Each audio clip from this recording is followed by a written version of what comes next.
This story starts in a training hall. Two shirtless men clashed fiercely in it. Their bodies moved with speed and precision, kicks and punches colliding with bursts of impact. Our main character, Su Hong, launched a powerful strike, while his opponent blocked and countered with equal force. Their fists met in midair, creating a shockwave that echoed through the hall. As the bout ended, Su Hong's opponent stumbled back, clutching his chest in pain. He winced and muttered that it hurt like hell. Around them, other students continued their own sparring sessions, the sound of hits filling the large, brightly lit training hall. That classmate called out to Su Hong, praising his progress. He said that Su Hong's diamond fist had improved again, and asked if he had reached the level of subtlety. Su Hong adjusted his stance and calmly replied that he had reached subtlety 2 days ago. Subtlety was one of the martial arts realms in this world. Mastery of any martial art could be divided into 5 levels: entry, proficiency, subtlety, great accomplishment, and perfection.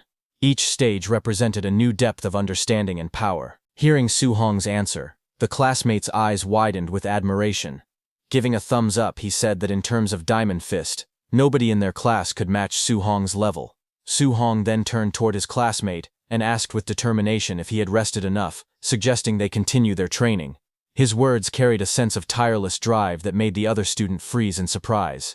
His expression changed to irritation as he yelled that Su Hong was a training maniac. He grabbed his bag and declared that he was leaving to go home and eat instead. Su Hong was surprised as he watched his classmate dash toward the exit. At the door, the classmate waved and cheerfully said goodbye to Teacher Lee, who was just entering the hall. The teacher, looking calm but slightly exasperated, reminded him to put his clothes on properly before leaving. The student laughed awkwardly and hurried off, still half-dressed. Teacher Lee then looked around the hall until his eyes settled on Su Hong. His tone became serious as he said that he had finally found him. He asked Su Hong if he was applying for the martial division, his voice firm and expectant. As Su Hong wiped sweat from his neck, the teacher continued, asking why he hadn't yet paid the 30,000 yuan registration fee, warning that registration would close next Monday. Hearing that, Su Hong paused, looking slightly tense. Lowering his head, he asked in a quiet tone if the teacher could give him a few more days. The teacher sighed and softened his expression. He told Su Hong that he understood his family was struggling, but there was nothing he could do about it. The rules were strict, and exceptions weren't allowed. Hearing that, Su Hong fell silent, his eyes showing a trace of worry and determination mixed together. Late at night, the training hall was silent, except for the sound of fists cutting through the air. The bright lights reflected off the polished wooden floor, while the moon shone faintly through the glass ceiling. In the center of the hall stood Su Hong, alone, his duffel bag nearby. He moved tirelessly, practicing his techniques again and again. Each punch echoed sharply, showing his frustration and determination. As he exhaled heavily, his thoughts focused on the words from earlier: 30,000 yuan for the registration fee. The number repeated in his mind over and over. Sweat ran down his body, his breathing heavy as he struck the air with even more force, whispering to himself, 30,000 yuan, 30,000 yuan. His mind drifted back to his childhood. He remembered a time when he was only 3 years old, crying amidst rubble and smoke. His parents had died during a ferocious beast disaster, leaving him all alone among the ruins. The memory of loss and helplessness still lingered vividly in his heart. After that tragedy, his uncle and aunt had taken him in, raising him as part of their family. He looked at a photograph showing all of them smiling together, a happy family that had supported him through everything. Once they discovered his talent in martial arts, they encouraged him wholeheartedly, helping him pursue training even when times were tough. Because in this era where the world was plagued by monstrous beasts, martial artists were considered the top earners, protectors, and symbols of hope. It was a path of both glory and survival. Yet as Su Hong looked down, his fists tightened. He whispered bitterly that he had trained in martial arts so his family could live better lives, but instead he was making things harder for them. His expression turned heavy with guilt and frustration, his body trembling under the weight of his own ambition and helplessness. Late at night, the quiet street was lit by a single street lamp, its light spilling across the narrow road. The small apartment building stood still under the calm blue sky, with the faint glow of indoor lights showing signs of life within. Su Hong returned home, his steps slow and tired. He stopped outside the door, his hand resting on the handle as he heard voices coming from inside. His aunt and uncle were talking about money again. His uncle asked how much they were short on rent since the payment date was approaching. But his aunt replied softly that rent could wait. They should focus on paying Su Hong's registration fee first. His uncle agreed, saying that Hong's talent was exceptional and that he would surely become someone great one day. He added that they couldn't afford to hold him back, no matter what it took. Su Hong's expression darkened as he listened. His aunt and uncle's voices softened again. His aunt suggested stopping her medication to save money, saying they didn't help anyway. But his uncle quickly refused, insisting he would take on an extra job so she could rest and not worry about anything. Standing silently outside, Su Hong clenched his fists.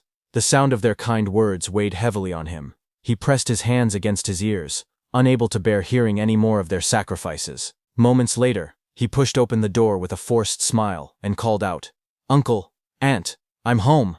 His aunt smiled warmly, telling him he must be exhausted from practicing so late again. Su Hong tried to step forward and help, offering to take over her chores. But his aunt waved him off with a proud grin, saying couldn't she handle this little thing. His uncle firmly told him to go rest. His aunt chuckled and gently reminded him to listen and get some sleep. Su Hong looked at them both, his chest tightening with a mix of gratitude and guilt. The warmth of their home contrasted deeply with the struggle behind it. The night moonlight filtered through the window, casting soft patterns across the small room. Su Hong lay awake on his bed, staring quietly at the ceiling. Thoughts of his uncle and aunt filled his mind. They had already sacrificed so much for him. Clenching his fists under the blanket, he silently promised himself that he wouldn't let them suffer any longer.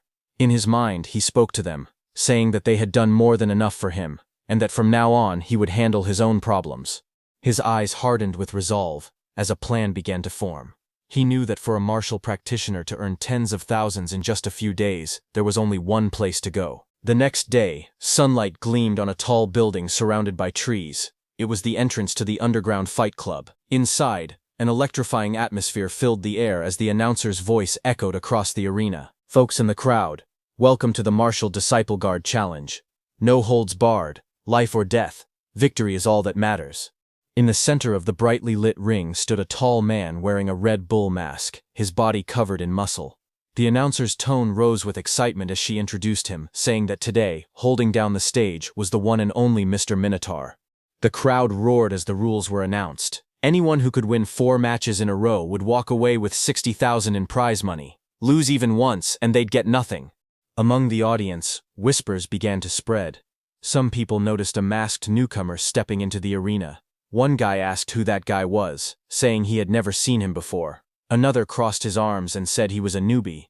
A third spectator leaned forward, frowning, saying a newbie jumping straight into the guard challenge was just asking to die. As the lights focused on the stage, the tension thickened. Su Hong, hidden beneath the bull mask, was about to risk everything. Under the blinding lights of the arena, the announcer nudged Su Hong, who was wearing the bull mask. With a confident smile, she told him to liven things up and get the crowd excited. Su Hong tilted his head in confusion, scratching his mask. He asked how he was supposed to hype up the crowd. She rolled her eyes slightly, waving her hand dismissively. She explained that he should provoke them, throw some trash talk, stir them up.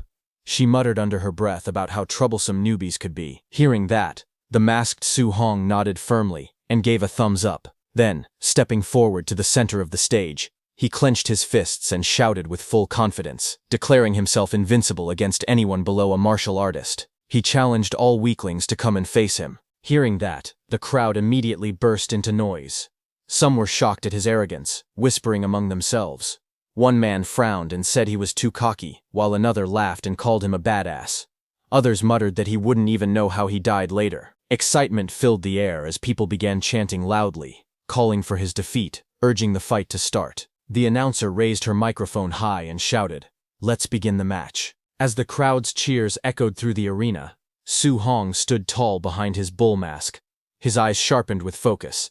He could feel the killing intent surrounding him. It was far stronger than anything he had felt before, but he wasn't surprised.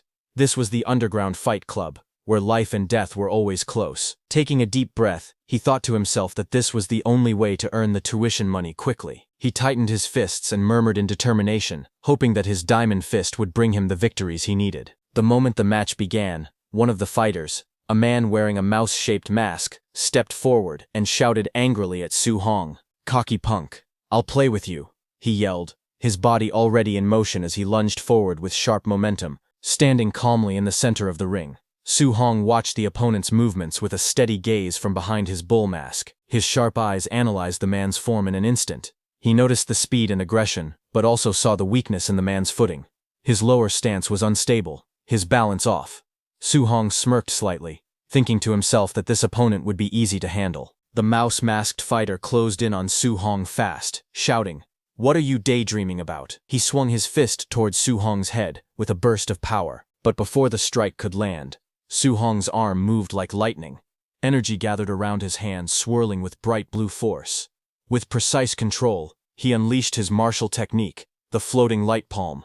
His glowing hand slammed straight into the attacker's face, the impact echoing across the arena. The mouse-masked man's eyes rolled back as his body was lifted off the ground and sent crashing into the floor with tremendous force. The crowd erupted in shock as Su Hong stood over his fallen opponent, the air around him still trembling from the energy of his strike. Under the blinding lights of the arena, Su Hong, wearing the bull mask, stood tall over his fallen opponent. Raising his fist high toward the ceiling, he shouted loudly, demanding the next challenger. The crowd erupted into cheers as the announcer's excited voice echoed through the speakers. "Minotaur, 1 win," she declared, her tone filled with energy. The audience roared in approval. Shouts of "badass" and "unbelievable" filled the air, the tension in the arena growing thicker with excitement. Soon after, another fighter stepped onto the stage. He was a tall man with curly blonde hair and a red mask covering his face. His muscular frame and confident smirk made it clear that he wasn't a rookie. The man taunted Su Hong, calling it a lucky break. Cracking his knuckles, he told Su Hong that his luck had run out now that he was facing him. Su Hong, still wearing his bull mask, stood calmly. His eyes narrowed as he observed the new opponent. Then, in a steady voice, he gestured for the man to make the first move. He analyzed his opponent's physique and aura, noting that the man seemed skilled and experienced, just the right kind of fighter to test the true strength of his diamond fist technique. The air grew still for a moment before the blonde fighter roared, charging forward with incredible speed. "Incoming," he shouted, as his massive frame blurred into motion. The two fists collided in a flash of blue energy, the shockwaves spreading across the stage. Both men gritted their teeth as their power clashed violently. The masked opponent widened his eyes, shocked by the strength he felt. It was the powerful fist wind that made him realize the impact behind Su Hong's strike. But Su Hong, calm and unshaken, analyzed the exchange with precision. His opponent's punch was strong, but still weaker than his. As the clash of fists echoed through the arena, Su Hong punched his opponent with his other hand. His punch landed squarely on the opponent's face. The masked man's mind raced as he felt his opponent's overwhelming strength. Su Hong's eyes sharpened beneath the bull mask. His analytical gaze focused on the fighter's movements. After taking the punch, his opponent's upper body was overcommitted, and his waist was left wide open with flaws.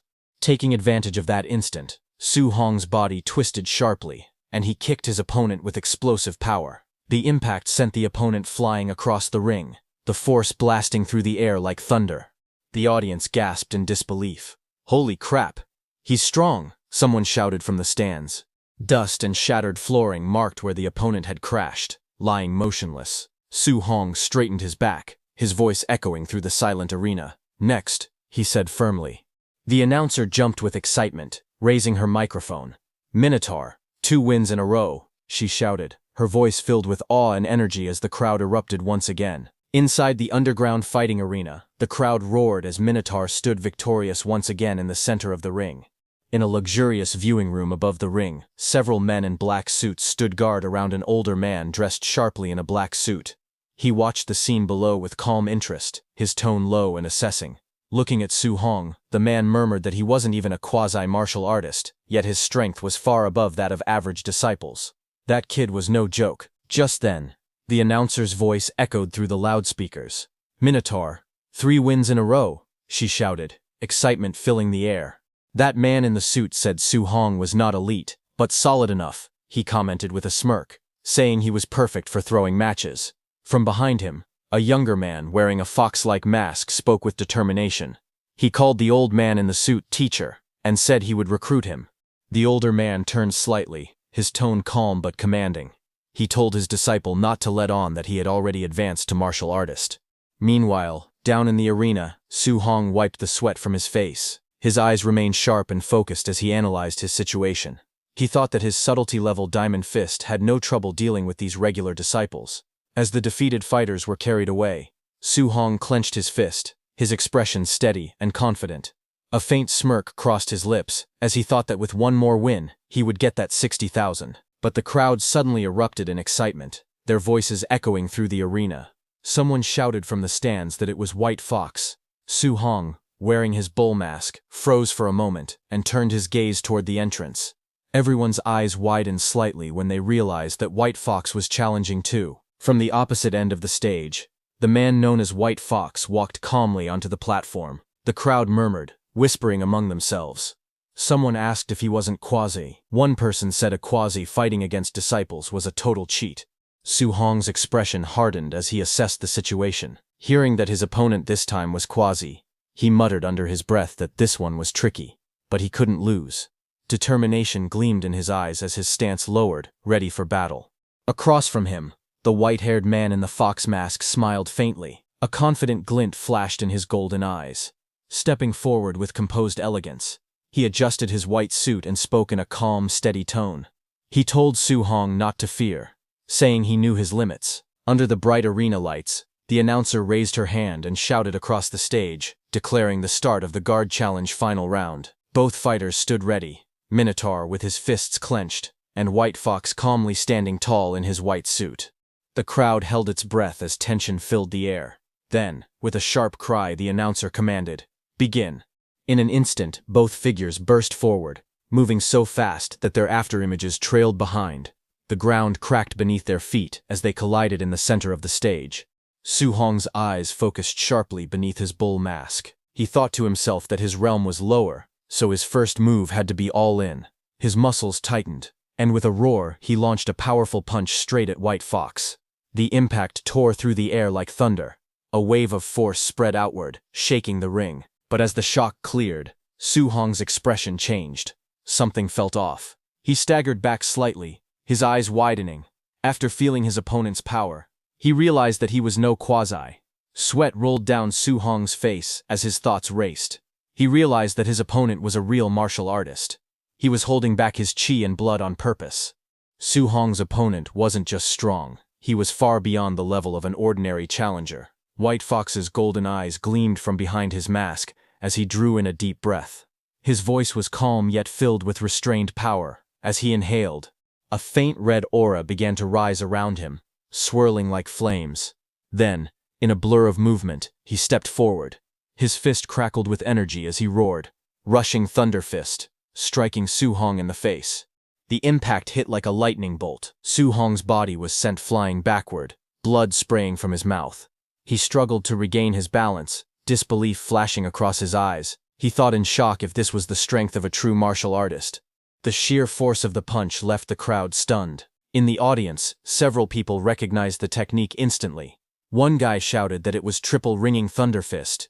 Another laughed, saying Minotaur was toast. On the stage, White Fox didn't stop. His fists moved like a storm, every strike heavy and precise. He taunted Su Hong between blows, asking if he was just going to defend. He told Su Hong to fight back and show him what he had. Su Hong, in the Minotaur mask, blocked with both arms, his muscles trembling under the continuous barrage. The sound of fists colliding echoed like thunderclaps across the arena. Inside, he gritted his teeth, thinking desperately that if this kept up, it was over. His mind raced as he struggled to stay on his feet. Gotta find a counter chance, he thought, scanning for an opening through the blinding flurry of punches. White Fox, surrounded by a red aura, advanced relentlessly. Each blow carried the weight of a storm, forcing Minotaur further back. White Fox's movements were sharp, precise, and merciless. Suddenly, White Fox found an opening. Minotaur raised his fists to block an incoming strike, but the force behind it still tore through his defense. His eyes widened as the impact exploded against his guard. With a roar, White Fox swung his fist, colliding against Su Hong's face with all his strength. The arena shook from the clash as Su Hong was sent flying backward. He hit the ground hard, his vision blurring as pain coursed through his body. His consciousness started fading fast, his body refusing to move. White Fox stood tall, brushing the dust off his white suit. Calmly, he stepped forward and placed his foot on Minotaur's chest. His voice was cold yet casual as he said, "Brother, This match's prize money? 0 for you. A faint mocking smile curved beneath his mask as he spoke calmly. He said that his teacher had invited Minotaur to join them, to throw fights in their favor from now on. If he agreed, they would pay him the prize money regardless of today's outcome. Su Hong, in the Minotaur mask, glared up at him through the pane, his breathing heavy but his resolve unbroken. With a strained voice, he spat out his answer, saying that he would never do that kind of dirty work. Hearing that, White Fox's expression darkened. His tone dropped as he leaned closer, warning Minotaur to think it over carefully, because refusing them was something he couldn't handle. But even while lying bloodied on the floor, Minotaur's voice carried defiance. He shouted that people like them dared to call themselves martial artists while doing such disgraceful things.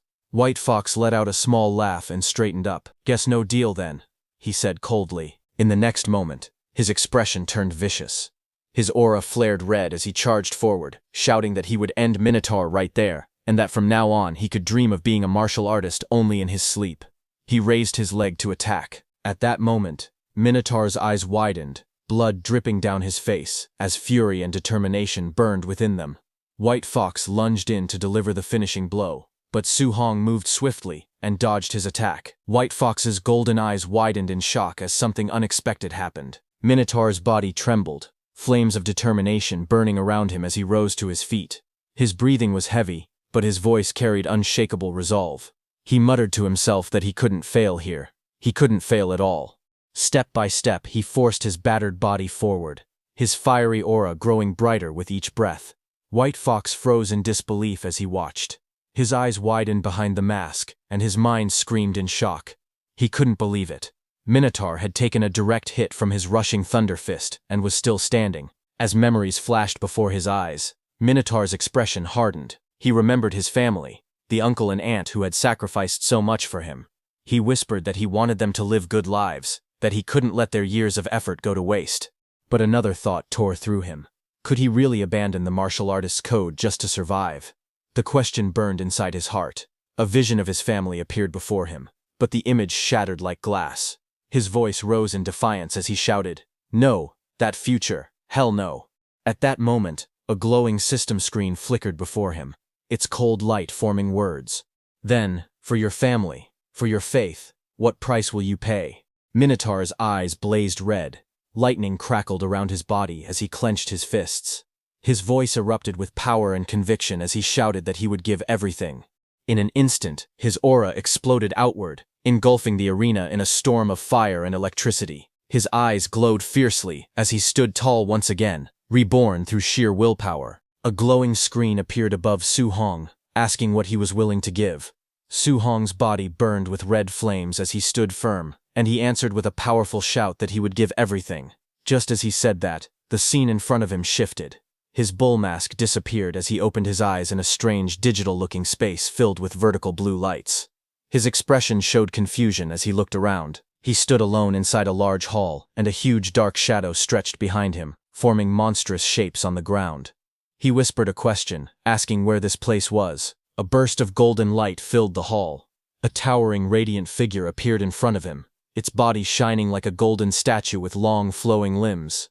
Facing the blinding glow, Su Hong looked up as the figure asked who he was. The glowing figure leaned forward and said it would give him a chance. Its light began to scatter around the hall. Golden energy circled Su Hong. Rings of light wrapped around his body as the power gathered around him, swirling faster and brighter. The next second, a golden tablet appeared in front of him, with a loud shattering light.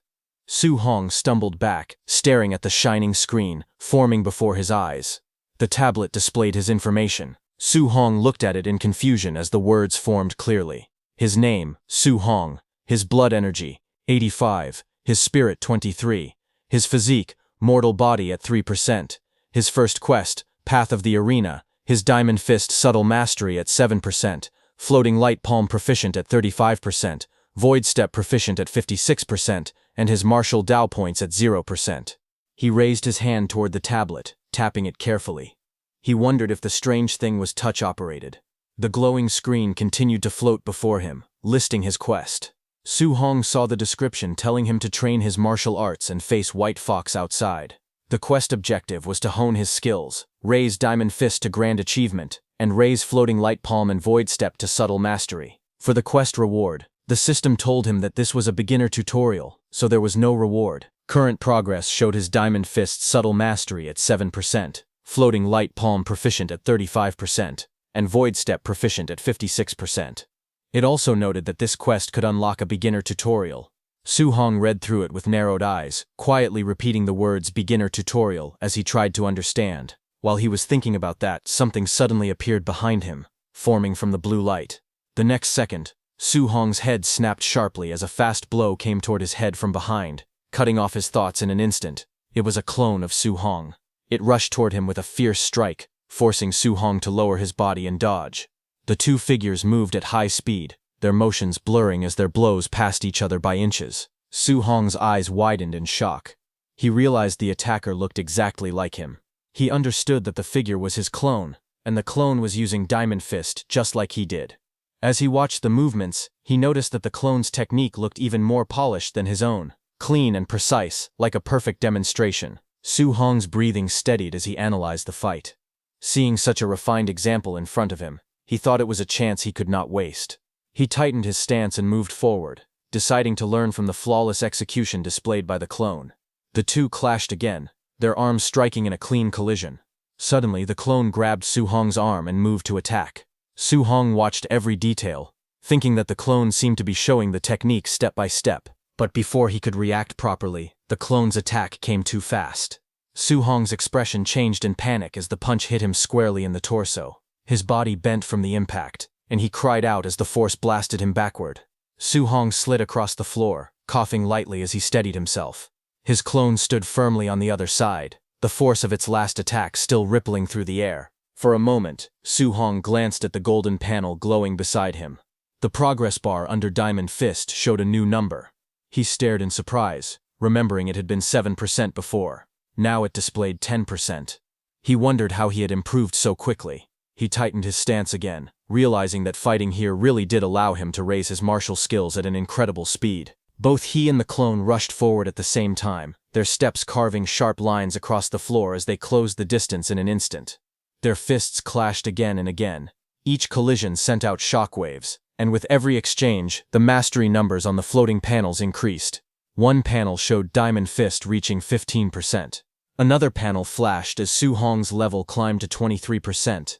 The two continued moving, their bodies blurring as they shifted positions. The Void Step progress bars rose as well. Su Hong's Void Step reached 59%, then climbed to 70%. The battle continued, the room filled with streaks of motion and rising skill levels as the two figures pushed each other forward. They clashed again and again, their fists and palms striking with blinding speed. Each impact sent shockwaves through the air as their movements grew sharper, faster, and more refined. As they exchanged blows, glowing system panels appeared around them. The panels showed the progress of their skills.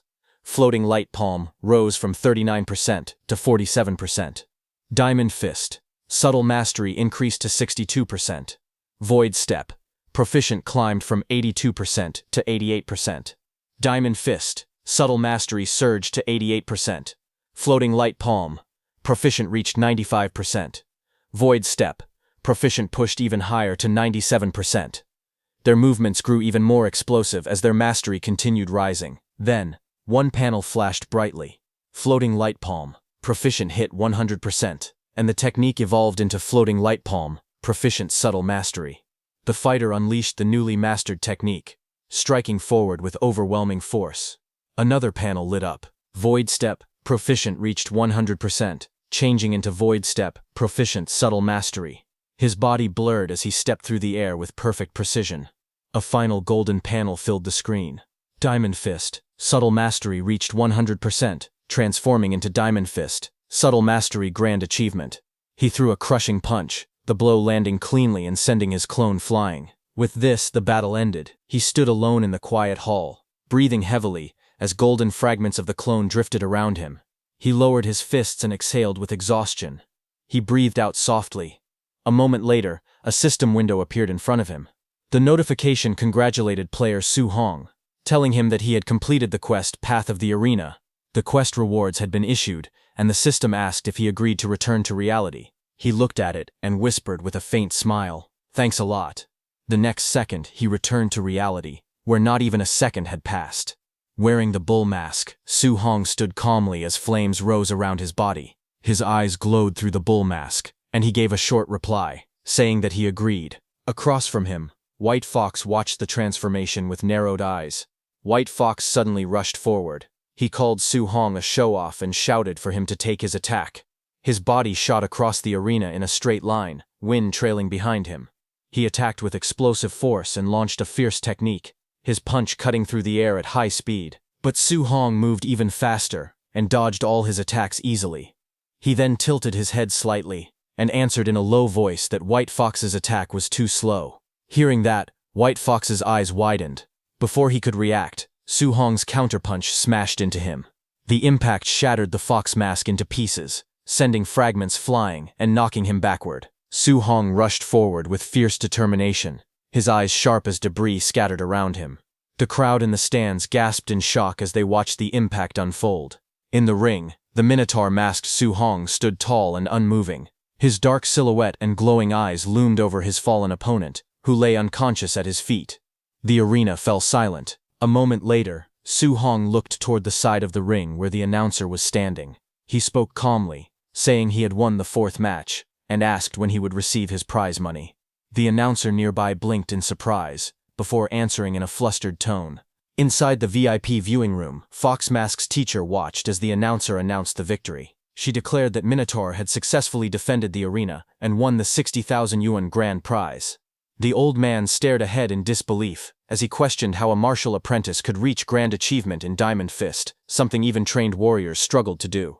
He ordered his subordinates to follow the Minotaur and find out who he really was. The two men in suits bowed and replied that they understood. Sometime later, the night was quiet as Su Hong walked alone down a narrow street, his hands in his pockets and his steps echoing softly between the buildings. His expression remained calm, but his eyes shifted slightly, sensing something behind him. Farther back in the alley, two men in black suits hid in the shadows, watching him carefully. When Su Hong glanced over his shoulder, the two men stiffened. A moment later, he suddenly disappeared from their view, leaving them confused. They rushed farther into the alley, whispering anxiously. One of them complained that the boss had ordered them to uncover Su Hong's identity, yet they had already lost him. Above their heads, Su Hong clung effortlessly between the walls, suspended high above the alley. He watched them with a relaxed expression and muttered that they were still trying to tail him. The night sky hung quietly above Su Hong's neighborhood. 1 hour after escaping from the men tailing him, Su Hong returned home. Inside the house, Su Hong's family stared in shock at the huge stack of cash on the table. His uncle leaned forward with trembling hands and asked if he had robbed a bank, wondering where all that money came from. His aunt looked equally stunned, unable to believe her eyes. Su Hong sat across from them with a calm smile. He explained that he had been working as a sparring partner at a dojo. He said the dojo master thought he had potential, so he decided to sponsor Su Hong's training. His father frowned and reminded him that he had once said the dojo was extremely stingy. Su Hong reached out and held their hands, smiling brightly as he asked if they still didn't trust him. Hearing that, both his uncle and aunt softened. His aunt smiled with relief, and his uncle sighed happily. They said Xiao Hong would never do anything wrong, and praised him for finally making something of himself. Later that night, Su Hong moved quietly across the rooftop. Under the night sky, he sat beside a large, round water tank. He looked relaxed as he thought about his situation. He noted to himself that the martial exam registration fee was settled, and the rent was also settled. He added that his aunt's medical expenses would no longer be a problem either. A glowing system screen appeared in front of him. As he looked at it, he said that getting through this crisis was all thanks to the system. The screen displayed his name, Su Hong, along with his talent and stats. It showed his blood energy, spirit, and physique levels, along with 3 martial skills. Diamond Fist at Grand Achievement, 5%, Floating Light Palm at Subtle Mastery, 8%, and Void Step at Subtle Mastery, 9%. His martial Dao points were listed as 67. Su Hong observed that aside from his martial skill levels, the other stats didn't seem to have changed. Another notification appeared. It explained that he had gained 67 martial Dao points for defeating an opponent at a higher level. It said that martial Dao points could enhance blood energy and martial skills, and reminded him to allocate them wisely. Su Hong looked at the screen and said he should try it right now. He reached forward to adjust the numbers. A system sound followed, and the screen showed his blood energy rising to 90. Su Hong's eyes widened as energy surged through him. his entire body filled with heat and power. Flames of aura rose around him as he stood with a sharp, awakened expression. His clothes fluttered from the force of the energy as he felt the change taking place. Su Hong looked at the glowing screen in front of him. He whispered that a blood energy value of 90 was already equal to a quasi-warrior. Sweat slid down his face as he breathed out slowly.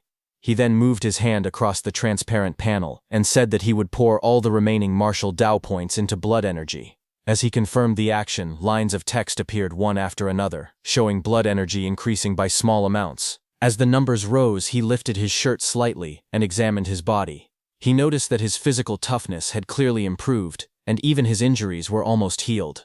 A strong wind swirled around him as he stood on the rooftop under the night sky. He could feel endless power gathering inside him. He realized he needed to find a place to test his current strength. He looked out across the rooftops, then leapt away from the building, moving quickly toward his next destination. He decided to go to the school's martial arena because they had a combat power tester there. Soon, he arrived at the outdoor martial arena of Star City No. 1 High School. His figure landed at the center of the wide circular platform under the moonlit sky. A Tier 1 combat power tester stood alone at the center. Su Hong walked toward the machine with steady footsteps. He stopped in front of it and prepared himself. He said that for his first punch, he would use 70% of his strength. Red energy flames rose around his body as he took his stance. His eyes sharpened, and a bright red glow flashed in one of them. He swung his fist forward with force. The punch landed on the tester, sending a powerful shockwave through the arena. Su Hong froze for a moment and let out a tense sound. He looked at the damaged machine with sweat on his face. He said the tester was too flimsy and wondered if they would make him pay for breaking it. Steam and sparks leaked from the machine as it continued to shake. Suddenly, a loud voice shouted from behind, complaining that it was noisy and asking what he was doing in the middle of the night. Hearing that, Su Hong quickly turned and sprinted away, thinking it was time to run. A few minutes later, an old man in pajamas stood beside the broken combat tester. He yelled angrily, asking which bastard had smashed the tester in the school's martial arena. He looked around and complained that in this school, only two little brats, Chen Shan and Li Tu, would dare to do something like that. The old man grew even more furious. His face turned red as he shouted that when school started he would definitely teach those two a good lesson. The next day, inside the gymnasium of Star City No. 1 High School, students gathered in a large group, while two people stood on the stage. The students talked among themselves as the gym filled with noise. Among the students, Chen Shan stood with a bandage on his head.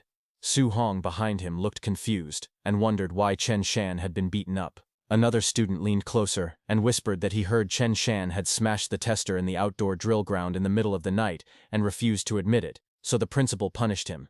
Hearing this, Su Hong beside him sweated nervously, realizing that they had made Chen Shan take the blame. While they were talking, the two men stood by the microphone, one in a brown suit and the other in blue martial clothing. The man in the suit was the principal of Star City No. 1 High School. He told the students to quiet down.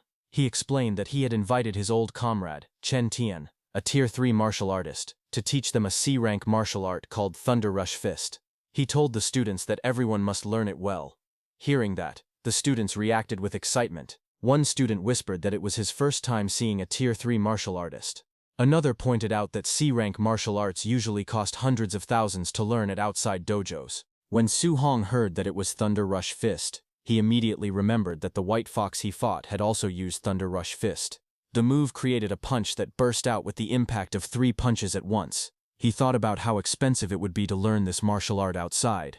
He clenched his fist and decided that he must seize this opportunity. From the stage, Chen Tian then told the students there was no need for more talking. He announced that he would demonstrate the technique 10 times from start to finish, and how much they learned would depend on themselves. He prepared to begin and first adjusted his footsteps on the gym floor. Instructor Chen Tian demonstrated the Thunder Rush Fist. His body twisted sharply as he threw a powerful punch forward, wind swirling around his arm. He explained that the Thunder Rush Fist carried fierce and domineering momentum, and even at the basic level, a punch would produce the sound of thunder. The students watched as he continued. He said that at the proficient level, a person could strike out 3 sounds. He added that at the micro level, 5 sounds could be produced. He then moved into another stance and declared that at the mastered level, 7 sounds could be struck. Bright energy burst around him as he performed the technique and announced that this was his current realm. He faced the students again and stated that once someone reached the perfect realm, they would be able to strike out 9 sounds. But he told them not to aim too high, saying that reaching the basic level today would be good enough. He then prepared for another round and told everyone that he would start the second demonstration and that they should try to follow along. The students lined up and shouted while copying the movements. Hours passed. The gym floor was now filled with exhausted students sitting or lying down. Some said they couldn't learn it at all, while others complained about being tired. The instructor looked at them and asked if any of them had figured out the trick. A student who was Su Hong's friend sat on the floor trembling. Sweat dripped down his face as he cried out that C-rank martial arts were too hard to learn. He looked around beside him in confusion. He asked Su Hong if he had managed to learn it, but when he turned his head, Su Hong's spot was already empty. But before he could panic, a short distance away, Chen Shan stood proudly in a martial arts stance. Flames of energy rose faintly around him as he shouted that he had successfully reached the basic level. The other students stared in shock. Su Hong's friend wondered how Chen Shan's brain was built to learn it so quickly. He muttered that no wonder people called Chen Shan a genius. Across the gym, the principal stood with Chen Tian. The principal told him that the boy showing off was their school's #1 genius, Chen Shan, and asked if Chen Tian was interested in guiding him. Chen Tian watched calmly and replied that this level was only considered basic in other cities. Then a few minutes later, outside the gymnasium, sunlight fell across the stairs. Chen Tian walked beside the principal. He said that this batch of students wasn't impressive and that coming here was pointless. The principal answered that having even one student reach the basic level was already good enough. He asked if Chen Tian really expected them to find a top-tier genius. In the courtyard, as they walked side by side, Chen Tian told the principal that martial Dao cultivation was extremely cruel and that talent was simply too important. The principal nodded and replied that relying only on hard work without any opportunity was absolutely impossible. Just as they were talking, suddenly both of them stopped. Their eyes widened as loud explosive sounds echoed around them. They turned and saw that a burst of lightning appeared on the training grounds. Su Hong stood there with lightning wrapped around his body. Seeing him, Chen Tian shouted in shock, saying it was the 7-sound Thunder Rush Fist and that the school actually had such an expert. The principal beside him said it was impossible because he had never heard of it. As he stared through the fence, he pointed at Su Hong and shouted that it was a student, based on the clothes. In front of them, Su Hong struck out repeatedly, each punch releasing powerful sounds in the air. Instructor Chen Tian looked stunned and said he had only taught for half a day, yet a student had already reached mastery. The principal rested his face against the fence and asked if he had heard wrong, repeating that the student had made 9 sounds. But instructor Chen Tian stood frozen, trembling slightly. Seeing that, the principal asked him what was wrong. Instructor Chen Tian then lowered his head slightly. Sweat rolled down his face as he shouted that he understood everything now. The next second, lightning gathered around instructor Chen Tian's hand. He clenched his fist as bright sparks wrapped around it. In the next moment, the instructor swung his arm forward with force. He shouted the name of the move, while lightning and impact lines burst around his punch, releasing 8 sounds. After punching, instructor Chen Tian looked excited. Sparks circled his fist as he smiled proudly. The principal beside him was shocked, shouting that the instructor had reached 8 sounds. Instructor Chen Tian explained that watching the Thunder Rush Fist from that student earlier had inspired him, allowing him to break through. Then both of them rushed forward in panic. Instructor Chen Tian said it was not the time to talk and told the principal to quickly find the student who used that move. But when they reached the field, they looked around in confusion. The outline showed that someone had just been there, but the person was now gone. On the other hand, Su Hong, not knowing he was being watched, walked through the street at sunset. He rubbed his shoulder tiredly and said he didn't expect training a C-rank martial skill to be this exhausting, far harder than the D-rank Vajra Fist. Su Hong then opened his system status window. The system screen showed his information. It displayed his name, Su Hong, along with his vitality, spirit, and physique. It listed his martial skills: Thunder Rush Fist, at the perfect level; Vajra Fist, at 5% mastery; Floating Light Palm, at micro level 8%, and Void Step, at micro level 9%. Below that, the martial value was shown as 0. Su Hong looked at the glowing system screen and said that his Thunder Rush Fist had already reached the perfect realm. He explained that he now needed to find a way to earn martial values and try to break through to martial artist soon. He said that unlike last time, he did not need a life-and-death battle. He wondered if sparring normally with someone could also let him obtain martial values. While thinking all that, Su Hong arrived at the entrance of the Raging Thunder Dojo, his workplace. He stood before the open gate and looked inside. Annoyed, he thought to himself that he had finally arrived. Inside the dojo, many students practiced with spears. They moved quickly across the training hall, clashing their weapons against each other as they trained. One of the students noticed Su Hong and walked over. He asked Su Hong why he had come today. Su Hong smiled lightly and answered that nothing special was happening. He had simply come over to practice. While they were talking, suddenly, a man with purple hair stepped violently on a student's head, slamming him into the floor. The student's body shook from the impact. The purple-haired man looked down coldly. He shouted, asking how someone dared to say his teacher taught badly. He said that if the student's comprehension was poor, he should admit it. He demanded to know why excuses were being made. When Su Hong saw that purple-haired man, he asked his friend about the situation nearby. His friend explained that Su Hong hadn't been around lately, so he didn't know what had happened. He said the aggressive instructor was a newly arrived teacher who was very strong. He added that the instructor looked down on common students like them and taught his classes carelessly. He continued explaining that this purple-haired man was that instructor's disciple, a man named Li Yan, who was also very strong. As he said this, Li Yan stepped forward with a confident, arrogant expression. He threw a punch and mocked the person he was fighting, asking how someone of that level dared to challenge him. But before the punch landed, a hand suddenly grabbed Li Yan's wrist, stopping the attack. It was Su Hong who grabbed his hand. Su Hong calmly told him that they should stop here. Li Yan pulled back and angrily demanded to know who Su Hong was. He shouted that if Su Hong had the guts, he should fight him one-on-one in the arena. Su Hong answered without hesitation that he would oblige. Just then, the instructor walked in with an angry expression and shouted, asking why there was so much noise when class was starting. Seeing him, purple-haired Li Yan backed down and glared at Su Hong angrily, saying that Su Hong was lucky. Su Hong looked at him calmly and thought to himself that this person was a bit too arrogant. The instructor then stood before all the students and announced that it was the last day he would be teaching the Raging Sea Spear technique. He said he would follow the old rule and demonstrate it only once. The students watched as he performed the technique with a spear, swinging it sharply across the room. After finishing the move, the instructor narrowed his eyes and said that he was only demonstrating it once because he did not believe they could learn it. But Su Hong stood with a spear in his hand. Blue light wrapped around the weapon as he stepped forward. His expression stayed calm, and his sharp blue eyes focused ahead. In the next moment, a reflection appeared in his eye. The silhouette of the instructor performing the spear technique could be seen clearly inside his pupil. Then, after showing it once, the instructor threw his spear onto the wooden floor with a sharp impact. The instructor then walked toward the doorway with Li Yan. He looked back and said that how much the students learned now depended on themselves. As he left, the students complained loudly. They said that demonstrating it only once was unfair, and that the students in the back could not see anything clearly.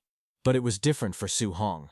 He lowered his gaze to the spear in his hand. Flames rose behind him as he remembered the explanation. The technique's core was that the spear moved like a flood dragon crossing the sea. With momentum like endless waves, Su Hong held the spear tightly as blue energy wrapped around his arms. His body lowered slightly, and his eyes focused with a calm and determined expression. His body moved. Blue currents flowed around him, while he twisted his stance and swung the spear with powerful force. He stepped forward, spinning the spear as the blue energy followed each movement. The watching students widened their eyes in shock, unable to believe what they were seeing. Some students shouted in surprise, saying that Su Hong seemed to have learned the technique. Others wondered what kind of martial arts prodigy he was, and questioned if they were too stupid to learn it. Hearing the commotion, purple-haired Li Yan rushed out, asking why they were making noise and who they thought had learned the technique. He came forward and saw Su Hong swing the spear again, his movements sharp and smooth as the blue energy trailed behind him. Li Yan watched silently, his expression turning serious. He admitted to himself that Su Hong seemed to have really learned it. He thought that he needed to test Su Hong further, wondering if he truly was a genius. As Su Hong stood with his spear lowered, Li Yan called out to him, saying he would give Su Hong some pointers.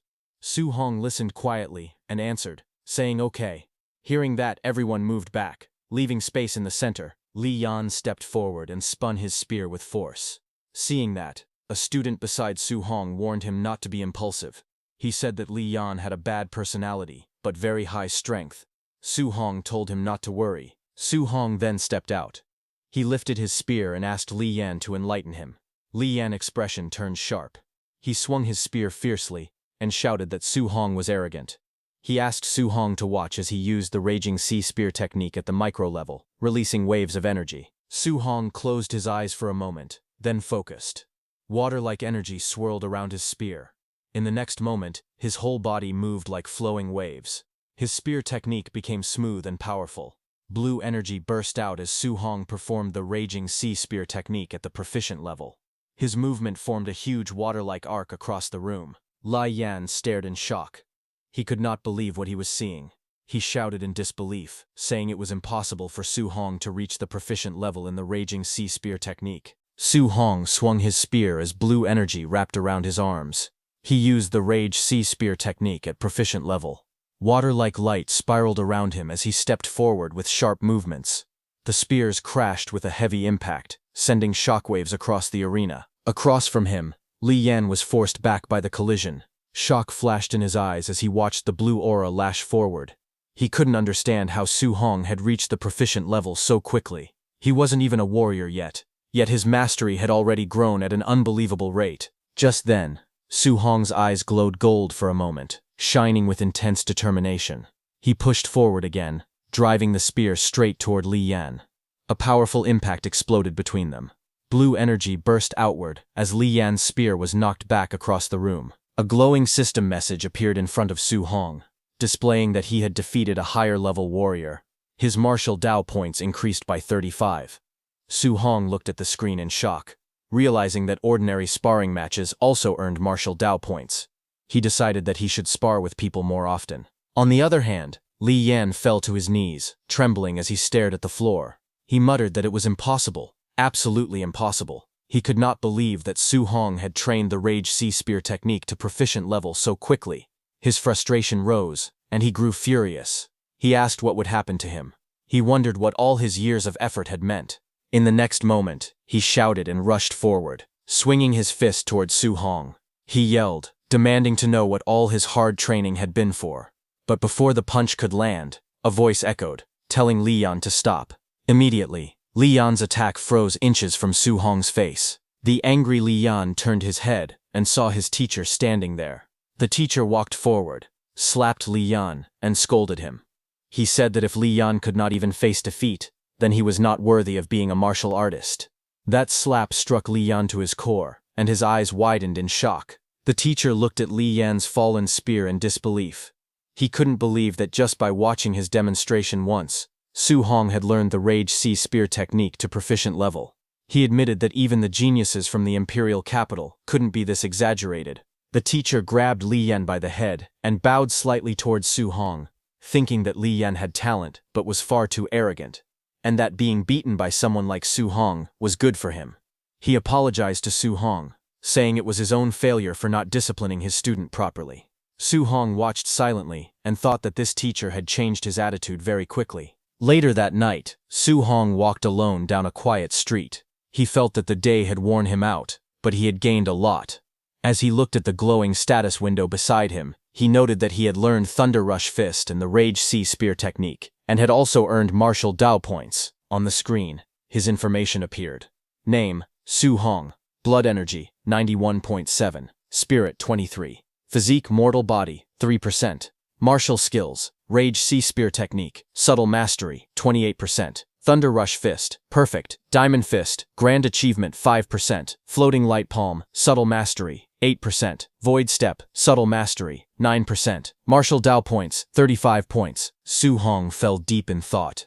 He noted that the school exam was only a few days away, and students with money had already prepared high-grade alloy weapons. He thought that he needed to prepare his own weapon for the exam as well. He tested the feeling of the spear in his hand, and said that it felt comfortable. He thought that he might as well stick with using a spear from now on. He decided that he needed to buy an alloy spear, but remembering the price, he frowned. He admitted that his savings weren't even enough for his aunt's medical treatment, let alone buying an alloy weapon. Walking alone on the street, he wondered quietly what other ways he could make money. Just then, inside a convenience store, he overheard a broadcast. The announcement said that fierce beasts outside Star City were increasing every day, and the city lord was gathering warriors to hunt them. The rewards were described as generous. Hearing this, Su Hong looked up in surprise as an idea formed in his mind about leaving the city to hunt fierce beasts. Meanwhile, at Su Hong's house, his aunt stood behind his injured uncle, placing warm pads on his back as she scolded him. She asked why he was still working so hard when Su Hong had already given them money last time. His uncle, tired but firm, replied that Su Hong was still young, and they couldn't place all the household burdens on him. He said that as long as he could still work, he needed to save more for the kids. Just then, the door opened, and Su Hong stepped inside, calling out that he was home. Both his uncle and aunt turned in surprise before greeting him warmly. Su Hong walked over with a smile and offered to take over the chores. His aunt reminded him that they had told him to rest whenever he came home. Su Hong then turned to his uncle and gently placed a patch on his back. He told his uncle that he could earn money now and suggested that it would be better for him to stay home and take care of his aunt instead of working so hard. His uncle admitted that it sounded nice, but said he couldn't just sit still. With a confident grin and a thumbs up, he reassured Su Hong that he was only earning a bit for daily expenses and wouldn't push himself too hard. Su Hong's aunt smiled softly and told Su Hong that he would still need a lot of money for his martial arts training in the future. She said that both of them wanted to save as much as they could for him. Su Hong looked down at the hot patch in his hands and softly murmured to himself, calling out to his uncle and auntie. A determined look appeared in his eyes. He thought about how his uncle and auntie had always lived frugally. Unless he earned enough money to support them for a lifetime, they would never feel safe enough to retire and focus on their health. His expression hardened. He told himself that he absolutely could not miss the opportunity to hunt fierce beasts for the bounty. Sometime later, on his rooftop, Su Hong considered the idea of hunting down fierce beasts but remembered the dangers outside the city. The wilderness was unpredictable. To stay safe, he needed to raise his strength as much as possible. He decided to put all the martial Dao points he had earned into increasing his blood energy. That night, blue system panels appeared around him as he allocated his points.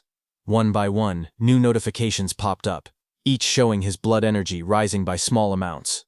Eventually, a larger panel appeared before him, displaying that his blood energy was now 95.2. Su Hong sat cross-legged in a circle of burning red aura. Flames curled around his body as he checked his progress. He realized that he was now just one step away from becoming a warrior. 2 days later, at the school gymnasium late at night, Su Hong lay on the floor, drenched in sweat. System panels floated around him, displaying each of his martial skills: Rage Sea Spear Technique, Thunder Rush Fist, Diamond Fist, Floating Light Palm, and Void Step, all marked as perfect. After 2 full days of intense training, he had finally brought every martial skill to its peak. Breathing heavily, Su Hong stared upward.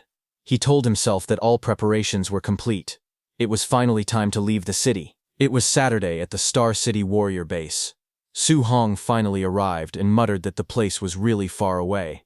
As he walked through the gates, he looked around with curiosity. He thought that although he had seen the base many times on TV, this was his first time visiting it in person. Inside, he noticed warriors everywhere. Warriors who were rarely seen in daily life appeared all around him in the bustling streets. He opened a sheet of paper and read the bounty list silently. Unranked fierce beasts were worth 300 blue star coins each. Tier 1 lower stage fierce beasts were worth 1,000. Tier 1 middle stage fierce beasts were worth 3,000. Then he reached the line mentioning Tier 2 lower stage fierce beasts. Another line in the rules stated that after killing a fierce beast, its left ear must be cut off as proof. Without that, no payment would be issued. He stared at the rule with an awkward expression and wondered why it was so primitive. Nearby, a warrior walked up to the payment window and placed a bag on the counter. He asked the clerk to calculate how much everything inside was worth. Watching him, Su Hong thought that the bag must be filled with the left ears of fierce beasts. Just then, a loud shout echoed through the area as a group of people pushed forward. Someone at the front yelled for everyone to move aside. Su Hong turned his head and saw a group approaching. Among them was a blond young man walking confidently, while others cleared the path for him.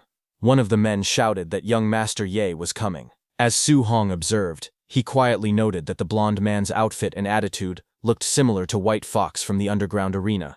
Nearby, a few warriors whispered among themselves. One of them complained that the blond man was always showing off, saying that if his uncle were not the base director, he would have been beaten up long ago.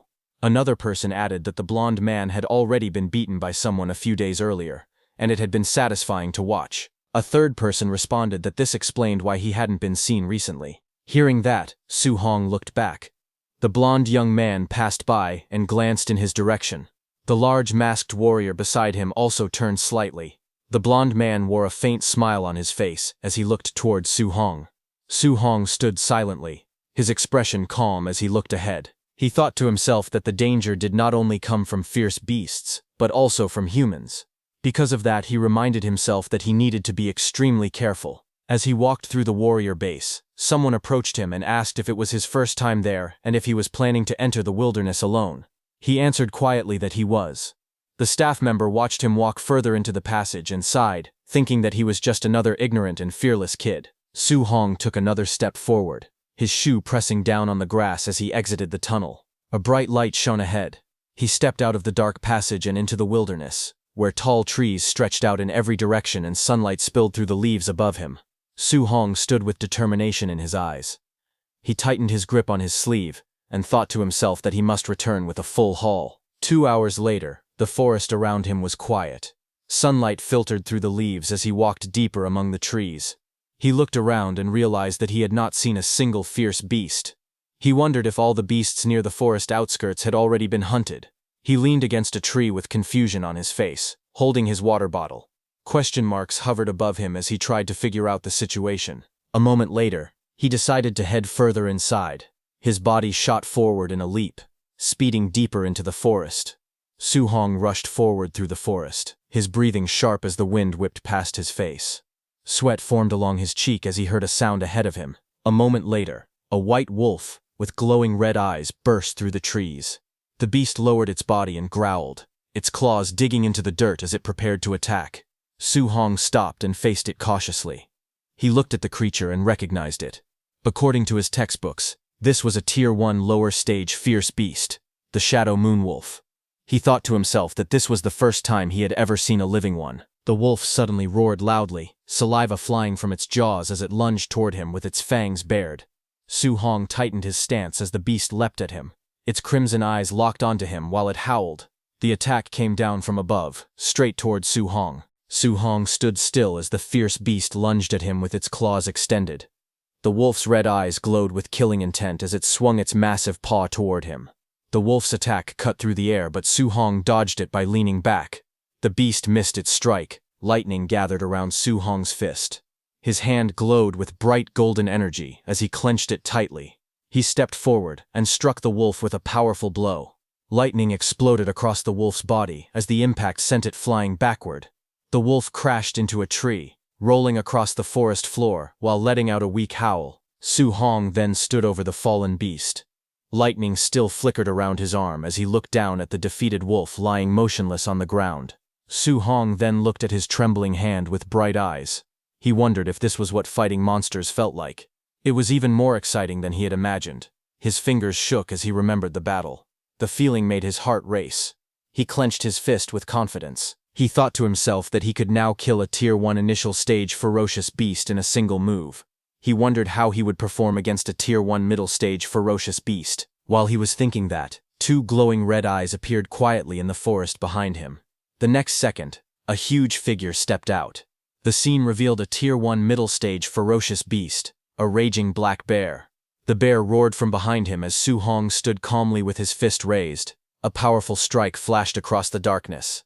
In the next moment, the raging black bear collapsed with its eyes rolled back, beaten in a single blow. Standing over the fallen beast, lightning still flickered around Su Hong's arm. He thought that with his current strength, as long as he didn't provoke a Tier 2 beast, he wouldn't face too much danger. Finally, he crouched beside the defeated bear with a smile. He held up the bear's ear and thought proudly that 3,000 prize money was secured. A blue system window appeared in front of him. It displayed a reminder saying that his accumulated martial value was now enough for him to break through into a martial artist, and he should upgrade as soon as possible. Su Hong looked at the screen with excitement. He thought that he could finally break through and become a martial artist. But suddenly, he felt a very powerful aura behind him, shocking Su Hong completely. He turned quickly, sweat covering his face. He looked toward the forest and sensed the pressure coming from afar. He thought that the aura was extremely intense and wondered what kind of ferocious beast it was. He decided to go take a look and rushed through the forest at high speed. He landed on top of a large rock and looked down. His eyes widened in shock as he whispered that this was. Before him stood a massive creature, A glowing description appeared, explaining that it was a Tier 1 late-stage ferocious beast, black jade giant python. Below, 2 men were fighting the python with their weapons. The python struck them with its giant tail. The men used their shields to block, but the python's power was too much, making them spit out blood with just one attack. The python's massive tail smashed into both of them, sending them flying backward.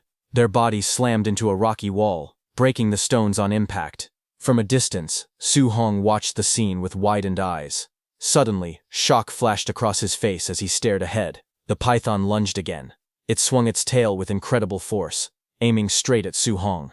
The ground cracked apart as the huge tail cut through the air. The beast's body twisted sharply. Its tail curved like a giant whip, moving faster than Su Hong expected. He gritted his teeth, thinking it was too fast, as the python's attack came crashing down. The giant python's body smashed into Su Hong, sending him sliding across the dirt as dust exploded everywhere. Nearby, dark blood splattered across the stone. A weak voice coughed again and again, the sound mixed with the shaking of the earth. Su Hong knelt down, covering his mouth as he coughed blood. In front of him, another man lay motionless, his body torn open and stained black with blood. He wiped the blood from his lips with the back of his hand. His expression stayed calm even though pain filled his body. Reaching forward, he grabbed the fallen man's spear and lifted it from the ground. He quietly said that he would borrow it for a moment. Then he stood up again and faced the enormous python. The python rose high into the sky, its golden eyes glowing fiercely. Wind whipped around them as it hissed loudly, towering over him. Su Hong held the spear tightly and stepped forward to face the beast.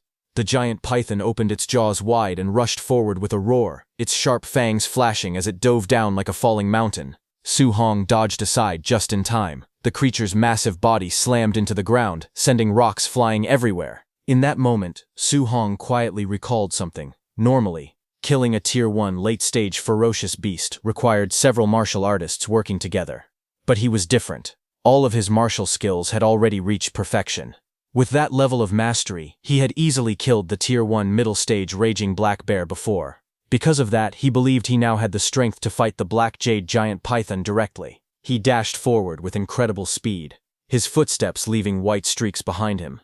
His body spun through the air, avoiding another strike as the python whipped its tail. Using void step. Perfect. He closed the distance in a blink. The massive python lunged again, jaws wide. But Su Hong's eyes stayed calm. Blue light burst around his spear as water-like energy gathered and wrapped around the weapon. He raised the spear and unleashed his technique, Raging Sea Spear technique. Perfect. A powerful wave of blue energy burst forward as his spear swung down, carrying the force of crashing tides straight at the python. The giant python's massive body twisted violently as the golden spearhead pierced deep into its scales. The impact sent shockwaves through the air, and the beast let out a furious roar. Its jaws opened wide in pain, revealing rows of sharp fangs. Su Hong moved swiftly, stepping across the python's body with quick, precise motions.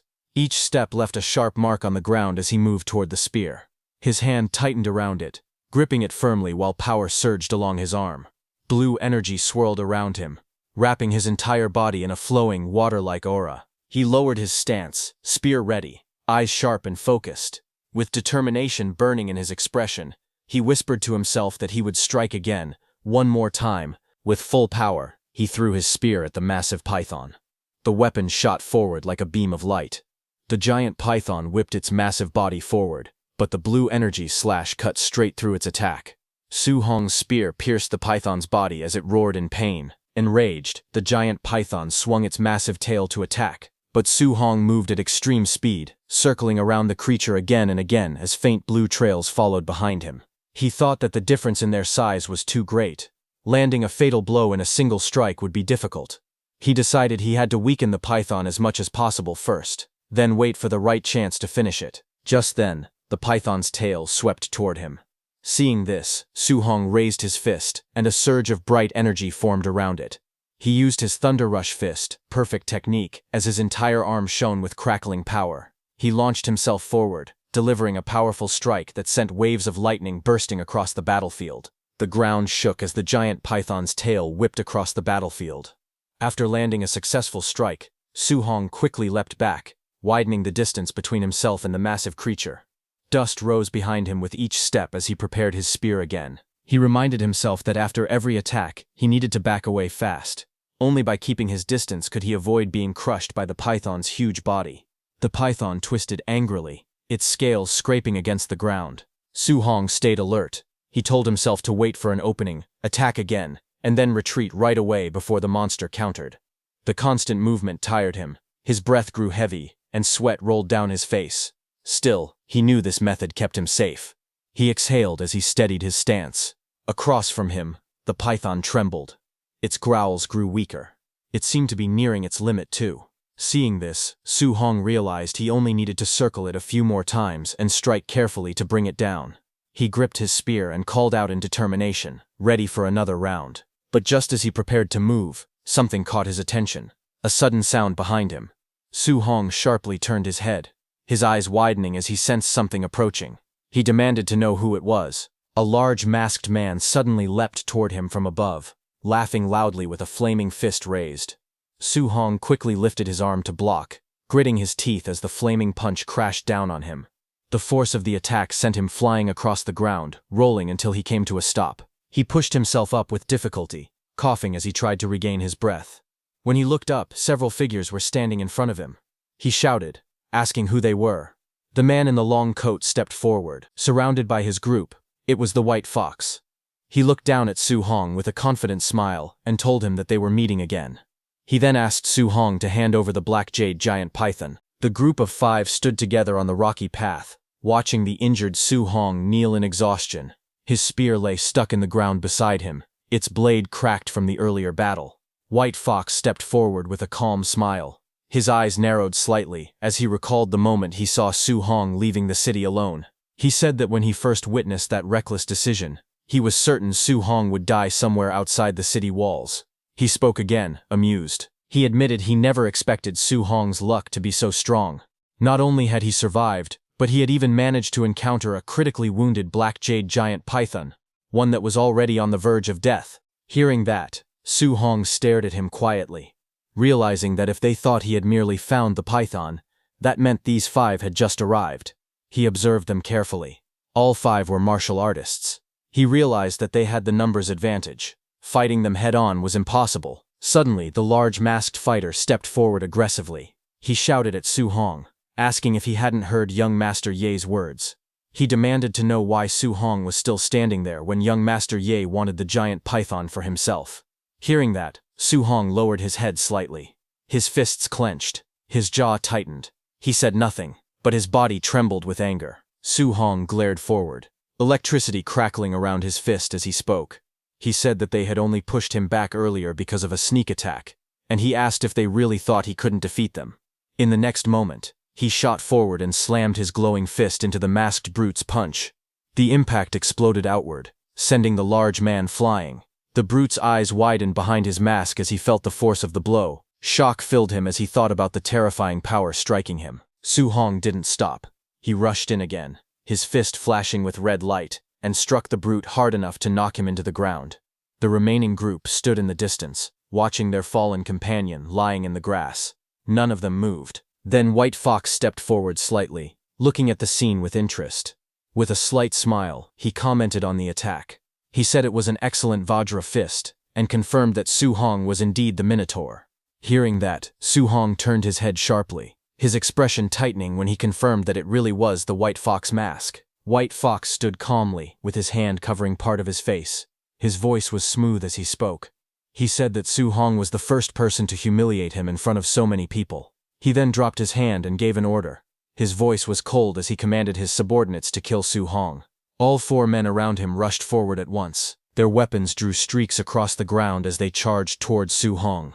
Su Hong reacted instantly. His hand tightened around the spear, and his body shot upward in a single motion. Behind him, White Fox's group shouted to chase him. They sprinted after him as he leapt away from the rocky cliff. Deeper in the forest, the group slowed down, scanning their surroundings. Dense trees and scattered sunlight surrounded them as they searched the area. One of them shouted, asking where he went. Another warned that the woods ahead were thick and easy to ambush in, telling everyone to stay alert. The masked man with brown hair looked ahead as he walked through the forest. He scoffed and said there were so many of them, wondering if they were really afraid of just one man. Just as he said that, suddenly, a blur shot past him. Su Hong moved at incredible speed. The masked man's eyes widened as Su Hong dashed forward. Su Hong's eyes glowed with a sharp blue light as he closed the distance. In the next moment, he struck. The masked man was smashed into the ground with overwhelming force. From Su Hong's punch, 9 continuous sounds echoed in the air. Blood splattered across the man's mask as he lay motionless on the forest floor. Farther back, White Fox watched in shock. Sweat slid down his face as he stared at the settling dust clouds left behind by Su Hong. He cursed under his breath, unable to hide his disbelief. He wondered how Su Hong could possibly be this fast. White Fox's remaining 3 men stood together. One of them suddenly shouted in shock. He told young Master Ye that the technique being used by Su Hong was the Thunderclap Fist, specifically the 9 Echo Thunderclap Fist. He added that even rank 3 martial artists couldn't train the Thunderclap Fist to perfection. Hearing that, White Fox's expression twisted in frustration. He snapped at them to shut up. Sweat slid down his cheek as he stared ahead in disbelief. He couldn't understand how Su Hong had perfection in the Vairara Fist, and now perfection in the Thunderclap Fist. He questioned how any of this was even possible. Up in the trees, Su Hong watched them from above, staying calm as he observed the group below. He quietly thought to himself that if he hadn't just fought the giant python and consumed so much vitality, he could have crushed all 3 of them head-on. Since he couldn't confront them directly now, he decided on a different approach. He decided that he would have to defeat them one by waiting for the right moments. Thinking that, he threw his spear, but he didn't attack them directly. He threw his spear onto the ground right behind White Fox's group. It was meant to distract their attention, and it worked. As everyone turned to look at the spear, Su Hong made his move. Before White Fox's men could react, Su Hong appeared right in front of one of them. Blue light flashed in his eyes as he reached forward with a swift, precise motion. The man facing him froze, shock spreading across his expression as he realized he had been targeted. Su Hong kicked the man in the face. His strike landed with explosive force, sending blood scattering as the man's head snapped back violently. The impact launched the man's body into the air before it crashed onto the ground. Nearby, the remaining attackers turned in shock. One of them stared at the fallen body with fear spreading across his face, while another looked nervously toward his leader. One man shouted that Su Hong was too strong and urged White Fox to retreat, but White Fox refused. He glared ahead and demanded whether they were joking, insisting that he would kill the boy today. A blur of motion cut through the forest as Su Hong dashed between the trees. His speed left streaks of blue light trailing behind him. The attackers could barely react as Su Hong appeared again and rushed straight toward them.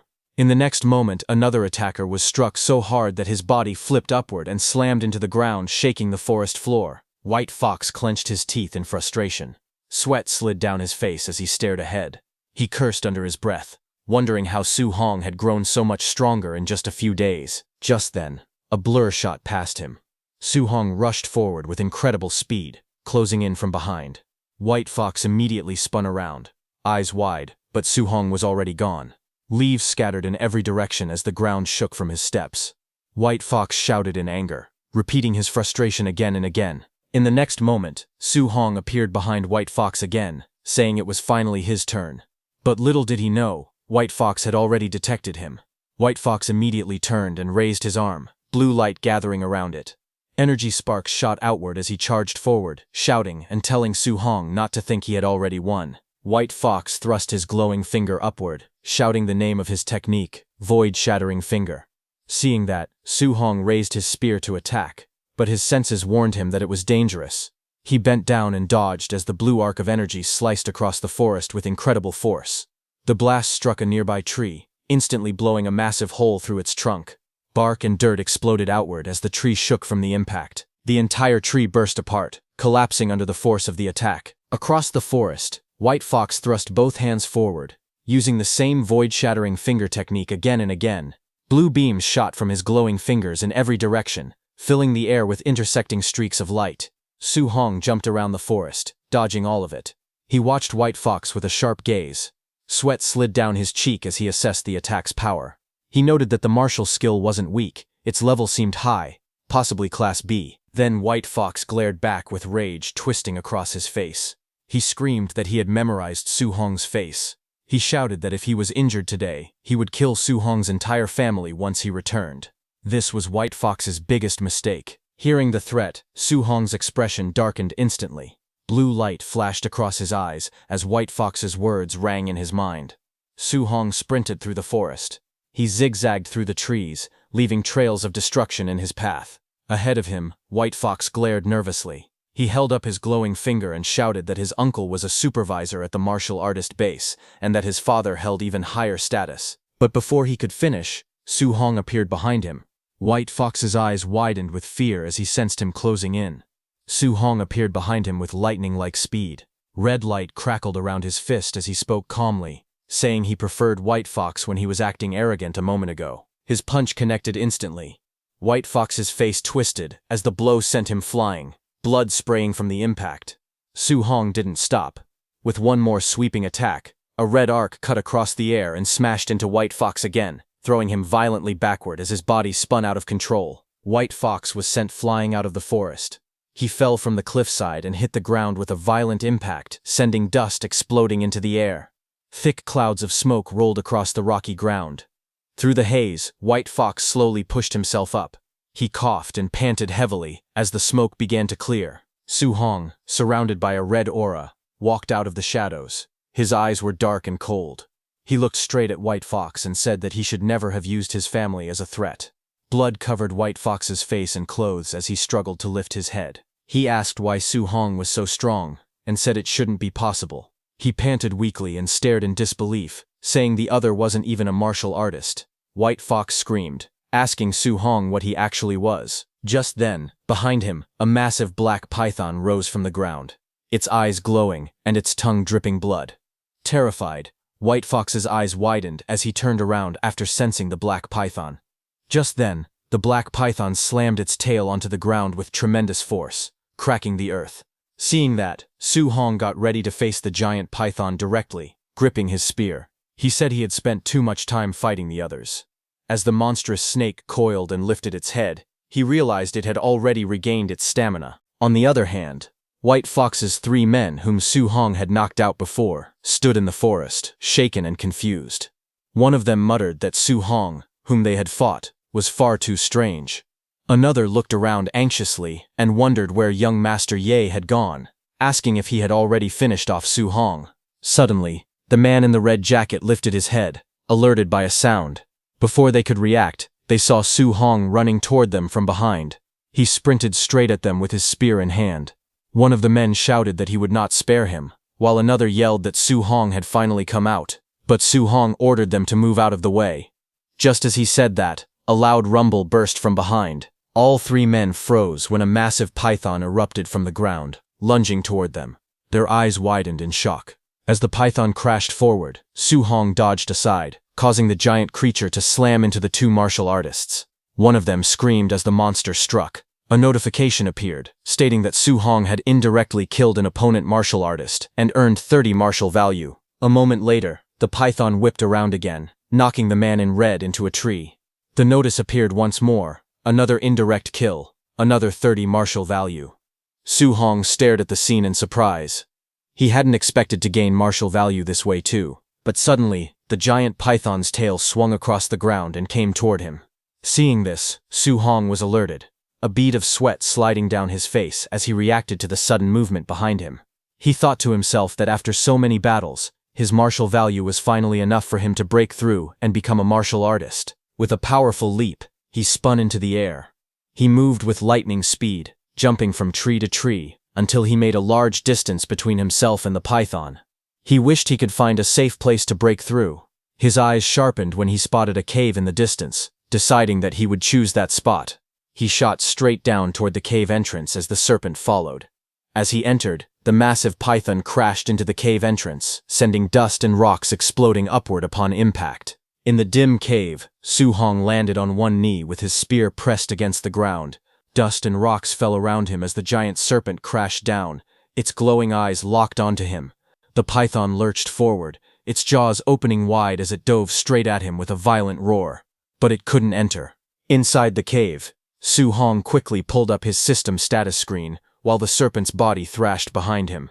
The python roared again as the system interface displayed Su Hong's information. Name: Su Hong, Vitality 96, Spirit 23, Physique, mortal body 3%. Martial skills, raging sea spear technique, perfect thunder rush fist, perfect vajra fist, perfect floating light palm, perfect void step. His martial value showed 504. Su Hong furiously tapped the vitality stat on his screen, shouting for it to increase faster.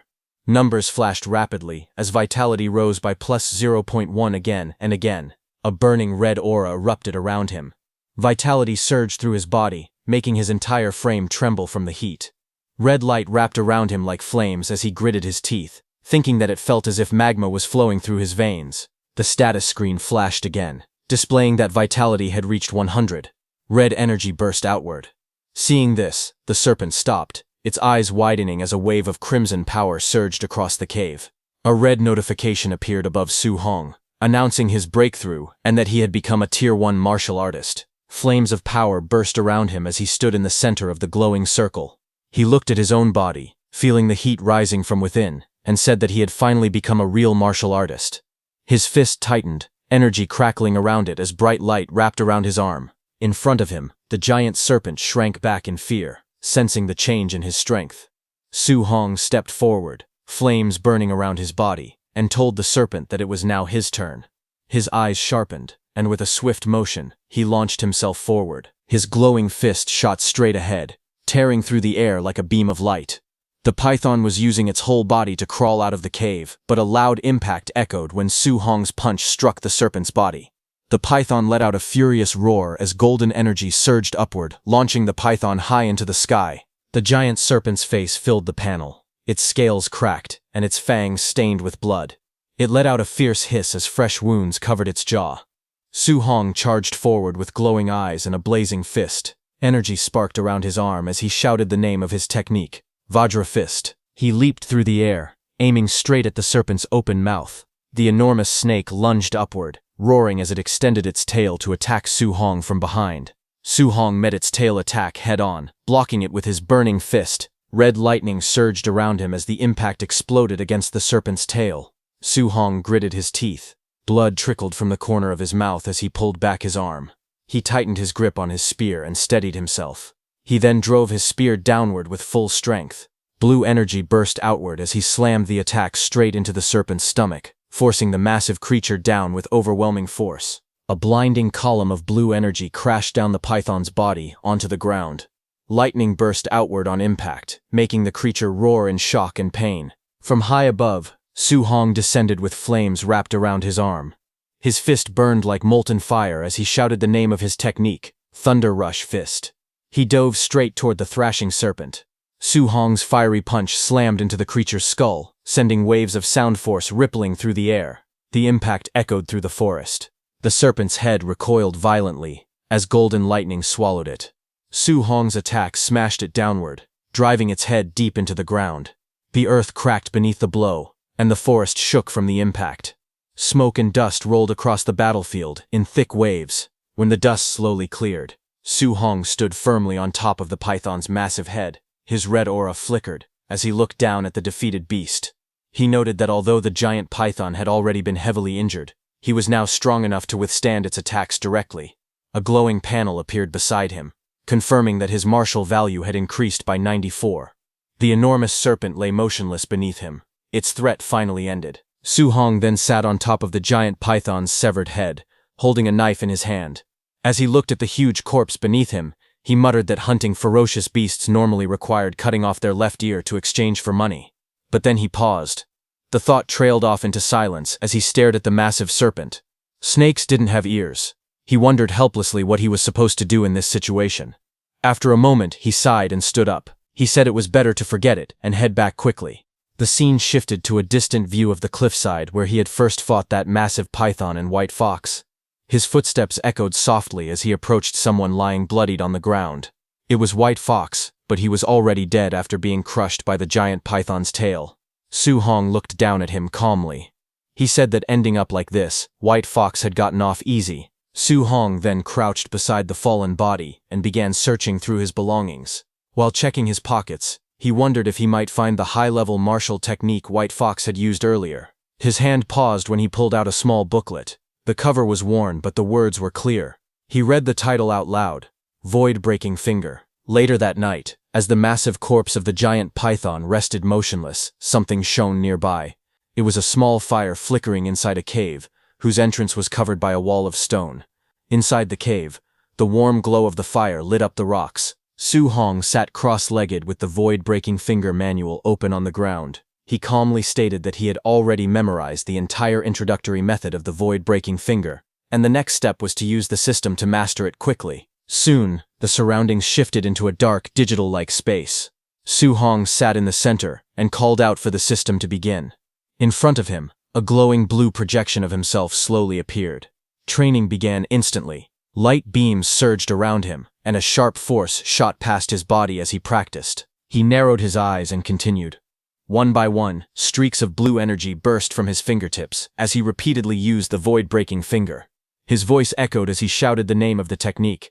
System panels floated beside him, showing the mastery level rising rapidly, 51%, 63%, and 93%. Blue light filled the entire space as he continued to train, pushing the technique closer and closer. Suddenly, a faint blue screen flashed before Su Hong's eyes, showing a message that void-breaking finger had reached the basic stage. But before Su Hong could celebrate, a sharp beam of blue light shot into his forehead, causing his body to tremble. His eyes widened in shock. He coughed weakly, holding his chest as he returned to reality. He looked at the manual in his hand and thought that, as expected of a B-rank martial skill, even reaching the basic level put heavy pressure on him. While catching his breath, he decided he needed to find a monster to test the technique's power. 3 days later, deep in the forest, a massive bear with glowing red eyes burst through the trees. The beast roared furiously as it charged forward. Just then, Su Hong stepped in, raising his arm. Blue energy gathered at his fingertip. As he released his attack, he unleashed the void-breaking finger, sending a piercing beam of energy straight into the bear monster. The bear was struck violently, its body shaking under the force of the blow. Su Hong stood calmly with blue energy swirling around his finger. He realized he had finally reached the perfect realm of the technique. He felt satisfied, thinking that its power was truly worthy of a B-rank martial skill. Just then, a glowing notification appeared, displaying that he had mastered void-breaking finger to perfect void-breaking finger. With the skill perfected, he lowered his hand and said that it was time to go back. The scene shifted to a large fortified compound, the martial artist base, where countless martial artists were gathered within the wide courtyard. The martial artist base was lively that day. At the exchange counter, a startled clerk counted the rewards and announced loudly that the total came to 230,000. The surrounding hunters murmured in surprise. One of them praised the Thunder Squad, saying they were incredibly fierce for killing so many beasts. Another muttered that this single harvest equaled several months of his own hard work. Just then, a little distance away, new voices rose in excitement. Hunters pointed out that this guy didn't bring back a single non-ranked beast. Every corpse he carried was a Tier 1 ferocious beast, and some were even high-stage ones. Those voices attracted the Thunder Squad's attention. Those voices were for Su Hong. He stepped forward with a large bundle. The clerk checked the records and read out the numbers in disbelief. 72 initial stage beasts, 83 middle stage beasts, and 17 high stage beasts. The total reward reached 406,000 blue star coins. The hunters nearby stared at him in shock. Su Hong lowered his gaze slightly, sweat forming at his temple. He wondered if he had hunted too many beasts and become too noticeable. If he had known this would draw so much attention, he thought he should have killed fewer. Just then, loud noises echoed through the base. A burst of force shattered part of the plaza, catching everyone's attention. Hunters gathered and stared at the destroyed area. People shouted in confusion. Someone asked how the base could be attacked. Another questioned how this was possible when so many high-level martial artists were stationed there. Su Hong stepped forward among the crowd, gripping his spear as he looked toward the smoke rising from the damaged building. From the smoke, a pale hand pressed against the ground, a faint glint of light reflecting off several metal rings wrapped around its fingers. A man in a suit stepped forward from the smoke-filled ruins of the base. His expression twisted with fury as he shouted for the base to be sealed, ordering that not even a single fly be allowed to escape. This man was Ye Qi, the person in charge of the base, and White Fox Ye Feng's uncle. His subordinates responded instantly, shouting their acknowledgement. Seeing this, another supervisor hurried toward him, panic visible on his face. He asked Ye Qi what had happened. Ye Qi's eyes burned red with rage as he answered. He shouted that his nephew Ye Feng, along with the 4 martial artists accompanying him, were all dead. News of the death spread quickly among the crowd. Several martial artists whispered in shock, wondering how Ye Feng could possibly have been killed and how an entire group of 5 could be wiped out at once. Some people muttered bitterly. One man thought that if not for Ye Feng's background, he would have killed him long ago. Another person said that everyone there had been robbed by Ye Feng before. More voices joined, saying the scourge had finally been eliminated. Hidden among the crowd, Su Hong stood silently, listening to their reactions as the discussions grew louder around him. Ye Qi walked forward, announcing in a stern voice that a B-rank martial skill found on Ye Feng's body was missing. He declared that all martial artists had to be body searched and cleared of suspicion before they were allowed to leave. Amid the tense crowd, Su Hong stood quietly with his spear. He observed the situation calmly. As he listened, he thought to himself that based on the corpses, it was obvious White Fox had been killed by the giant python, so the incident should not be traced back to him. From across the open plaza, the officials and Ye Qi gathered in a group. Their eyes scanned the crowd in suspicion. Su Hong noticed their focused stares drifting toward him. He wondered silently if they were targeting him. Suddenly, the people around him slowly stepped back, creating a clear path as the officials walked forward, led by Supervisor Ye. Their footsteps echoed as they approached directly towards Su Hong. Then Ye Qi, with a dark expression, stepped out from the group. His eyes glowed coldly as he spoke with a forced smile, addressing Su Hong as little brother. He said he had heard that Su Hong alone had killed ferocious beasts worth 400,000, and he claimed that Su Hong's skills were truly amazing. Ye Qi looked down at Su Hong and said he had heard that Su Hong had killed a ferocious beast worth 400,000 credits on his own. He called it impressive. A woman nearby stared at Su Bai suspiciously. She said he looked like a rank 1 early-stage fighter at best and questioned how he could possibly kill so many beasts. She insisted that he must have scavenged young Master Yi's belongings and ordered the guards to search him immediately. 2 suited enforcers stepped forward, flames burning around their arms. One of them warned Su Bai not to resist, saying things would get ugly if he did.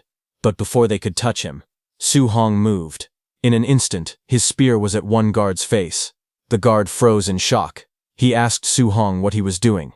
The guard was stunned because he couldn't even follow how fast the spear had been drawn. Su Hong then asked calmly if they truly wanted to search him. He reminded them that he was a student of Star City High No. 1. Hearing that, Investigator Ye Qi narrowed his eyes as he thought about the situation. He knew the principal of No. 1 High was fiercely protective of his students, someone no one wanted to provoke. But to him, Su Hong still seemed extremely suspicious. He walked forward with 2 guards beside him. He thought that if Su Hong truly hunted all those beasts by himself, then he was a genius, and if they accused the wrong person and offended him, it would become a big problem. Facing Su Hong directly, Ye Qi explained that his nephew had been attacked and their family's secret technique had been stolen. He said he needed to find the culprit and hoped Su Hong would cooperate. Su Hong replied calmly, saying he only hoped they weren't accusing the wrong person. Seeing Su Hong's attitude, Ye Qi got angry, but he offered 10,000 credits as compensation for the search. Su Hong raised his hand and countered with 30,000. In his mind, he reasoned that Ye Feng had been killed by a giant python, and as long as the technique wasn't found on him, they couldn't blame him. After thinking for a moment, Ye Qi agreed. He told the guards to search. Su Hong lifted his arms slightly and told them to check carefully, saying he didn't want any false accusations. The guards began searching through his belongings, while the woman searched his bag. Ye Qi and the others watched closely. One of the guards finished checking and reported that there was nothing on Su Hong. Hearing this, Ye Qi told his subordinates to give Su Hong the 30,000 credits and let him go. Hearing that, Su Hong let out a small sigh of relief. In his mind, he felt lucky that he had cleaned everything up earlier. Otherwise, he would have been in serious trouble today. As he walked away with his spear, Ye Qi, who was in charge, ordered the others to continue searching everyone. No one was allowed to leave until they were cleared of all suspicion. Su Hong left, thinking about his next steps. He planned to shower and change clothes first. After that, he wanted to go to the Martial Artists Association to register for the assessment. He needed to get a guidance technique as soon as possible. Later, he arrived at an underground hotel inside the martial artist base. Inside a quiet and bright room, he sat shirtless on the bed, with his status window open in front of him. He checked his stats and was surprised. He had accumulated 534 martial points.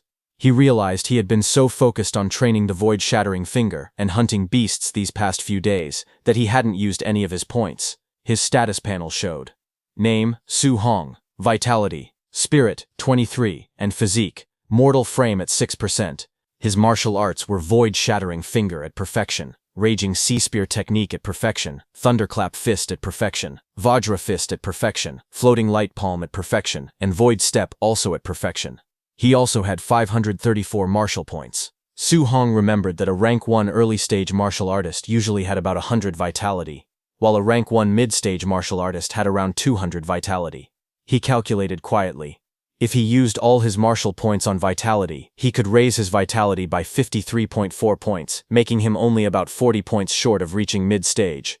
He sat there, thinking carefully about what to upgrade next. He looked at his other stats and thought to himself that he still hadn't upgraded his spirit or mortal frame yet. He wondered what effects they might have. His screen displayed that he had 23 spirit and his physique, mortal frame was at 6%. He told himself that he had plenty of martial points anyway, so he decided to test it and see what would happen. He put some points into his spirit.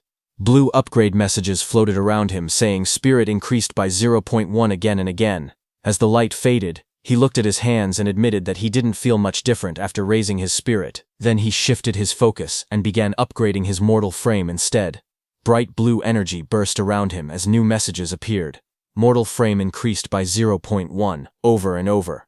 This time, he felt the strength increase clearly. He nodded to himself and decided to add even more. His status window updated again, showing that his spirit was now 26.5 and his physique mortal frame was at 36.1%. His martial arts list stayed the same: void-shattering finger, raging sea spear technique, thunderclap fist, vajra fist, floating light palm, and void step, all at perfection level. His martial points dropped to 0. He looked at his window and decided that his mortal frame level was enough for now. He planned to put 200 martial points into vitality next and the rest into spirit. A new wave of glowing panels swirled around him. Vitality increased by 0.1, filling the air, followed by more upgrades pouring into spirit. Suddenly, red energy exploded from his body. Su Hong clenched his fists as power surged through him. It felt as if an endless supply of strength was rising from deep inside, overflowing with unstoppable force. His body became very muscular. As the intense red aura around him faded, Su Hong's body slowly returned to normal. The overwhelming surge of power that had twisted his muscles settled down, leaving only a faint glow around him. He sat cross-legged on his bed, letting out a long breath. He was relieved that his body had returned to its usual shape. He thought to himself that if he had stayed in that bulky, muscle-bound form, he would have had no idea how to explain it to people he knew. Time passed, and an hour later, he arrived at the Star City Martial Artists Association. The tall building stood out among the surrounding structures. Inside the hall, Su Hong walked up to the front counter. He politely told the receptionist that he was there for the martial artist assessment. She nodded and told him that a staff member would guide him soon. As he followed her through the corridor, the guide glanced at him and commented that he looked quite young. She asked if it was his first time taking the assessment. She explained that to pass as a rank 1 martial artist, a person needed at least 100 vitality and over 1,000 combat power. She wished him good luck. Su Hong simply thanked her and continued walking. Nearby, 2 martial artists noticed him. One of them wondered aloud why Su Hong had come alone, without even a master accompanying him. The other guessed that Su Hong was probably just testing things out, considering his age. Su Hong continued forward quietly as their voices faded behind him. But just as he entered, his eyes widened slightly. His attention locked onto the assessment area ahead. A staff member read out the results loudly. Panjia's vitality was 102, but his combat power only reached 992, so the assessment failed. Panjia yelled in frustration, saying he had been so close. The crowd murmured all around. Next, another candidate stepped forward. The staff read the numbers again. Li Ming, vitality 105, passed. The examiner then announced that the next stage would be the combat power test. Li Ming faced the testing machine while the examiner watched. He took a stance and struck with full strength. The room shook from the force as he shouted. A moment later, the screen displayed the result. Combat power 1763, passed. Seeing that, the crowd murmured that Li Ming's combat power was 1763, almost reaching the level of a mid-stage rank 1 martial artist. People whispered that Jiang Ming from the Raging Thunder Dojo had a disciple named Li Ming. They guessed he must be that disciple and praised his talent, noting that he even used the thunderclap fist. Su Hong listened quietly. He wondered to himself why they mentioned Jiang Ming's disciple. He recalled that Jiang Ming's disciple was Li Yan, and questioned how many disciples that dojo master actually had. While he was lost in thought, Li Ming stepped toward Su Hong and told him it was his turn. As Su Hong went inside, Li Ming smirked confidently. He thought to himself that he was taking the assessment at this age, because he was a genius. Watching Su Hong enter, he wondered if someone the same age could ever compare to him, but suddenly, shocked reactions filled the room. People stared at the screen and cursed in disbelief. They wondered if the vitality tester was broken. They couldn't understand how someone's vitality could be that high. Hearing this, Li Ming was stunned. He looked back in shock as the examiner announced the result. Su Hong, vitality, 123. Li Ming, who had mocked Su Hong earlier, shouted in frustration, saying it was impossible. He tried to steady himself. He told himself to calm down, repeating that high vitality meant nothing and that only combat power truly mattered. A moment later, the examiner announced that the combat power test was about to begin. Everyone watched as Su Hong stepped up in front of the machine. He thought about his progress. He had already advanced to a martial artist and strengthened his body, so his power had grown a lot. He guessed that using 40% of his strength should be enough for this test. But then he worried. If he held back too much, he might fail the requirement. To be safe, he decided to use 50%. He took his stance and focused. His eyes sharpened as he rushed forward, his fist glowing with power. In the next instant, he struck the machine with a powerful blue force, sending a huge shockwave through the entire room. The machine went flying back violently as his attack blasted straight into it, leaving the ground cracked behind him. The machine exploded into pieces the moment his punch landed, leaving behind streaks of motion as fragments of metal scattered across the floor. Everyone watching froze in shock. Li Ming's eyes widened as he saw that the tester had been sent flying with just a single punch, calling that level of power terrifying. But what was even more terrifying was that Su Hong didn't even use any martial arts. Then the results appeared. The broken machine displayed the number 3004, a combat power normally reached only by a rank 1 high-stage martial artist. The crowd was stunned. They said that number was unimaginable. Up on the balcony, an instructor pointed at the chaos below. He told his superior that the same kid had caused trouble again, calling him an absolute monster. The superior looked down and recognized Su Hong. That was the same man who had watched Su Hong's match in the underground arena. With a calm expression, he said that it all made sense now. Meanwhile, in a bright office filled with sunlight, the president of Star City's Martial Arts Association, Wu Linshen, sat at her desk. She complained that the Yang City branch next door kept producing geniuses and showing off every day. She worried that if Star City didn't produce any geniuses soon, she would lose her job. Suddenly, an assistant burst into the office in a panic. He yelled that a monster had appeared in the martial artist assessment. Wu Linshen was startled enough to nearly drop her phone. He quickly explained that a rank 1 early-stage youth had sent the testing machine flying using only raw physical strength, and his combat power had reached 3000. Hearing this, Wu Linshen's eyes widened. She stared ahead, shocked by the news. Meanwhile, the Martial Artists Association's central hall was busy, filled with people walking around and talking. Su Hong stood near the escalators, with a staff member dressed in a suit. The staff member told Su Hong that he would first take him to the second floor to register his martial artist identity. After that, they could go collect his allowance. Su Hong nodded and thanked him. As they spoke, someone walked down the escalator. A pair of high-heeled boots appeared at the top, and a woman's voice said that the staff member could leave because she would personally handle Su Hong. The staff member froze. Then the woman stepped fully into view. It was the president. Her long golden hair flowed behind her as she looked down at them from the escalator. The staff member called out in surprise. The president walked up to Su Hong and asked if he was Su Hong. She introduced herself as Wu Linshen, the president of the Star City branch of the Martial Dao Association, and told him to follow her. Su Hong replied politely, calling her president. At the same time, he thought to himself that this person was the president of Star City's Martial Artist Association. He had heard rumors that she was a Tier 5 martial artist. She looked different from what he had imagined. The scene then shifted to the president's office. A bright and spacious room filled with warm sunlight. Su Hong sat on a couch while the blonde president reclined casually on another seat. She looked at him with a relaxed smile and began speaking. She said she knew he was a student from Star City No. 1 High School, and mentioned that Principal Lee Chengshan had complained to her before. According to him, the school had produced only 2 ordinary Tier 1 martial artists this year, yet Lee Chengshan somehow hit a major genius like Su Hong. Su Hong looked confused, and asked why she had brought him to her office. He explained that he only wanted to register as a martial artist, and collect his allowance and guidance technique. The president waved her hand confidently. She told him not to worry, saying the people downstairs had already handled his martial artist ID and monthly allowance. As for the guidance technique, she said she would teach him personally. She stood before him and asked how much he currently understood about guidance techniques. Su Hong thought for a moment. He said the textbook mentioned that heaven and earth spiritual chi had different attributes, and that guidance techniques were methods to absorb those spiritual energies to strengthen the body. He also added that absorbing spiritual chi of different attributes required a matching guidance technique. The president lifted her hand, and a warm orange flame appeared in her palm. She explained calmly that the textbooks were not wrong, but guidance techniques were more than just cultivation methods. She gave an example. The heavenly flame guidance technique she practiced mainly absorbed fire attribute spiritual chi. While it strengthened her body, it also gave her attacks the power of fire. As she spoke, the flame in her hand burned brighter and sharper. She then released the flame outward.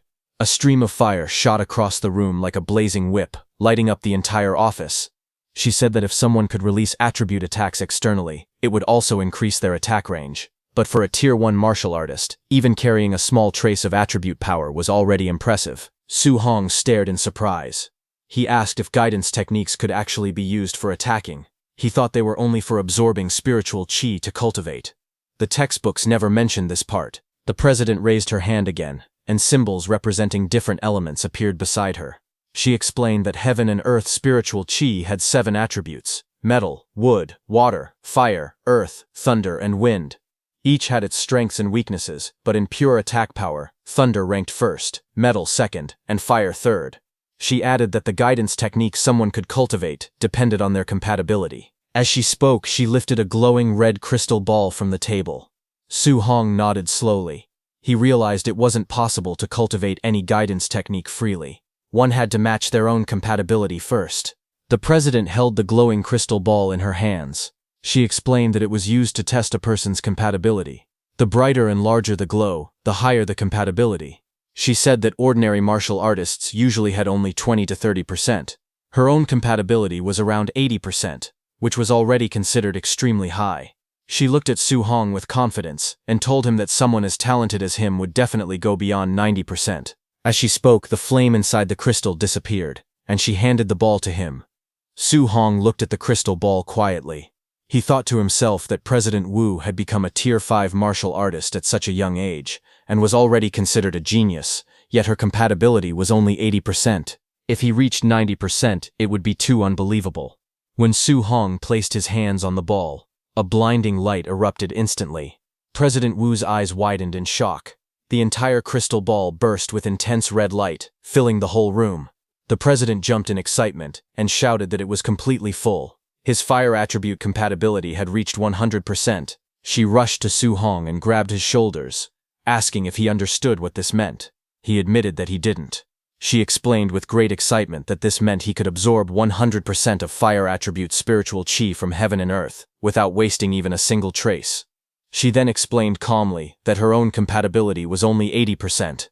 Because of that, she lost 20% of the fire attribute spiritual chi every time she absorbed it. Even so, she had already reached Tier 5 as a martial artist, and had become the president of the Star City Martial Artists Association. Then she leaned closer to him. With a confident smile, she said that his future achievements would definitely be higher than hers. She admitted that she never expected a small place like Star City to produce someone as talented as him. Someone who was not weaker than geniuses from the Magic City Imperial Capital region. Su Hong looked at the crystal ball in his hands. He thought quietly to himself that the fire attribute was good, but he still preferred the thunder attribute. He wished he had the thunder spirit attribute instead. Just as he said that, the crystal ball suddenly burst with bright golden lightning. Thunder-like patterns flashed inside it, as powerful light filled the room. When he lifted the glowing sphere, President Wu stared at him in shock. He looked at her and said that his thunder attribute compatibility also seemed to be 100%. She stayed silent, unable to respond. President Wu stared at the test results in shock. She wondered if it was real or fake because the thunder and fire attributes both showed 100% compatibility. She felt overwhelmed and thought to herself that Su Hong was a monster, something far beyond normal. Just then, Su Hong, now holding a green crystal ball, spoke nervously. He told the president that the wind attribute also seemed to be 100%. Hearing this, the president looked even more stunned, unable to believe what she was seeing. She quietly muttered that the situation was too outrageous. A few minutes passed. The room became calm. Sunlight spilled in through the windows, while the two of them sat on separate couches.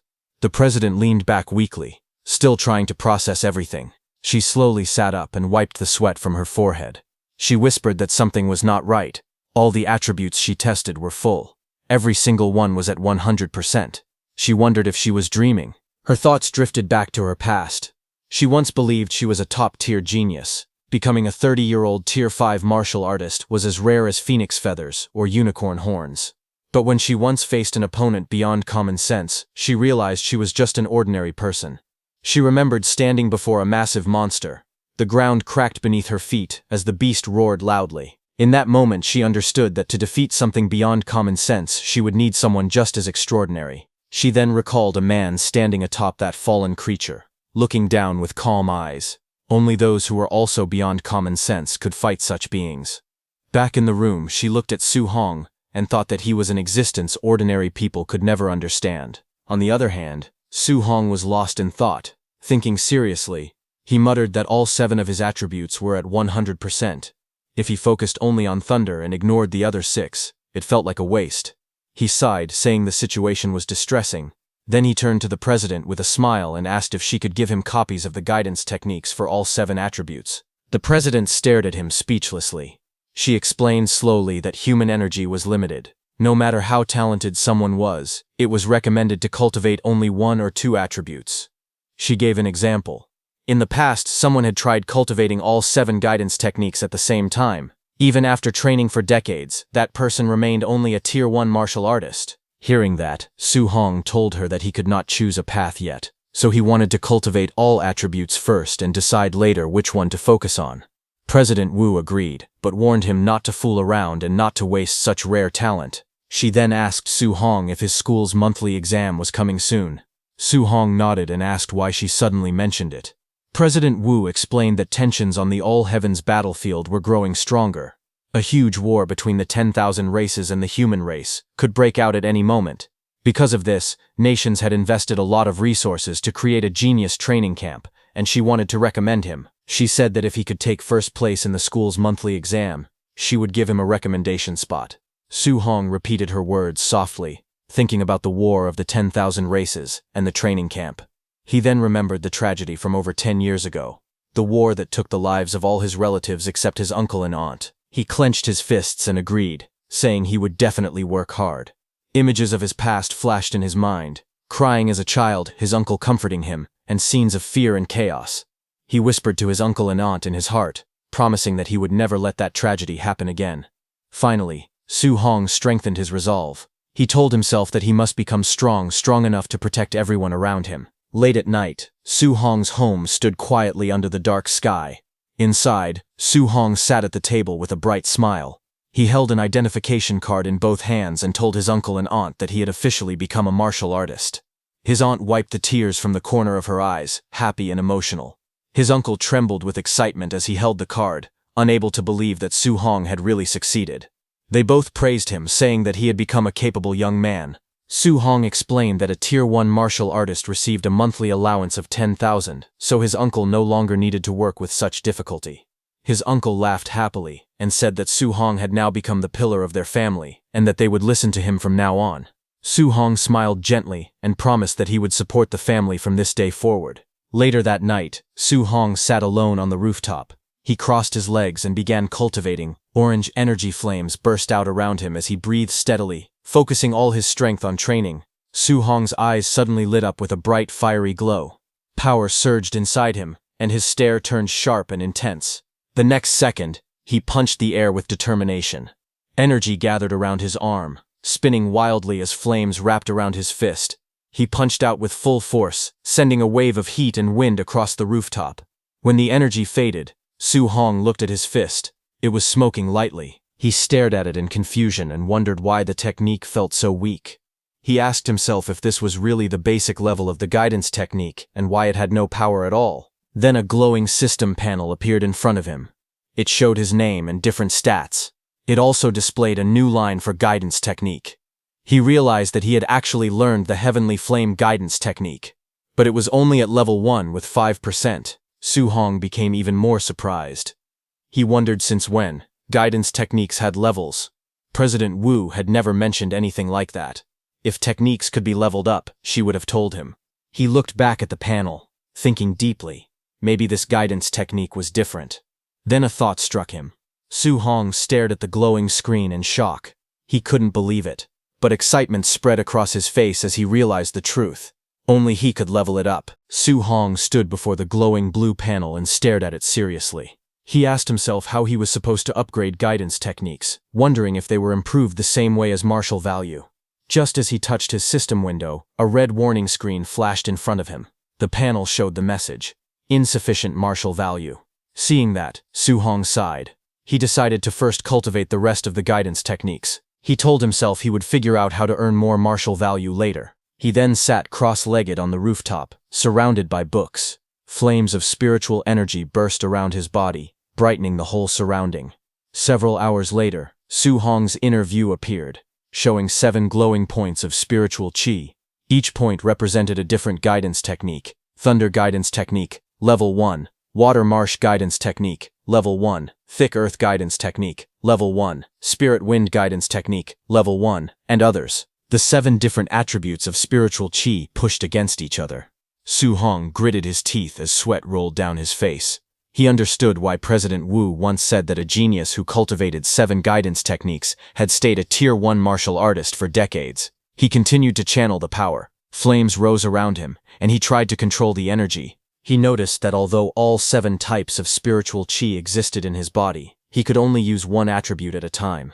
A ball of fiery spiritual qi formed in his hand as he breathed heavily. That bright flame swirled in Su Hong's hand as he watched it closely.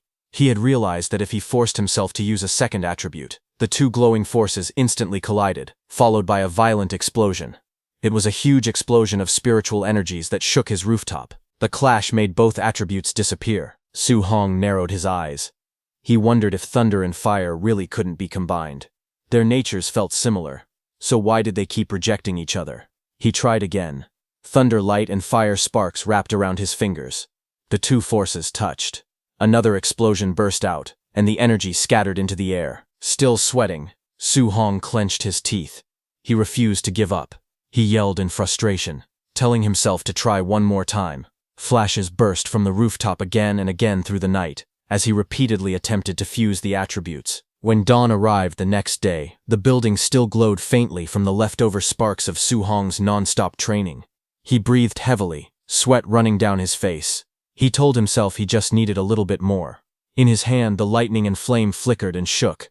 He stared at it, insisting softly that he only needed a tiny bit more. He gritted his teeth and shouted for the power to fuse. Lightning and fire wrapped around his arms as he forced the 2 energies together. He raised his hand again and yelled, calling for fusion. A bright flame exploded in his palm. After trying through the whole night, he finally succeeded. He looked at the flame in his hand with relief and satisfaction.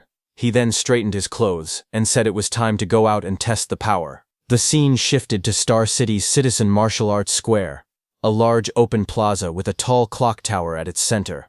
Training robots stood ready around the area. Su Hong stood in front of the spider-shaped combat tester.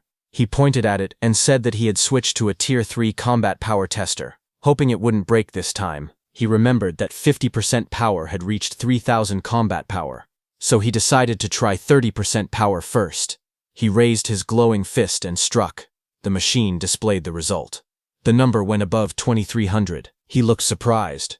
At 30% strength, the power should have been around 1,800, but it had increased by 500 more. He looked at the lightning burning in his hand, and thought that just the power of thunder alone was already this strong. Then he clenched his hand again, and aimed. He wondered how strong the fused power of thunder and fire would be. He released the combined force, and the explosion of lightning and flames shot forward.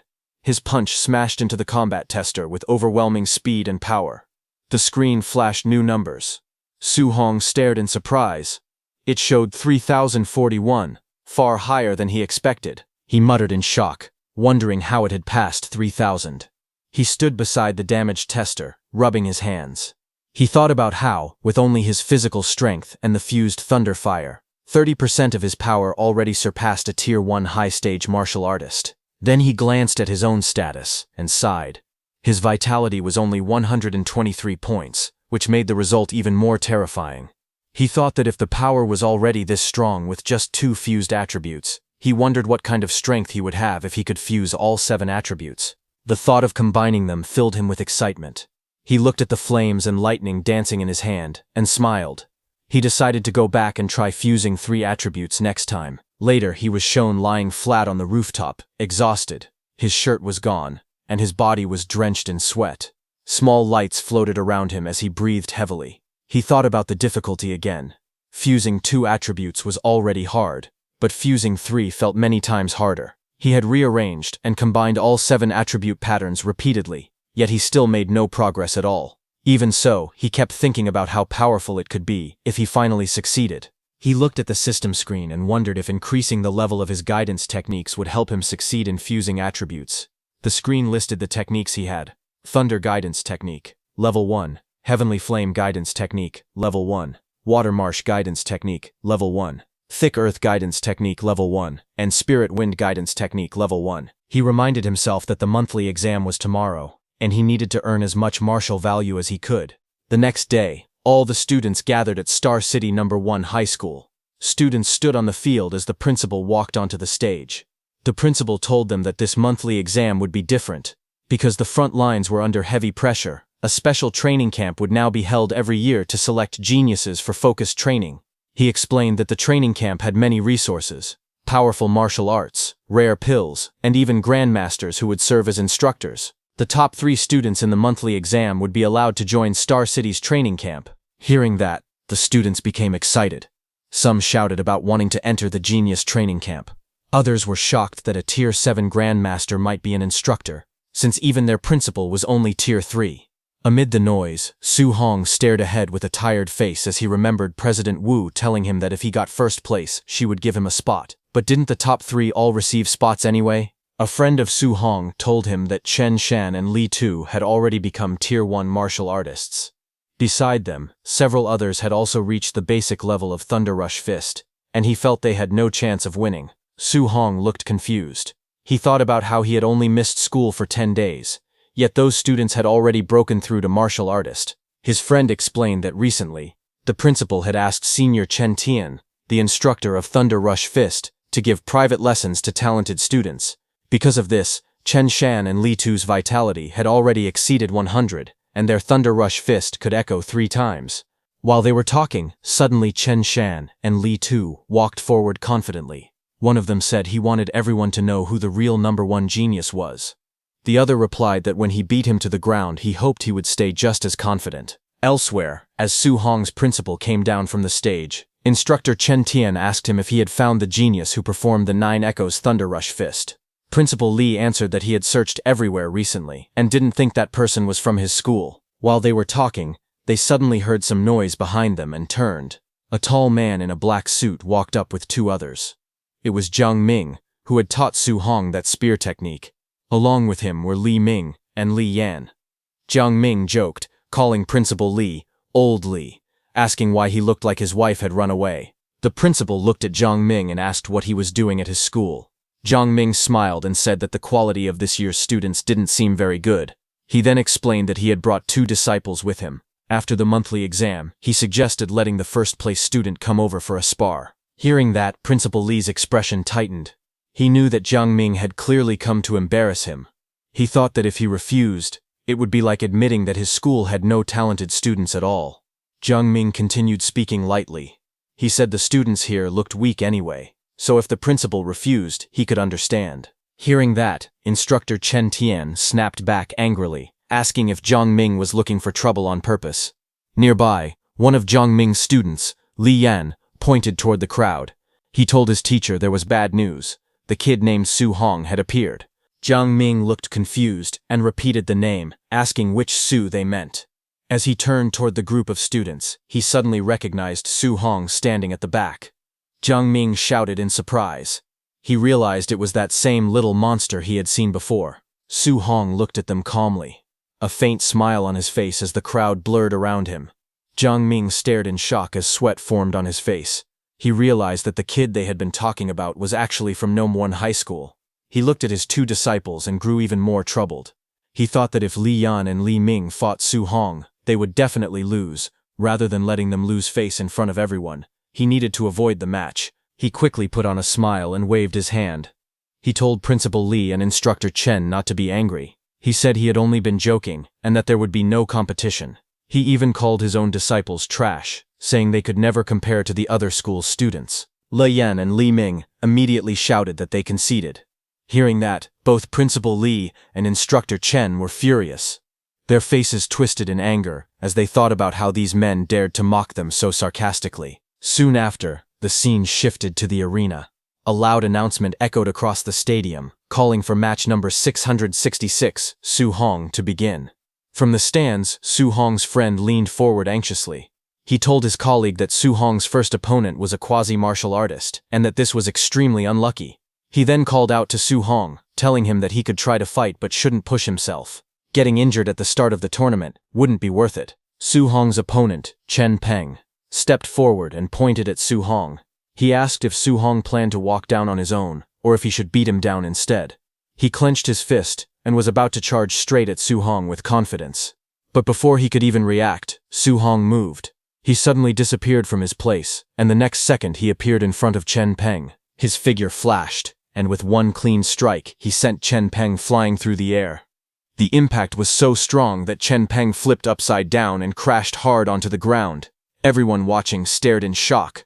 One student shouted in disbelief, asking when Su Hong had become so fierce. The others were stunned into silence. Su Hong stood calmly in the center of the field, surrounded by rising smoke. His posture was relaxed, but the crowd trembled.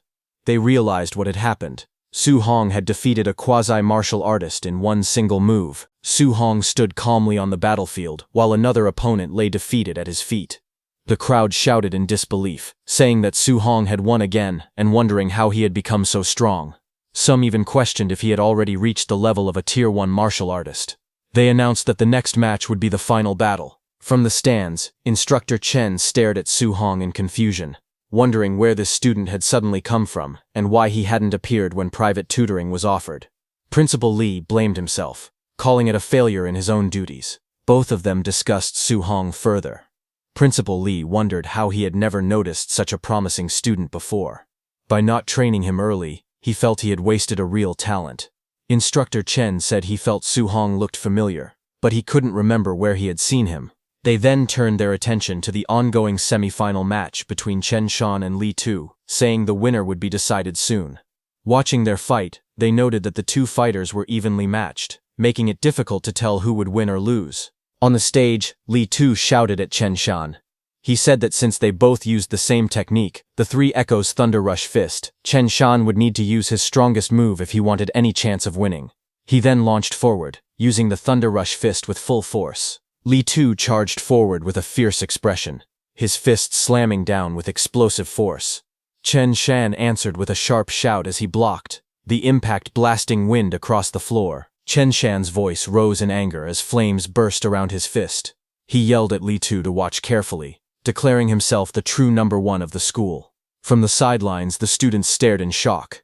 They shouted that Chen Shan was performing attribute externalization, unable to believe he had already mastered it. They recognized the blazing fist as the fire attribute, known for its immense power, second only to thunder. Li Tu stepped forward with a calm smirk as water-like energy flowed around his arm. He replied that attribute externalization was nothing special, and anyone could do it. The students gasped again. They shouted that Li Tu could also externalize attributes, and his was the metal attribute, a force even stronger than fire in combat. Li Tu dashed ahead, chains of metallic energy swirling around his fists. He announced that he also possessed this power as he launched his attack. His punches echoed with 5 sounds. Chen Shan, who charged forward, was shocked when he saw Li Tu unleash the 5 Echoes Thunder Rush Fist. A violent impact followed as Li Tu's strike landed cleanly. blasting his opponent backward in a streak of motion and shockwaves that tore across the arena floor. From the viewing platform, Principal Lee and Instructor Chen watched with widening eyes. Principal Lee muttered that Lee Tu had been hiding his strength deeply. Instructor Chen added that within just 10 days, Lee Tu had managed to master attribute externalization and even bring the Thunder Rush Fist to the micro level. They agreed that Lee Tu's talent was exceptional. Principal Lee then said there was no need to watch the final match. With micro-level Thunder Rush Fist and the metal attribute, he believed Su Hong had no chance of beating Lee Tu. Instructor Chen sighed that if Su Hong had learned a guidance technique and mastered Thunder Rush Fist as well, he might have stood a chance. Just then, Jiang Ming walked over and confidently placed a bet. He wagered 50,000 that Su Hong would take first place. Hearing that, Principal Lee and Instructor Chen were shocked. Principal Lee asked Jiang Ming if he was crazy. He said although Su Hong was good, how could he possibly win without a guidance technique? But Instructor Chen only laughed, saying that if Jiang Ming was delivering money to him, he would gladly take it. Soon, the announcer declared the final battle. Number 01, Lee Tu, against number 666, Su Hong. The match began. Students shouted from around the arena. Some cheered for Su Hong to seize the championship. Others urged Lee Tu not to lose face. The two fighters stepped onto the circular stage, facing each other as the final showdown began. Lee Tu stood confidently, telling Su Hong that he was lucky. He said Su Hong had only reached the finals because he hadn't met him or Chen Shan earlier. Su Hong looked calm. After hunting so many ferocious beasts, he felt that the students here were too weak. Now he finally thought someone worth watching had appeared. Lis Tu stepped forward with a grin. He said that since Su Hong reached the finals, he could call himself the second strongest in the school. Su Hong simply asked who the first was. Lis Tu stomped on the ground and declared that the number one was himself. He rushed in with a fierce attack, saying he only needed one move to show how big the gap between them was. The students watching gasped in panic. One of them exclaimed that Lee Tu was using the 5 Echoes Thunder Rush Fist right from the start, wondering if he was actually taking things this seriously. Another student nervously said it was already over. With the Thunder Rush Fist coming out, there was nothing left to fight. Su Hong was bound to lose. But Su Hong's eyes glowed with a sharp golden light, as power built up inside him. In the next moment, flames burst from his fist, and he shot forward. He said he only wanted to see where the limits of his physical body lay. The students panicked even more when they saw him rushing straight in.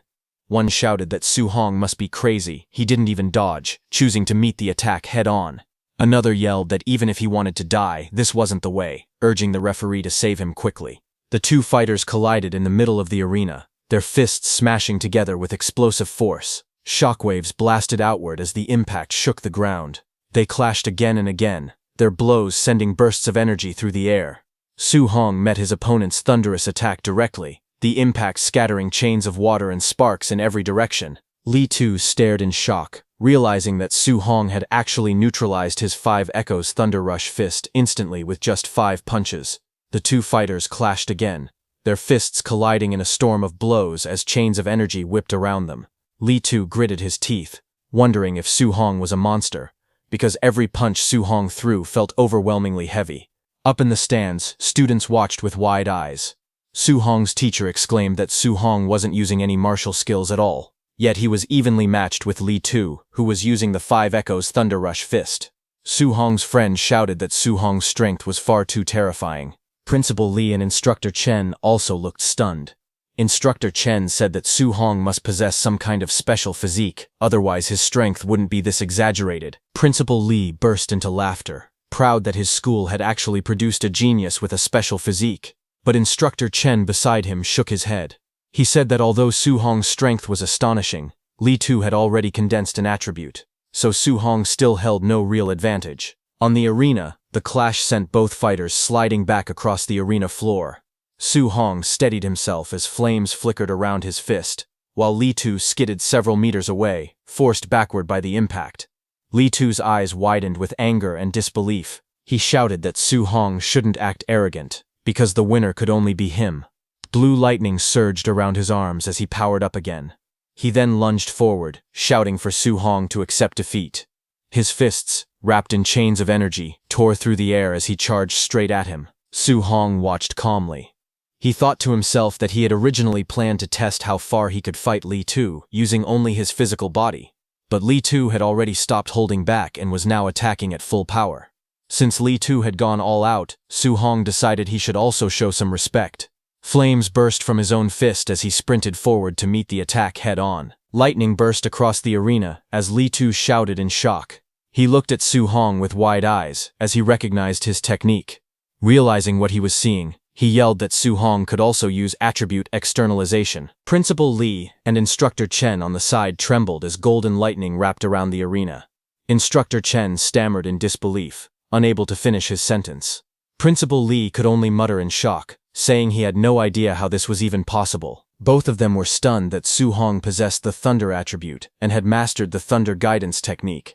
Instructor Chen explained that a special physique combined with the Thunder attribute, which had the strongest attack power, made this talent terrifying. Inside the arena, Su Hong and Li Tu clashed again, lightning and chains exploding in all directions. Li Tu stared forward, realizing something alarming. He admitted that Su Hong's Thunder attribute was even stronger than his own Metal attribute. Su Hong looked back with a calm, confident expression. Lightning coiled around his body as he spoke. He told Li Tu that since he had revealed his ultimate move, he would now answer it properly. Su Hong narrowed his eyes as lightning flickered around him. He told Li Tu that he would show his ultimate move as well. Golden light burned in his eyes as thunder wrapped around his fists.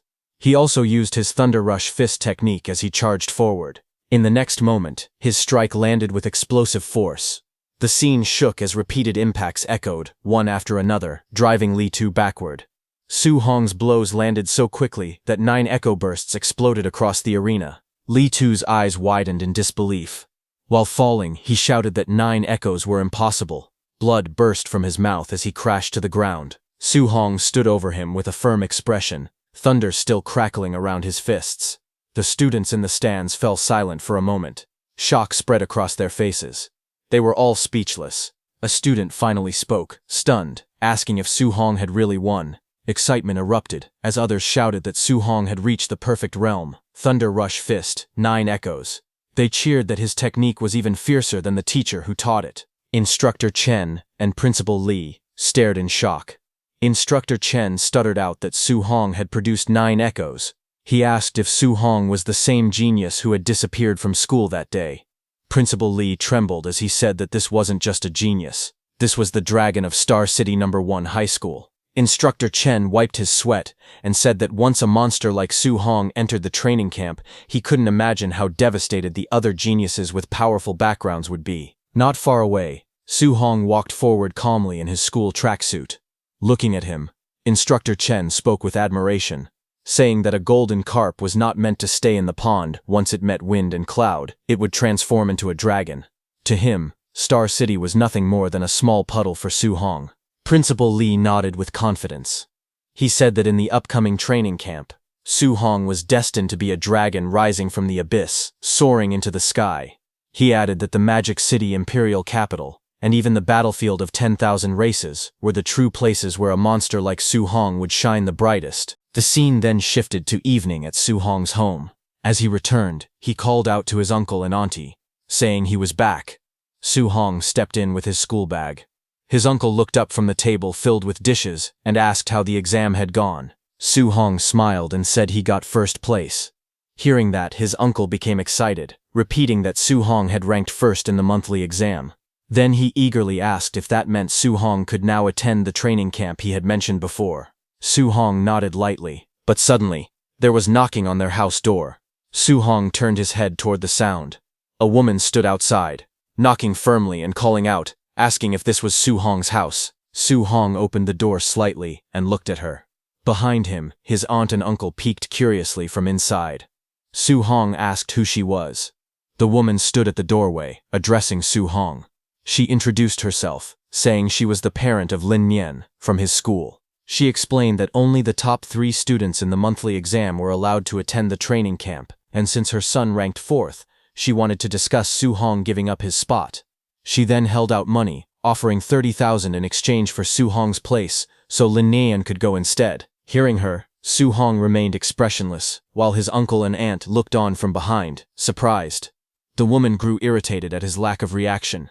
She raised her voice, saying the training camp existed to nurture geniuses for the future battlefield. She warned that the competition was extremely cruel and that people could actually die. She continued, explaining that those in the camp consumed high-grade pills until they vomited and practiced high-level martial skills freely. She added that, given Su Hong's family circumstances, giving up early was for his own good. Hearing that, back inside the home, Su Hong's aunt looked worried and asked him if what the woman said was true and whether the camp was really that dangerous. Su Hong's uncle turned to his wife and told her to calm down. The uncle then looked at Su Hong seriously and asked if he could guarantee his own safety. Su Hong answered firmly that he could, a confident flicker in his eyes. Hearing that, the woman in the purple suit complained, saying they actually believed a child's promise. Su Hong's uncle replied that he trusted Su Hong.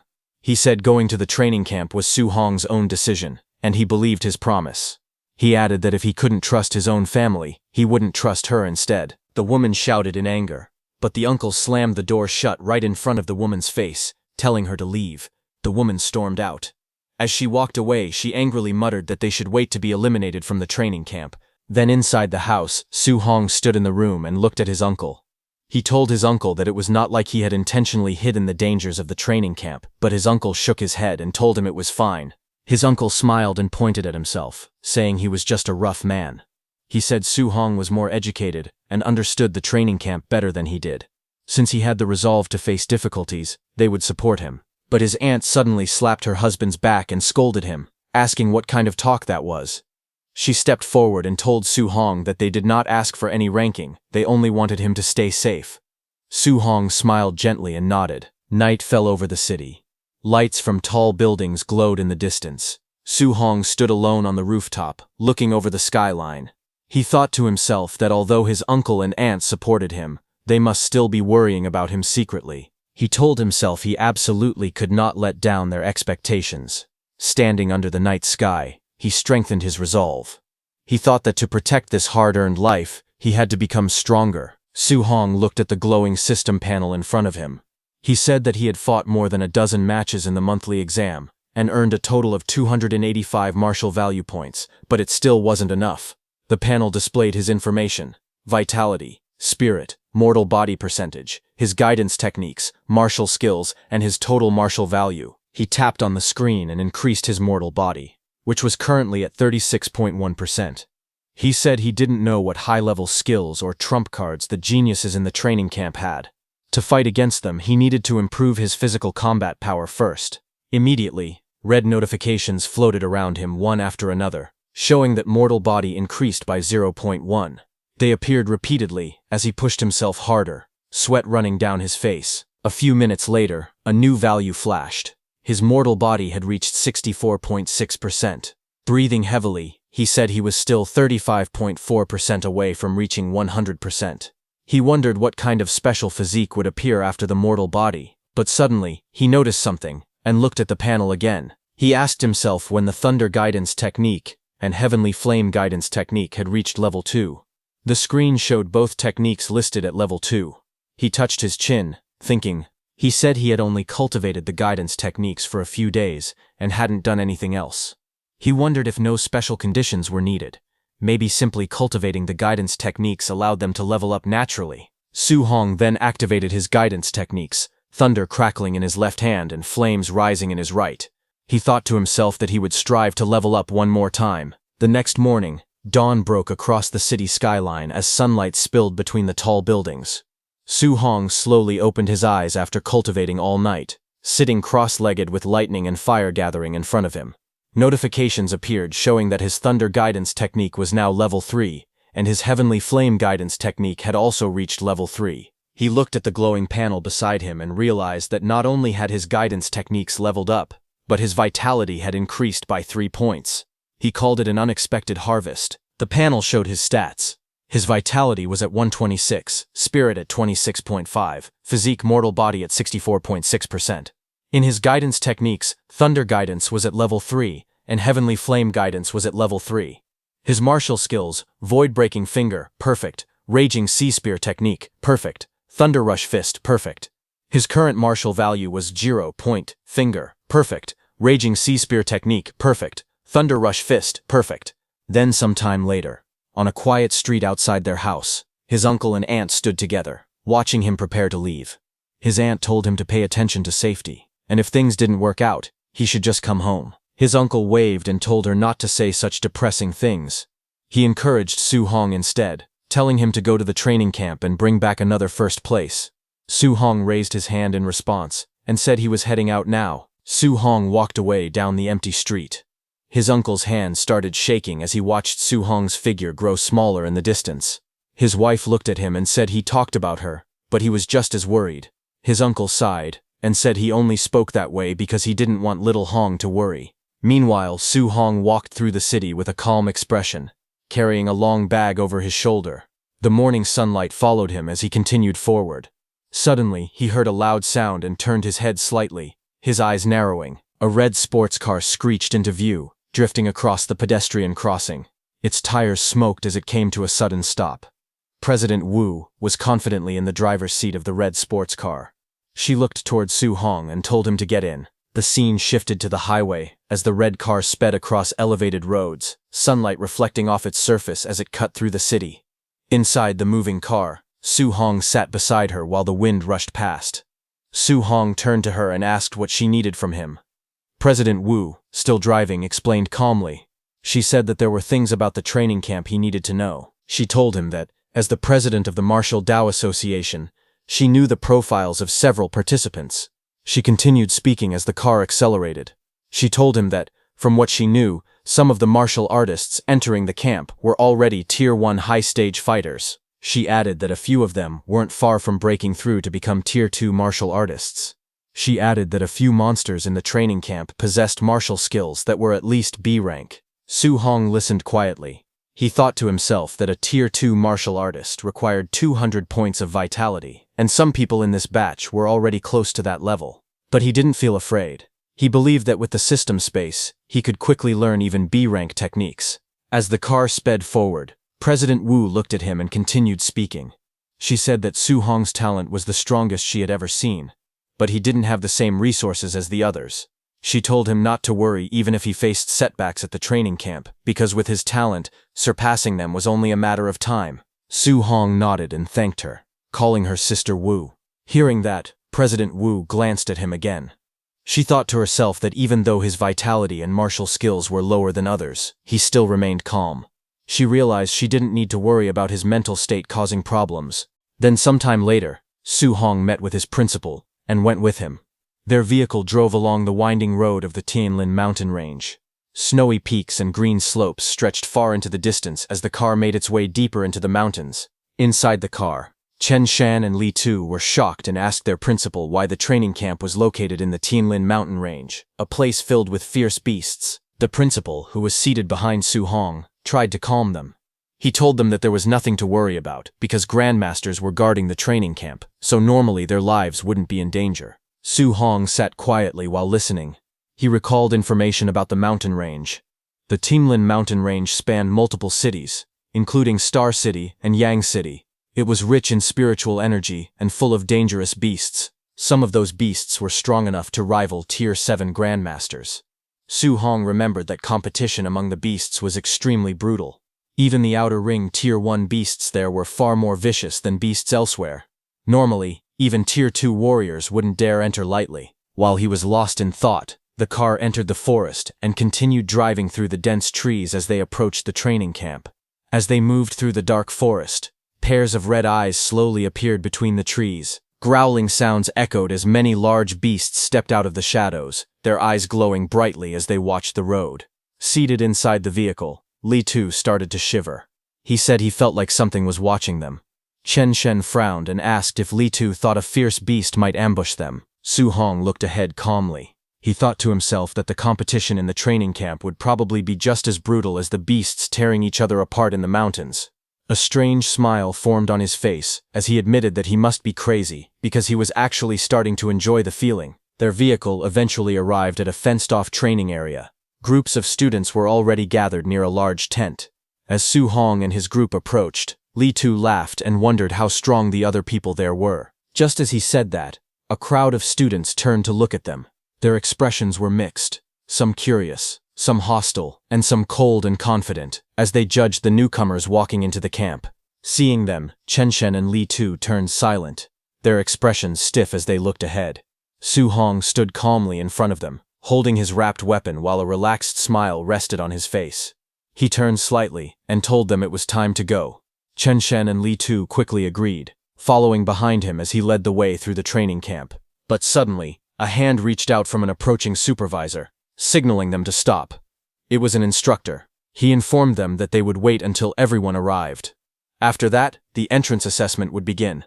Su Hong was surprised to hear that, and asked if there was an entrance assessment as well. Just then, a sudden shout went up from the crowd, announcing that those rich kids had arrived. Whispered complaints followed. Some of the students muttered that the big clans always acted like they owned the place, making everyone else wait for them. Behind them, a line of luxury cars sped down the dirt road, engines roaring as they approached the training camp gates. When the vehicles stopped, several men in suits stepped out first, opening the doors for their young masters. From the red car, a white-haired man in elegant clothes appeared. From another car, a muscular man in a sleeveless shirt climbed out confidently. Nearby students began whispering. One of them admired how beautiful and cool Xiaoyan looked, calling spiritual mind masters enviable. That white-haired man scoffed at the surroundings, saying the place wasn't elegant. Someone pointed out Lin Xinghe, from the Lin family, saying he was almost tier 2, but far too flashy. The muscular man in front adjusted his gloves and told his group to move. Someone else in the crowd explained who he was, the city lord's son, Wang Tantuo. With 95% fire attribute compatibility and a special physique, he stood out even among geniuses. The three elites walked forward together, surrounded by bodyguards. Their arrival drew everyone's attention across the training grounds. Su Hong watched them calmly from the side. His classmates stood beside him, taking in the sight of the flashy newcomers. In his mind, Su Hong recognized the trio. They were the top Star City geniuses President Wu had mentioned. A faint smile appeared on his face as he wondered just how genius they really were. The instructor then stepped forward with a clipboard in hand. He announced that everyone had arrived and that he would now explain the rules for the entrance assessment. The crowd gathered around him in a wide circle. He told them that the actual training camp was located 30 kilometers deeper inside the Tianlin mountain range. He explained the next rule. Some of the fierce beasts in the mountains carried these tokens inside their bodies. Only those who obtained a token would be allowed to enter the training camp. Hearing that, Chen Shen and Li Tu grew worried. Chen Shen said that walking 30 kilometers in 8 hours might sound simple, but not in a place like the Tianlin mountain range. Li Tu pointed out that once they went deeper, they could run into high-level fierce beasts, and people could actually die. Su Hong listened quietly. He wondered if the task was really just to reach the camp within 8 hours. To him, that meant he had plenty of time to kill extra fierce beasts and earn more martial Dao points. Just then, a black-haired student raised his hand. He asked the instructor what would happen if they ran into beasts far beyond their level. The instructor answered bluntly, if that happened, they would be eliminated, though someone would step in to save their life. Hearing that, the crowd erupted in complaints. Several candidates shouted that the rules were unfair. They argued that stronger people could be eliminated, while weaker ones might pass by pure luck. Others joined in, saying the assessment seemed too luck-based. Hearing them, the instructor's expression hardened. He told them that fairness didn't exist in this world. He explained that someone could train for more than 10 years and still die instantly to a passing powerhouse the moment they stepped onto the myriad heavens battlefield. He asked if they would call that unfair too. Facing the group, he continued with a cold voice. He told them that if they didn't want to encounter high-level fierce beasts, then they needed to act carefully. He reminded them that avoiding risks, bullying the weak, and ganging up on the few with the many, those were the laws of the battlefield. A boy in a black suit agreed, and stepped forward with a dismissive tone. He said that if they were scared of dying, they should quit early, instead of wasting everyone's time. He added that being afraid of everything made them nothing but trash. Hearing that, the black-haired student who asked that question got furious. He pointed at the black suit man and shouted back, demanding he repeat what he said. The man in the suit turned and told him directly that he was a coward and trash. If he wasn't convinced, he could hit him, and he would cripple him on the spot. Seeing them fighting, the instructor raised the clipboard to cover his face, and continued explaining the rules. He said there would be no fighting inside the camp, but once they entered the mountains, the instructors wouldn't interfere. Whether someone wanted to steal tokens, or beat someone up, just because they didn't like their face, it was all allowed. Hearing that, a spark of energy flashed in the crowd as tension rose. Both the black-haired boy and the boy in the suit looked at each other in anger. Off to the side, Su Hong watched the scene unfold. He noted that the training camp was far more brutal than he expected. The rules practically encouraged the candidates to fight one another. He guessed that with rules like these, at least half the people would end up eliminated. He gripped his staff tighter and looked back at all the participants. He thought that if fighting was allowed outside the camp, then defeating these people might let him earn a huge amount of martial Dao points. The instructor finally raised his voice. He announced that the talking was over, and the assessment officially began. He ordered everyone to start moving. The moment he gave the signal, the entire group burst into motion. Candidates sprinted out of the gate, shouting as they pushed forward. Some yelled that they had to pass no matter what. Others complained about being shoved aside. The crowd stampeded into the forest, kicking up dust as they ran. Moments later, the dense trees swallowed the runners one by one, their figures disappearing deeper into the mountain path. As the assessment began, the black-haired boy immediately chased after the boy in the suit. He shouted while charging forward. He pointed at the boy in the suit and yelled that he would send him packing back home immediately. The suited trainee responded coldly, saying that if the man was so eager to be eliminated early, he would be glad to help. The attacker lunged with a glowing fist, shouting that the other man was dead. The suited man countered with a burst of blue energy, releasing a sharp cry as their fists collided. The impact exploded outward, sending shockwaves through the forest. The two exchanged rapid blows. Yellow and blue streaks filled the air as their punches crashed again and again, each collision blasting white sparks around them. The force of their clash rattled the trees while the spectators watched from a distance. High above on a branch, another trainee calmly observed the fight. It was Su Hong. He rested his weapon on his shoulder and thought quietly. He had wanted to use this chance to test the combat strength of the so-called geniuses, but what he saw was disappointing. They were nowhere near as strong as the rumors had claimed. He sighed, concluding that even if he defeated every one of them, he probably wouldn't earn many martial Dao points. Su Hong turned and walked through the forest, deciding to move away from the noise behind him. He thought that it was better to spend his time hunting more high-level fierce beasts instead. But behind him, those two boys' loud arguing echoed in the woods. They clashed, their hands locked together, blue and yellow energy bursting between them. One of them shouted that poor trash would always be poor trash, and that no amount of training could compare to generations of his family's wealth. The other fighter yelled back, refusing to be grouped with what he called poor trash. Their voices carried through the trees, and hearing them, Su Hong stopped, stunned as the insults repeated, calling people working-class losers and insisting that hard work was pointless. His expression darkened. A faint smile curved on his face as he muttered that he couldn't waste a martial Dao points delivery that had walked right up to him. He stepped forward toward the fighting pair and told them to stop fighting. When they looked up, Su Hong stood there holding a thick wooden stick. Blue energy flickered faintly around him. He stared at the two brawling trainees and asked, almost casually, why they didn't play with him instead. The two arguing trainees turned toward Su Hong. One of them shouted angrily, calling him another poor trash and warning that he would beat him up as well. The other scoffed, asking how someone at his level dared to butt into their fight. Su Hong didn't react. Instead, he told them they were misunderstanding him. He clarified and said how about they stop fighting with each other and team up to fight him instead. Hearing that, both trainees froze, staring at him in disbelief. Then one of them snapped. He charged forward with a roar, shouting how dare Su Hong look down on him. He shouted that Su Hong was dead and lunged with full force, fist drawn back. Su Hong didn't move until the attack reached him. His leg shot forward like a bullet, the air distorting from the speed. He kicked the boy in the stomach, and the boy was hurled backward in a blur. Su Hong's eyes glowed red as the strike landed cleanly. The trainee's face twisted in shock before he let out a pained shout. The force of Su Hong's strike tore through the clearing, sending that trainee flying across the ground. Wind spiraled violently, as the impact carved a clean path through the forest floor. The second trainee staggered back, shocked by the display of power. He stared at his fallen companion slumped against a tree. Fear crept across his face as he wondered how someone with equal strength could be defeated in a single move. Before he could react, Su Hong disappeared and rushed toward him in a blur. Su Hong appeared instantly, moving at a speed the trainee couldn't follow. The boy in the suit was overwhelmed by how fast his opponent had suddenly become. Su Hong raised the wooden stick calmly and told him that it was now his turn. The trainee froze, sweat dripping down his face as he tried to brace himself.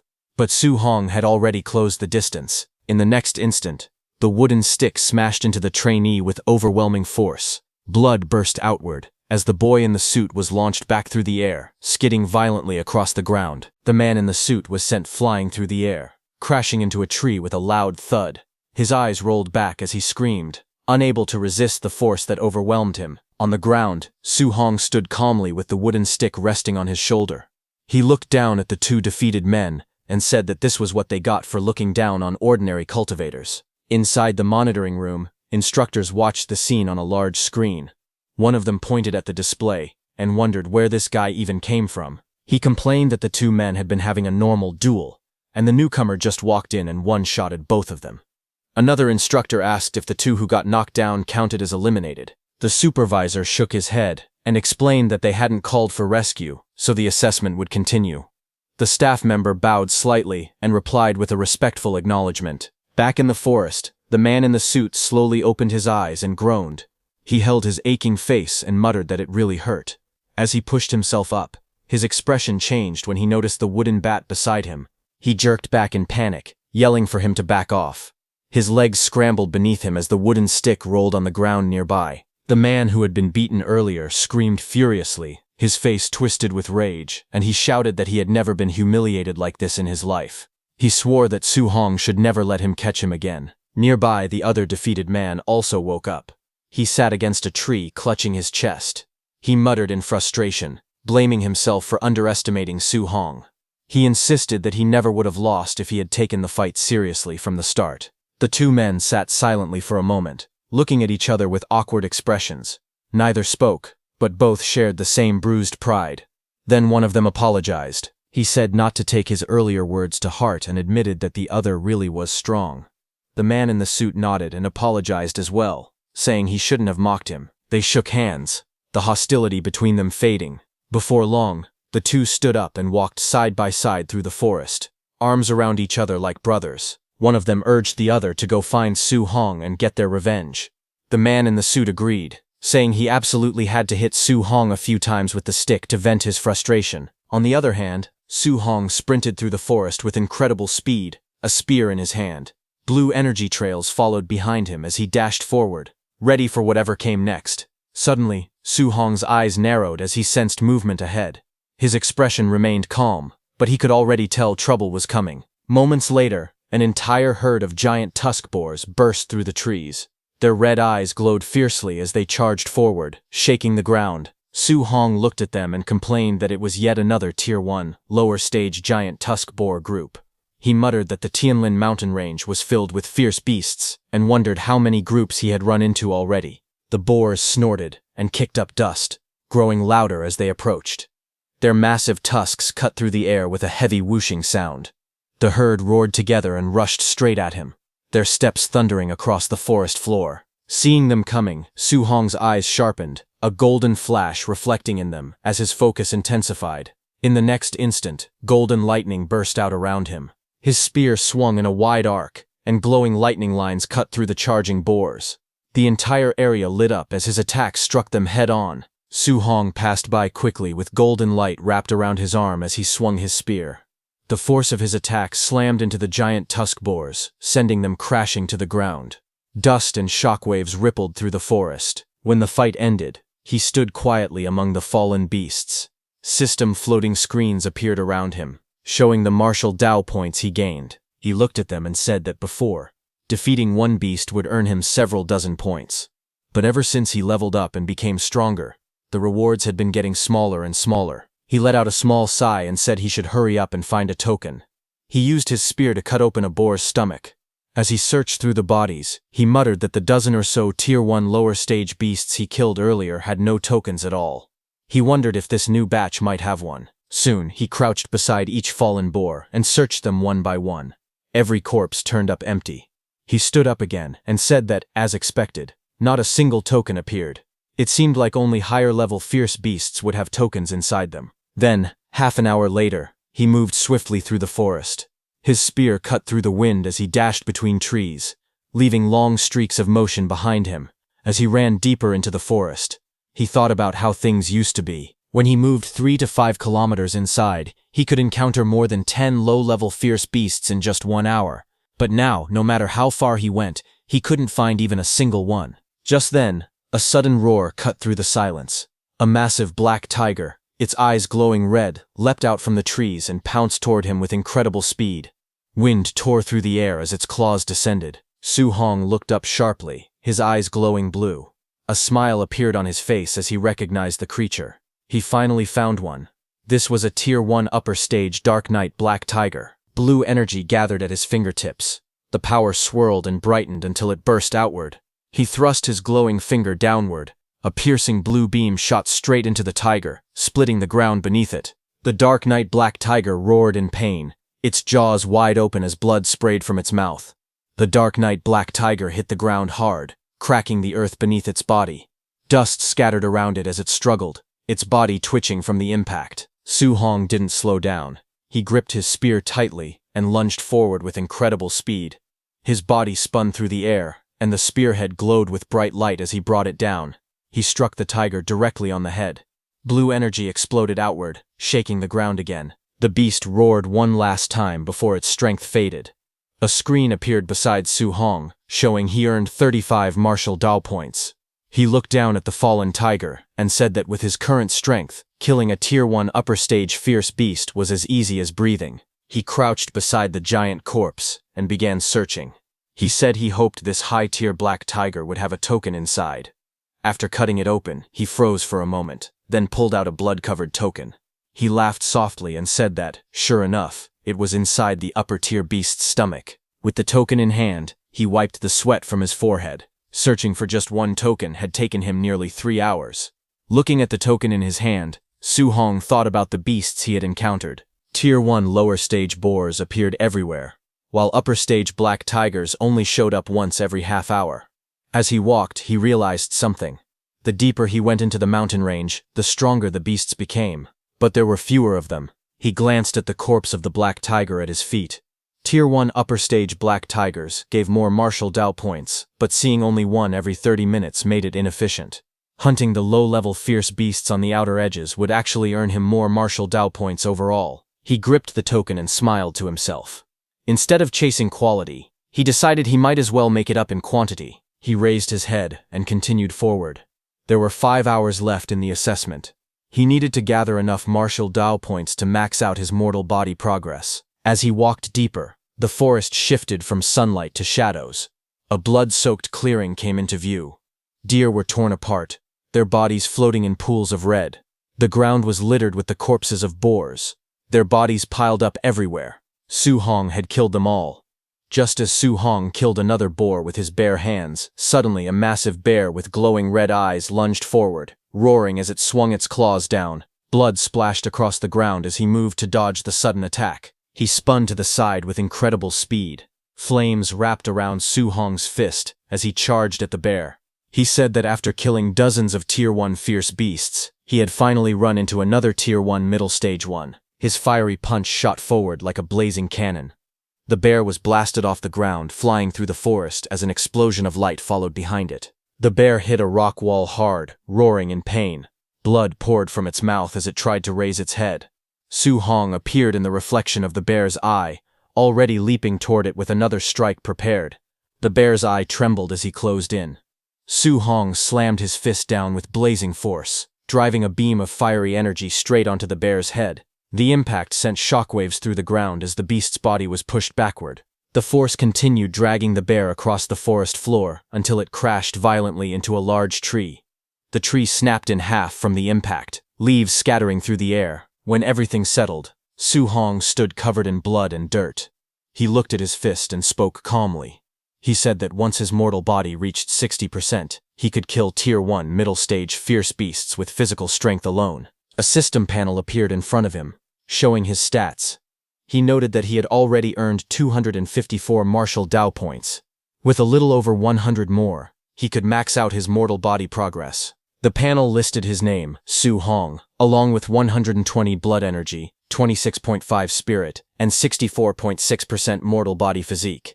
It also displayed his guidance arts, Thunder Guidance, and Heavenly Flame Guidance, both at level 3, and his martial skills, such as Void Piercing Finger, Rage Sea Spear Technique, and Thunder Rush Fist, all in perfect state. Below it, his martial Dao points total was shown as 254. Su Hong then looked ahead and tightened his grip on his weapon. He said there were still over 3 hours left, and he absolutely had to gather all the martial Dao points he needed. But before he could do anything, suddenly a very loud roar echoed across the trees. Su Hong stopped and looked up as the noise echoed through the forest. With sweat on his face, he asked what that sound was. But suddenly, a massive shadow appeared above the trees. A gigantic golden bird descended from the sky, its wings glowing with bright light. Leaves and wind swirled everywhere as it hovered overhead. Su Hong stared in shock and asked what kind of fierce beast it was. As the creature spread its wings wider, golden feathers shined like fire. Su Hong's eyes widened, and he wondered if it was the legendary Golden Rock Beast King. Just then, the beast screeched loudly, diving downward with blazing energy around its body. The impact of its movement tore through the forest, sending violent shockwaves in every direction. Su Hong planted his feet and gripped his spear tightly. The wind roared against him. He said the Beast King's power was absolutely terrifying. He held on as the shockwave struck. He realized that the creature had only flapped its wings once, yet the force was already this devastating. Just then, a violent crash echoed through the forest as a massive tree split apart, the trunk snapping cleanly under an immense force. Su Hong jumped back onto a broken slab of stone while the shockwave rushed past him. Wind roared around him as he tried to steady himself. He looked into the sky and asked what kind of ferocious beast could cause something like this. Pressed against a cliff wall, sweat ran down his face. He admitted to himself that he had recently grown a bit complacent about his strength. But now, faced with such overwhelming power, he realized that in front of true top-tier experts, he was nothing more than an ant. But his eyes suddenly widened. He saw something else approaching. High in the air, the Golden Rock Beast King hovered with its wings spread wide. A second figure approached, also shining with powerful golden light. Seeing that glowing sphere, Su Hong wondered if that figure could be rank 7 Grandmaster Qin Tianli. Wrapped in a fierce aura, Qin Tianli stepped forward, flames swirling around him. He called out to the Beast King, announcing himself as Qin Tianli. He said he was borrowing this territory, and demanded to know why the Golden Rock Beast King had returned. The Golden Rock Beast King swooped down with its wings spread wide, its claws reaching forward. It shouted that it never said it would lend its territory to anyone. Qin Tianli shot forward like a blazing golden firestorm. His aura erupted around him as he yelled that he would simply beat the Beast King until it agreed. The two forces collided mid-air. The rock's wings flashed with golden light as it twisted through the sky. Qin Tianli's punch exploded against its feathers, shaking the air. The golden rock beat its wings again with a sharp cry. Light spiraled around it as it forced Qin Tianli back with another powerful shockwave. Qin Tianli steadied himself, irritated by the noise. He rushed in again, yelling that the rock was too noisy. A rapid series of impacts followed. Explosions of golden force struck the rock's body again and again, lighting up the sky with bursts of energy as the two clashed violently in mid-air. Qin Tianli's punch smashed directly into the Golden Rock Beast King's head, sending feathers and blood scattering through the air. The explosive impact forced the massive beast backward. Qin Tianli floated calmly in the golden aura around him. With an icy voice, he warned the beast not to make him repeat himself. Qin Tianli declared that he was borrowing this land and ordered the Golden Rock Beast King to leave immediately. The rock screeched angrily as it pulled away into the sky, yelling that Qin Tianli should just wait. Qin Tianli waved it dismissively and told it to stop talking nonsense and get lost. As the beast disappeared, Qin Tianli took a slow breath, golden light swirling around his body. Then his voice echoed across the entire area. He introduced himself as Rank 7 Grandmaster Qin Tianli and told all trainees not to panic. The assessment would continue. Far below, Su Hong looked up in shock. Leaves drifted around him as he watched the golden rings of power spreading through the sky. He asked himself if this was truly the strength of a Rank 7 human martial artist. Su Hong clenched his jaw as he looked upward. Determination filled his eyes as he told himself that sooner or later he would reach that realm too. High above the training grounds, Qin Tianli descended toward the base. The crater-like area below was filled with buildings arranged for assessment. Hovering above the officials, Qin Tianli complained that the golden-winged rock should have just agreed from the start. He said he only wanted to borrow the territory as a trial ground. but the beast forced him to smack it instead. The staff stood at attention as he floated in the air. Among them, Lin Zi and Bai Mu, both rank 5 martial artists, spoke in admiration. They said Grandmaster Qin was even more fearsome than the rumors, and they noted that the Golden Rock Beast King, famous for its powerful body, had gotten its temper knocked out of it. Qin Tianli brushed off the praise and ordered them to follow him to the monitoring room. He wanted to see which trainee had withstood the Golden Rock's pressure earlier. The staff answered him respectfully. Inside the surveillance room, Qin Tianli pointed at the screens. The monitors showed trainees collapsed on the ground during the earlier shockwave. Lin Zi explained that most of them had been unable to move under the Golden Rock's aura. Qin Tianli stared at the surveillance footage with surprise. On the screen, a trainee knelt beside the corpses of several Tier 1 late-stage black tigers, still calm even under the Golden Rock's pressure. Qin Tianli asked who the boy was. Bai Mu checked the documents and explained. The trainee's name was Wang Tiantuo, a Tier 1 high-tier martial artist with blood chi 340 and a 95% fire attribute affinity. She added that he possessed the barbarian god-body physique, incredible strength, and was the son of the Star City Castellan. Hearing that, Qin Tianli raised an eyebrow. He said the Star City Castellan always compared having children to drawing lottery tickets. The man had fathered no less than 100 kids, and this time he finally produced a good one. Another playback appeared on the screen. Qin Tianli watched a different trainee slip out of the pressure zone using incredible speed. He commented that the boy's movement skills were impressive. Bai Mu reported his name, Lin Xinghe, Tier 1 high tier, blood chi 325, with a 96% wind attribute affinity from the Lin family of Star City. The footage switched again, showing a girl surrounded by a glowing protective barrier while rocks and trees shook around her. Qin Tianli noted that she was a spiritual telekinetic and praised her ability to use spirit power to counter the Golden Rock's pressure. Bai Mu identified her as Zhao Yan, a Tier 1 mid-stage spiritual telekinetic, with blood chi 290 and a 95% wood attribute affinity, from the Zhao family of Star City. Qin Tianli nodded, saying these three handled the Golden Rock's pressure with ease and clearly outmatched their peers. He then asked if there were any other talents worth noting. Bai Mu listed more names. Lin Po, a Tier 1 mid-stage martial artist from the Lin family, and another member of the Wang family, also Tier 1 mid-stage. She hesitated as she continued reading, noting that several more belonged to the famous families of Star City. Hearing that, Qin Tianli frowned. Bai Mu explained that the dozen or so students on the list all possessed Tier 2 mid-stage combat power, and none of them had fainted under the rock's aura. Qin Tianli questioned why every standout was from a major family, and asked what had happened to the school's students, especially those from number 1 high. Bai Mu continued reading the reports, explaining that the students from the various schools were only at Tier 1 early stage. She added that the 3 students from number 1 high had only broken through recently, and began listing their names. Qin Tianli waved his hand dismissively. He said he wouldn't bother looking, and commented that Star City number 1 high was unworthy of its reputation. But just then, Lin Zi suddenly shouted in shock, asking what was happening with one particular person. All 3 of them looked up at the screen. The scene showed Su Hong cutting down a ferocious beast with a powerful strike. They were all shocked to see that even after experiencing the Golden Rock's pressure, he still had enough strength to continue hunting. Bai Mu trembled as she clutched the report. She stuttered that the boy was Star City number 1 high's monster. Hearing that, Lin Zhao scolded her, telling her not to make a fuss in front of the Grandmaster. Qin Tianli stood between them in silence. But after glancing at the report himself, Lin Zhao also began shaking. With wide eyes, he repeated the same word, monster. Qin Tianli glanced at the 2 of them. He reminded them that both of them were rank 5 and should have seen countless geniuses before. He asked why they were making such a big fuss. He added awkwardly that they were still young and their temperaments weren't that steady. But when Qin Tianli looked at the report, his eyes widened in shock too. He stared at the report and screamed internally, asking if the boy they were looking at was even human. The report displayed Su Hong's profile. 18 years old, from Star City number 1 high, Tier 1 early stage, blood chi 123.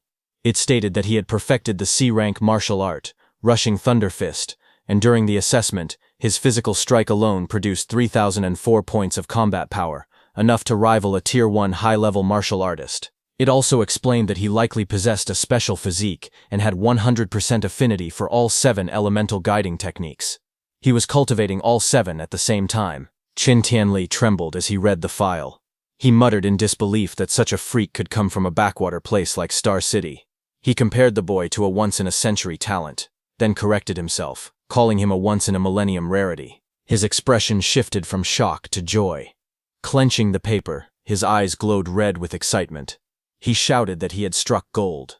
Then he suddenly paused. Something didn't add up. He demanded to know why someone with Su Hong's talent was still only at Tier 1 early stage, and why his blood chi was only 123. With a monster like this, that shouldn't be possible. Bai Mu quickly explained. She said that Su Hong was cultivating all 7 guiding techniques at the same time. Hearing that, Grandmaster Qin erupted in frustration as he read Su Hong's details again. He said it was no wonder the boy's blood chi was so low. Anyone cultivating 7 guiding techniques at once would destroy themselves. Even an immortal would be doomed. With that kind of strain, Qin questioned how Su Hong's cultivation could rise at all. He growled that the president of the Star City Martial Arts Association, Wu Linxin, should have explained this to the child but hadn't. Just then, a staff member stepped into the room, reporting that trainees were now arriving at the training camp one after another. Qin nodded and said they would go take a look. Outside, the first 3 trainees quickly greeted him. Wang Tiantuo stepped forward and saluted, addressing himself as a junior before Grandmaster Qin. Qin praised them, saying the 3 of them were very good. Then, 6 hours after the assessment began, more students staggered toward the camp. Some complained they thought they were going to die.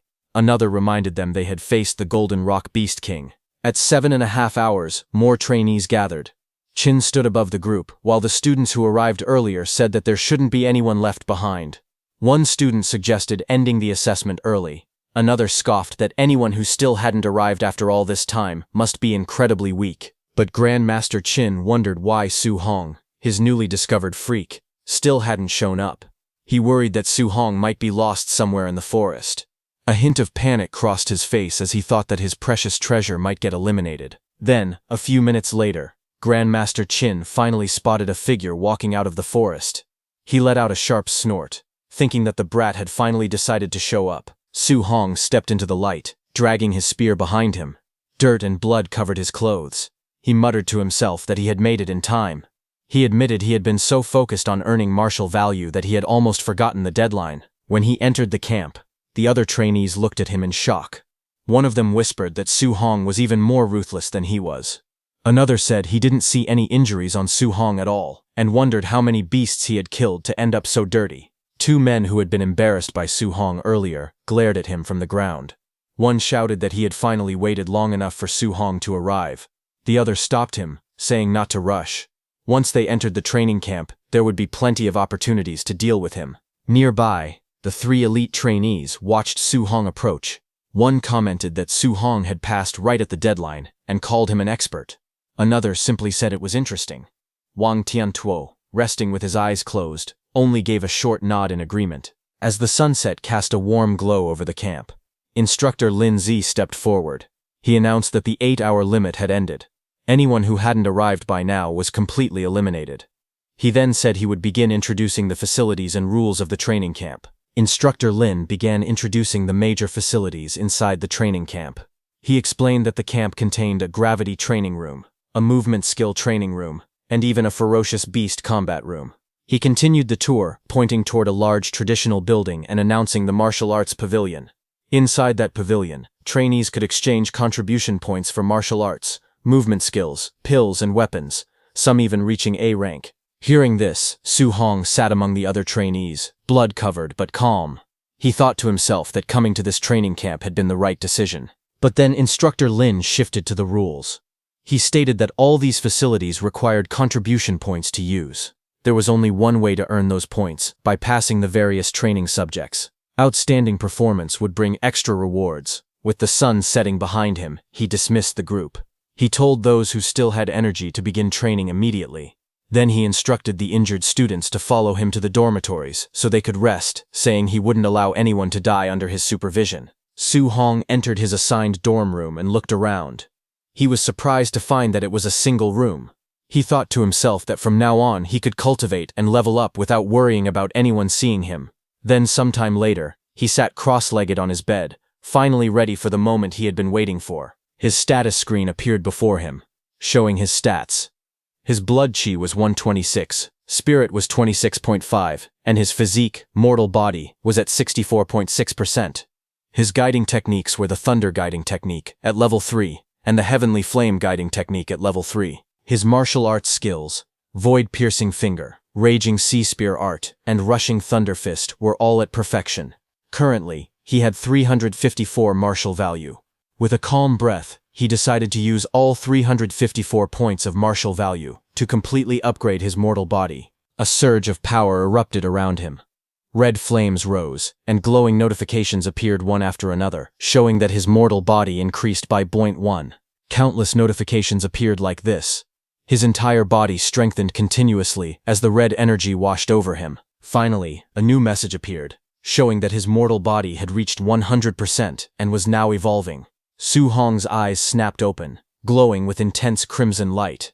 His breath surged like a storm as the evolution began. A powerful change began inside Su Hong's body. Brilliant red light burst from the center of his forehead and chest. Lines of energy spread across his body like a glowing constellation, connecting different points as lightning-like power surged through him. Flames of red energy rose behind him while the transformation continued. The force of the evolution exploded outward.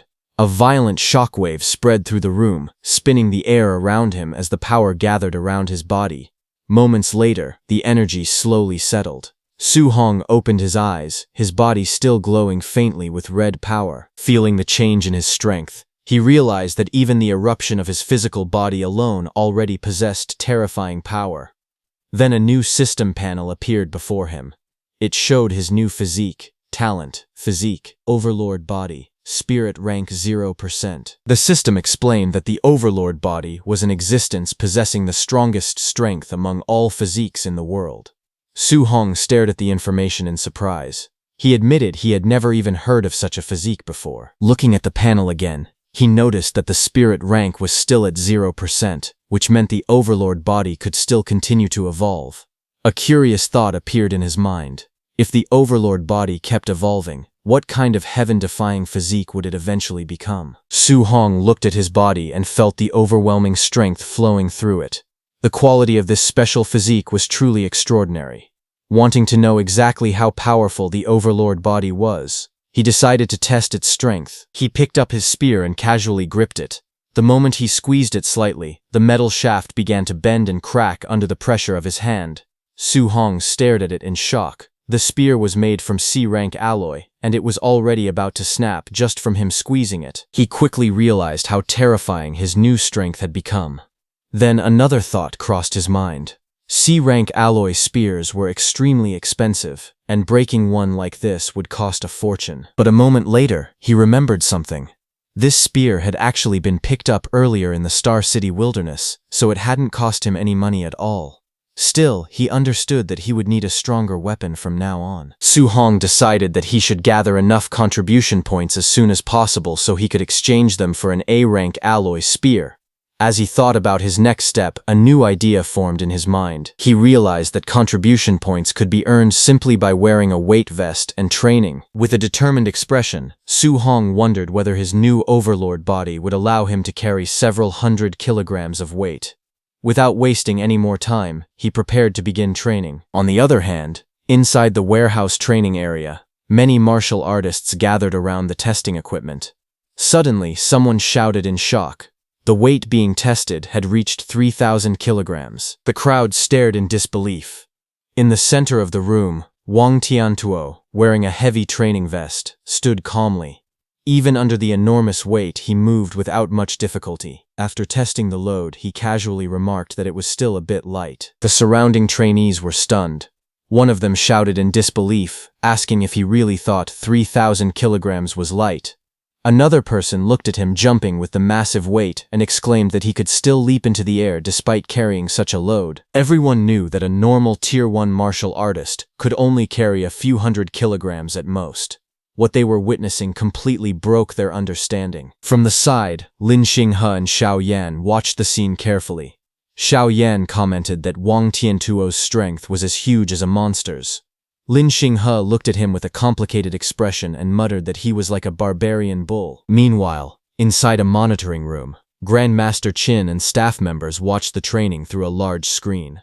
The footage clearly showed Wang Tiantuo carrying the enormous weight with ease. Grandmaster Qin spoke calmly, saying that Wang Tiantuo could easily carry a 3,000-kilogram load, a strength worthy of the barbarian god body. Nearby, Bai Mu, holding a report, asked Grandmaster Qin about Su Hong. She asked when they should find him to explain the matter of him simultaneously cultivating 7 guidance techniques. Grandmaster Qin shook his head slightly and said they could not approach him directly. He explained that geniuses always had strong pride. If they spoke to Su Hong too directly, it might only backfire. Instead, Grandmaster Qin decided they needed to use other methods, allowing Su Hong to understand the situation by himself and give it up voluntarily. Grandmaster Qin turned to Lin Zhe and asked if the night raiders he had arranged had finished assembling. Lin Zhe, standing beside him, replied that it would still take some time. Since they had to match the combat power of different students, arranging the personnel was a bit troublesome. Lin Zhe then smirked slightly and explained that the trainees had just finished the camp entrance assessment, so their mindset was probably very relaxed right now. Because of that, if they suddenly encountered a night raid, they would definitely panic and howl in misery. Grandmaster Qin then gave another order. He instructed them to arrange a Tier 1 high-stage martial artist to fight Su Hong, saying that he wanted Su Hong to be overwhelmingly defeated. After that, he planned to personally explain the disadvantages of simultaneously cultivating 7 guidance techniques. Once Su Hong experienced defeat, he believed that he would obediently listen and give it up. Hearing that, Lin Zhe hesitated and spoke carefully. He pointed out that a Tier 1 high-stage martial artist usually had more than 400 vitality and around 5,000 combat power points, while Su Hong's vitality was only a little over 100. Worried, Bai Mu said that this might not end well. If Su Hong were beaten too badly, his Dao heart might collapse from the defeat. Grandmaster Qin immediately rejected the concern. He said that he was doing this only to correct Su Hong's mistakes. With a cold expression, he added that if Su Hong's Dao heart collapsed so easily, then it would only prove that he was nothing but trash. Later that night, as Su Hong was going toward the warehouse, he heard someone shouting loudly that Wang Tiantuo was going to train in the gravity room, and everyone hurried over to watch the scene. Su Hong stood inside the training equipment room. When he heard that everyone had gone to watch Wang Tiantuo's training, he thought that he should also go take a look later. Before leaving, he noticed some equipment inside the room. On a nearby table was a box labeled "Scoring Bracelets, pick up on your own." Su Hong picked up one of the bracelets and examined it carefully. He wondered if this was the smart bracelet used for calculating points. After putting it on, he walked further inside the room and looked at the training equipment arranged there. In front of him were several weight vests used for training. He stopped in front of a rack labeled 1,500 kilograms and looked at the heavy vests hanging there. Then he continued walking and eventually saw another rack with an even larger label, 10 tons. Su Hong stared at it in surprise. He wondered if the heaviest one really weighed 10 tons, and whether it was forged from some kind of super heavy alloy. Looking at the massive weight vest, he couldn't help but question who could possibly wear something like that. After thinking for a moment, Su Hong decided to try one. The moment he lifted it and held it in his hand, his body immediately trembled under the terrifying weight. He realized that the vest was extremely heavy. Even though he could still wear it, the weight greatly reduced his speed, and he knew he wouldn't be able to last very long under such pressure. He then removed his jacket and picked up 5 tons of weight. With the heavy vest strapped to his body, Su Hong began testing his movements inside the training room. Each step slammed heavily against the ground as he moved, the tremendous weight making every motion difficult. Despite the pressure, he quickly adjusted his posture and stabilized his breathing. After testing it for a moment, he concluded that the 5-ton weight load was the most suitable level for him right now. Standing there in the training room, Su Hong thought about the others. He wondered how much weight Wang Tiantuo and the other 2 had chosen for their training. Since they were already at the Tier 1 high stage, he guessed their strength should be around the same as his, or maybe even a little stronger. After thinking for a moment, Su Hong wore his jacket on top of the weight vest and decided he should go watch their training. Observing their cultivation methods might help him learn something useful. With that thought in mind, he quickly left the training room and headed toward the gravity training hall, hoping to gain some experience. Outside the massive building, many students had already gathered, watching the training inside through a large display screen. Some of them spoke in amazement. They said that Wang Tiantuo was truly unbelievable because he had entered the gravity room without even removing his 3-ton weight vest. Another person added that Wang Tiantuo had even set the gravity to double the normal level, which sounded completely absurd. Inside the gravity chamber, Wang Tiantuo could be seen struggling slightly while moving under the overwhelming pressure. But even so, everyone watching knew the terrifying truth. The weight he was carrying had already reached 6 tons. Standing outside the gravity training hall, Su Hong listened to the discussions around him. When he heard that Wang Tiantuo's weight vest was only 3 tons, he was slightly surprised. To him, that sounded unexpectedly light. Realizing this, Su Hong understood that he might have misjudged the true toughness of the overlord body. Nearby, several students were gathered together, talking quietly. Su Hong recognized them as Chen Shan and Li Tu. He walked over and asked them what was going on. He wondered why they were standing outside instead of entering the gravity room to cultivate. Chen Shan explained with a sigh that the people inside were far stronger than they had expected. Compared to them, the 3 of them were lagging far behind. Because of that, they didn't want to go inside right now. If they entered the training room, they would definitely be singled out for comparison, which would be extremely embarrassing. Su Hong listened to their explanation and simply sighed, wondering if that was really the only reason. Without hesitating, he began walking toward the entrance of the gravity room. Seeing this, the others called out to him in surprise. They asked if Su Hong was really planning to go in right now, warning him that he might embarrass himself. They suggested waiting until there were fewer people before entering. However, some of the students watching from a distance began mocking him. One person sneered, asking if Su Hong was missing a brain. Another guessed that he probably wasn't even wearing a weight vest and was simply trying to surpass Wang Tiantuo by increasing the gravity multiplier instead. Someone else mocked him further, saying that a person with no sense of shame could become invincible in the world. But Su Hong ignored them and walked straight into the gravity room, without hesitation. He knew that gravity training rooms were extremely expensive to build, and usually only powerful aristocratic families could afford to use them. Ordinary martial artists rarely had the chance to train in such a place. Because of that, Su Hong was determined not to waste this rare opportunity. Inside the room, he quickly calculated the pressure he would face. Wearing a 5-ton weight vest, if the gravity were doubled, the pressure on his body would reach 10 tons. Under that level of force, he knew he would only be able to hold on for a little over 10 minutes. After thinking for a moment, Su Hong decided it would be better to start with 1.5 times gravity so he could last a bit longer. He reached out and adjusted the control panel. The screen immediately displayed the setting: Gravity 1.5x. The moment the gravity field activated, Su Hong's body trembled violently under the sudden pressure. The weight pressing down on him felt overwhelming. Outside the gravity room, the students watching through the screen began talking among themselves. Some of them mocked him, saying that he wasn't even wearing a weight vest, yet he only set the gravity to 1.5 times, which made no sense. Others laughed and pointed out that he had arrived last during the assessment, so they assumed his strength must be weak.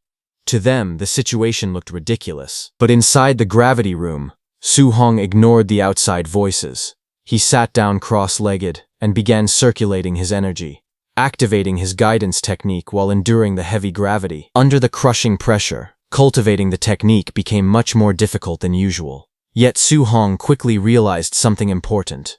Even though the difficulty had increased significantly, the speed of his cultivation had also accelerated greatly. 2 hours later, Su Hong was still inside the gravity room. Red energy flames surrounded his body as he continued circulating his guidance technique under the intense pressure. Sweat poured down his face, and his breathing became heavier, showing how exhausting the training was. After enduring the pressure for a long time, Su Hong finally stopped and checked his progress. Aside from the Thunder Guidance Technique and the Heavenly Flame Guidance Technique, all of his other guidance techniques had leveled up by 1 level. A system panel appeared in front of him, displaying his updated status. His vitality had increased from 126 points to 130 points, and his other techniques had improved as well. The results clearly showed that training inside the gravity room had greatly boosted his cultivation progress. Su Hong realized that the gravity room's effect was far better than he had expected. If the gravity training could produce such results, then the movement technique room and the ferocious beast room would probably be just as effective. Feeling completely exhausted, Su Hong slowly stood up and reached toward the control panel. With trembling hands, he turned the gravity machine off. Even standing up was difficult under the lingering pressure, but he managed to walk toward the exit. Finally stepping out of the gravity room, Su-hong wiped the sweat from his forehead and admitted that he was completely exhausted. Outside, a few students noticed him leaving and immediately began whispering among themselves. They mocked him, saying that the student who ranked dead last in the assessment had come out of the gravity room very quickly. One of them laughed and said that Su-hong wasn't even wearing a weight suit, yet he still couldn't handle 1.5 times gravity and came out drenched in sweat. Another student arrogantly claimed that if it were him, he could easily sleep inside the gravity room overnight. Just then, Su-hong removed his jacket, revealing his weight suit, and complained about how uncomfortable it was. The suit had terrible breathability, and wearing it made him feel extremely hot. This caught the attention of the two students watching him.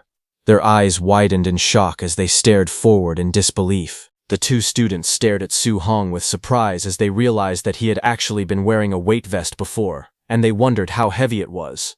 In front of them, Su-hong slowly removed the heavy vest from his body. Watching him struggle, one of the students commented that for someone who ranked last, even 500 kilograms would already be hard to handle. However, since he managed to stay inside the gravity room for 2 hours, his strength could at least be considered acceptable. Another student added that even if Su-hong had some strength, he still couldn't be compared to Wang Tiantuo at all. Ignoring them, Su-hong carefully placed the weight vest on the ground. Meanwhile, the others continued talking, saying that comparing anyone to Wang Tiantuo was a joke, because no one among them could match that monster. At that moment, someone suddenly shouted that Wang Tiantuo was coming out. Everyone immediately turned their attention toward the gravity room. They were shocked as they realized that Wang Tiantuo had endured 6 tons of pressure for more than 2 hours. Wang Tiantuo then came out, sweating heavily. Seeing that, one student exclaimed that Wang Tiantuo's physical strength was incredible, and that he was clearly number 1 in the training camp. Another added that even with a 500-kilogram weight, they themselves could only last half an hour at most. Right then, the heavy vest Wang Tiantuo was wearing dropped on the ground with a loud impact. The ground cracked slightly under the force, and dust rose into the air. The surrounding students froze, their eyes widening in shock as they stared at the scene. At the same time, Wang Tiantuo stepped out, stretching his arm as sweat dripped down his body. He let out a breath, feeling relaxed after finishing his training. Looking at him, the students remarked that the weight was truly terrifying. After finishing the gravity training, Lin Xinghe approached him, admitting that in terms of raw strength he was indeed inferior to Wang Tiantuo. However, he suggested that they go to the movement technique room and compete there instead. Hearing that, Wang Tiantuo sighed and said that Lin Xinghe cultivated an A-rank movement technique, and it even had the wind attribute. Competing against him in that field would be nearly impossible. Hearing this, Su-hong was shocked because an A-rank movement technique was extremely rare and powerful. Su-hong smiled and acknowledged that although his overlord body granted him tremendous physical strength, he was currently lacking a high-level movement technique. Soon, everyone arrived at the movement technique training room. Someone recognized the technique being used and exclaimed that it was the A-rank movement technique called Flying Swan, Startling Cloud Step. Its power was overwhelming. One of the students admitted that when he set the training difficulty to level 3, the room became densely packed with flying arrow projectiles. He couldn't even dodge them properly. And Lin Xinghe had actually set the difficulty to the maximum, level 10. Seeing this, all the students were stunned. They watched as Lin Xinghe moved inside the room, his figure flashing through the air like a streak of light. Arrows shot toward him from every direction, crisscrossing the space at terrifying speed. The attacks were so fast that the other students' eyes couldn't even keep up. One of them admitted that he wouldn't last even a single second under that level of speed and pressure. As Lin Xinghe moved gracefully through the training room, pink petals suddenly began to swirl around him. His figure looked almost unreal, like a scene from a dream. Someone in the crowd couldn't help but shout that he actually had spare energy to show off, wondering where those petals even came from. Another person immediately protested, saying it wasn't showing off at all. All they could think about was how handsome he looked. Watching from the side, Su-hong commented that it was a good movement technique. Immediately, a system screen appeared before him, showing that his understanding of Flying Swan's Startling Cloud Step was at 1%. Su-hong's blue eyes sharpened as he focused carefully on Lin Xinghe's movements. Every step, every shift in balance, every subtle flow of force was reflected clearly in his eyes. He took a step forward. In the crowd, someone noticed him and shouted for the others to look quickly. Another person frowned in confusion. Soon, everyone noticed what Su Hong was doing. He began to move his body in the same rhythm he had just observed. Blue streams of light swirled around him as he mimicked the footwork. But seeing that, someone burst out laughing, saying they should look at what this guy was trying to do. Another mocked him, asking if he really thought he could learn the flying swan's startling cloud step just by watching Lin Xinghe's movements. Someone else laughed even harder, saying there was no way an A-rank movement technique could be so easy to learn. Su Hong's mind transferred to the digital space. Su Hong continued moving his body the same as Lin Xinghe, dodging flying arrows as his progress bar slowly started rising. It reached 8%, then 15%. His steps became smoother. His body began to follow the natural rhythm of the technique. Progress reached 30%. Blue light wrapped around him as he advanced rapidly, weaving through the complex grid of attacks. Inside the digital space, his progress continued to rise at an unbelievable speed. As it reached 43%, pink light swirled around his body. It went up to 78%, then 93%. Then a system notification appeared before him, congratulating him for officially reaching the basic level of the flying swan's startling cloud step. Blue energy surged around his body as he stabilized his stance. He realized that he had finally learned his first A-rank movement technique. However, as he thought about it, he felt a little awkward. Lin Xinghe's movements were too showy, they were flashy and overly dramatic. He admitted to himself that he had never seen a normal version of the flying swan's startling cloud step before. For now, he could only learn from Lin Xinghe.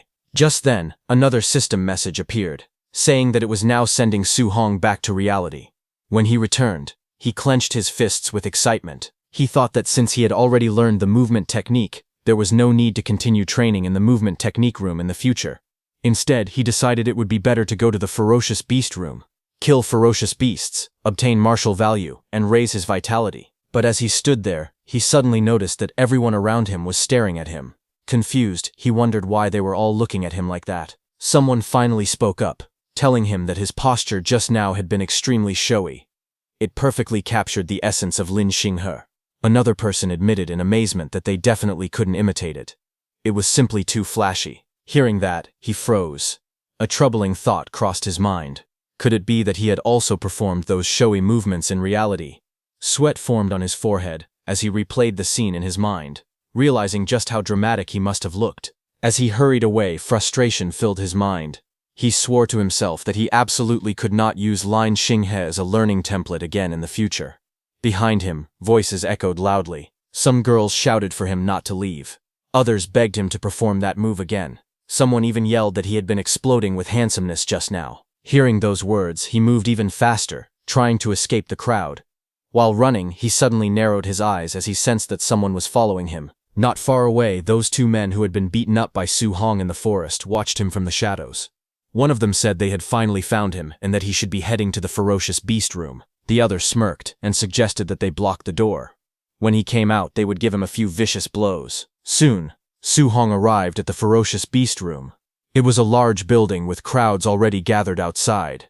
Inside, Wang Tiantuo laughed loudly. He asked Xiao Yan if she had said she wanted to compete with him in killing ferocious beasts. Xiao Yan calmly replied that she only wanted to know, between the two of them, who was truly number one in the training camp. Hearing that, Wang Tiantuo raised an eyebrow and questioned whether she really thought she could defeat his barbarian god body by relying on spiritual telekinesis. He wondered aloud if he was being underestimated. Xiao Yan remained composed. She answered that it was actually he who had underestimated the power of a spirit master. Hearing the words spirit master, Su Hong paused because he had never actually seen a spirit master's fighting method before. He decided that he might as well go take a look first. He could always come back later to fight ferocious beasts and earn martial value. Inside the ferocious beast room, something shocking was happening. Xiao Yan suddenly floated into the air. Seeing this, Su Hong was stunned. He could not understand what was going on. She had actually floated out of thin air. Sweat formed on his face as he remembered that walking on air was a method only grandmasters possessed. He wondered if this was truly the power of a spirit master. In the next instant, Xiao Yan raised her hand. Golden light gathered at her fingertips. Streaks of flowing light shot forward at terrifying speed. Before anyone could react, 3 Tier 1 high-stage black tigers were pierced at the same time by that golden light. Blood splashed as the beasts collapsed instantly. Su Hong stared in disbelief. In just one moment, she had simultaneously killed all three of them. He could not understand what those streaks of flowing light were. Suddenly, a deafening roar echoed through the arena. A massive, ferocious beast appeared behind Zhao Yan, its eyes glowing red with killing intent. Red energy surged around it like flames. But suddenly, the massive beast's eyes widened in shock. Xiao Yan turned sharply, and using her telekinesis, she grabbed the beast's neck. Su Hong was shocked to see that Xiao Yan was actually using spiritual telekinesis to forcibly bind and control her enemy. Golden energy flared again. Xiao Yan made a simple motion with her hand. In the next instant, blazing streaks of light slashed forward. The attack tore through the beast with explosive force. As Su Hong observed closely, he finally understood. Those streaks of flowing light were daggers. He felt a chill run down his spine, walking on air, controlling objects from a distance, even controlling enemies directly. Now he truly understood why spirit masters were known to be ridiculously strong enough to easily crush ordinary martial artists. Suddenly, the crowd behind him erupted in shock. They stared at the battlefield in disbelief. Someone shouted in confusion, asking what that giant sword was. Golden light filled the entire ferocious beast room as a giant ferocious beast appeared there. Seeing that, Xiao Yan created a massive golden sword in the sky. Blazing light poured down like a pillar from the heavens. Xiao Yan raised one hand calmly. In the next instant, the enormous sword slammed straight down. The giant ferocious beast opened its mouth and roared, but the golden blade pierced through it with overwhelming force. The beast's massive body trembled violently as the attack tore through it from head to tail. Watching from the side, Su Hong felt his heart shake. He realized that it was a weapon, but just moments ago she had not been holding any weapon at all. He could not understand how such a huge weapon appeared out of nowhere. He also wondered how something that massive could possibly not weigh several tons. At that moment, Lin Xinghe appeared there and explained to everyone that this was a martial skill belonging to spirit masters, and it was even ranked as high as A rank. Hearing this, everyone was stunned. A martial skill belonging to spirit masters was already shocking enough, but A rank made it even more unbelievable. Some of them admitted they had never even heard of such a thing before. Then someone turned toward Lin Xinghe, questioning how they all seemed to know A rank martial skills. He asked Lin Xinghe whether Wang Tiantu might also possess one. Lin Xinghe casually waved his folding fan and calmly stated that Wang Tiantu indeed possessed an offensive A-rank martial skill. The others stared at him in disbelief. Someone muttered in shock, wondering if they were all monsters. Another voice questioned how they could be so heaven-defying. Sweat rolled down Su Hong's face when he heard that Wang Tiantu not only had an A-rank martial skill, but that it was also offensive. Inwardly, he exclaimed that this training camp was truly filled with A-rank martial skills, and felt that coming here had been the right choice. Suddenly, an explosion echoed from the testing area. A Tier 1 high-level ferocious beast was blown apart with a single punch from Wang Tiantu. Seeing that, all the students were stunned. They could not understand what kind of martial skill could destroy such a beast in one strike. But someone corrected them, saying it was not a martial skill at all. It was purely Wang Tiantu's physical strength. The realization shocked everyone even more. He was this powerful without even using a martial skill. Watching quietly, Su Hong observed that Wang Tiantu did not seem to have any intention of using his martial skills at all. After a moment of thought, Su Hong decided he would find a chance to learn from him next time. For now, his goal was simple. He wanted to become a spirit master. However, his spirit stat was only 26.5. A system panel showed his current stats. His vitality was 130. His spirit was 26.5. His physique showed overlord body, profound rank at 0%. He had mastered several guidance techniques. As for martial skills, he possessed many. Still, to become a spirit master, one needed their spirit stat to exceed 100 points. Su Hong calculated silently. He was still short by 73.5 points. Then he calculated that 73.5 points in spirit meant he needed 735 points of martial value. Clenching his glowing fist, his eyes hardened with determination as he was about to go on a killing spree. At that moment, those two boys who were after Su Hong arrived there. One of the boys pointed toward the entrance and said that Su Hong had gone inside. They immediately walked toward the entrance, saying that everyone else was focused on watching Wang Tiantu and Xiao Yan's training, and no one was paying attention to this side at all. A greedy smile appeared on one of the boys' faces. He called it a perfect opportunity and suggested they rush in and ruthlessly beat that kid up. Just as they were about to move, one of them suddenly saw something and shouted in alarm. The other quickly scolded him, telling him not to scream, otherwise Su Hong would notice them. Then both of them turned toward the large screen, which was showing Su Hong. They stared in disbelief. Su Hong was standing alone in the training arena, but he was not facing just one ferocious beast. He was challenging more than 10 ferocious beasts at once, and every single one of them was Tier 1 high stage. The sight left those two boys stunned. They could not believe what they were seeing and wondered if he was completely insane. The two boys panicked as they watched the screen. One of them urgently suggested going to find the instructor to save Su Hong, fearing that otherwise he would definitely die, but the other shook his head, saying it was already too late. At this rate, Su Hong would be torn to shreds in seconds. He said it seemed there was no way for them to get revenge anymore. At the same time, Su Hong stood calmly in the arena as a faint smile appeared on his face. His eyes sharpened as he raised his hand and challenged the beasts directly. He told them to come. In the next moment, the ferocious beasts roared wildly. Their massive bodies charged toward him from all directions, shaking the ground as they closed in. But Su Hong did not retreat. Instead, he moved, his body twisted mid-air, effortlessly dodging a powerful strike. In the very next instant, as he jumped high, blue energy gathered in both of his hands. He used his void-breaking finger technique. A brilliant glow burst out as he prepared his counterattack. Surrounded by ferocious beasts on all sides, he did not retreat. Instead, his body twisted mid-air as blue energy beams surged violently from his palms. With a single rotation, streaks of blue light sliced through the air. His attacks landed one after another. Claws and fangs never even reached him. Blood sprayed as the beasts were torn apart mid-charge, their bodies slashed open by the glowing arcs of energy. The arena filled with flashes of blue light. Outside, the two students stared at the screen in complete disbelief. One of them muttered, asking if he was dreaming. He could not believe this was something a Tier 1 initial stage martial artist could do. Even a middle stage martial artist, surrounded and attacked by over a dozen high stage ferocious beasts, would definitely die. Yet Su Hong was dominating them effortlessly. Suddenly, one of them leaned forward.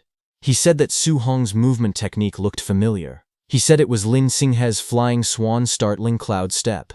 Hearing this, the other boy was too shocked, saying there was no way. He immediately rejected the idea, saying Su Hong was just a number 1 high school student. It was impossible for him to have access to such a high-grade movement technique.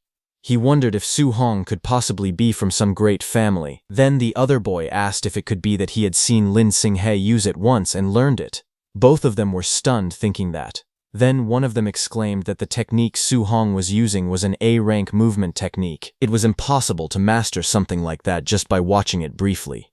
He wondered how heaven-defying Su Hong's talent must be. The other boy swallowed nervously. He suggested that maybe they should forget about revenge. Even if they gathered more people, they would not be strong enough to defeat Su Hong. But the first student clenched his teeth tightly. Sweat rolled down his face as anger burned in his eyes. He said that whether Su Hong was the heir of a great family or some kind of monster genius, he could not swallow this humiliation. While shaking, the other boy raised a hand and pointed toward the screen, telling the first boy that before he went looking for trouble with Su Hong, he should take another look at the screen. Hearing this, the first boy froze and turned back toward the screen in silence. What he saw left him speechless. His metal bat fell from his hand. He muttered in disbelief that they had only been talking for a few minutes. Yet all the high-stage ferocious beasts inside were already completely dead. On the screen, Su Hong stood calmly atop the massive corpse of a giant serpent-like beast. Around him, the bodies of other monsters lay scattered across the battlefield. Standing among the corpses of fallen beasts, Su Hong calmly calculated his gains. Over a dozen Tier 1 high-stage ferocious beasts had only given him a total of 81 martial value points. That meant they averaged just 7 points each. He realized that the stronger he became, the harder it was to earn martial value. But suddenly his blue eyes sharpened as he noticed movement. From the dark upper level of the building, several ferocious beasts emerged. Their red eyes glowed ominously in the shadows. The air turned heavy with bloodlust. Without hesitation, Su Hong stood tall atop the corpse beneath his feet. Red light flickered throughout the building as more beasts stirred in the darkness. He declared that there was no time to rest. He said they should continue. In the next instant, the giant beast lunged downward from above, claws extended, tearing through the air toward him. But Su Hong did not panic. His expression remained steady. A golden glow ignited around his fist as energy gathered rapidly. Using his Vajra fist, he stepped forward and threw a powerful punch that collided with the descending beast. A burst of golden light exploded outward. The impact sent shockwaves ripping through the air as multiple beasts were struck at the same time. He landed in the middle of those beasts as golden energy spiraled around him, expanding violently. The ground beneath his feet cracked. Seeing his power, the remaining beasts hesitated. The saber-toothed and the giant scorpion-like monsters began to retreat. But Su Hong did not let them escape. He launched himself forward as a faint smile appeared on his face. He demanded to know where they thought they were going, and ordered them to hand over all their martial value. His body shot through the air at incredible speed as he reached out with one hand. He grabbed onto the thick tail of a fleeing scorpion beast. With a violent motion, he swung it around. The massive creature crashed into the surrounding beasts. The beasts' bodies were sent flying across the battlefield. The arena echoed with the sounds of bones breaking and monsters howling. Outside, the giant screen flickered with violent flashes of red and gold. The two boys stood frozen in front of it, and neither of them spoke. After a long moment, the first boy forced a smile and said he wondered when this cycle of vengeance would ever end. He said he had decided to forgive Su Hong. The other boy immediately agreed. He suggested they should slip away quickly before Su Hong noticed them again. Otherwise, they might end up beaten half to death one more time. While they were going, they passed by a group of students gathering in front of the screen showing Wang Tiantuo and Xiao Yan's fight. Someone shouted that 9 Tier 1 high-stage ferocious beasts had been hammered to death by Wang Tiantuo in less than 10 minutes. Another voice added that Xiao Yan had stood completely still and killed a full 8 Tier 1 high-stage ferocious beasts. The crowd buzzed with shock. Just then, one man noticed the two boys and called out to them. The two boys stiffened and slowly turned around. The man asked if they were back already. He asked if they were supposed to be getting revenge and whether they had already beaten that kid up. The two exchanged nervous glances. One of them scratched the back of his head and laughed awkwardly, saying yes. Both of their expressions stiffened completely as they admitted the truth in their minds. If they had not been clever enough to retreat in time, they would have been lying on the ground like dead dogs right now. They complained that this training camp was outrageous. It was filled with heaven-defying monsters everywhere. Just then, the massive doors of the training ground opened with a loud sound as Wang Tiantuo and Xiao Yan came out. Seeing that, someone shouted that they had come out. Xiao Yan was surprised to see that Wang Tiantuo had killed so many ferocious beasts. She said that even with the overlord body, he must be exhausted. She asked how many contribution points he had earned. Wang Tiantuo glanced at his wrist display and announced that he had earned 280 points. Xian Han also checked her own screen and said she had 270 points. Hearing this, the surrounding crowd instantly fell into an uproar. Someone shouted in disbelief that it was far too many. A Tier 1 high-level ferocious beast was only worth 5 contribution points. If calculated that way, the two of them must have killed 50 or 60 high-level ferocious beasts. Wang Tiantuo then checked the results of the weight vests and said that the contribution points for the weight vest had been settled at 100 points. Xiao Yan looked at her display and said she only had 50 points from it. Around them, other students began checking their own scores. One muttered that he had only gotten 20 points. Another complained that he had carried a 1-ton weight and only received 30 points. Someone in the back whimpered that he had only gotten 10 points, nearly on the verge of tears. The gap between them was painfully obvious. Just then, Lin Xinghe appeared and asked Wang Tiantuo and Xiao Yan who had won their ferocious beast hunting competition. Xiao Yan pointed at Wang Tiantuo and answered that it was him. From the side, people remarked that Lin Xinghe's points must also be heaven-defying. A guy sighed that with those 3 monsters around, everyone else could only fight for 4th place. Hearing everyone, the 2 boys standing behind who had seen Su Hong's power smiled. They called all those people ignorant because they knew that there was an even more terrifying monster in the training camp. Someone standing above those 3 so-called monsters. On the other hand, at Su Hong's side, 1 hour later, The battlefield had turned into a gruesome scene. The walls and surroundings were splattered with blood, and the bodies of ferocious beasts lay piled across the ground. The air felt heavy, filled with the aftermath of intense battle. On top of those corpses sat Su Hong, his body covered in sweat. He exhaled in exhaustion and let out a long breath. After continuously killing ferocious beasts for over an hour, even with his overlord body, he could feel the strain taking over. Even after everything, he was still far from reaching 735 martial value points. He then checked his training watch for points. Despite the exhaustion, he had gained 700 contribution points. He wondered what kind of rewards he could exchange for them at the martial art pavilion. His watch showed that for hunting ferocious beasts, he got 400 contribution points, and for the weight vest, he got 300 contribution points. The total stood at 700. After confirming it, he arrived at the martial art pavilion. Under the night sky, the grand building stood tall, glowing warmly with light. Inside the martial art pavilion, behind a long wooden counter, a receptionist in a pink suit lazily leaned back in her chair, resting her chin on her hand. Across from her, Su Hong stood calmly, flipping through a thick catalog. His eyes scanned the list carefully. A Tier 1 Vitality pill was for 10 points. A Tier 1 Blood Recovery pill was for 20 points. A Tier 1 Spirit Gathering pill was for 30 points. Another Tier 1 Spirit Gathering pill was for 50 points. He continued turning the pages and saw that an A-rank martial art, Explosive Palm, was for 2,000 points. Another A-rank martial art, Bone Netherfire Fist, was for 2,880 points. Then another A-rank martial art, Startling Swan Heavenly Roam, was for 3,000 points. Looking at it, Su Hong thought that A-rank martial arts were extremely expensive. The cheapest one cost 2,000 points. Compared to that, the prices of the pills were still acceptable, especially since there were spirit gathering pills available here. The receptionist looked at him with mild curiosity and asked whether he had decided what to exchange for. She examined him briefly and assumed he was only at the Tier 1 initial stage. In her mind, she guessed he probably could not afford to exchange for anything significant. Ignoring her assumption, Su Hong then asked calmly whether the spirit-gathering pills referred to the kind that could increase spiritual power.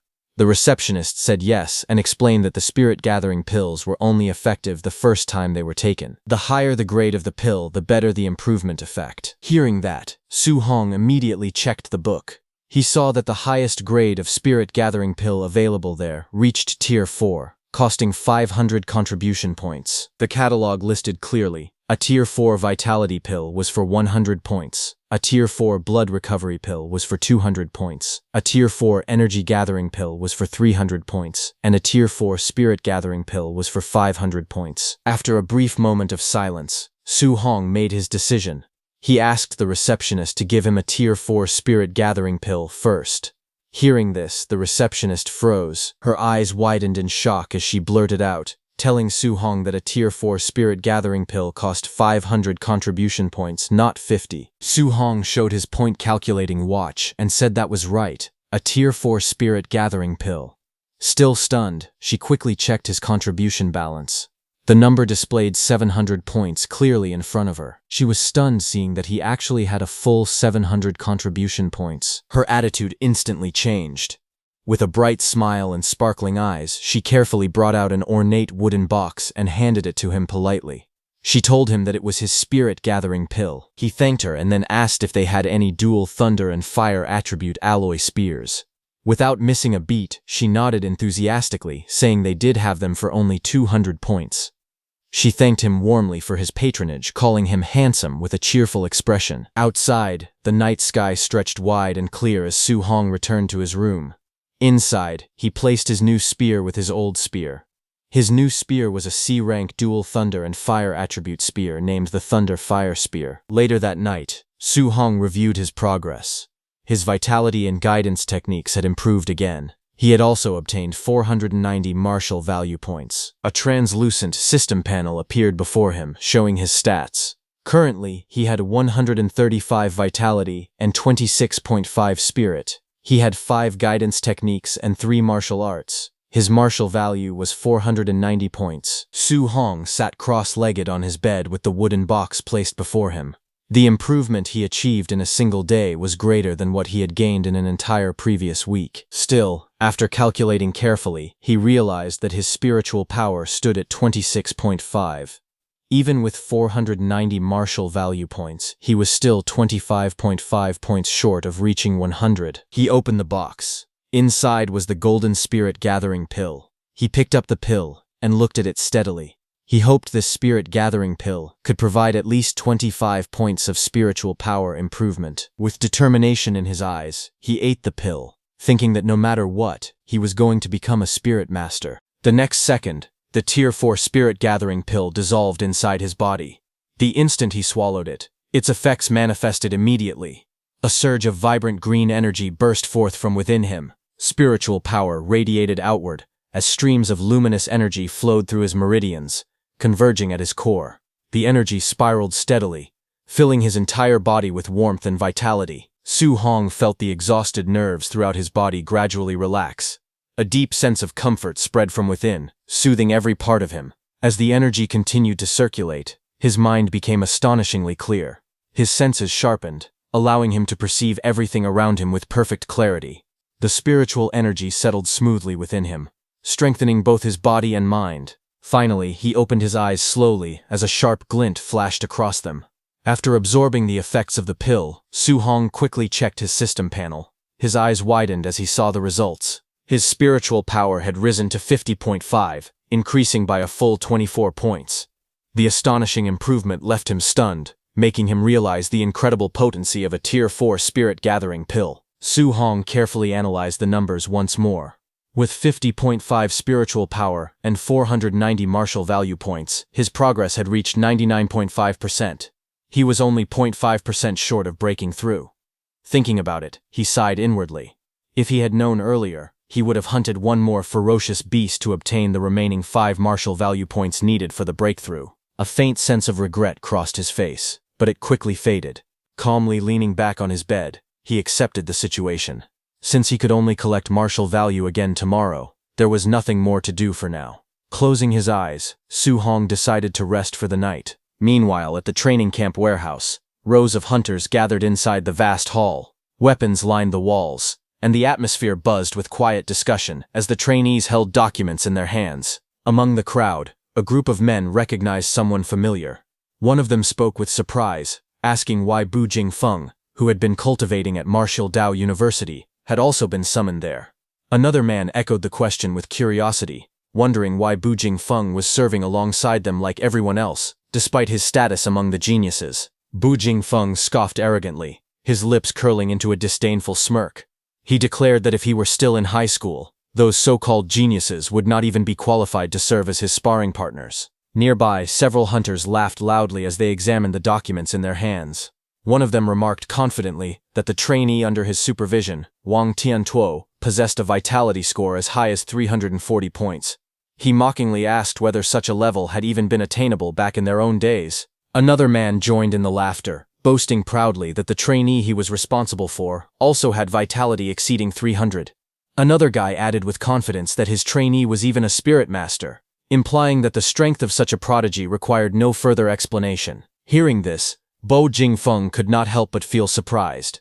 He questioned how the trainees under their charge could all be so powerful, while the one assigned to him was only at the Tier 1 initial stage with a vitality value of 123. As he spoke, he stared at the document in his hand. It contained Su Hong's profile, an 18-year-old student from Star City No. 1 High School. The report detailed that Su Hong was at the Tier 1 initial stage with a vitality value of 123. The others looked at the document in disbelief. One of them questioned how such a seemingly insignificant trainee could have been assigned to him. Another insisted that Bu Jingfeng's strength was the highest among all martial artists who had arrived that day, even superior to the three of them. They wondered aloud whether Grandmaster Qin had made a mistake by arranging a Tier 1 initial stage trainee for a sneak attack against another of the same level. At that moment, footsteps echoed through the hall. The murmuring ceased instantly as Grandmaster Qin entered, accompanied by 2 of his attendants. With calm authority, Grandmaster Qin affirmed their doubts, saying this was right. Bu Jingfeng stood before Grandmaster Qin, with visible frustration. He complained that the arrangement was insulting, claiming that assigning him such an opponent was nothing more than giving him a piece of trash at the Tier 1 initial stage. But Grandmaster Qin looked at him calmly and explained that Su Hong was not as simple as he appeared. Despite having a vitality of only 123 points, his combat power was strong enough to rival that of a Tier 1 high-stage martial artist. Hearing this, the surrounding hunters were stunned. They could hardly believe that someone with such low vitality could possess strength equal to a high-stage martial artist. Shock filled their expressions as they wondered what kind of monster Su Hong truly was. Grandmaster Qin continued, revealing that part of Su Hong's intelligence was classified and therefore not included in the files they had received.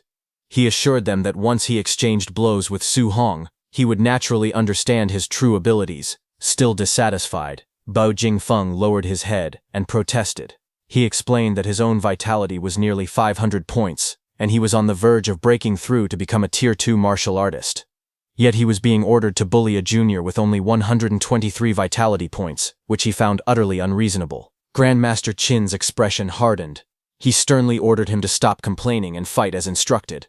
With decisive authority, he struck Bu Jingfeng lightly on the head, reminding him to go all out.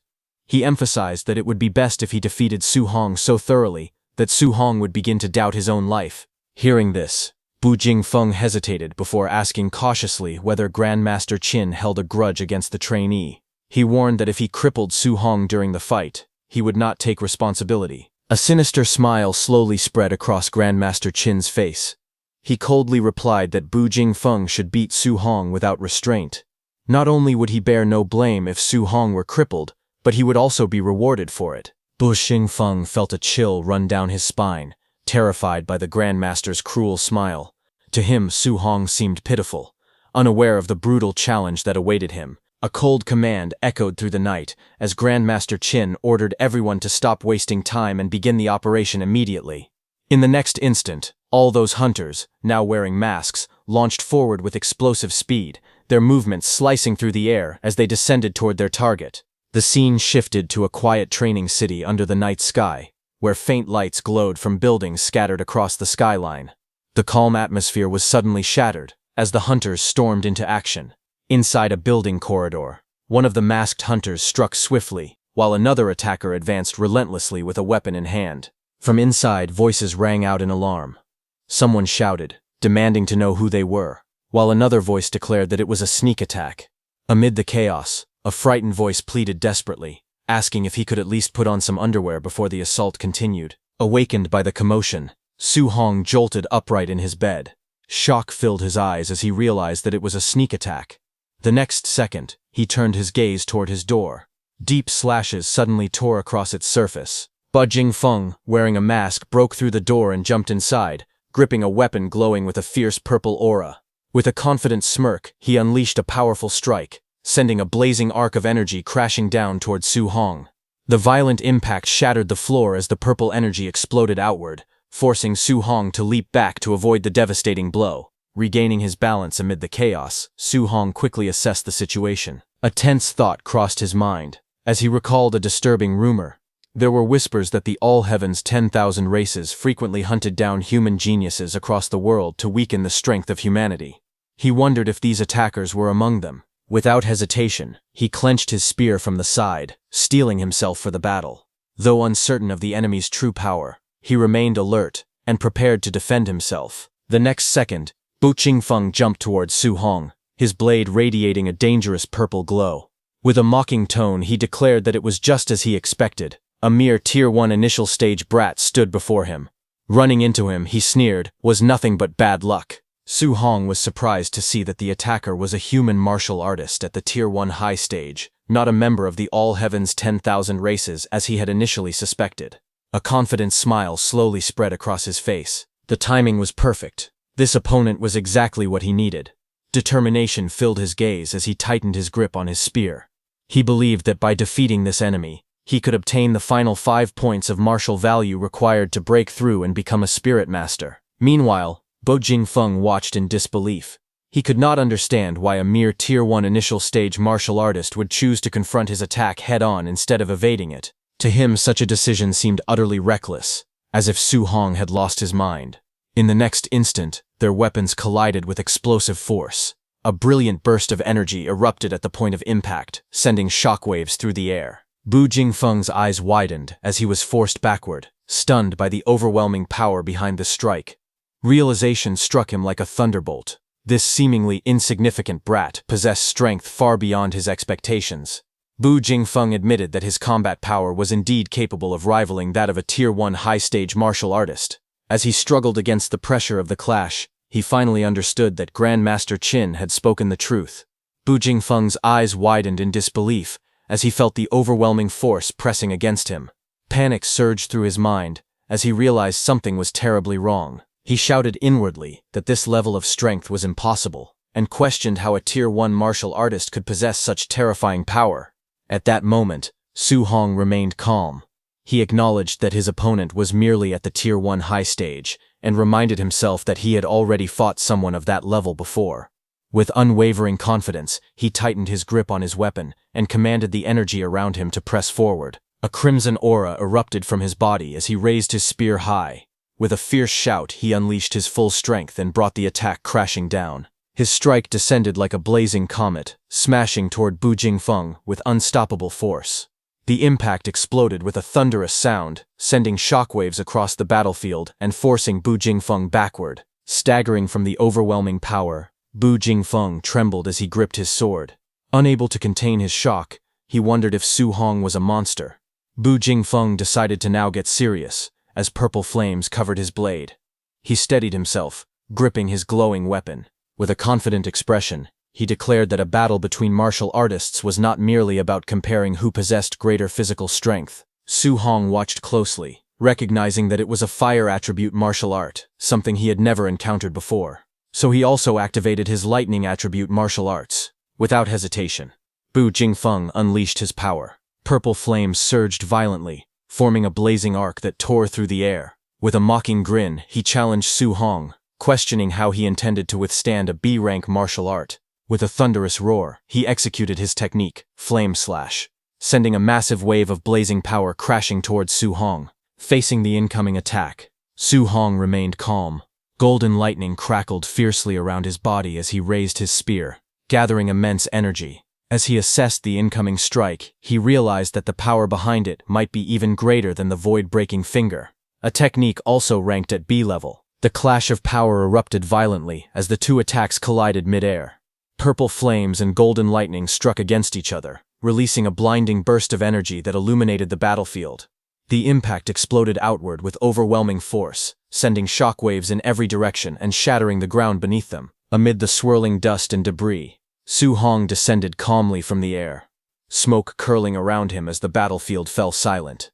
Standing in front of Bu Jingfeng, he held his spear firmly, his expression composed and unwavering. Bu Jingfeng stared in shock, sweat running down his face as he struggled to comprehend what had just happened. He realized that Su Hong had not used any martial arts at all. Instead, he had blocked his B-rank fire attribute martial art, using only thunder externalization.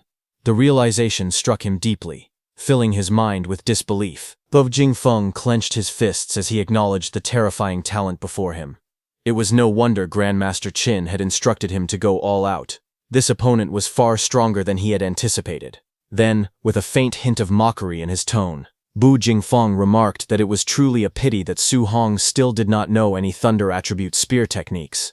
Otherwise, he would not have been defeated so easily. Hearing this, Su Hong smiled, golden lightning crackling around his spear as he spoke with quiet confidence. He admitted that it was true. He did not know any thunder attribute spear techniques. However, what if he said this on top of it? Just as he said that, blazing crimson flames erupted from his spear as lightning wrapped around it, merging together.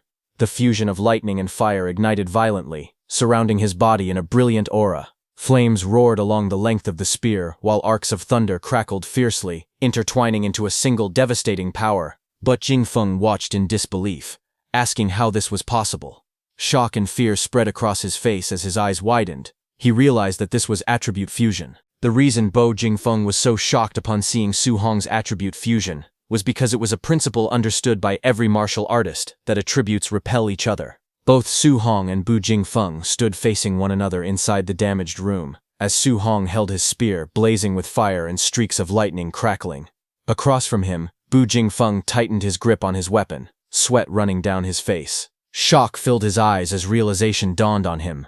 Attribute fusion. The power of thunder and fire. He had always believed it was nothing more than a legend. Just then, lightning flashed across Su Hong's eyes as golden sparks danced in his vision. Without hesitation, he attacked. His spear shot forward in a burst of flame and thunder. Seeing the incoming fast strike, Bu Jingfeng's eyes widened in alarm. He shouted in panic as Su Hong's spear tore through the air toward him. Reacting instantly, he roared out his technique, Flame Slash. Purple flames spiraled around his blade as he swung with full force, unleashing a blazing arc of energy. The two attacks collided violently. Flames and lightning clashed in a blinding explosion of light. Bu Jingfeng wanted to deflect Su Hong's attack, but just as Su Hong's spear touched his sword, thunder crackled violently along the shaft while flames spiraled downward, gathering into a single devastating strike. The fused power of thunder and fire crashed toward Bu Jingfeng like a descending pillar of destruction. Caught in the center of the blast, Bu Jingfeng could only stare in disbelief. He admitted that this power was far too outrageous. Bu Jingfeng groaned in pain as he was blasted away, completely overwhelmed by the fused elemental force. Ripping through the wall, he went flying out of the room. When the dust slowly began to settle, the flame and thunder around Su Hong's spear calmed down. Amid the swirling smoke, Su Hong stood calm and steady as a notification popped up, stating that he had gained 7 martial value. A faint smile appeared on his face as he realized that the martial value required to become a spirit master. He finally had enough. A system panel appeared before him, showing his stats. Su Hong's vitality was 135, spirit was 50. His guidance techniques. Thunder guidance technique was at level 4. Extinguishing heaven guidance technique was also at level 4. Water marsh guidance technique was at level 3. Origin earth guidance technique was at level 3. And spirit wind guidance technique was also at level 3. His martial skills. Flying cry sweeping cloud step was at basic 3%. Startling thunderfinger was at perfect, and raging sea spear technique was also at perfect. His current martial value was 497, but the number increased by 7. On the other hand, a few seconds earlier, outside the trainees' rooms, Grandmaster Qin and Bai Mu stood waiting. Grandmaster Qin looked calm and confident. He remarked that it was about time. In his view, Su Hong should have already been defeated by Bu Jingfeng. He had prepared several sets of arguments to persuade Su Hong to give up cultivating multiple guidance techniques simultaneously. Tonight, he was certain he would correct him. Just then, the rooftop of Su Hong's room exploded outward, as a body was blasted into the air, debris and fragments scattering across the night sky. Both Grandmaster Qin and Bai Mu looked up in shock as the figure came hurtling down at terrifying speed. In the next instant, the body slammed violently into the ground right in front of them, cracking the pavement and sending dust and stone flying everywhere. The fallen man lay sprawled in the rubble, blood trailing from his mouth. His eyes were wide with disbelief, his face twisted in pain. Bai Mu gasped as she recognized that it was Bu Jingfeng. Grandmaster Qin's expression changed instantly as he stared down at the injured Bu Jingfeng. Bai Mu stared ahead in shock, sweat running down her face as the realization struck her. Bu Jingfeng was lying here now, which meant Su Hong had defeated him. Before she could fully process it, violent beams of energy tore through 3 more rooms' rooftops. Covered in golden, blue, and purple light, 3 more figures shot downward like meteors, crashing into the ground with explosive force. The impact shook the surroundings. Grandmaster Qin and Bai Mu stood frozen as those new figures fell beside Bu Jingfeng. Those 3 were hunters who had gone after trainees like him, and now all of them lay there completely defeated. Suddenly a voice came from above. It was Lin Xinghe. With a faint chuckle, he addressed Grandmaster Qin and remarked that next time he should send someone stronger because this opponent had not been enough of a fight. Beside him stood Wang Tiantuo, and Shan Yan floated quietly inside a glowing golden sphere. Just then, Wang Tiantuo noticed that there were 4 hunters lying on the ground instead of the 3 they had defeated. Shan Yan questioned why there was 1 more body. Had someone actually won faster than them? From the rooftop above, Lin Xinghe spoke dismissively, saying that this 4th martial artist must have been too weak and was easily dealt with. Hearing that, sweat rolled down Bai Mu's face, because she knew that Bu Jingfeng was not weak. He was the strongest among the 4. Seeing them, Grandmaster Qin fell into deep thought. He stroked his beard while observing the situation carefully. He reasoned that Wang Tiantuo and Lin Xinghe were both at Tier 1 late stage, and Xiao Yan was a spirit master. For them to win was normal. However, Su Hong was only at Tier 1 initial stage. Yet he had faced a quasi-Tier 2 martial artist and won even faster than Wang Tiantuo and the others. The more he thought about it, the more unsettled he became. He wondered how on earth Su Hong had done it. Was it a top-tier martial skill or a top-tier physique? Before he could continue analyzing, Lin Zhao came running toward them in panic. He shouted that something big had happened. Grandmaster Qin turned slightly and asked calmly if a trainee had been killed by mistake. Without showing any concern, he waved his hand dismissively and remarked that it was no big deal. After all, it was normal for a few people to die. But Lin Zhao rushed forward in panic and shouted that it was Su Hong.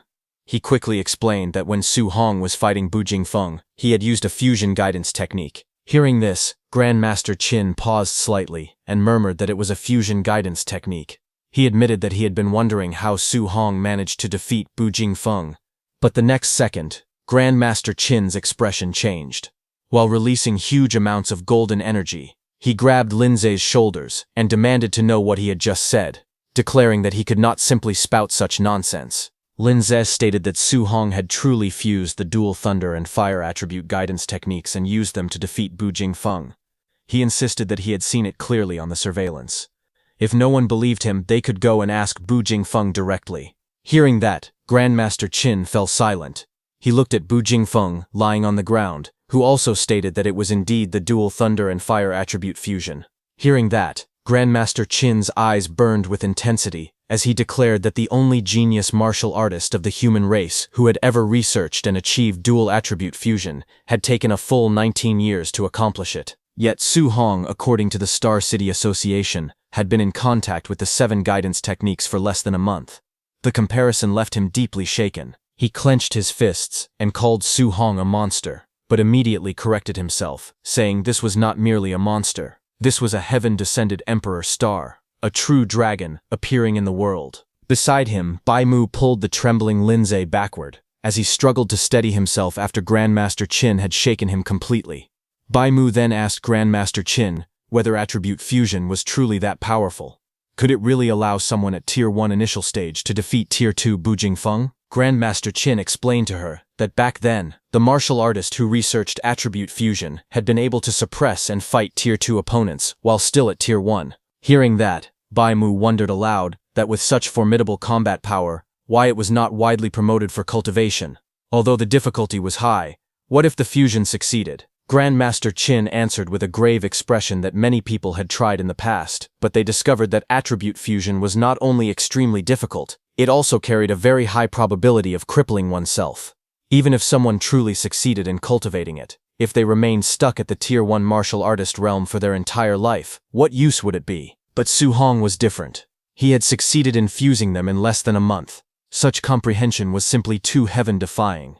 Moreover, he possessed 7 attributes simultaneously. If he were to fuse them all, Grandmaster Qin wondered with excitement how massive that power would become. Grandmaster Qin imagined the future. He said that if a monster like Su Hong were allowed to grow, he feared that one day Su Hong could stun the great emperors of the 10,000 races with a single move. Hearing this, Lin Zhao told Grandmaster Qin that he was boasting too much, far too much. Bai Mu pointed out that fusing 2 attributes was already extremely difficult. Fusing 7 attributes was nothing but pure fantasy. Grandmaster Qin coughed lightly and told them to forget his brief loss of composure. However, he continued seriously that if Su Hong were allowed to cultivate 7 attributes simultaneously, what if he became stuck while trying to fuse 3 attributes in the future and ended up delaying his breakthrough? If that happened, he, Qin Tianli, would become a sinner of the human race. At that moment, Lin Zhao suddenly remembered something important. He told Grandmaster Qin that Su Hong definitely possessed a special physique. His raw strength had even crushed Bu Jingfeng. Hearing that, Grandmaster Qin's expression changed instantly, and he demanded to know why such an important matter had not been mentioned earlier. They analyzed the situation carefully. Bai Mu said that Su Hong only had 120 points of vitality, yet he had crushed Bu Jingfeng, who possessed nearly 500 vitality. Lin Zhao said that the vitality difference was almost 4 times. Such strength amplification even surpassed Wang Tiantuo's barbarian god body. Hearing all that, Grandmaster Qin concluded that Su Hong's physique might also be a heaven-defying existence. After a moment of thought, he made a decision. They would organize a martial arts competition the next day. He wanted to comprehensively test Su Hong's combat power and vitality value. He ordered that Wang Tintuo's group of 3 be brought out to spar with Su Hong. With a serious expression, he stated that he wanted to see what kind of scene would unfold when a monster like Su Hong faced the strongest geniuses of the training camp. On the other hand, a massive hole was left behind in Su Hong's room. Broken concrete and shattered stones surrounded the opening as cold night air drifted inside. Inside the ruined room, Su Hong sat quietly on the floor at the center of the destruction. While outside, Grandmaster Qin was talking with others. Ignoring everything around him, Su Hong focused inward. In one breath, he added all the martial value into spirit points. A translucent system panel appeared before him, showing that his vitality was 135 and his spirit was 50.5. Then small notifications popped up one after another, saying his spirit increased by 1. His spirit value continued rising without pause. A faint smile appeared on his face. He declared that he was finally going to become a spirit master. In the next moment, a powerful aura erupted around him. Rings of light formed behind his head like orbiting halos. Glowing against the dark sky, energy surged outward, enveloping his entire body. He closed his eyes and calmly felt the transformation. He described it as a wonderful feeling. White spiritual energy flowed around him like flames, wrapping his body in brilliance. His breathing became steady and slow as he adjusted to the change. To him, the sensation was strange yet fascinating. It felt as though a person had suddenly grown a third arm, something unfamiliar, slightly awkward, yet undeniably powerful. His body formed an energy hand. Another system panel flashed brightly before him, saying his spirit was at 100.2%. The moment it exceeded 100%, the spiritual energy around Su Hong suddenly dispersed outward. He exhaled slowly, sweat sliding down his face as the white aura swirled and gradually stabilized around his body. His gaze sharpened as he sensed the changes within himself. Nearby, fragments of broken concrete began to tremble. Then his bed vibrated against the ground. Then, slowly, it started to float. It lifted inch by inch into the air, suspended by an invisible force. Then Su Hong's body rose gently off the ground, surrounded by shattered debris and floating slabs of concrete. The white spiritual aura enveloped him completely, making him appear almost radiant in the ruined room. Su Hong realized it was done. He could now walk on air and use telekinesis to attack, just like Xiao Yan. A satisfied expression crossed his face. He thought about Xiao Yan's A-rank spirit martial art and concluded that he must learn it as well. He also set his sights on Wang Tiantuo's offensive A-rank martial art. The scene shifted to the next morning. Under a bright sky streaked with early sunlight, a voice rang out across the training camp. Everyone was ordered to gather within 1 minute. Being late by even 1 second would result in a deduction of contribution points. Hearing the announcement, the trainees rushed down the stairs, breathing heavily. One of them shouted in frustration, asking if they were kidding, and whether they were not going to let them rest. Another complained loudly that yesterday had already been the camp entry assessment, weight-bearing training, and even a night raid. Their faces were filled with exhaustion and anger as they ran. One boy shouted that this training camp was simply too outrageous. The scene shifted to the courtyard. All the trainees stood gathered in formation under the morning sky. An instructor stood calmly on a raised platform in front of them. Su Hong had also arrived and adjusted his sleeve quietly while standing among the crowd, watching without saying anything. The instructor looked around at everyone and said that it was very good. Not a single person was late. He then added that he had originally thought many of them would be beaten so badly that they would not even be able to get up. Smiling slightly, he remarked that it was as expected of geniuses. Suddenly, a trainee stepped forward and raised his hand. He complained that he could have won against the Night Raider martial artist the previous night, but the opponent had launched a sneak attack. He continued angrily, saying that the raider had not even let him put on his underpants and had deliberately aimed for his crotch. That, he insisted, was the real reason he lost. Hearing that, the instructor looked at the complaining trainee with faint anger. He asked whether, if the one sneaking up on him the previous night had been an assassin from the All Heaven's 10,000 races, he would have asked them to wait for him to put on his underpants as well. Hearing that, the trainee froze, unsure how to respond, and laughter erupted from the crowd. One of the trainees slung an arm over the embarrassed man's shoulder and joked that from now on, they would call him Bro Underpants. The surrounding students burst into even louder laughter. Meanwhile, Su Hong, standing quietly among them, thought to himself that although the instructor made a lot of sense, actual combat would never care whether someone was ready or not. Still, after a tiring day and being ambushed in the middle of the night, it was normal for everyone to feel disgruntled. The instructor raised his hand again and addressed the group. He said that he knew many of them were still unconvinced, so today he would give them another chance to perform. He announced that they had arranged a comprehensive test. Whether it was vitality, combat power, spirit, strength, or speed, the system would test everything. He continued by saying that after the test, there would be an actual combat ranking. The top 10 students would receive different amounts of contribution point rewards every day. As the instructor finished speaking, all the trainees began whispering among themselves. Some of them glanced toward Wang Tantuo, Lin Xinghe, and Xiao Yan, standing confidently at the front. They thought that the top 3 would definitely be those 3. Others felt relieved, saying that fortunately there were also rewards for 4th to 10th place. One trainee clenched his fists and muttered to himself that no matter what, he had to squeeze into the top 10. Meanwhile, Su Hong stood quietly and wondered what the reward for first place would be in such a comprehensive test and ranking. The instructor suddenly coughed loudly and ordered everyone to quiet down and follow him to the test. Soon, the group arrived at a warehouse that served as a temporary testing ground. Inside, a large machine stood on a raised platform. It was labeled as a Tier 2 combat power tester. The trainees gathered below, forming a crowd as they looked up at the equipment. From the stage, Grandmaster Qin observed the crowd and noticed that Su Hong was hiding among them. He noted that Su Hong did not stand out at all.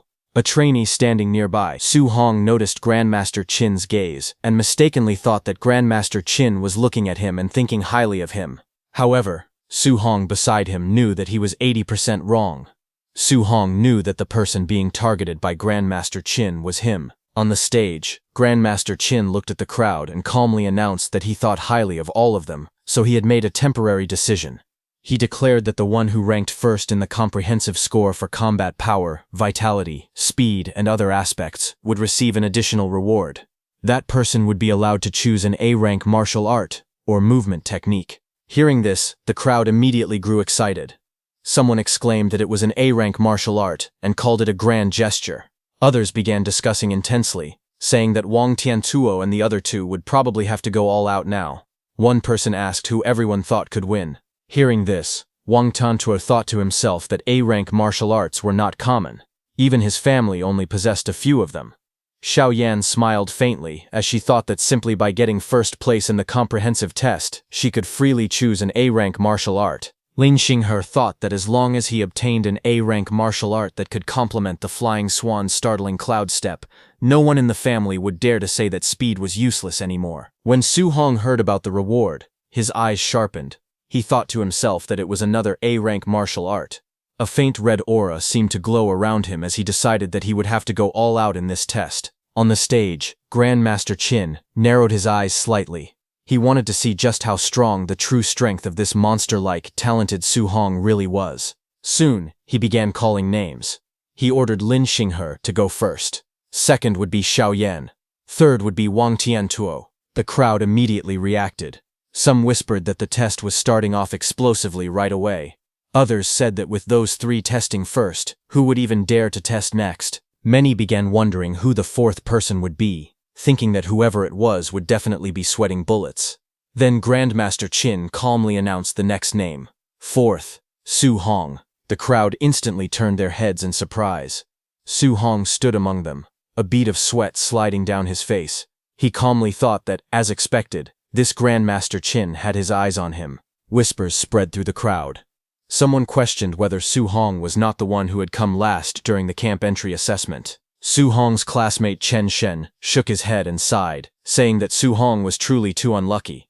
Li Tu placed a hand on Su Hong's shoulder and asked if he had offended Grandmaster Qin. The crowd murmured among themselves. They said that putting the 3 strongest first and then the weakest would make the contrast even stronger. It was too stimulating. Someone guessed that Grandmaster Qin probably wanted to use this method to motivate the weaker students, hoping they would learn from shame and become braver. Amid the whispers, those 2 trainees who had seen Su Hong's strength let out a quiet laugh and said that they would all be dumbfounded later. Then, on the stage, the instructor reminded everyone that they would test physical body combat power first, and then martial skill combat power. A large combat power tester stood in the center of the arena. Lin Xinghe stepped forward calmly. He thought that the combat power tester was not his strong point. Without hesitation, he dashed forward and threw a powerful punch. His fist struck the machine with explosive force. The impact caused sparks to fly as the number on the screen rapidly increased to 4113. The crowd was instantly shocked. Someone shouted that it was over 4,000 and that this punch was thrown without using any martial skills. People stared in disbelief. They could not believe that Lin Xinghe had called this his weak point. However, someone commented that compared to his terrifying speed in the movement technique room, his physical combat power was indeed his weak point. But Su Hong knew that since Lin Xinghe could cultivate an A-rank movement technique, his physical body would definitely not be bad either. His lips curved slightly into a faint smile. He judged that it had to be at least a B-rank martial art. He wondered if he could learn it. Green energy began to swirl tightly around Lin Xinghe's fist. Wind gathered in layers, wrapping around his hand as sharp currents formed. In the next moment, he stepped forward and unleashed his technique, Cloud-Hiding Gale Fist. A powerful green torrent of wind crashed down onto the combat power tester. The machine trembled violently as the numbers on the screen surged upward to 5642. Seeing that, the crowd was completely stunned. Someone shouted that 5600 was already the standard of a Tier 2 martial artist. Another cried out in disbelief, saying the combat power was unbelievable. What shocked them even more was that this was not his strongest ability. It was only his weak point. They realized that he had just used a B-rank wind attribute martial art, and they called it terrifying. At that moment, a system notification appeared before Su Hong, saying he had acquired a new achievement. Wind, Cloud-Hiding Gale Fist. Su Hong immediately used it, calmly observed the result, and thought that using a B-rank martial art had only increased his combat power by 1600. To him, the increase felt a bit small. On the stage, Lin Xinghe brushed shoulders with Xiao Yan as they passed each other. She told him that it was just so-so and asked why he looked so smug. With a faint smile, he told her to do her best. The examiner announced the next result. Xiao Yan's physical body combat power was 32,053. The number appeared clearly on the combat power tester. Seeing that, Su Hong commented that it was normal for a spirit master's physical body to be a little weaker. What truly mattered was spiritual telekinesis, martial arts. Xiao Yan closed her eyes and took a deep breath. A golden light suddenly ignited around her body. Her spiritual power surged outward, blazing like flames. In the next moment, a massive golden spirit weapon condensed in the air and smashed heavily toward the combat power tester. The entire machine shook under the impact. At that instant, a notification appeared before Su Hong, saying he had acquired a new martial art, Spirit Weapon Condensation Art.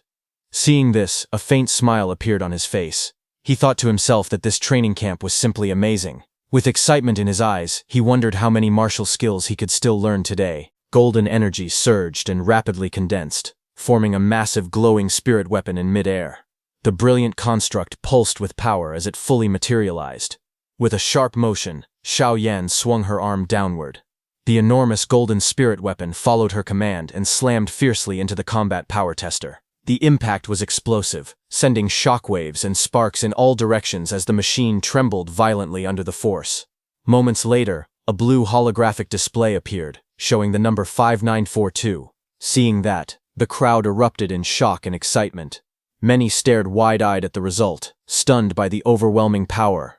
People exclaimed that her combat power was nearly 6,000. Even higher than Lin Xinghe's. Others recalled that she previously had just over 3,200 combat power, and now it had almost doubled. The spectators praised the terrifying explosive strength of a spirit master, calling them true darlings of heaven. Amid the commotion, Su Hong stood calmly among the crowd, surrounded by a faint blue aura as his mind went into the system space. Some trainee beside him said he felt a surge of jealousy of Xiao Yan. He reflected that the most frightening aspect of spiritual power was not only its explosive strength, but also its versatility.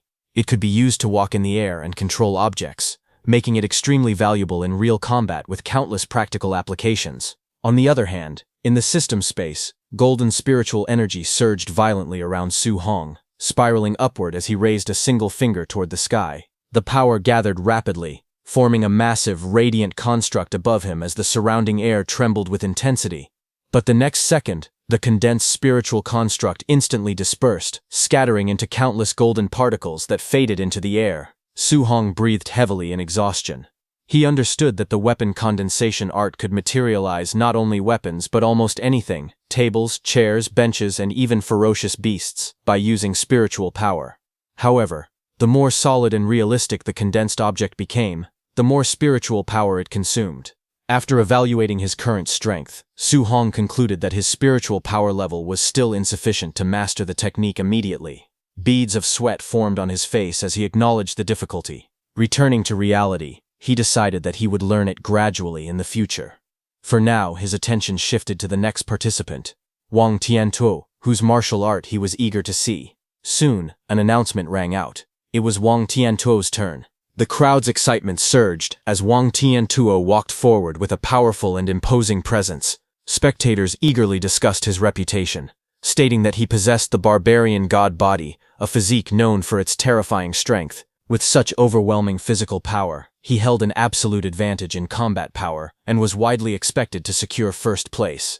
As anticipation filled the arena, many declared with confidence that the true god of combat power had arrived. Su Hong stood among the crowd, calmly observing the scene ahead. As he watched Wang Tiantuo prepare for his turn, he wondered how much of a difference there was compared to his own overlord body. Wang Tiantuo stepped forward confidently, his eyes sharp and filled with determination. Raising his fist, he declared that everyone should watch closely, because this punch would show the gap between him and them. Power surged around his arm as he launched himself forward and delivered a devastating punch to the combat power testing machine. The impact exploded outward with a thunderous force, sending shockwaves rippling through the arena. The audience was instantly stunned. Some shouted in disbelief, questioning whether what they had just seen was real. Others exclaimed that it was unbelievable.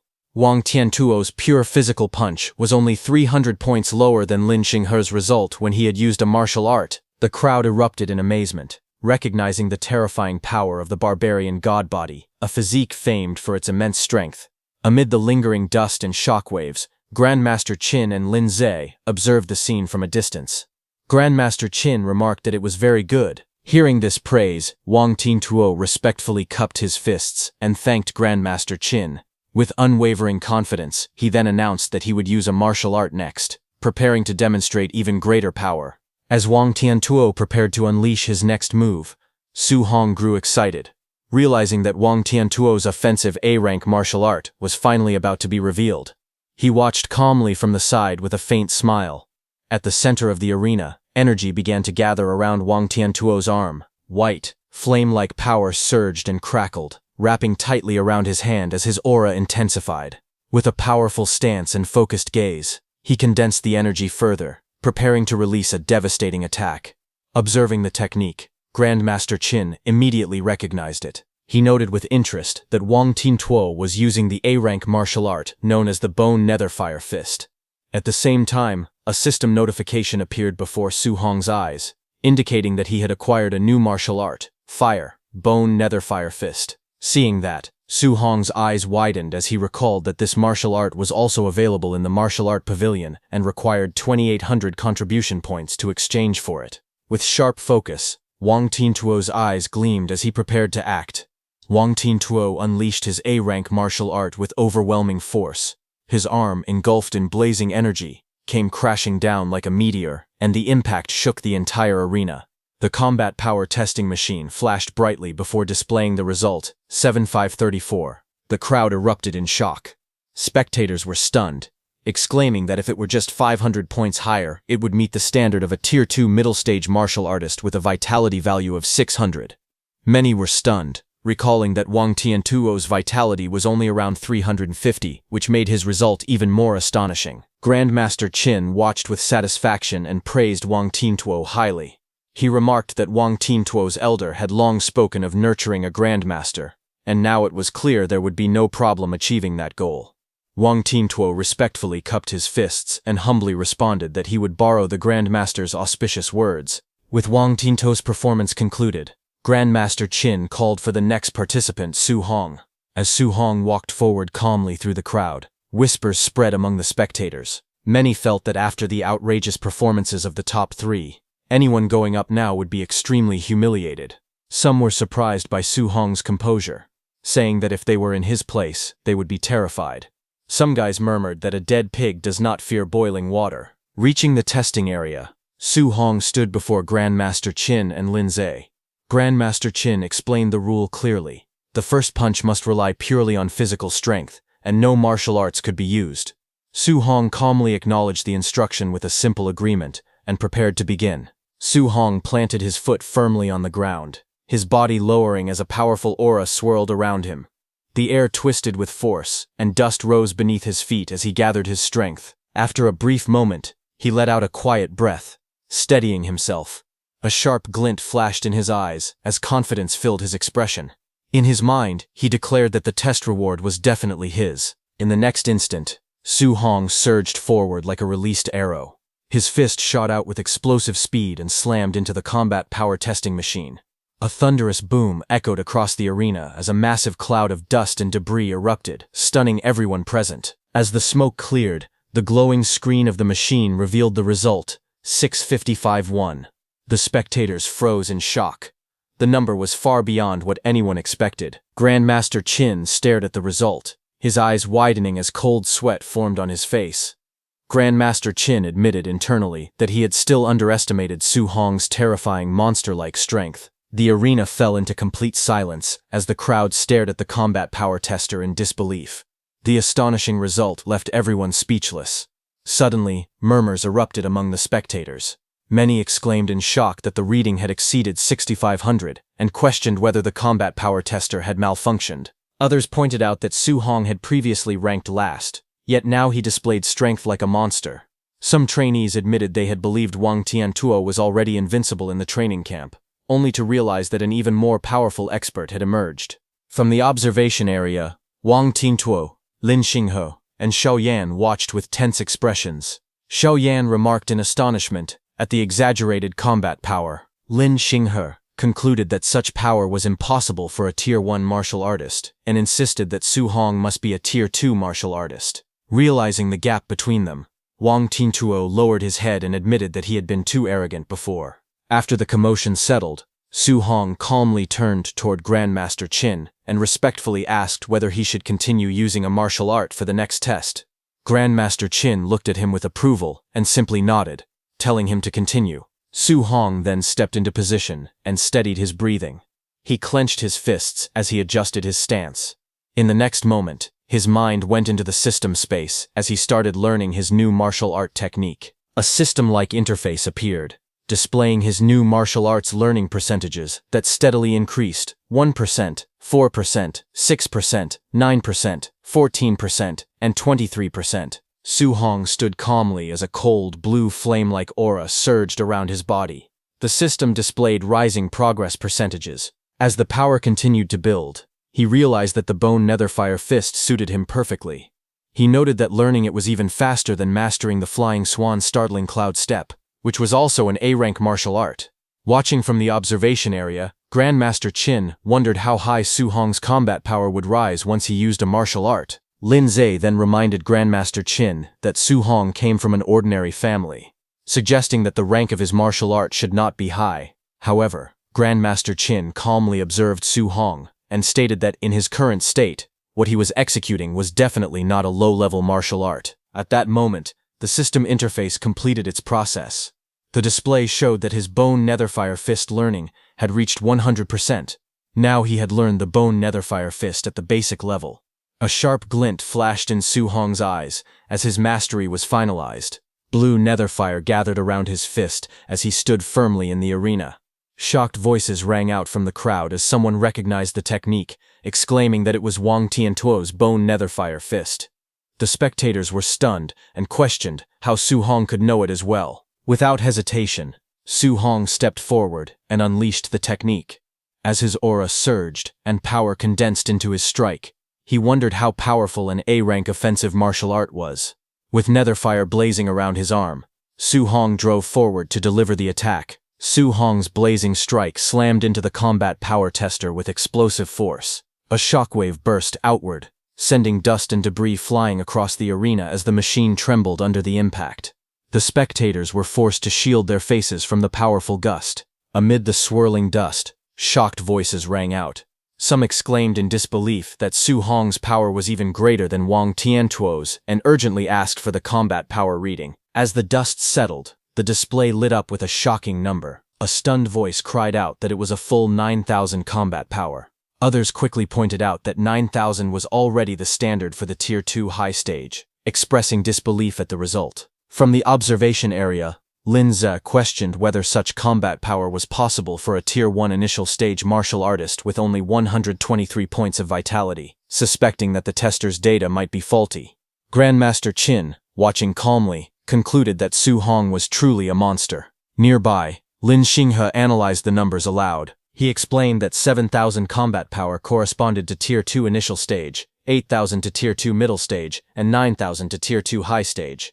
Zhao Yan reasoned that the standard vitality for a Tier 2 martial artist was 500 and concluded that Su Hong must have hidden his true vitality, which should definitely exceed 500. Hearing this, Wang Tiantuo admitted that his own vitality had not even reached 400 yet and said it was not shameful to lose to Su Hong.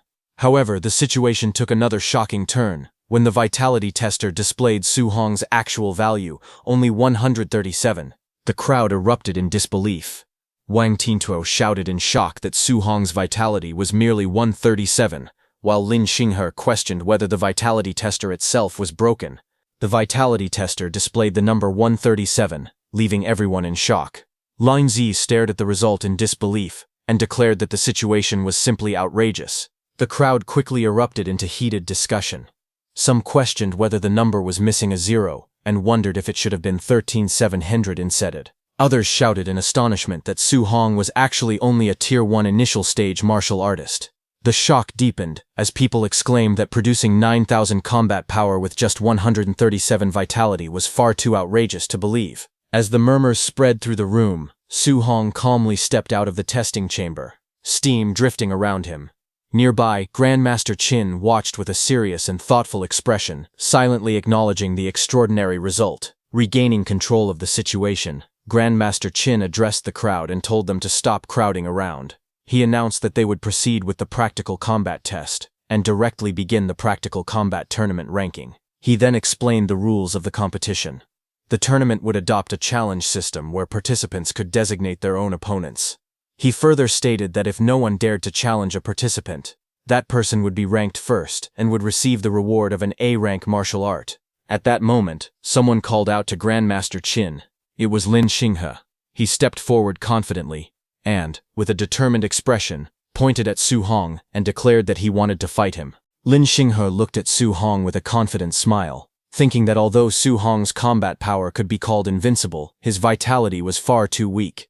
He planned that as long as he used his movement technique to avoid Su Hong's attacks, he could rely on his higher vitality to slowly exhaust him to death. But Grandmaster Qin firmly rejected the idea. Lin Xinghe was startled and let out a confused sound, unable to understand the response.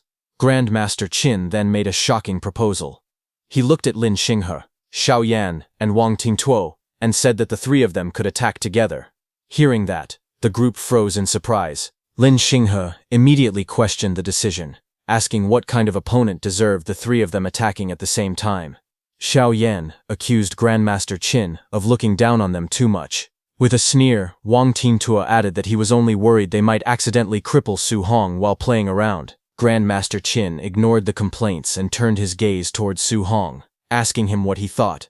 Without hesitation, Su Hong said that he had no objections. Hearing that, Wang Tiantuo and his group looked at him with amusement. Wang Tiantuo wondered aloud if Su Hong truly believed he was guaranteed to win. Zhao Yan let out a quiet chuckle. Looking down at Su Hong, they mocked him for being so pretentious. Lin Xinghe declared confidently that, forget about fighting the three of them, he could defeat Su Hong alone and leave him completely stunned. The atmosphere grew tense as the challenge was set. Grandmaster Qin gave the signal and announced that they could begin. All four of them stood facing each other inside the vast testing hall. In the next instant, Lin Xinghe dashed forward with incredible speed. Wang Tiantuo and Zhao Yan followed closely behind, charging straight towards Su Hong. As he moved, Lin Xinghe formed a plan in his mind. He decided that he would first unleash a cloud-hiding gale fist, and then retreat. Once Su Hong was occupied with the others, he would launch a sneak attack from the flank. With the speed of his flying swan startling Cloud Step, he believed it would be impossible for Su Hong to react in time. But suddenly, Xiao Yan sensed danger and shouted for Lin Xinghe to dodge. Before Lin Xinghe could react, Su Hong had already moved. In a blur of motion, he appeared behind Lin Xinghe. Lin Xinghe was stunned, unable to comprehend what had just happened. With cold determination, Su Hong said goodbye as his fist surged forward, aimed directly at Lin Xinghe. But just as Su Hong's fist was about to land, everything came to a sudden stop. Su Hong's punch froze mid-air, inches away from Lin Xinghe's face. In a blur of motion, Lin Xinghe backed away, barely dodging Su Hong's attack. Lin Xinghe fell back and returned to Wang Tiantuo and Xiao Yan's side. He thanked Xiao Yan, who was using her golden spiritual energy to stop Su Hong's punch mid-air. Lin Xinghe warned them, saying Su Hong's speed was unusual and that they needed to be careful. Su Hong stood there with one hand vibrating non-stop. He realized what was happening. It was spiritual telekinesis. It was his first time experiencing the strange feeling of being controlled like that, and he was clearly not used to it. His eyes narrowed slightly. From the corner of his eye, he glanced toward Xiao Yan, who had used that spiritual telekinesis. In that moment, Su Hong made his decision that he needed to finish her off first. Without hesitation, he dashed forward again, moving so fast that afterimages trailed behind him. The air split around his body as he charged straight toward her. Xiao Yan's eyes widened as she immediately recognized that Su Hong was using Lin Xinghe's flying swan startling cloud step. At the same time, shock spread across Lin Xinghe and Wang Tiantuo's faces. Lin Xinghe yelled in disbelief, wondering how Su Hong could use the flying swan startling cloud step when he was supposed to be of the fire attribute. Wang Tiantuo understood and told him that Su Hong must have dual attributes and that they should stop him. Wang Tiantuo stood in front of Xiao Yan and declared that he would stop Su Hong, ordering her to use spiritual control. She agreed and activated her ability. Wang Tiantuo jumped at Su Hong, with blue netherfire surging violently around his fist as he roared the name of his technique, Bone Netherfire Fist. Seeing that Su Hong did not back down, he also used the Bone Netherfire Fist. Blazing flames spiraled fiercely, twisting through the air as his punch shot forward with overwhelming force. Seeing Su Hong's attack closing in, Xiao Yan thrust her hand out and used her spiritual control to freeze Su Hong's hand. Golden spiritual power wrapped tightly around Su Hong's body, restricting his movements. He clenched his teeth and admitted inwardly that this spiritual control was even more troublesome than he had imagined. Before he could fully adjust, Lin Xinghe leapt high into the air. He shouted fiercely, calling Su Hong a monster and ordering him to take his kick. Watching from the sidelines, Grandmaster Qin stroked his beard and thought that it seemed it was still too early for Su Hong to fight 1 against 3. The abilities of a spirit master were simply too difficult to deal with, because once controlled by a spirit master, one must either forcefully break through with physical strength or counter it using spiritual power. Otherwise, it would be extremely difficult to break free. Looking at Su Hong, he thought that although Su Hong's physical strength was very high, it probably still was not enough to break free from such control. But at that moment, Grandmaster Qin noticed that Su Hong's lips curved into a smile. Grandmaster Qin was shocked, seeing that Su Hong was actually smiling, as Lin Xinghe and Wang Tiantuo came toward him from both directions while using their powerful techniques. In that moment, with a sudden burst of strength, he shattered the spiritual restraint on his body. Blood burst from Xiao Yan's mouth as the backlash of her spiritual control struck. Her eyes widened in disbelief as she realized that Su Hong had actually forcefully shattered her spiritual power, using nothing but brute strength. At the same time, Su Hong raised his arm and blocked Lin Xinghe's and Wang Tiantuo's incoming attacks head-on. Observers stared in disbelief. They could not believe what they were seeing. Just by relying on physical strength, Su Hong had blocked it. Not only that, he had even shattered Xiao Yan's spiritual telekinesis using pure physical power. The crowd erupted in astonishment. They called it ridiculous, saying Su Hong's strength was inhumanly great. He was simply a humanoid, ferocious beast. In the next moment, Su Hong tightened his grip on Lin Xinghe's leg and Wang Tiantuo's hand. Lin Xinghe's and Wang Tiantuo's faces twisted in shock as they shouted in panic, cursing loudly. But it was already too late. Su Hong swung them violently through the air, turning the battlefield into chaos. Su Hong's eyes glowed coldly as he tightened his grip further. In the next instant, he smashed Lin Xinghe and Wang Tiantuo straight into the ground. The impact echoed loudly across the arena. The floor cracked open as their bodies slammed down headfirst. Dust and debris burst into the air. Pinned against the shattered tiles, Wang Tiantuo gritted his teeth and cursed, while blood spilled from Lin Xinghe's mouth as the force of the blow shook his entire body. Around them, the crowd stood frozen in shock. They stared at the brutal scene unfolding before their eyes. Someone muttered in disbelief that it was too savage, but Su Hong did not stop. He lifted them again and slammed them down repeatedly. The ground trembled with each impact. Lin Xinghe's and Wang Tiantuo's eyes rolled back as they completely lost consciousness. Only then did Su Hong stop. He lowered his head slightly and let out a long breath, standing amidst the drifting smoke and debris. Then suddenly his eyes sharpened as he looked to his side. A flicker of alertness flashed across his face. Standing at his side, Xiaoyan hurriedly raised both hands and backed away. Her voice trembled as she shouted at him not to come any closer.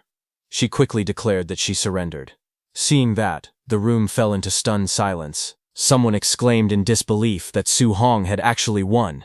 Another questioned whether the training camp's strongest trio had truly been defeated by him alone. They called him an absolute monster. At that moment, Grandmaster Qin frowned slightly and asked what all the noise was about. He questioned if anyone else planned to challenge Su Hong. Silence answered him. With no one stepping forward, the result became clear. He declared that Su Hong was first place in this combat test. Hearing that, the crowd murmured. A guy awkwardly stated that Su Hong was number 1 in the training camp and that there was no need for the remaining matches. Another voice quickly admitted surrender, saying he forfeited and did not want to take a beating. After witnessing that battle, only an idiot would dare to challenge Su Hong. Grandmaster Qin then looked over the arena and announced that since that was the case, Su Hong would take first place. Looking at Lin Xinghe and Wang Tiantuo lying there, he continued speaking, stating that the 2nd to 10th places in the tournament would also receive rewards. He instructed everyone to continue the competition, adding that instructor Lin Zi would arrange the rest. Then he turned his attention back to Su Hong. He declared that as the universally acknowledged first place, Su Hong should come with him to receive his reward and choose an A-rank martial art. Hearing this, Su Hong's eyes lit up. He felt a surge of excitement because he had obtained another A-rank martial art. Later, away from the crowd, while walking with Su Hong, Grandmaster Qin told him that ever since the day he stepped into the training camp, he had been paying attention to him. He remarked that while others could not wait to show off their strength, Su Hong chose to hide his. Su Hong replied that he had no power or influence. If he revealed himself too early, it would only make him an easy target. Hearing that, Grandmaster Qin started laughing. He said he liked smart people like him. Then he explained that this combat tournament had actually been arranged by him specifically for Su Hong. He wanted to strive for more resources on Su Hong's behalf. Then, with a serious tone, Grandmaster Qin said that in today's world, the strong only grow stronger and resources would always be concentrated on geniuses. He told Su Hong that there was no need for him to hide his strength in the future. He declared that he, Qin Tianli, would personally cover him and challenge anyone who dared to cause Su Hong trouble. Hearing this, Su Hong respectfully thanked Grandmaster Qin. Soon after, they arrived at the martial art pavilion. The warm golden light filled the room as they stepped inside. A staff member immediately greeted Grandmaster Qin with respect. Grandmaster Qin instructed the staff member to bring the list of martial arts. He then told Su Hong to look carefully and choose well, adding that he should ask if there was anything he did not understand. Su Hong asked Grandmaster Qin what kind of martial art he thought would be better for him to choose at that moment. Grandmaster Qin looked at him and asked what martial arts he already knew. Su Hong started listing them. He said he knew Bone Netherfire Fist, Flying Swan Startling Cloud Step, Cloud Hiding Gale Fist, and Void Breaking Finger. The rest were of lower rank. Hearing that, Grandmaster Qin was surprised. He stated that he did not even have Flying Swan Startling Cloud Step and Cloud Hiding Gale Fist in his martial art pavilion. He asked if Su Hong had learned them simply by watching Lin Xinghe use them once. Su Hong only responded with a quiet sound. Hearing that, Grandmaster Qin fell silent. Inwardly, he admitted the truth that Su Hong was truly a monster. That staff member looked at Su Hong with surprise. She wondered who he was, thinking that Grandmaster Qin had actually brought him personally to choose a martial art. Grandmaster Qin calmly explained that Su Hong already had an offensive martial art and a movement technique. He said that Su Hong could now learn a control-type martial art, and pointed out that this one was not bad. He introduced it as Flame Cage, an A-rank martial art. He explained that it condensed fire spiritual chi into a flame cage to trap and solidify enemies. Grandmaster Qin continued explaining. He said that offensive martial arts only required attaching spiritual chi to weapons or the body. However, control-type martial arts required spiritual chi to leave the body, something most Tier 2 martial artists could not achieve. He reminded Su Hong that he was currently only at the Tier 1 initial stage. Logically speaking, he should not recommend it. But with Su Hong's talent, he believed he should be able to learn it. Grandmaster Qin then said that he had learned this martial art before. He offered to demonstrate it first, so Su Hong could decide whether to choose it or not. Hearing that, Su Hong respectfully thanked him. Grandmaster Qin raised his hand as spiritual chi gathered between his fingers. A small flame suddenly appeared, glowing brightly as it formed in the air. Grandmaster Qin told Su Hong not to think that control-type martial arts were inferior to offensive martial arts. He explained that their usefulness in battle was immense. As he spoke, flames surged outward and formed a blazing cage in the air. The fiery cage burned intensely, radiating powerful heat. Grandmaster Qin told Su Hong that the first step was to trap the enemy inside the flame cage. Then, after trapping them, one could launch an attack. He created a fire bow and arrows and aimed at the cage. He stated that by doing so, it would be possible to achieve a one-hit kill. He shot, and the fiery energy gathered and exploded downward with tremendous force. After the demonstration, Grandmaster Qin looked at Su Hong and explained further. He said that maintaining the flame cage while launching an attack at the same time was currently impossible for Su Hong. Even for him back then, he had only mastered it after becoming a Tier 3 martial artist. Hearing this, Su Hong shook his head. He said that since even Grandmaster Qin considered it so difficult, he would choose something else. He stated that he no longer wanted a control-type martial art. Grandmaster Qin looked slightly surprised and asked if he was giving up so quickly. Inwardly, he reflected that geniuses were usually arrogant. Yet a monster like Su Hong actually listened to advice. He thought that Su Hong's future was limitless. But on the other hand, a system notification appeared before Su Hong, telling him that he had acquired a new skill. Fire, flame cage. Su Hong gave a faint smile because he had already obtained this martial art. He then politely asked Grandmaster Qin to help him look for another martial art instead. Grandmaster Qin looked at him and explained that he already possessed an offensive martial art and a movement technique. For now, a control-type martial art was not suitable for him. He suggested that Su Hong should consider learning a defensive martial art next. After flipping through the book, Grandmaster Qin pointed at one technique and stated that this martial art was definitely suitable for him. It was an A-rank Earth attribute technique called Thick Earth Armor. He explained that it condensed battle armor on the body's surface using Earth spiritual chi, providing extremely high defense. Su Hong thought to himself that with his physical body combined with this defensive martial art, the effect would certainly not be bad. He nodded and agreed that he would listen to Grandmaster Qin. Suddenly, Grandmaster Qin remembered something and asked about Su Hong's special physique. Su Hong answered that his special physique was the Overlord body. Saying that, Su Hong thought inwardly that the Overlord body possessed the greatest strength among the 3,000 physiques. If the Grandmaster heard this, he might even pull out a whole basket of A-rank martial arts to give him. He even imagined that Grandmaster Qin was shocked and exclaimed that it was actually the once-in-a-millennium Overlord body, and excitedly declared that all those A-rank martial arts were his. But in reality, Grandmaster Qin frowned and said he had never heard of a physique called the Overlord body. Su Hong laughed awkwardly and admitted that he had actually come up with that name himself. Hearing that, Grandmaster Qin realized that it seemed to be a physique that had not been recorded yet. Grandmaster Qin then spoke seriously. He said that even a full-power punch from Wang Tintoke, who possessed the barbarian god body, had been easily blocked by Su Hong. The strength amplification of Su Hong's Overlord body was truly terrifying. He added that he had never seen the strength of a Tier 1 martial artist reach such a level. Just then, his phone rang with a funny ringtone. Su Hong was surprised to hear that. Grandmaster Qin answered it and asked what the matter was, saying that he was still busy. On the other end, he was informed that the contribution point statistics backend showed that when Su Hong was fighting earlier, he seemed to still be wearing a weight vest. Grandmaster Qin was stunned. He immediately turned to Su Hong and asked whether he had really been wearing a weight vest while fighting Wang Tiantuo and the other two. Su Hong replied that if he had taken off the vest to fight those three, wouldn't he have been unable to get the contribution points? Hearing this, Grandmaster Qin was shaken. Sweat formed on his forehead as he tried to calm himself. He told himself to stay calm because Su Hong was a monster, and he should not view him with a normal mindset. Grandmaster Qin told Su Hong to stop obsessing over those contribution points.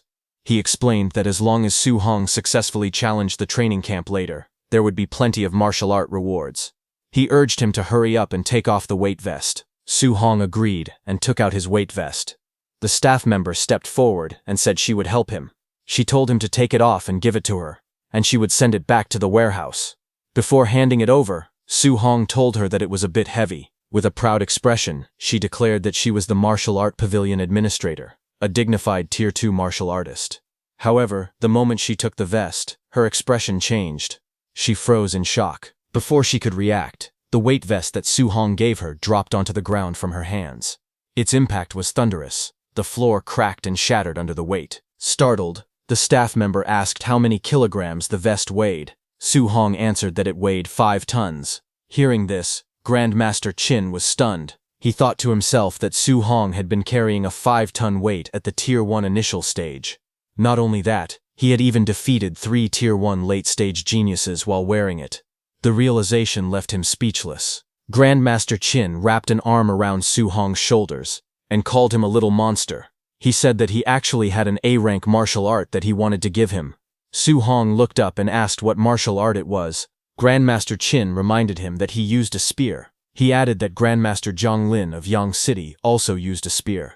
He explained that Zhang Lin possessed an A-rank thunder spear art. Its power was considered extremely strong even among A-rank martial arts. Grandmaster Qin then proposed an idea. He said he would take Su Hong to arrange a battle with Zhang Lin's student and help him trick Zhang Lin out of his martial art. Su Hong hesitated and said that did not sound very nice.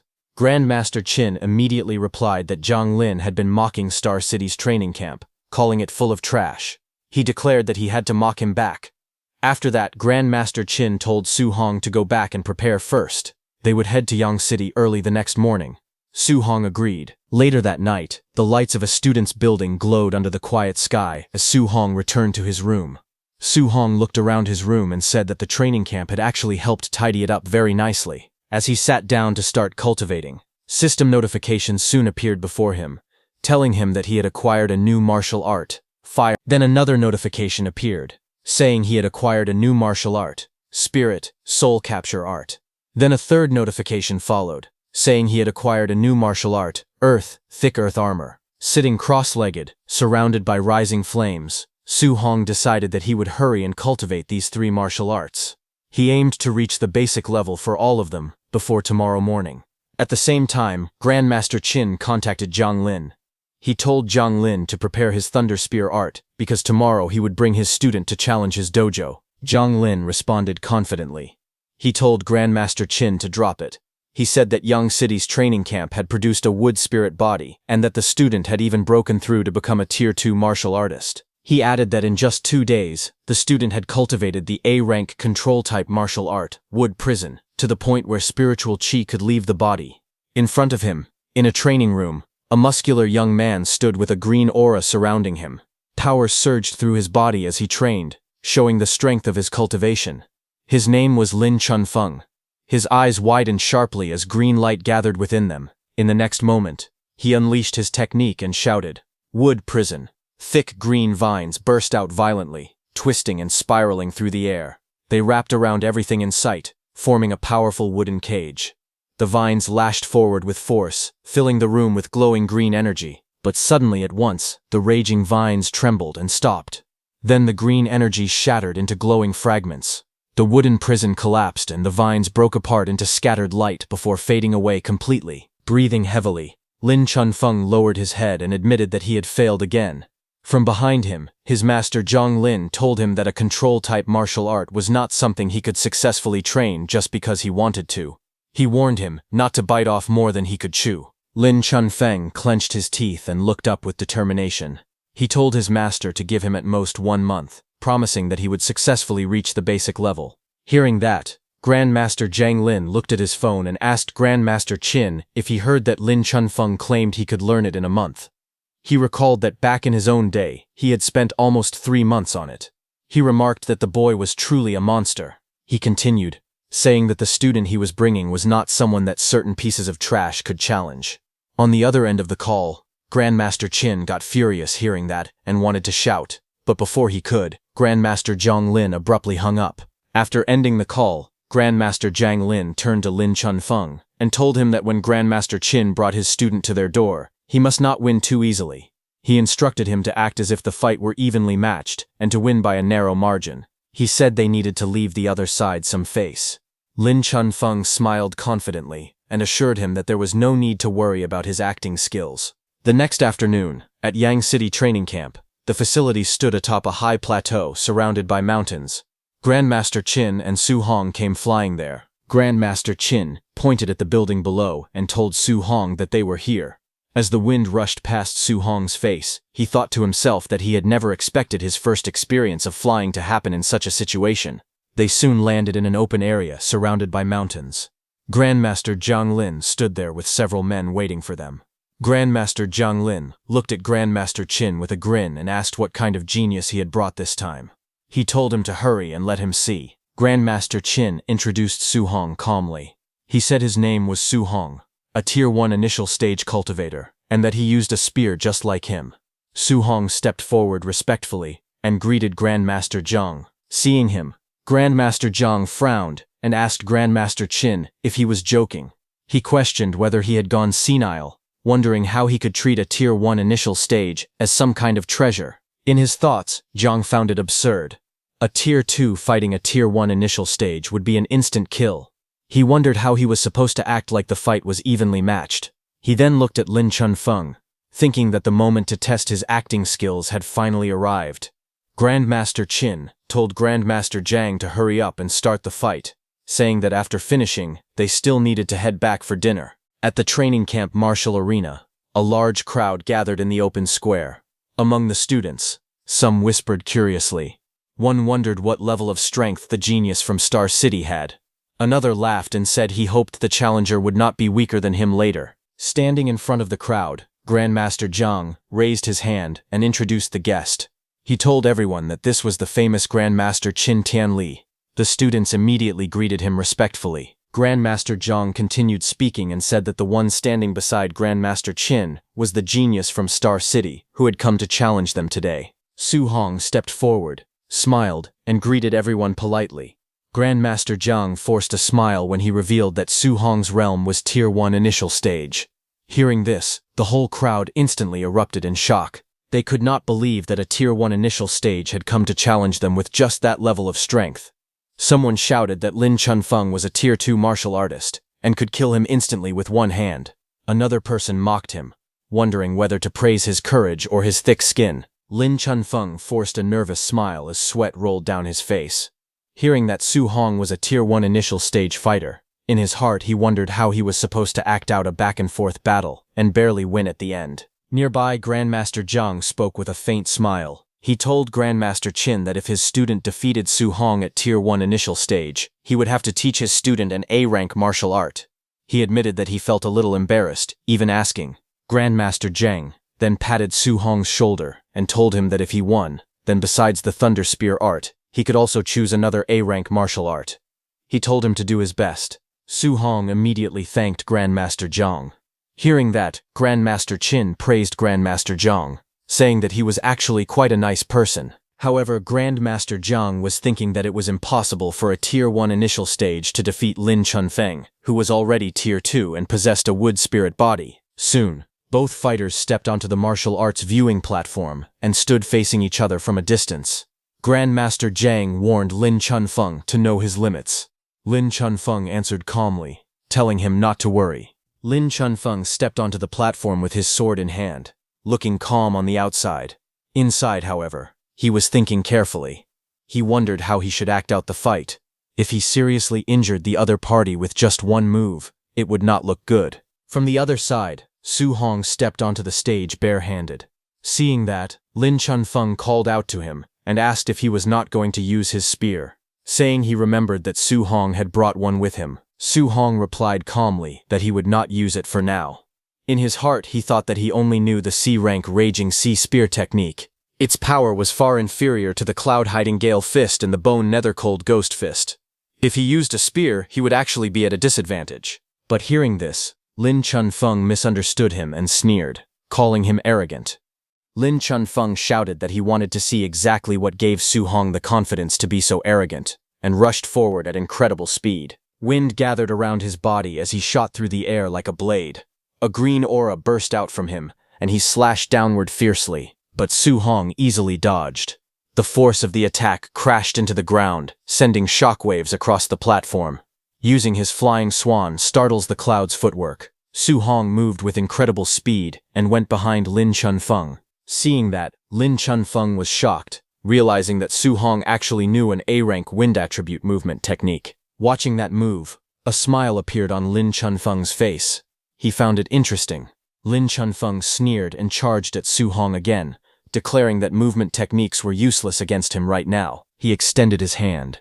Green light gathered around it as he activated his technique, Wood Prison.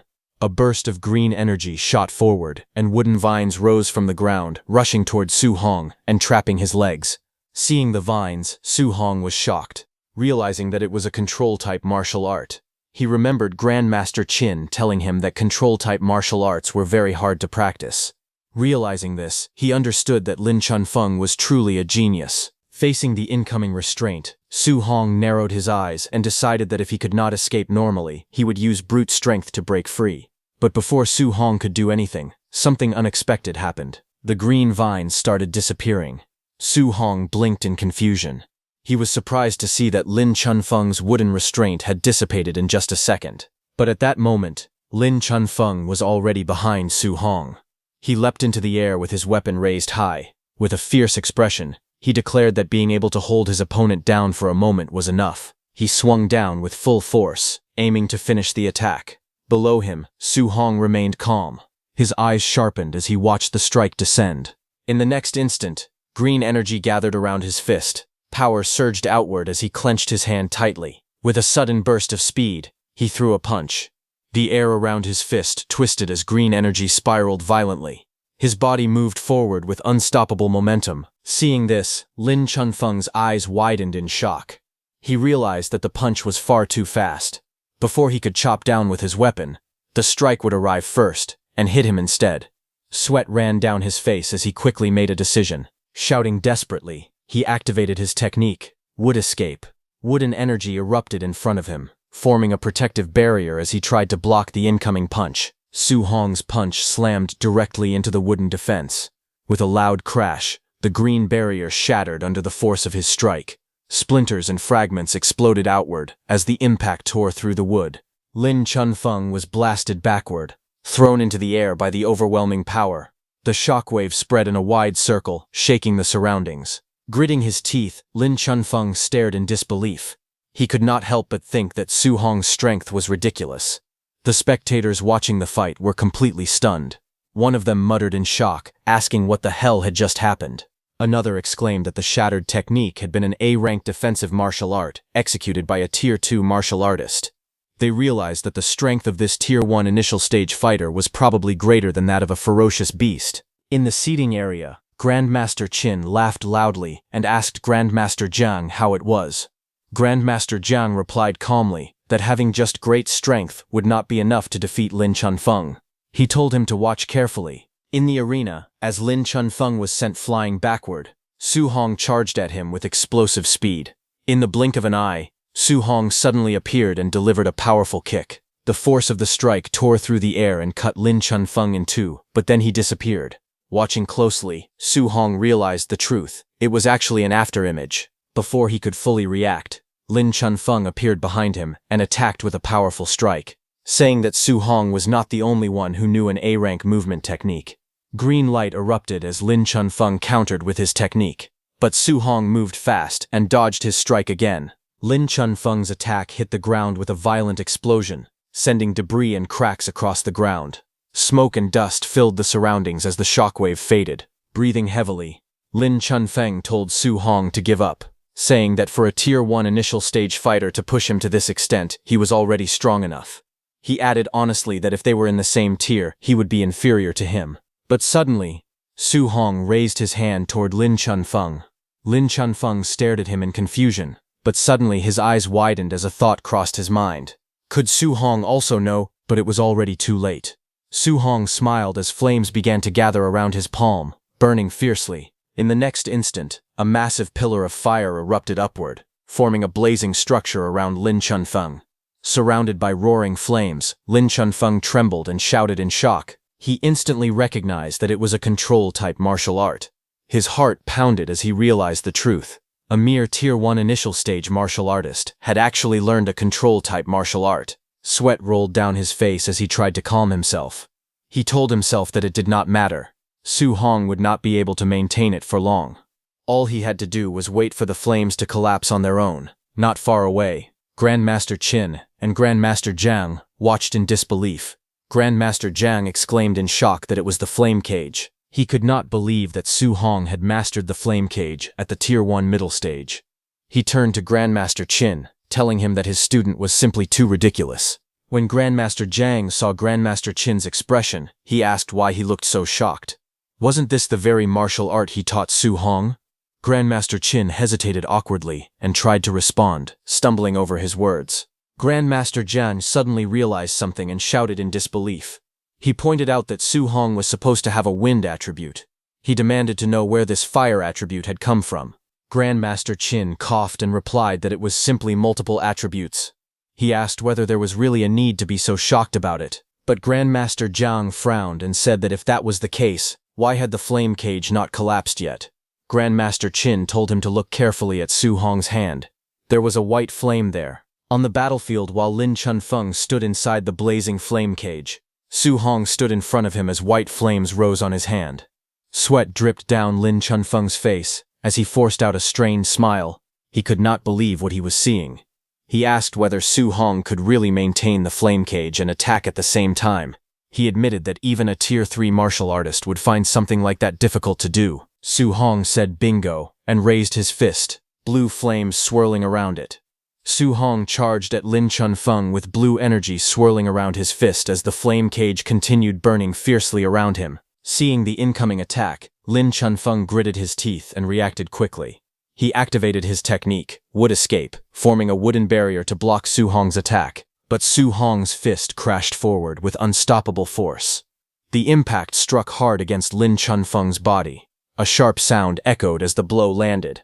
Blood spurted from Lin Chunfeng's mouth, and his eyes widened in shock. Wooden fragments exploded into the air as he was driven backward by Su Hong's strike.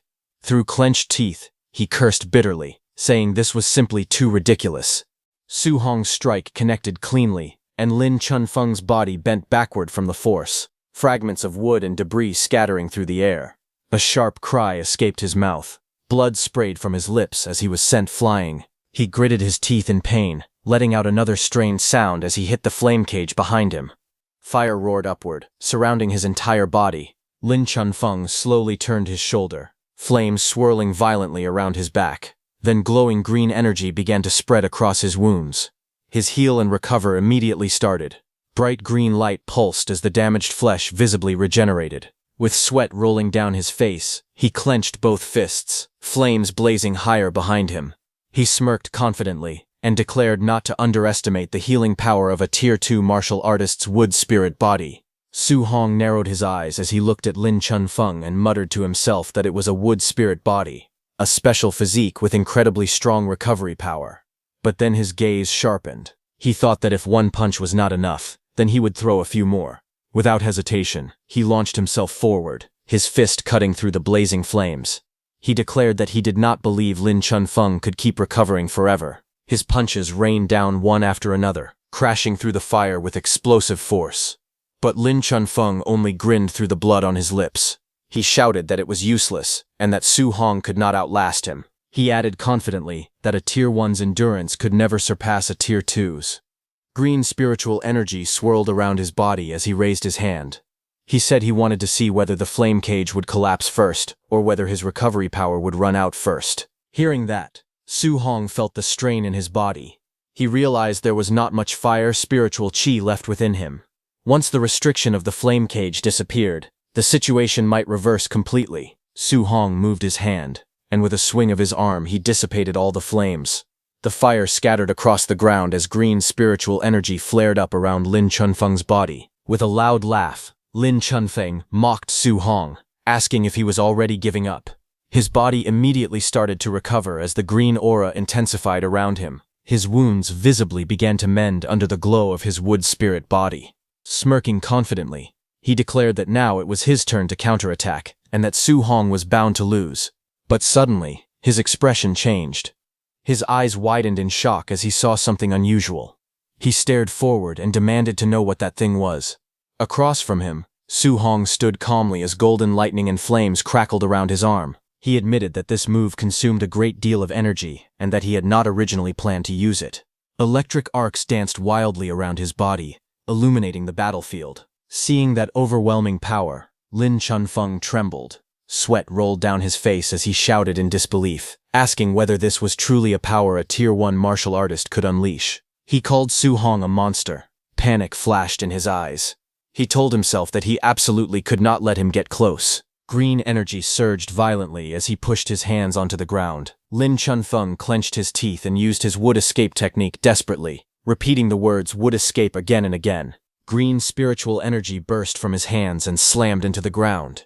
In an instant, thick wooden walls shot upward from the floor, rising one after another with violent force.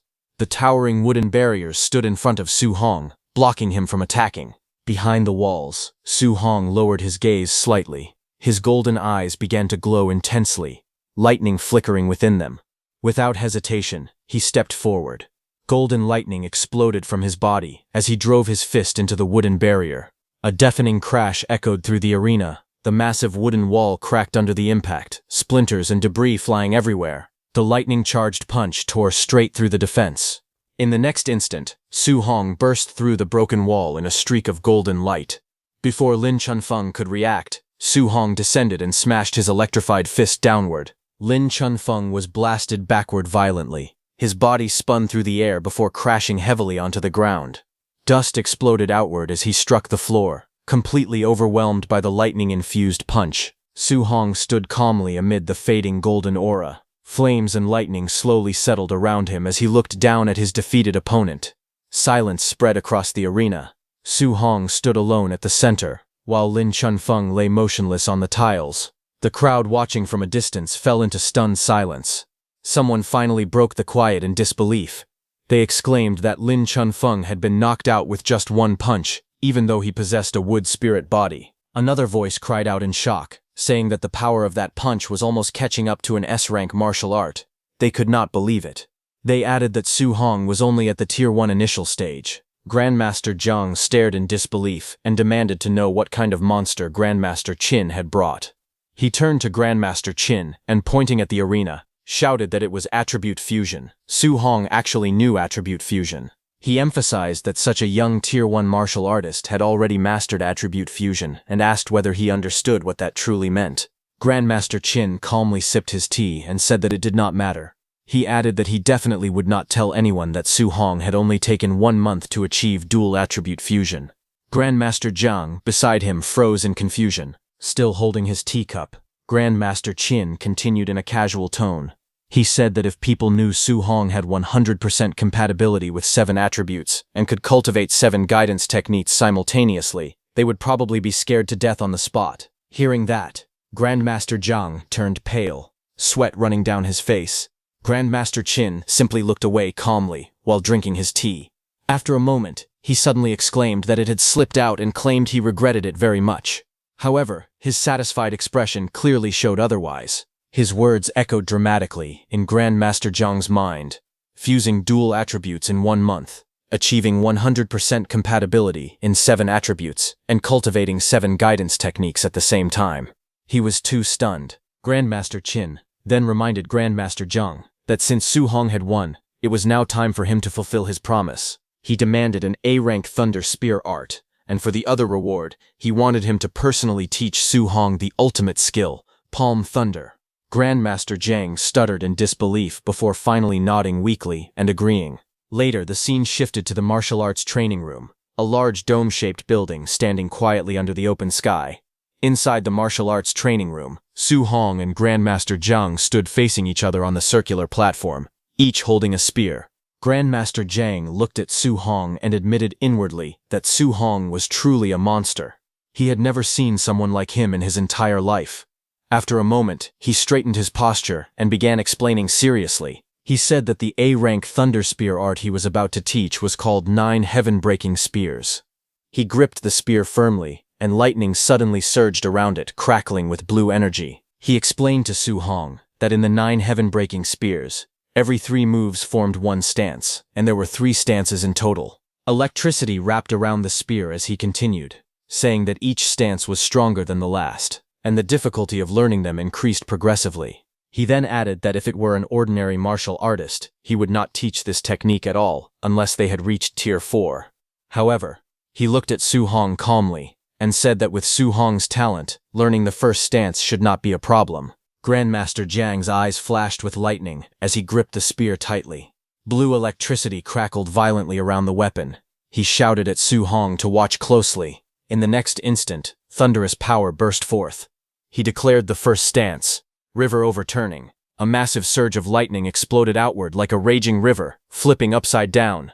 Waves of electric energy roared across the platform, crashing forward with unstoppable force. Without pausing, he continued. He announced the second stance, sea inverting. The spear swept downward, and the lightning transformed into something even more terrifying. It rose like an enormous ocean turned upside down. A colossal wave of thunder spiraled into the sky, swallowing everything in its path. The roaring energy surged, layer after layer, each strike heavier than the last. Standing below, Su Hong felt as if he were trapped in the center of a violent thunderstorm. He thought that in this storm of lightning, he was like a lone boat drifting in the ocean. Any single bolt of thunder, or even a raindrop, could completely overturn him. As the storm reached its peak, Grandmaster Jiang's voice rang out once more. He calmly declared the third stance. The spear tip erupted with blinding light, gathering all the thunder into a single dazzling point. Grandmaster Jiang shouted its name, heaven breaking. In the next instant, he flipped his body in midair and drove the spear straight downward. Thunder roared violently as the spear pierced toward the ground like a bolt falling from the heavens. The impact did not explode wildly. Instead, the gathered lightning spiraled outward, forming enormous twisting tornadoes of electric energy. The storm churned and rotated fiercely, filling the entire training room with terrifying pressure. Su Hong watched the raging vortex carefully. He realized that Grandmaster Jiang had clearly held back on that final spear strike so as not to destroy the room. Even so, the residual power of the move still whipped up a horrifying tornado. Facing such overwhelming strength, Su Hong admitted inwardly that he was like an ant standing before the instructor right now, but his eyes remained steady. He silently declared that in the future, he would also possess such combat power. Gradually, the thunderstorm subsided. The violent winds calmed, and the lightning scattered into faint sparks across the circular platform. Grandmaster Jiang lowered his spear and looked at Su Hong calmly. He threw a manual at Su Hong and explained that this was the full demonstration of the 9 heaven-breaking spears. He told Su Hong to practice it himself first, and if there was anything he did not understand, he could ask at any time. Su Hong respectfully thanked Grandmaster Jiang. Grandmaster Jiang smiled faintly and told him there was no need for thanks. He said he was only honoring the bet between them. He then added that once Su Hong had mastered the first stance, he would teach him a second martial art called Palm Thunder. Grandmaster Jiang explained that although the power of the 9 heaven-breaking spears was considered extremely strong compared to Palm Thunder, it still fell far short. Hearing this, Su Hong was surprised. He wondered if Palm Thunder was even more powerful than the 9 heaven-breaking spears. Holding the manual in his hand, he felt a surge of determination. He told himself that he needed to hurry and learn this spear art. Grandmaster Jiang then mentioned that he still had matters to discuss with Grandmaster Qin. He said he would return later to check on Su Hong's practice. With that, he prepared to leave, leaving Su Hong alone to begin his training. Then, 1 hour later, the training hall stood quiet from the outside as Grandmaster Jiang returned. He pushed the door open and stepped inside. He asked Su Hong if he had figured out the trick yet. Calmly, he told him not to rush, explaining that this technique could not be learned in just a month or two. But before he could say more, a sudden burst of golden lightning erupted from the center of the room.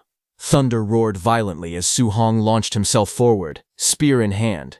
Electric arcs wrapped around the weapon as he struck downward with force. The impact sent shockwaves across the floor, lightning flashing in every direction. Grandmaster Zhang watched from behind as the storm of energy gradually faded. Su Hong stood upright, breathing steadily. He admitted that the 9 heaven-breaking spear art was too difficult. For now, he had only barely reached the beginner level. Then, without hesitation, he looked at Grandmaster Zhang and firmly asked him to teach Palm Thunder next. Grandmaster Zhang wiped the sweat from his face as he forced a smile. In disbelief, he muttered to himself that this was what a monster's talent looked like. A few hours later, outside, the sun was already setting, its golden light reflecting off the glass dome of the training hall as someone was seated on its stairs. It was Grandmaster Zhang, who was staring ahead in a daze. At that moment, Grandmaster Qin approached and asked why he was standing outside, spacing out. He questioned whether he had taught Palm Thunder to Su Hong yet. Grandmaster Zhang calmly replied that he had already finished teaching it and told him to go see for himself. Grandmaster Qin narrowed his eyes and warned Grandmaster Zhang not to tell him that he had held back on Su Hong. He said that Palm Thunder was an extremely high-difficulty martial skill. If it was not taught step by step, how was Su Hong supposed to possibly learn it? Before he could finish speaking, the sound of crackling thunder echoed from inside. Grandmaster Qin looked through the doorway and saw Su Hong standing in the center of the room. Lightning surged around his body as golden arcs burst from his palms. The Palm Thunder technique had already taken form. Lightning crackled wildly around Su Hong's body as golden thunder gathered between his palms. With excitement in his voice, he declared that he had finally learned Palm Thunder. Outside the training room, Grandmaster Qin watched the scene unfold. He admitted that although he had been mentally prepared, he still did not expect Su Hong to master it so quickly. Grandmaster Zhang recalled that it had taken him 3 whole months to grasp Palm Thunder in the past. And even then, his teachers had called him a prodigy. But looking at Su Hong's performance, he concluded that Su Hong would definitely reach Tier 9 one day. His future was limitless. Grandmaster Qin then told Jan to stop sighing and said that he would treat him to a meal. It had been a long time since they had shared a proper drink together. Before leaving, he informed Su Hong that he would be going out drinking with Grandmaster Zhang.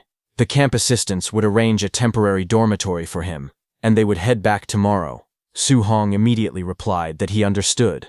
That night, at the Yang City Training Camp dormitory building, Su Hong lay on his bed, thinking quietly. After defeating Wang Tiantuo and the others yesterday, and Lin Chunfeng today, he calculated that he had earned a total of 230 martial Dao points.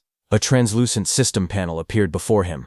It displayed his current status. His vitality and blood were at 138.6, his mental power was at 100.2, and his physique, overlord body and spirit rank were at 1%.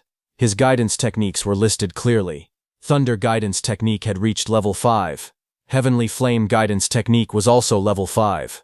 Spirit wind guidance technique was level 4. Under martial arts, his mental weapon condensation secret was still at the introductory stage. Cloud hidden gale fist, bone chilling nether flame fist, and flying swan startling cloud step had all reached the proficient level.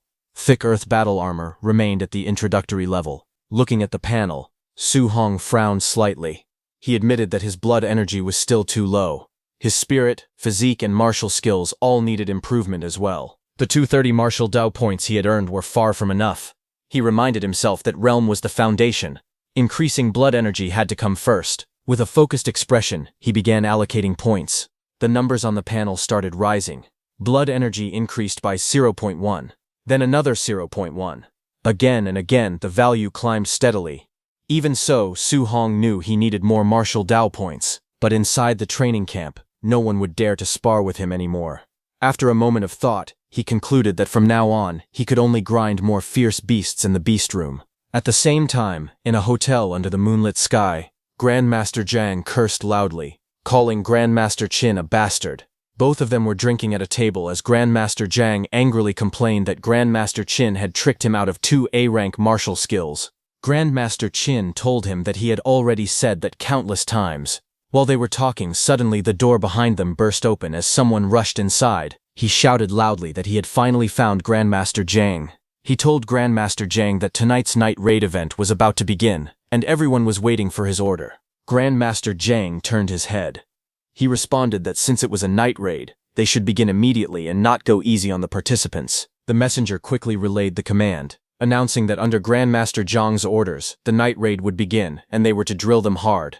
However, Grandmaster Qin reminded Grandmaster Zhang that Su Hong was also staying in his dorms tonight. Hearing that, Grandmaster Zhang's expression changed. With a loud smack, he suddenly sobered up. In panic, he shouted for them to postpone the night raid and delay it immediately, but the messenger nervously replied that the word had already been sent out. The night raid had already started. On the other hand, outside under the dark blue night sky, many figures gathered on a mountain hill as the raid unfolded throughout the dormitory area.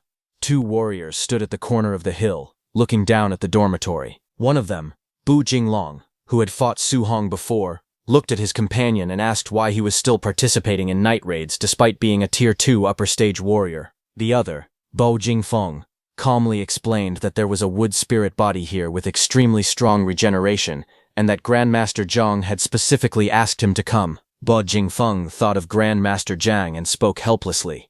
He said that the wood spirit body was only Tier 2 lower stage and that arranging this felt like bullying kids. Beside him, Bu Jinglong paused slightly. Hearing the mention of a night raid and a wood spirit body, he muttered that it sounded strangely familiar. Bu Jinglong then smirked and teased him. He said he had heard that Bu Jingfeng was reverse killed by some brat during a night raid at Star City's camp. He clicked his tongue and mocked him, saying it was a shame for his big brother's reputation. Bu Jingfeng's face flushed with anger. He immediately defended himself, saying that he had only underestimated Su Hong. If he ran into Su Hong again, he would definitely take him down. Bu Jinglong sneered and reminded him that he was only a near Tier 2 warrior. Beating a Tier 1 lower stage opponent was nothing to be proud of. Bo Jingfeng warned him not to get cocky, adding that wood spirit bodies were troublesome and that he should be careful not to end up eating dirt.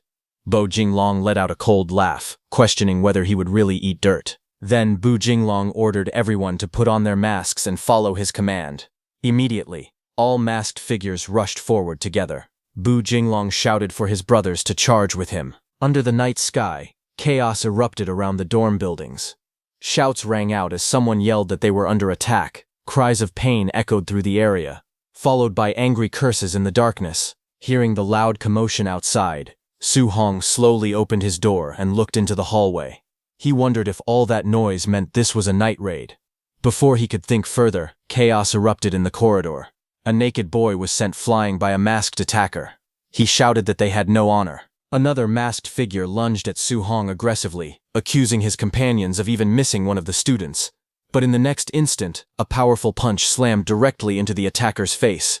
The masked man's head snapped back violently as he was struck. Su Hong's punch blasted the attacker into the air and smashed him against the ceiling before sending him crashing down. Dust filled the hallway as the impact echoed through the building. With a cold expression, Su Hong spoke.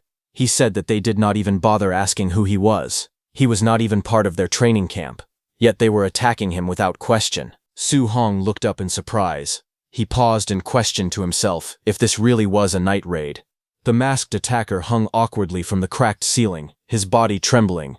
Su Hong observed carefully and noted that they were all dressed in black outfits and wearing masks. A thought crossed his mind. If he put on their clothes and pretended to be one of the raiders, he could openly beat up students and farm martial Dao points. But then again, that idea felt kind of wrong to him. But Su Hong being Su Hong, he was not going to stop. A few minutes later, in another room, a flustered student shouted angrily, telling the attackers that if they had guts, they should wait until he put some underwear on. The masked raiders laughed and told him not to fight it, advising him to be a good boy and let himself be knocked out. But suddenly, another masked figure appeared and declared that he had his back. The atmosphere instantly grew tense. The first raider coldly announced that this section was his night raid zone and questioned what the other was doing there. Little did he know that the second raider was none other than Su Hong. Su Hong charged forward and punched that raider, sending him flying out of the room.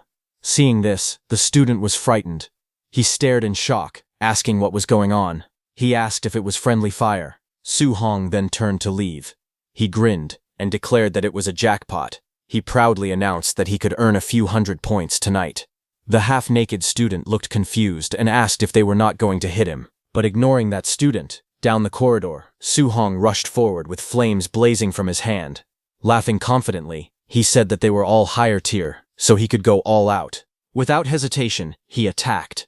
Bright golden strikes exploded across the hallway as all the raiders and students were hit repeatedly. The victims cried out in pain, shouting and demanding to know why they were hitting them.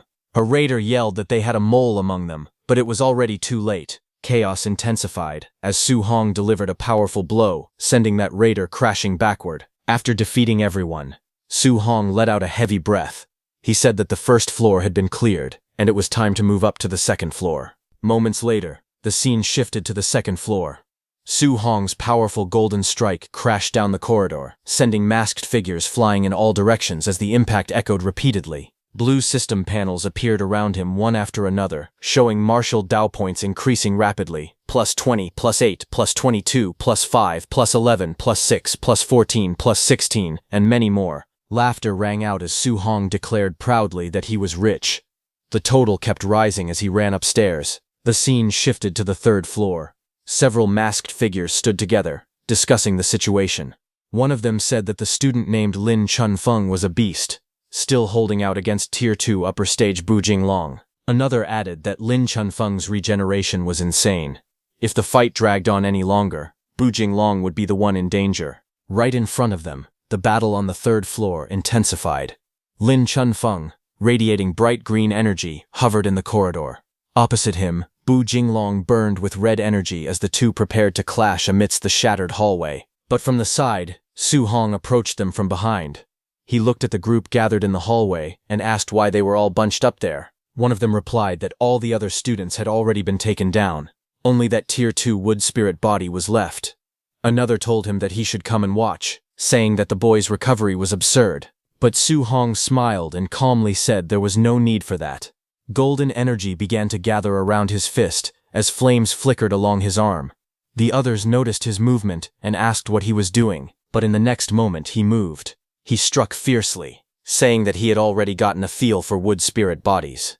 His attack slammed into all the masked fighters, sending them flying. From the side, Bu Jinglong, burning with red energy, shouted, asking why he was hitting his own people. Lin Chunfeng, wrapped in bright green energy, looked at him in confusion. The corridor grew tense as green and red auras flared against each other. Finally, Su Hong unleashed his golden aura and stepped forward confidently, telling them to come at him together. Bu Jinglong, surrounded by red energy, looked at Lin Chunfeng and told him to take a break. He said that after he finished the other guy off, he would deal with him next. Wrapped in blazing red energy, he leaped forward, his fist blazing as he charged straight down towards Su Hong, saying that Night Raiders were only responsible for their own targets. Since he was not following the rules, he would teach him a lesson. Seeing him coming, Su Hong calmly gathered his power. Golden light surged around his arm as he prepared to counter. Their attacks collided violently. Red and gold energy exploded against each other, lightning-like sparks flashing through the corridor. But Su Hong's punch was more powerful, and Bu Jinglong felt it. He frowned in confusion, surprised by the resistance he felt. His hand was also injured, and he backed off. Shocked, he cursed and demanded to know what kind of power this was. Su Hong forced Bu Jinglong to retreat and put some distance between them, but Su Hong charged at him again. Seeing him charge again, Bu Jinglong turned toward Lin Chunfeng and shouted that this guy's strength was not right. He suggested they join forces. Lin Chunfeng reacted with surprise, but agreed. Without hesitation, he raised his hand and used his wood prison skill. Bright green energy burst from his palm. Thick wooden vines erupted from the ground and twisted violently towards Su Hong. Those vines tried to wrap around him and restrain his movements, but Su Hong did not get caught. Using his hand, he jumped forward and dodged. Taking advantage of the moment, Bu Jinglong rushed forward with blazing red energy and shouted for Su Hong to be defeated. He rushed forward at full speed, his fist driving down with crushing force. But instead of breaking through, his attack slammed against a strange purple armor. Startled, he realized what it was. An Earth attribute armor. He could not believe it. He looked at Su Hong, surrounded by the Earth attribute armor, and wondered where this monster had come from to actually be able to block his Tier 2 high-stage attack. In the next instant, Su Hong moved with blinding speed, closing the distance in a flash. Bu Jinglong's eyes widened in shock, and before he could react, a powerful strike slammed into his chest, smashing him back against the wall. The impact cracked the surface behind him.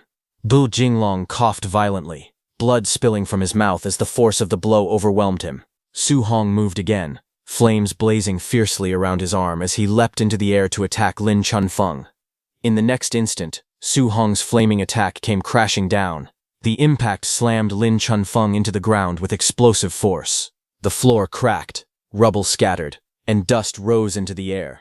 Lin Chunfeng's face was buried in broken debris. His eyes were shut tight, bruises covering his face as smoke drifted around him. At that moment, 2 system notifications appeared in the air. For defeating Bu Jinglong, he gained 140 martial value.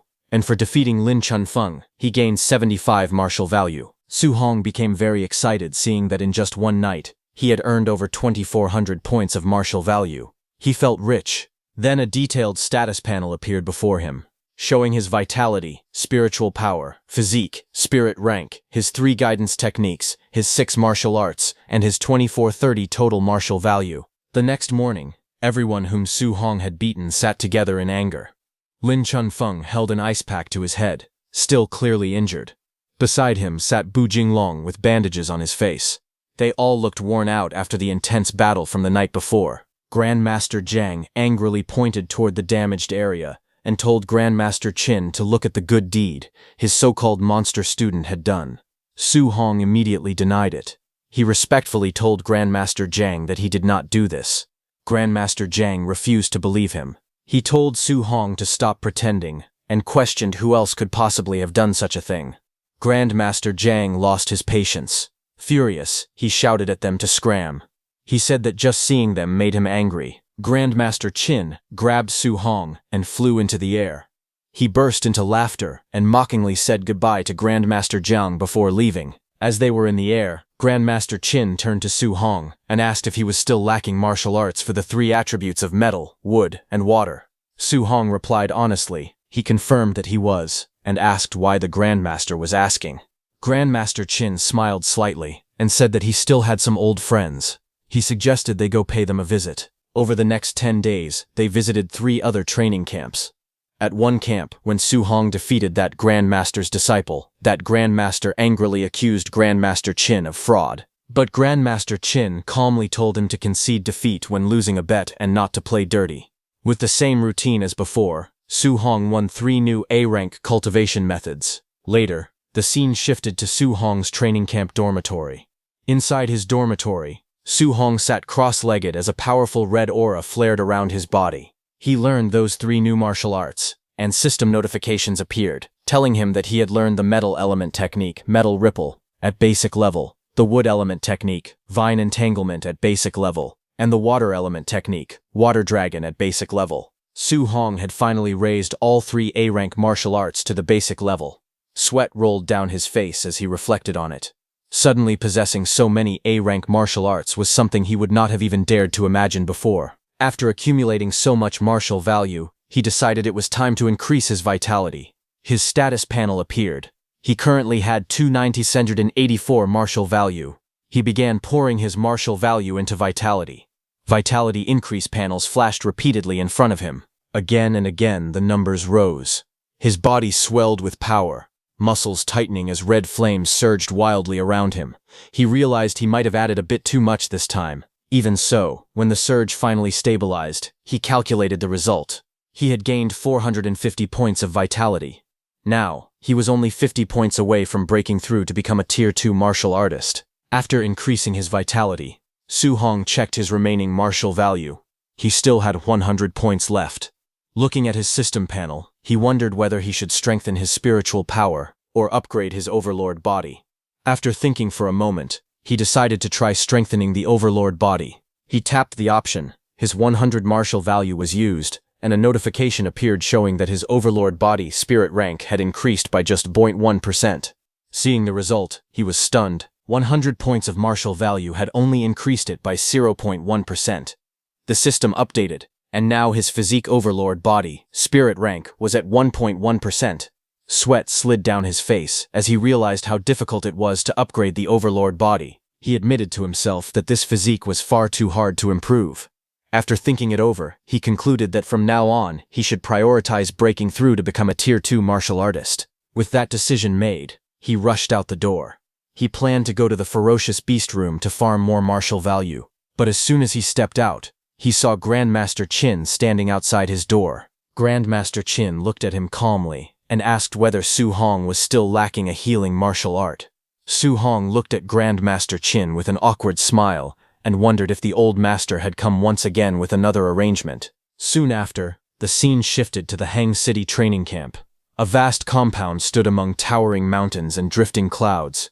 Birds circled above the tiled rooftops as young martial artists gathered below. Grandmaster Wang Qingshan explained the rules of the wilderness special training. The training required surviving in the 10,000 monster mountain range for 7 days.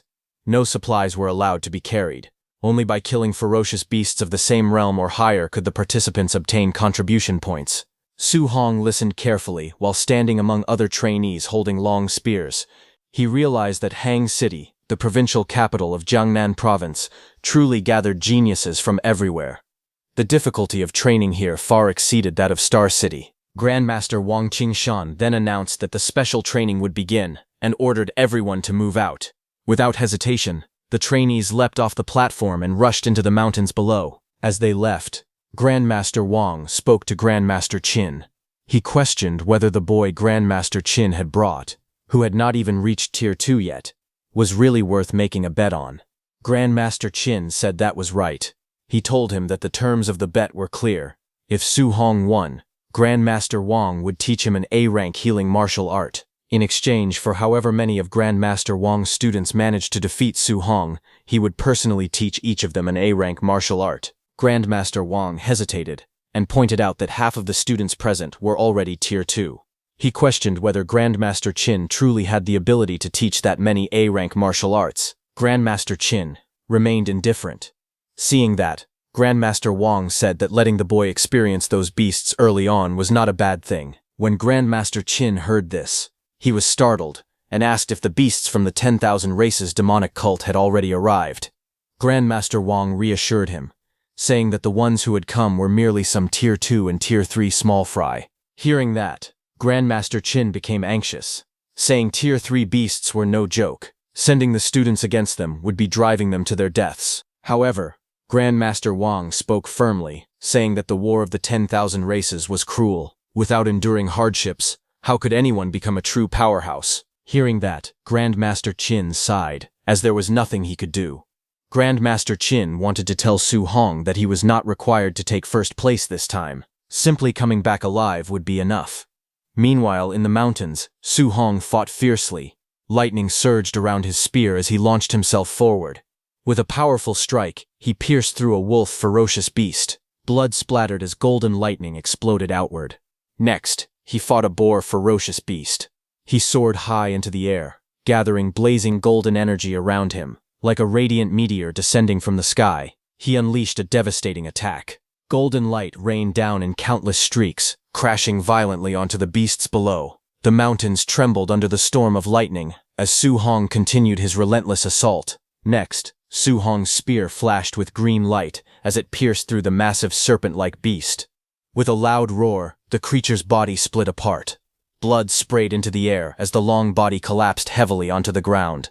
Night slowly fell over the mountains. A crescent moon hung high in the sky, but Su Hong didn't stop. He charged at a black tiger beast that was wrapped in blazing red energy. A powerful wave of blue water spiraled upward like a roaring dragon and smashed down violently. The impact echoed through the valley as the beast was struck down. After the battle, Su Hong walked toward a cave, surrounded by the remains of defeated beasts. Su Hong thought to himself that the power of these newly learned martial arts was very strong. However, if he used them continuously, the spiritual qi in his body was clearly insufficient. He walked into that cave. Bloodstains covered the ground, and broken bones were scattered around him. He realized that he had finally gathered enough martial value. He needed to hurry and break through to become a Tier 2 martial artist. A system panel appeared before him. It displayed his information, and currently he had 502 martial value. Sitting cross-legged on the ground, he began to cultivate. Red energy surged around him as the system continuously displayed notifications. His vitality increased little by little. The numbers kept rising as Su Hong focused silently on his breakthrough. But outside, in the quiet of the night, suddenly a figure stepped through the grass. It was a red-haired man. He muttered to himself that it was the middle of the night, yet he had been sent to come and check the area. He felt there was no need to be so careful. As he walked deeper into the forest, he thought about the sacrificial location hidden deep within the 10,000 monster mountain range. In such a remote and desolate place, he believed there was no way anyone else could possibly be there. But suddenly, he paused when he saw something. He saw the body of a fallen beast lying near the cave entrance, blood pooled beneath it. He narrowed his eyes and looked ahead. To his surprise, there really was someone there. That man stared toward the dark cave opening under the starry sky and coldly ordered the hidden person to stop.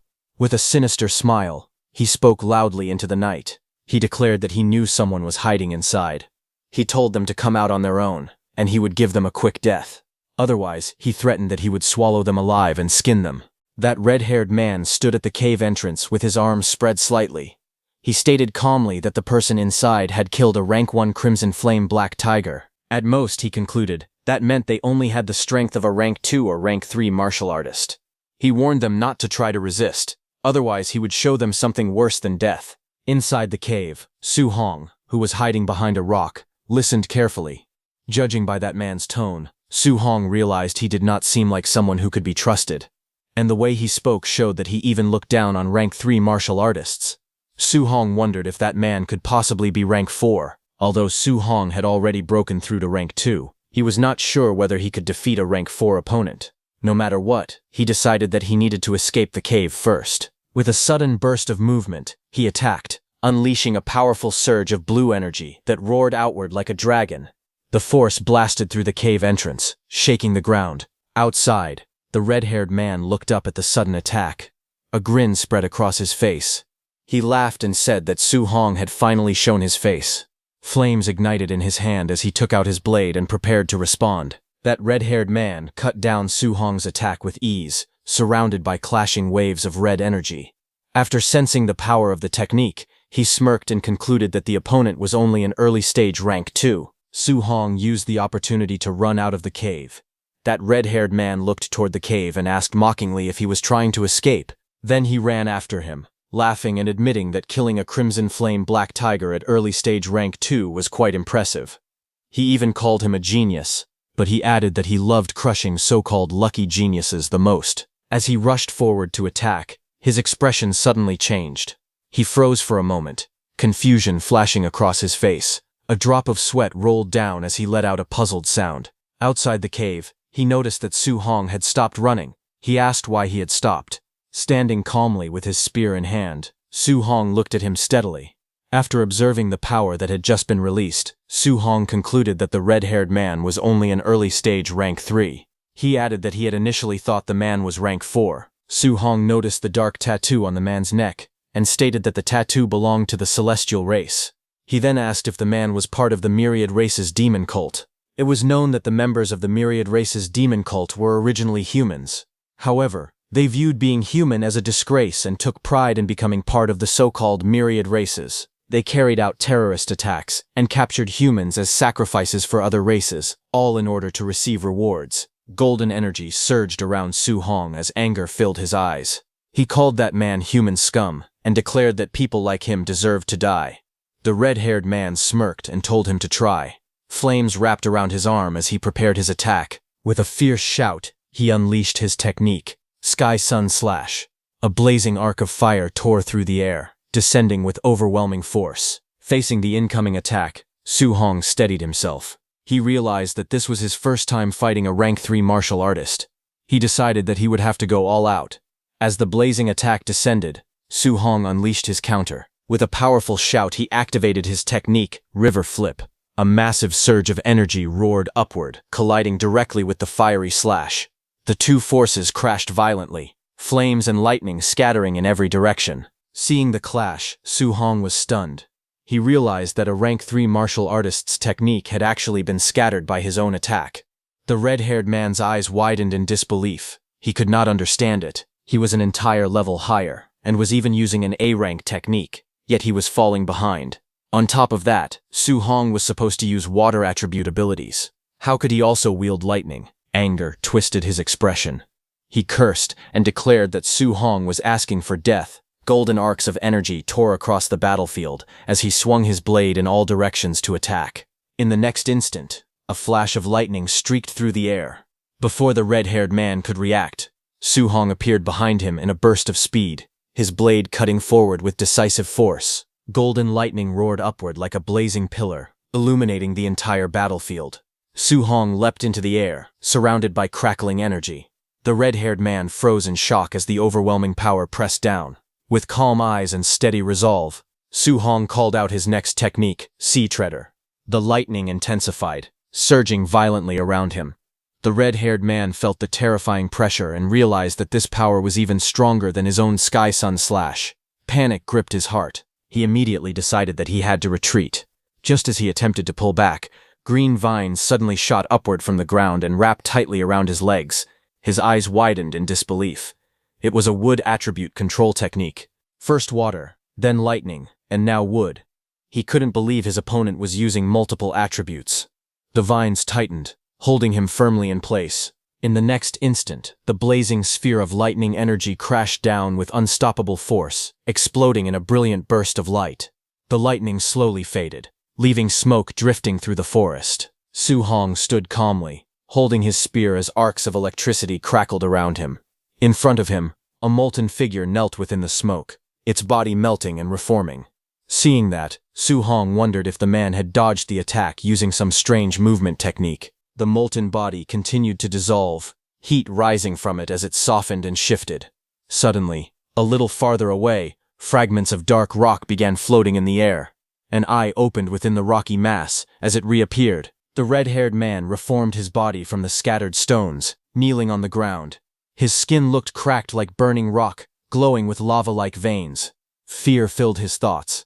He realized that he had not encountered a mere human genius. He had run into a complete monster. But anger quickly replaced fear, as Su Hong tracked him down, saying that he wanted to see where he could run now. With a furious roar, the red-haired man cursed him and shouted that the brat would pay. A bright light began to gather on his neck where the wing tattoo was, glowing intensely as he prepared another attack. The red-haired man roared as dark wings burst out from his back. He shouted for Su Hong to feel the divine might of the celestial race. His body, cracked like burning stone, surged with violent energy as the transformation continued. Seeing this, Su Hong tightened his grip on his spear and swung it forward. He declared that neither human nor ghost had ever mutated into such a state, and that everyone in the demon cult was insane. But in the next instant, the red-haired man caught the spear with his bare hand. Shockwaves rippled outward from the impact. Su Hong was flung backward as the force exploded between them. The red-haired man sneered and shouted that Su Hong knew nothing. Once his transformation was complete, he would become a true celestial. He then roared that their sacrifice ritual would not be ruined. Dark wings spread wide as he pressed forward with killing intent. But suddenly, flames erupted violently around him. His eyes widened in disbelief as the blazing attack pierced through the battlefield. He could only shout in shock as the overwhelming fire engulfed him. Su Hong's eyes sharpened as flames spiraled violently around his fist. He thrust his hand forward and used his flame cage technique. In an instant, towering pillars of fire erupted from the ground, forming a blazing prison around the red-haired man. The flames roared upward like burning walls, sealing him inside. Without hesitation, Su Hong shifted his stance. Golden lightning crackled wildly around his spear as he lowered his body and used his piercing spear Destruction. The spear shot out like a bolt of thunder, wrapped in violent arcs of lightning. It pierced straight into the enemy's chest, sparks exploding upon impact. A massive blast followed. The ground shattered as debris flew into the air. Fire and lightning collided in a blinding explosion. When the smoke cleared, Su Hong knelt firmly with his spear planted before him, lightning still dancing around the blade. Behind him, the red-haired man's body was thrown backward, his wings torn and his cracked skin breaking apart like shattered stone. Blood spilled from his mouth as he collapsed onto the ground. With fading strength, he looked toward Su Hong and trembled. His voice shook as he muttered that Su Hong was a monster. Then the red-haired man's body began to crumble. With a cracking sound, his stone-like skin shattered into pieces, scattering across the ground like broken rock. A blue system panel appeared in the air. It displayed that Su Hong had killed a mutated celestial and gained 212 martial values. Su Hong looked at the notification in surprise. He muttered that the points for killing a demon cultist were actually this high. He reflected that he had been fighting beasts for so long and had only earned 500 points. Then his expression grew serious. He recalled that the enemy had mentioned a sacrifice ritual. He wondered if they had already captured humans. Realizing the seriousness of the matter, he decided that he needed to inform the Grandmaster. At the Hangzhou training camp, night had already fallen. Grandmaster Qin looked at his phone calmly. He said that Su Hong had reported encountering the myriad race's demon cult. He explained that Su Hong mentioned they were performing a sacrifice ritual and had called for them to save people. Sitting at a tea table, Grandmaster Wang told him that the sacrifices this time were their own cult members, so there was no need to worry about them. Hearing that, Grandmaster Qin remarked that sacrificing their own people was truly demon cult behavior. He then poured tea for himself. Grandmaster Wang looked at him and asked if he was still in the mood for tea. He questioned whether he was not going to save his student. Grandmaster Wang calmly took a sip of tea and replied that it had only been an early-stage rank 3 cultist. He said Su Hong had already taken care of him. Hearing that, Grandmaster Wang said that a high-stage rank 1 killing an early-stage rank 3 and a demon cultist at that was nothing special. He remarked that his student bragged too much. Grandmaster Qin simply told him to believe whatever he wanted. Then, 3 days later, a beast lay dead on the ground, blood pooling beneath its body. Su Hong stood nearby, leaning against the monster with his spear resting at his side. He muttered that it had already been 3 days. He had killed plenty of rank 3 beasts, but he had not found another cultist. A blue status panel appeared before him, displaying his information. His vitality had reached 5002 and his mental strength was 100.5. His constitution was listed as Overlord Body, Spirit Grade 11%. His total martial values were 832. Looking at the number, he remarked that it was only a little over 800 points in total. Not as good as killing 4 cultists. Just then, he sensed a sudden warning and looked up. From between the trees, a woman stepped forward and spoke in a playful tone. She called him a little handsome guy and praised his perception for being sharp enough to notice her presence. She smiled faintly and told him that if they had met at another time, she would not have minded showing him some love. Her expression then turned cold. She declared that since he was here now, he would simply have to die. In the next instant, energy gathered in her hand. Sharp, glowing blades formed around her as she launched a fierce attack, sending multiple streaks of light slicing toward him at high speed. Su Hong stood calmly, his spear resting over his shoulder as the attacks rushed toward him. Looking at her, he realized she was a cultist. A faint smile appeared on his face as he thought that his martial values had just delivered themselves to him. Su Hong raised his hand and unleashed his powerful water dragon technique. A massive dragon formed from surging water burst forward, roaring as it crashed ahead with overwhelming force. The water dragon exploded outward, blasting through everything in its path. Just then, as Su Hong was extending his arm, a red robe suddenly blasted out from the smoke to attack him. In the next moment, Su Hong moved swiftly and grabbed that red robe. He thought that this was perfect. He could ask her where the other cult bases were. With full force, he pulled that woman toward himself, ordering her to get over there. The woman was dragged by that robe toward Su Hong. She was shocked and cried out in disbelief, asking what kind of crazy strength this was. That woman swung through the air, her red whip-like weapon still wrapped around him as the momentum pulled her violently. And in the next instant, Su Hong moved. With explosive force, he countered mid-air and slammed her down toward the ground. A powerful burst of energy followed as she crashed heavily below. Dust and shockwaves spread outward from the impact. Su Hong stood over her fallen body, his spear pointed down at her.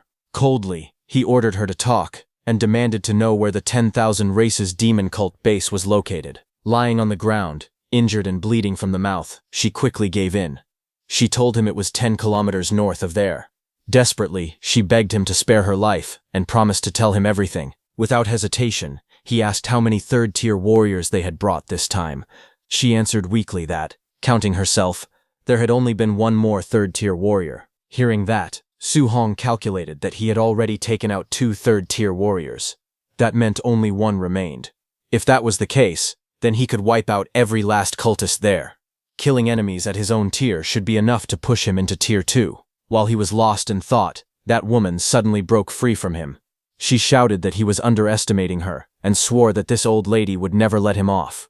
Suddenly, the wing tattoo on her back began to glow. With a fierce roar, she declared that it was a heavenly god race mutation. Dark wings burst out from her back as her aura surged wildly. She announced that once she mutated, her strength would double, and killing him would be a piece of cake. But the next second, golden lightning suddenly tore down from above. In the next instant, a blazing pillar of energy struck through her body, forcing her down violently. Su Hong stood firm amid the crackling lightning and coldly stated that the 10,000 Races demon cult had committed too many vile acts. He would not let a single one of them escape. He then cut that woman in two, telling her to hand over her martial Dao points. A blue system panel appeared before him, displaying that he had gained 208 martial Dao points. Seeing the number, he remarked that 208 martial Dao points were not bad at all. On the other hand, deep within the forest stood the 10,000 Races demon cult's sacrifice site. Dozens of cultists gathered around a group of humans, and the air was thick with tension. One of the humans cursed angrily, saying that the cultists had lied to them. They had been told there were only 2 people at the base. They were also told those 2 were Tier 2. But now, all of them were clearly Tier 3. At that moment, a tall and muscular man stepped forward. He was known as the Blood Commander. He gave a single order to the cultists to kill them. Hearing that, one cultist sneered and pointed out that there were 3 Tier 2 fighters, and all of them were human geniuses. With killing intent rising, they charged forward, mocking the so-called geniuses and shouting for them to die. They roared that they would skin them, tear out their tendons, and offer them up to the immortals. On the other side, the 3 fighters remained fearless. They declared that their enemies were only Tier 3, so there was nothing to be afraid of. Even if the worst happened, they would die together, and no matter what, their grandmasters would avenge them. High above the scene, Grandmaster Qin and Grandmaster Wang observed everything from a distance. Grandmaster Wang remarked that those 3 were the top geniuses in Hongcheng, and asked if they were not bad at all. Grandmaster Qin remarked that the 3 youths were truly impressive. To stand their ground against a swarm of Tier 3 enemies and risk their lives like that showed real courage. They were not bad at all. Grandmaster Wang then decided to let them fight it out first. If the situation truly became dangerous, they would step in. But Grandmaster Qin, looking behind him, said that he did not think it would be necessary. With a faint smile, he added that his little monster was already on the way to rescue his kids. Hearing that, Grandmaster Wang scoffed and asked how much fake liquor he had drunk that day. A Tier 1 kid saving people from a pack of Tier 3 warriors? Even he could not boast that boldly. Grandmaster Qin didn't reply to that and just smiled. Down below, the 3 young fighters were already injured and exhausted. One of them gripped his weapon tightly and shouted that he would hold the enemies off while the others ran, but his companions refused. If they were going to die, they would die together. Suddenly, a cultist lunged forward with a sinister laugh, declaring that none of them were getting away. A violent red slash tore through the air toward the trio. Seeing the attack descending upon them, one of the youths could only mutter in despair that it was over. Just as the red slash was about to strike the 3 youths, a golden streak suddenly tore across the battlefield. A powerful bolt of lightning shot forward, cutting through the air and slamming into the attacking cultist. The force of the strike carved a long trench across the ground. Before anyone could react, the cultist was blasted backward and pinned violently against a tree. Blood splattered as his body hung there, pierced through and unable to move. The surrounding cultists froze in shock. They looked around nervously and shouted, demanding to know who was there. In the next instant, Su Hong appeared in front of them with golden lightning crackling around his arms. He struck 2 cultists simultaneously, electricity wrapping around their bodies. They convulsed violently as the lightning exploded around them. Su Hong stepped in close and drove a palm filled with crackling lightning straight into his opponent's body. Golden electricity exploded outward with a sharp snap spreading across the man's chest. He moved with lightning speed and attacked several enemies simultaneously. They were all lifted off the ground as arcs of golden energy whipped around them in a wide curve. Su Hong then stopped and looked toward the 3 youths, asking if they were okay. The 3 stared at him in shock. One of them, breathing heavily and covered in sweat, recognized him. He asked if he was Su Hong from Star City. Another muttered in disbelief that he had taken out that many Tier 3 opponents in an instant. He could hardly believe it. Grandmaster Wang watched the scene with a serious expression. He turned and asked Grandmaster Qin why his student knew Thunder Palm. Didn't he say that Su Hong had no attributes and could not learn martial skills? If he could repeatedly use Fire Palm Thunder, did that mean he had already broken through to Tier 2? Grandmaster Qin was shocked himself and explained that when Su Hong first entered the camp, he had only been at the Tier 1 lower stage. Then suddenly, he advanced to the Tier 1 upper stage. It had only been a few days, and now he had truly reached Tier 2. His cultivation speed was nothing short of ridiculous. Su Hong told the three behind him that he would cover the rear, and that they should leave first. The young man with the shield hesitated, but finally nodded. He told Su Hong to be careful as they prepared to retreat. Su Hong remained calm, though a drop of sweat slid down his face. He realized that the woman had lied to him. She had brought more than a dozen Tier 2 fighters with her. But instead of fear, a grin slowly formed on his face. He muttered to himself that they were all his. No one was going to take them from him. Each kill was worth at least 200 martial Dao points. To him, this was a fortune waiting to be claimed. Suddenly, a bald man with glowing fists rushed forward, roaring that he would smash him into paste.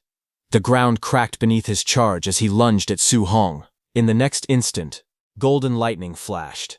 Su Hong moved like a streak of light, his kick striking with explosive force. Blood sprayed into the air as the attacker was blown away. When the dust settled, Su Hong stood alone, calm and unmoving, as the pieces of that man's body fell onto the ground. Golden lightning crackled violently around Su Hong's hand as he lunged forward. His eyes were cold and focused, as he declared that it was their turn next. The remaining men froze in fear. One of them stammered, telling him not to come any closer. Before they could react, screams echoed through the area. A terrified voice cried out that he was a monster. Another desperately shouted for the Blood Commander to save them. Far above, a caped figure walked calmly up a long staircase, ignoring the chaos below as the screams continued to ring out. That caped figure took a deep breath and smelled the blood in the air. On a blood-soaked platform, he stood among the corpses with his arms spread wide, and declared that the holy cult of the 10,000 races would never forget the sacrifice made today, and that it was all worth it. Back on the battlefield, as Su Hong killed an enemy and blood splashed into the air, he saw something unusual and tilted his head in confusion. Su Hong looked around at the battlefield and noticed something strange. He saw that the blood was flowing in one direction. He frowned slightly and wondered what was going on. The streams of blood began rushing forward, gathering together unnaturally around that caped figure. A dark red vortex formed above the platform. Su Hong narrowed his eyes. He muttered to himself, wondering if this was the sacrifice they had been talking about. All that blood condensed into a towering figure wrapped in crimson energy. Then a cold voice echoed through the air, calling humans lowly creatures. Golden light burst from above as enormous wings spread wide. A majestic being descended slowly, radiating brilliance. Feathers drifted through the air as the figure declared that they stood before the noble heavenly god race and ordered them to kneel. The winged figure hovered over the battlefield, looking down at Su Hong from above. But Su Hong did not kneel. Instead, he gripped his weapon and looked up calmly. He remarked that killing mutated cultists had already given him a large amount of martial Dao points. With a faint smile, he wondered how many points he would receive for killing a real member of the heavenly god race. That winged man looked down at Su Hong with cold golden eyes and called him an ant.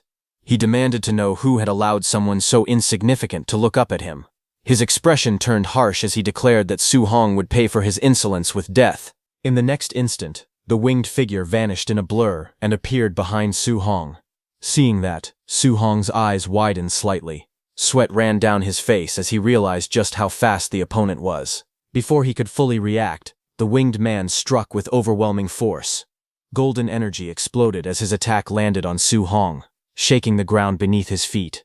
The battlefield cracked apart under the impact, light bursting outward in every direction. After that clash, the winged man looked at Su Hong with a faint smile. He admitted that it was interesting to see someone like him among the younger generation of the human race. Sweat rolled down Su Hong's face as he admitted to himself that the heavenly god race was truly powerful. The winged man looked down at him calmly. He said that he had originally thought this possession would be like before, nothing more than wiping out a few human ants. However, he did not expect to meet a monster genius like Su Hong among the younger generation of the human race. Because of that, he decided it would be better to strangle the threat in its cradle and remove it permanently. But suddenly, cracks spread across his body. He cursed the physical body he was using, complaining that its vitality had not even reached Tier 4 and was already about to collapse. Even so, he smiled coldly and declared that Tier 3 peak was more than enough to easily kill an ant like Su Hong. Su Hong's eyes sharpened as he processed the information. He realized that it was not a true member of the heavenly god race standing before him, but a human possessed by one of them. Understanding this, he clenched his fist as lightning began to surge around his body. Then he declared that, in that case, it was not certain who would kill whom. Su Hong used his Thunder Rush fist to attack. Golden lightning streaked across the battlefield as the two of them collided again and again. Explosions burst in midair, while Su Hong and the possessed heavenly god race exchanged blow after blow without retreating. From the sky, Grandmaster Qin and Grandmaster Wang watched the battle unfold. Grandmaster Qin admitted that the physical body of the heavenly god race was truly formidable. To actually be able to exchange blows with Su Hong like that, Grandmaster Wang frowned and replied that the heavenly god race was not the main point. The real question was what exactly was going on with Su Hong. On the battlefield, the fierce exchange continued. Grandmaster Wang was shocked that Su Hong was fighting the heavenly god race using nothing but his physical body and was even suppressing his opponent. What made it even more unbelievable was that Su Hong was a whole realm lower than the heavenly god race. Suddenly, Su Hong's lightning-covered fist struck heavily against the opponent's body. The winged man's eyes widened in shock as he was blasted backward through the air. Staring at Su Hong in disbelief, he shouted, asking what kind of physique a mere human could possibly possess. He declared that even on the all-heavens battlefield, when facing the chosen ones of the 10,000 races, his physical strength had never suffered defeat. Yet today, even though he could not exert his full power, he was actually being beaten back step by a human. While he was in that condition, on the other hand, Su Hong was completely relaxed. He mockingly asked the winged man if he was tired, telling him to keep going. A fierce red aura flared around Su Hong as flames rose behind him like a blazing tide. He calmly admitted that ever since awakening the overlord body, he had never felt so exhilarated. In the past, he had been afraid of accidentally beating someone to death, but now, all he needed to consider was how to kill his opponent. Across from him, the possessed heavenly god race gritted his teeth and said that if not for this physical body being too weak, with his true strength, Su Hong interrupted casually, saying that if the opponent's real body were here, the battle would have been even more satisfying. Hearing that, the winged man's face twisted with rage. He shouted furiously that a mere ant dared to humiliate him like this. Golden light suddenly gathered above him as he activated a powerful technique. A dark sphere surrounded by blazing golden radiance appeared in the sky. He declared the name of the technique, Divine Arsenal. Immediately, multiple golden portals opened in midair. From each portal, brilliant golden weapons came out. Blazing golden spears descended like a divine rain of weapons. Hovering in midair, the winged man declared that Su Hong was the very first person to force him to use this move. Standing below, Su Hong looked up at the overwhelming storm of spears. He realized that each of those golden spears possessed enough power to obliterate a Tier 3 martial artist. He wondered what kind of martial art this was. Suddenly, a blue system panel appeared before his eyes. It displayed a notice stating that this martial art could not be learned. Su Hong was stunned. He had never encountered a martial art that could not be learned. From afar, Grandmaster Wang explained that this was the heavenly god race's innate martial art, Divine Arsenal. Only those with extremely pure bloodlines could cast it. Grandmaster Qin said that the heavenly god race's bloodline was incredibly pure. He wondered whether the opponent might be an important figure among the heavenly god race. Grandmaster Wang grew anxious and urged Grandmaster Qin not to hesitate. He insisted that Su Hong was a precious treasure and could not be allowed to die. However, Grandmaster Qin remained calm. He told him not to panic and to wait a little longer, reminding him that Su Hong had not yet used his ultimate move. He then added that Su Hong's compatibility with all 7 attributes was 100% and that he had already mastered the fusion of thunder and fire attributes when he was only a Tier 1 martial artist. Hearing that, the anxious Grandmaster Wang stared at him in shock, demanding to know if that was true. Meanwhile, golden light continued to gather around the winged man. As the divine arsenal intensified, he admitted coldly that if Su Hong were allowed to grow, he would become a massive threat. Golden light blazed across the sky as the winged man looked down coldly at Su Hong. He declared that since Su Hong had the potential to become a massive threat, he should die there today. At once, countless golden spears tore through the air and rained down toward the ground like divine punishment. The forest trembled beneath the overwhelming pressure as the glowing weapons streaked downward. Standing alone on the battlefield, Su Hong faced the descending storm without retreating. Then, a faint smile formed on his lips. He admitted that his opponent was also the first person to force him to use his full strength. Golden lightning began to crackle around his body. Sparks danced across his arm as he gripped his weapon tightly. With a sharp motion, he used his 9 heaven-breaking spears. Third stance, heaven-breaking. In the next instant, blazing lightning gathered around him and condensed into a massive spear of thunder and fire. The energy surged wildly, illuminating the battlefield. Su Hong launched upward like a streak of lightning, his spear piercing through the sky. A blazing pillar of thunder and fire shot straight toward the falling golden spears. The two overwhelming forces collided mid-air, and the sky exploded in a storm of light and lightning. The winged man's eyes widened in shock as Su Hong's blazing spear of thunder and fire pierced straight toward him. A stunned expression crossed his face. He could not believe what he was seeing. He shouted that this was impossible as the lightning-infused spear tore through his divine attack. The overwhelming force slammed downward, and in the next instant, a violent explosion erupted on the ground. Thunder and fire spread outward in a blazing circle, scorching everything in their path. When the light finally faded, only charred fragments remained. He was completely carbonized. The shattered stone structures collapsed with loud crashes, dust rising into the air as debris rolled across the ground. At the center of it all, Su Hong stood holding his spear, his body trembling slightly from the exertion. A translucent blue panel appeared before him. It displayed that he had gained 843 martial value. Sweat dripped down his face as he steadied himself, a faint smile forming on his lips. He admitted quietly that it was really worth a lot. Grandmaster Wang rushed down excitedly, his robes fluttering as he exclaimed that this was his darling treasure, his great genius. Su Hong stood there holding his spear, still catching his breath, looking slightly confused by the sudden enthusiasm. Grandmaster Wang declared that if he had not seen it with his own eyes, even if someone had beaten him to death, he would never have believed it. A Tier 2 martial artist had actually taken out a member of the heavenly god race. Su Hong wondered why Grandmaster Wang was so excited. After all, was it not just a heavenly god race opponent? Grandmaster Qin asked Grandmaster Wang if he should not be excited. Calming down slightly, Su Hong reflected that, as expected of the heavenly god race, ranked in the top 10 of the all heavens, even an ordinary clansman had forced him to use his trump card. He admitted it was hard to imagine how terrifying the true geniuses of the heavenly god race must be. Su Hong blinked and asked if he had been wrong.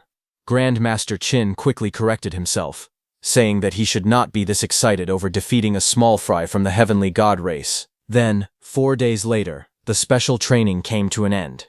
At the martial grounds surrounded by mountains and grand buildings, the results were announced. Someone commented that the Su Hong brought by Grandmaster Qin was far too absurd. The rankings were displayed.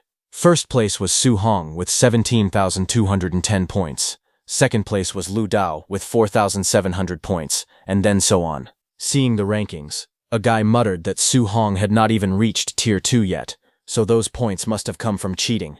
But those students who had seen Su Hong fighting could not stand the accusations anymore. One of them angrily declared that Su Hong was impossibly strong. Even if the 3 of them teamed up, they still would not be his match. Another agreed, saying that Tier 3 demonic cultists were nothing to Su Hong. He took them down with a single move each. Someone then wondered where Su Hong was, mentioning that he still wanted to ask him for some guidance. Another replied that Grandmaster Wang was currently teaching Su Hong an A-rank martial art personally. Walking out of the hall, Grandmaster Wang clicked his tongue in disbelief and said that the little monster had learned his healing martial art in just half a day. Grandmaster Qin simply laughed and told him to get used to it. Meanwhile, Su Hong sat cross-legged inside the training room. His upper body was bare as energy swirled around him. After circulating the technique, he slowly opened his eyes. He said it was as expected of the most valuable healing martial art among A-rank techniques. It had completely erased even old, long-standing scars on his body. His skin gleamed as if polished. After killing ferocious beasts and demonic cultists, he had also accumulated enough for 4,800 martial value. A translucent panel appeared before him, displaying his information. His vitality was at 506.9, spiritual power at 100.6, and his physique, overlord body. Spirit rank was at 1.1%. He had 4,842 martial value. Looking at the panel, Su Hong calmly analyzed his situation. Not only could he raise his spiritual power to 500 points and become a Tier 2 Spirit Master, but his vitality could also be increased significantly. On the other hand, at the Heavenly God Race planet, within the Heavenly God Palace, A grand and radiant palace stood above cascading waterfalls and blooming gardens. Inside the majestic hall, towering figures of the heavenly god race sat upon their thrones, looking down at a lone man standing below. One of them questioned coldly how he could have lost. He had faced a human whose realm was lower than his. Not only had his physical strength been suppressed, but even after using the divine arsenal, he still lost. The man below lowered his head respectfully. He admitted that the human could only be described as a monster genius. His name was Tia Ming of the heavenly god race, the same winged man who had fought with Su Hong. Then a voice asked where Tian Shang was. Tian Shang stepped forward calmly and answered that he was present. The commanding voice declared that if the human child was not eliminated, he would surely become a massive threat. An order was issued to kill him and eradicate him as soon as possible. Tian Shang accepted the order without hesitation. That voice continued, asking whether the divine object fragments within the human race territory had been found. Tian Shang reported that not a single fragment had been discovered yet, though there had been some recent news. The command came once more, saying that no matter what, they were to continue searching, and they must ensure that the human race did not notice. A ferocious bear threw its head back and roared loudly, its jaws wide open and fangs glistening. In the next instant, Wang Tiantuo charged forward. He unleashed the bone netherfire fist, his attack surging with power as it crashed toward the beast, cutting its head in two. At the Star City training camp, a group of trainees gathered below a large screen, watching the battle unfold. Someone exclaimed in disbelief, wondering if Wang Tiantuo had gone crazy. He had already fought several Tier 2 ferocious beasts. Another person said that ever since the three of them joined forces and were defeated by Su Hong, they had all gone mad. They now spent every day inside the gravity room and the ferocious beast room, exchanging all their contribution points for pills to improve their strength. In a training chamber, intense battles continued. Ferocious beasts fell one after another under relentless attacks. Surprisingly, within just a month, all three of them broke through to Tier 2. It was terrifying. Elsewhere, Lin Xinghe roared as he trained, gripping heavy weights in both hands. His muscles trembled as he pushed himself to the limit. Someone remarked that the once flashy Lin Xinghe had almost trained himself into a muscular macho man. At the same time, their thoughts turned toward one person. They wondered when Su Hong would return, admitting that they could no longer wait. Then, a few hours later, Grandmaster Qin returned to his own training camp. Lin Ze greeted Grandmaster Qin, saying that he was finally back. He immediately looked around and asked where Su Hong was. Grandmaster Qin calmly explained that Su Hong had wanted to train in the woods for a few more days, so he had returned first. Lin Ze questioned whether Su Hong would miss the training camp, since it would end in just a few days. Grandmaster Qin reassured them, saying that Su Hong was not stupid. 2 days later, deep in the mountains, a massive serpent coiled itself tightly around a tall stone pillar, its body wrapped firmly as it let out a sharp hiss. On top of that stone pillar, Su Hong sat cross-legged in meditation, surrounded by a golden aura. System notifications appeared one after another, showing his spiritual power increasing by 0.1 repeatedly. The increments continued steadily, until the display showed that his spiritual power had reached 500. At that moment, the giant serpent opened its jaws wide and roared fiercely. The giant serpent lunged at him with its jaws wide open, its red eyes glowing fiercely. A burst of golden light flared from Su Hong's hand as he thrust his palm forward. Su Hong's spiritual hand grabbed the giant serpent, making it unable to move. The giant serpent was stunned, but Su Hong remained calm. A brilliant golden radiance gathered in his palm, forming a sharp radiant structure. He declared the use of the weapon condensation art. The golden energy rapidly condensed into the shape of a massive sword, shining brightly against the dark sky. The enormous golden blade formed completely and descended with unstoppable force toward the serpent below. The sword sliced through the giant serpent's body like butter, its light overwhelming everything around it. Su Hong stood calmly as the shattered remains of the serpent scattered below him. He remarked that the martial skill power of a Tier 2 spirit master was indeed terrifying. With a quiet command, he dispersed the golden sword formed from his spiritual energy, and the radiant light gradually faded away. Feeling the surge within his body, he realized that his spiritual power had greatly improved. He decided that he could now attempt the 3-attribute fusion. Standing firmly, he raised both hands. Thunder crackled in one palm, fire blazed in the other, and sharp metallic energy gathered between them. As soon as the 3 attributes of thunder, fire, and metal came together, they instantly became volatile. The energies collided violently in his hands, exploding outward in blinding light. Su Hong's expression changed as he felt the force spiraling out of control. He admitted that he was losing control of it. The unstable fusion erupted with tremendous force, lightning and flames tearing through the surroundings as the stone pillar shattered and debris flew everywhere. As the explosion subsided, Su Hong was thrown back heavily against the rocks. Coughing weakly, he acknowledged that the power of a failed fusion was truly terrifying. Even so, he concluded that if the fusion ever succeeded, it might even be powerful enough to injure a Tier 4 martial artist. It was the last day of the training camp. Su Hong walked forward calmly, holding his spear over his shoulder as he entered through the open gates. Soon someone noticed him and shouted that Su Hong was back. They urged others to quickly notify Wang Tiantuo. The news spread quickly. People rushed to watch, saying that Wang Tiantuo and the other two were going to challenge Su Hong again. Some spectators began wondering who would win this time. Standing before the three challengers, Grandmaster Qin asked them if they thought they could win. Without hesitation, they answered confidently that they would win. Facing them, Su Hong calmly asked if they were sure they truly wanted to challenge him. Wang Tiantuo and the others released their auras and warned Su Hong not to underestimate his enemies. Lin Xinghe declared that now all three of them had broken through to Tier 2. With overwhelming confidence, Xiao Yan added that she could now defeat him all by herself. Su Hong smiled awkwardly and apologized softly. Then he calmly revealed that he was also a Tier 2 martial artist now. Flames erupted around his body, rising fiercely as his aura expanded outward. All three opponents were stunned. Wang Tiantuo demanded to know how that was possible, saying that Su Hong had just been at the Tier 1 initial stage before. Lin Xinghe could not believe what he was seeing, and questioned if this was even real. Even so, Xiao Yan stepped forward boldly. She declared that even though Su Hong was Tier 2, she was still a Tier 1 spirit master and was not afraid of him. She immediately activated her weapon condensation art. Golden light surged into the sky, condensing into a massive radiant sword that descended with overwhelming power. But suddenly, her radiant sword was hit by another, more powerful sword, and shattered.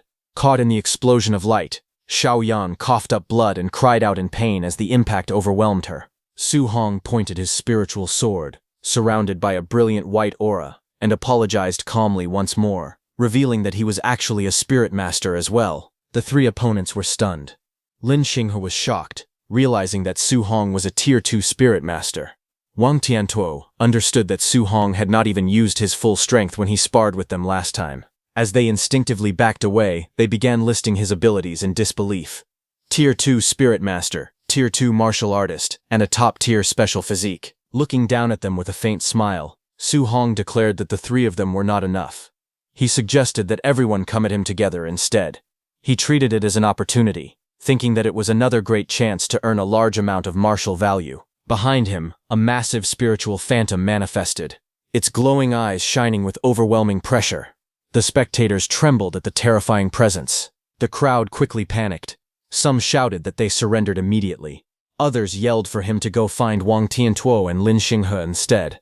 Many warned him not to come any closer. Fear spread rapidly as Su Hong started attacking them, radiating absolute dominance. Instructor Linze and Bai Mu confronted their grandmaster, accusing him of hiding the news that Su Hong was a spirit master. They questioned whether he was treating them too much like outsiders. But the grandmaster stood silently for a moment. Shock washed over his face as he muttered in disbelief that Su Hong was a Tier 2 spirit master. He found himself completely speechless. Bai Mu and Linze asked him directly whether he truly had not known beforehand, but the grandmaster burst into loud laughter.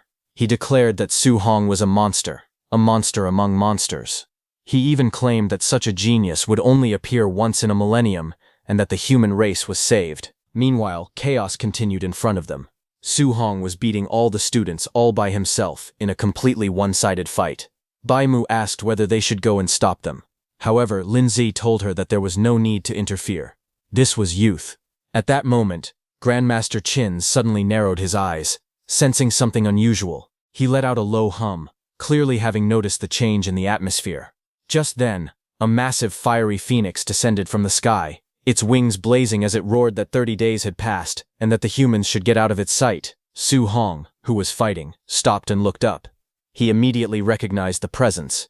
He realized that it was the Great Rock again. Grandmaster Qin's aura suddenly erupted in a violent surge of purple energy. With fury in his voice, he declared that he had already given that smelly feathered bird enough face. The ground cracked beneath him as spiritual power burst outward in waves. The Great Rock responded coldly, stating that the time had come and that it would naturally leave. It questioned whether this was now their turn to chase people away. The Great Rock called out to Grandmaster Qin Tianli, asking what he intended to do today, but before the sentence could finish, the clash had already begun. The rock roared that it was not afraid. In an instant, Grandmaster Qin punched it with his blazing purple flames. Explosions of light and energy filled the sky as the Grandmaster launched his attack, punching the Great Rock again and again. Watching from below, Su Hong felt the terrifying heat radiating through the air. He wondered if this was truly the flame of a Tier 7 Grandmaster, noting that the temperature was overwhelmingly intense. To him, this battle was no different from immortals fighting in the heavens. As the Grandmaster stood atop the golden-winged Great Rock, the massive bird shouted desperately for him to stop hitting it. It claimed that it had a powerful backer supporting it today. Grandmaster Qin warned it to call that person out, saying he would beat him up as well. But suddenly, a cold voice echoed through the sky, saying that it was enough. Grandmaster Qin's expression changed instantly, shock flashing across his face.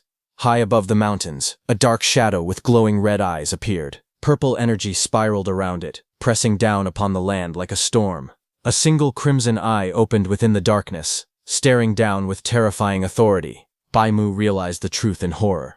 It was actually the Lord of 10,000 Monsters.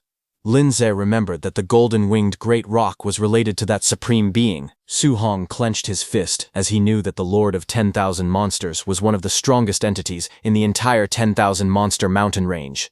Even the weakest among those monsters were Tier 9, and above Tier 9 there were still King Tidal realms. High above the forest, the Lord of 10,000 Monsters with the crimson eye stared down coldly, its gaze piercing through the storm. Su Hong felt the overwhelming pressure and realized the truth. Facing experts of Tier 9 and above, even a Tier 7 Grandmaster seemed insignificant. He clenched his fists tightly. At that moment, he was only Tier 2. The gap between him and those beings was like heaven and earth. He thought that if that kind of expert were to attack Star City, the current him would be powerless. Who could he protect? He would not be able to protect anyone. A strong determination rose in his heart. He had to become stronger. Tier 3, Tier 4, Tier 8, Tier 9, and one day he would reach the King Realm. Meanwhile, Grandmaster Qin looked at the golden-winged Great Rock and said that even the Lord of 10,000 Monsters had appeared. The mixed feathered bird truly had a deep background. The rock glared fiercely and warned Qin Tianli to just wait. Soon after, the enormous bird spread its wings and flew into the distance. Its figure slowly dissipated into the sky.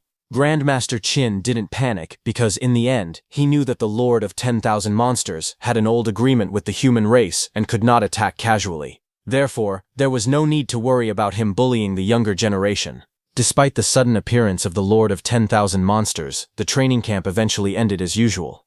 Vehicles arrived at the camp entrance as students began leaving in groups. Su Hong walked out with his backpack over his shoulder. It had already been a month since he left home, and he thought that his uncle and aunt must be very worried about him. Just then, someone called out happily, saying they had finally found him. It was his classmates, Chen Shen and Li Tu. They gathered around him and joked that after the training camp, he would become famous in Star City. Even though they had not gotten along before, they hoped he would not target them in the future. Su Hong sighed and asked if he was really that petty. He said that if they had not mentioned those past issues, he would have already forgotten about them. Soon, an announcement was made to all the students. They were praised for their hard work during training. To welcome everyone back, the City Lord's estate had prepared a banquet with various gifts. All students were invited to attend. The students thanked the City Lord for his hospitality. As his friends chatted excitedly around him, Su Hong felt slightly overwhelmed. In his heart, however, he did not want to attend any banquet. He only wished to return home as soon as possible and reunite with his uncle and aunt. The scene shifted to Star City, at the City Lord's estate. Inside the grand banquet hall, golden chandeliers hung from the ceiling, and a long red carpet stretched down the center. Guests filled the hall, seated at round tables covered with luxurious dishes. The atmosphere was lively, and the sound of chatter echoed everywhere. A waiter approached two guests and politely told them that they were assigned to a specific table. One of them nervously thanked him. It was Su Hong's uncle and aunt. When they sat down, an awkward silence surrounded them. The two looked uncomfortable as they stared at the lavish food in front of them. At another table, some elegantly dressed guests whispered among themselves. They questioned whose parents were sitting over there. One woman wondered aloud if migrant workers were also allowed to attend the banquet. Another person complained about the waiter, asking why he was bringing just anyone over. Meanwhile, Su Hong's uncle and aunt, sitting at the table, felt uneasy. His aunt worried that they might be embarrassing little Hong by dressing the way they did. His uncle could only respond helplessly, saying those were their best clothes. With a sigh, they both felt that perhaps they should not have come at all. While they were feeling uneasy at their table, suddenly Su Hong's principal approached them with a warm smile. He asked if they were Su Hong's relatives. He then introduced himself as Li Chengsham, the principal of No. 1 High School. Su Hong's uncle and aunt were startled and quickly greeted him respectfully, addressing him as principal. Both of them were clearly nervous. The principal laughed kindly and told them there was no need to be nervous. He reached out to shake their hands, but Wu Lingshan noticed them and stepped forward. She grabbed Su Hong's uncle's hand and introduced herself as Wu Lingshan, the president of the Star City Martial Artists Association. With great excitement, she declared that Su Hong was the most promising genius she had ever seen. She laughed loudly, clearly proud of the young man. Overwhelmed, Su Hong's uncle and aunt stuttered nervously as they greeted the president. At another table, several guests watched the scene in shock. They whispered among themselves, wondering what was happening. They could not believe that the principal of No. 1 High School and the president of the Martial Dao Association had personally gone to greet those people. They also noticed that the two of them seemed to have a very good relationship with them. Some guests looked confused and asked who Su Hong was. They even wondered whether there was any powerful family with the surname Su in Star City. Meanwhile, another table was filled with chatter as the banquet continued. Lin Xinghe's father smiled proudly and said that the city lord had a good son with a barbarian god body. In his opinion, that boy would easily take first place in the training camp. Nearby, the city lord of Star City and Wang Tiantuo's father, Wang Ni, calmly held a glass of wine and laughed. He admitted that both the Xiao family and the Lin family made him envious. He explained that one of the younger generation was the only spirit master in Star City, while another had terrifying comprehension. That young genius had mastered the A-rank martial art, Flying Swan, Startling Cloud Step, even when he was only at the Tier 1 initial stage. Xiaoyan's father nodded confidently. He said that compared to the barbarian god body, the spirit master seemed stronger. He believed his family's Yanyan would most likely take first place. Lin Xinghe's father let out a soft laugh and said that with Xinghe's movement technique before the overlord body and spiritual telekinesis could even react, they might already be defeated. Hearing them, the city lord slammed his hand down and angrily argued that his Tiantuo's attack power far exceeded ordinary people. He firmly declared that Tiantuo would definitely be first in the training camp. Xiaoyan's father responded with a confident laugh, saying that spirit masters were extremely rare, and that his Xiaoyan had the potential to become a king. Lin Xinghe's father added that in all martial arts under heaven, only speed was unbreakable. In his eyes, Xinghe was invincible. Wang Ni stubbornly insisted that his Tiantuo would completely crush the other two. As their voices grew louder, the atmosphere at the banquet table became tense, each father fiercely defending the strength of his own child. As the fathers continued arguing, Su Hong's principal turned to President Wu and asked if she was not going to break up the fight.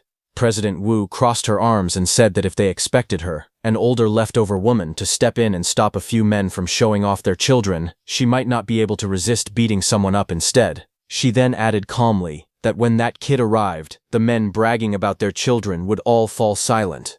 The principal looked at her and asked if she truly thought so highly of Su Hong.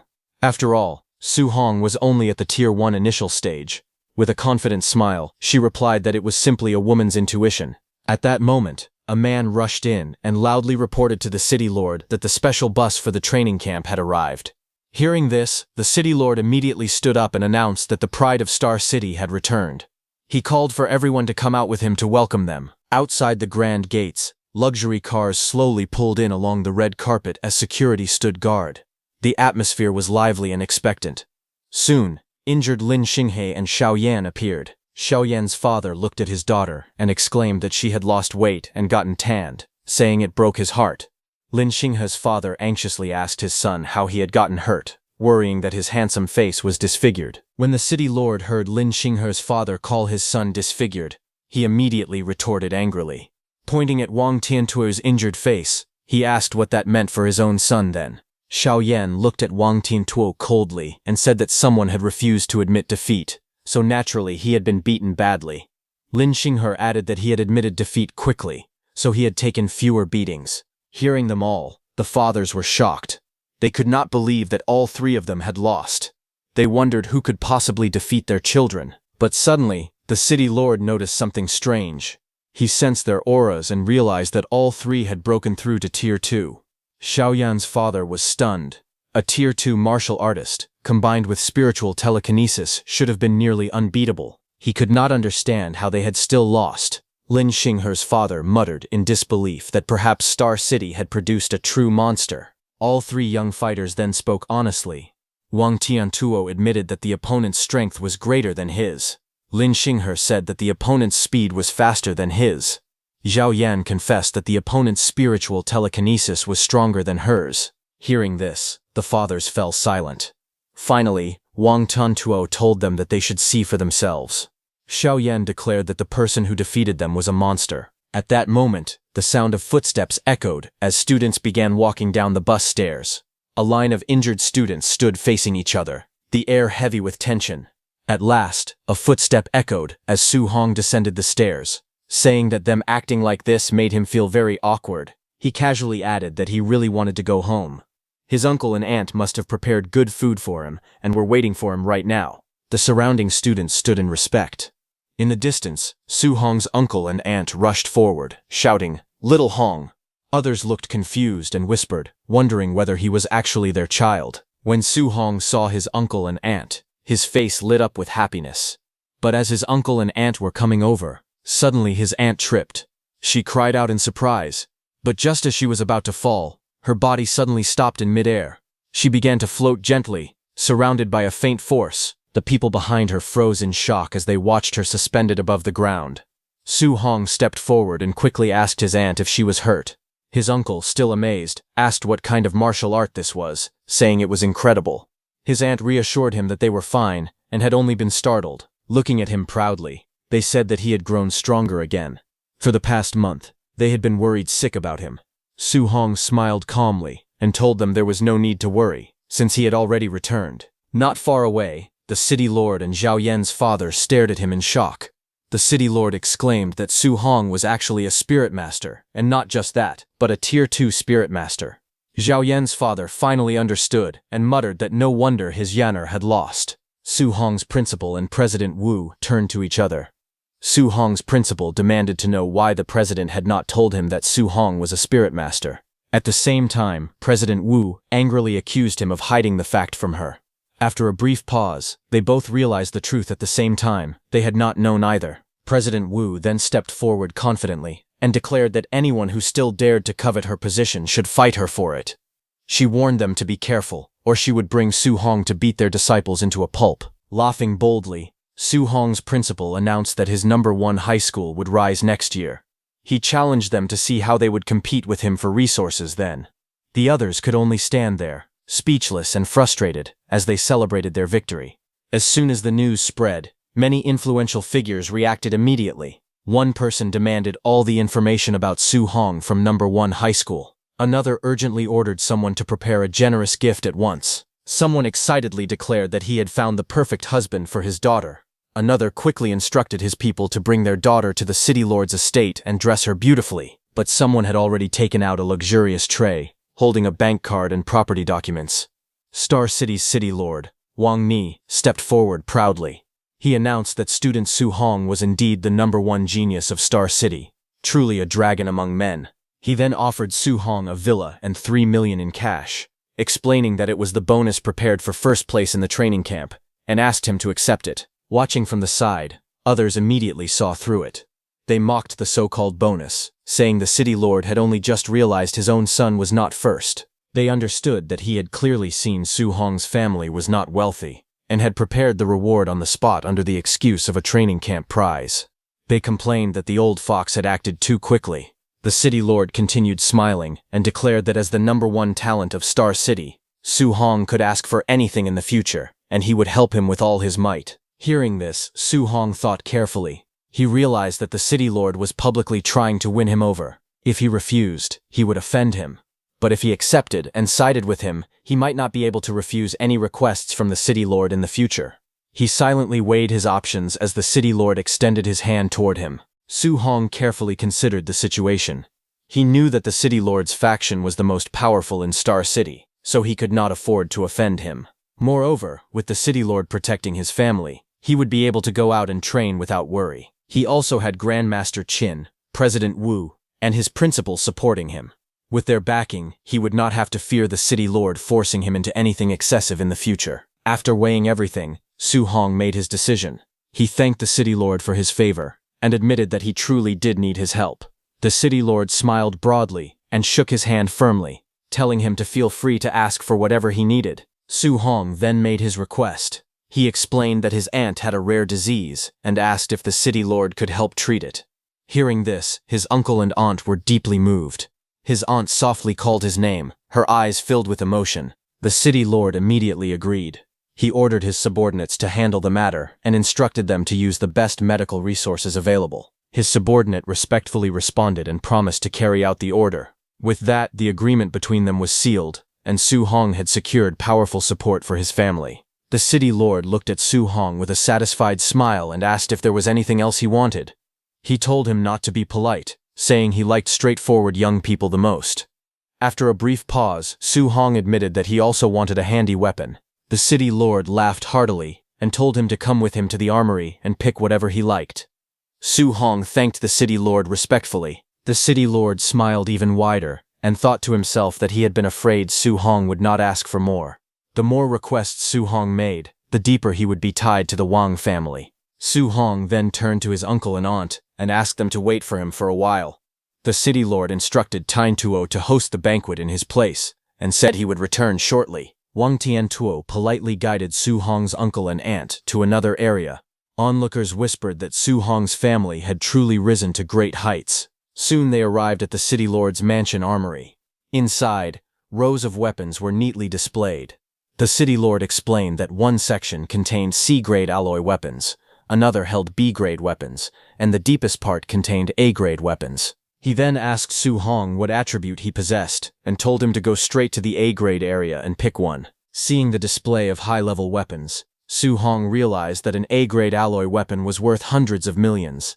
He understood that the city lord was truly going all out to win him over. Su Hong looked at the city lord and respectfully asked whether there were any multi-attribute alloy weapons available. The city lord was startled. He repeated the question in disbelief and asked whether Su Hong was a multi-attribute martial artist.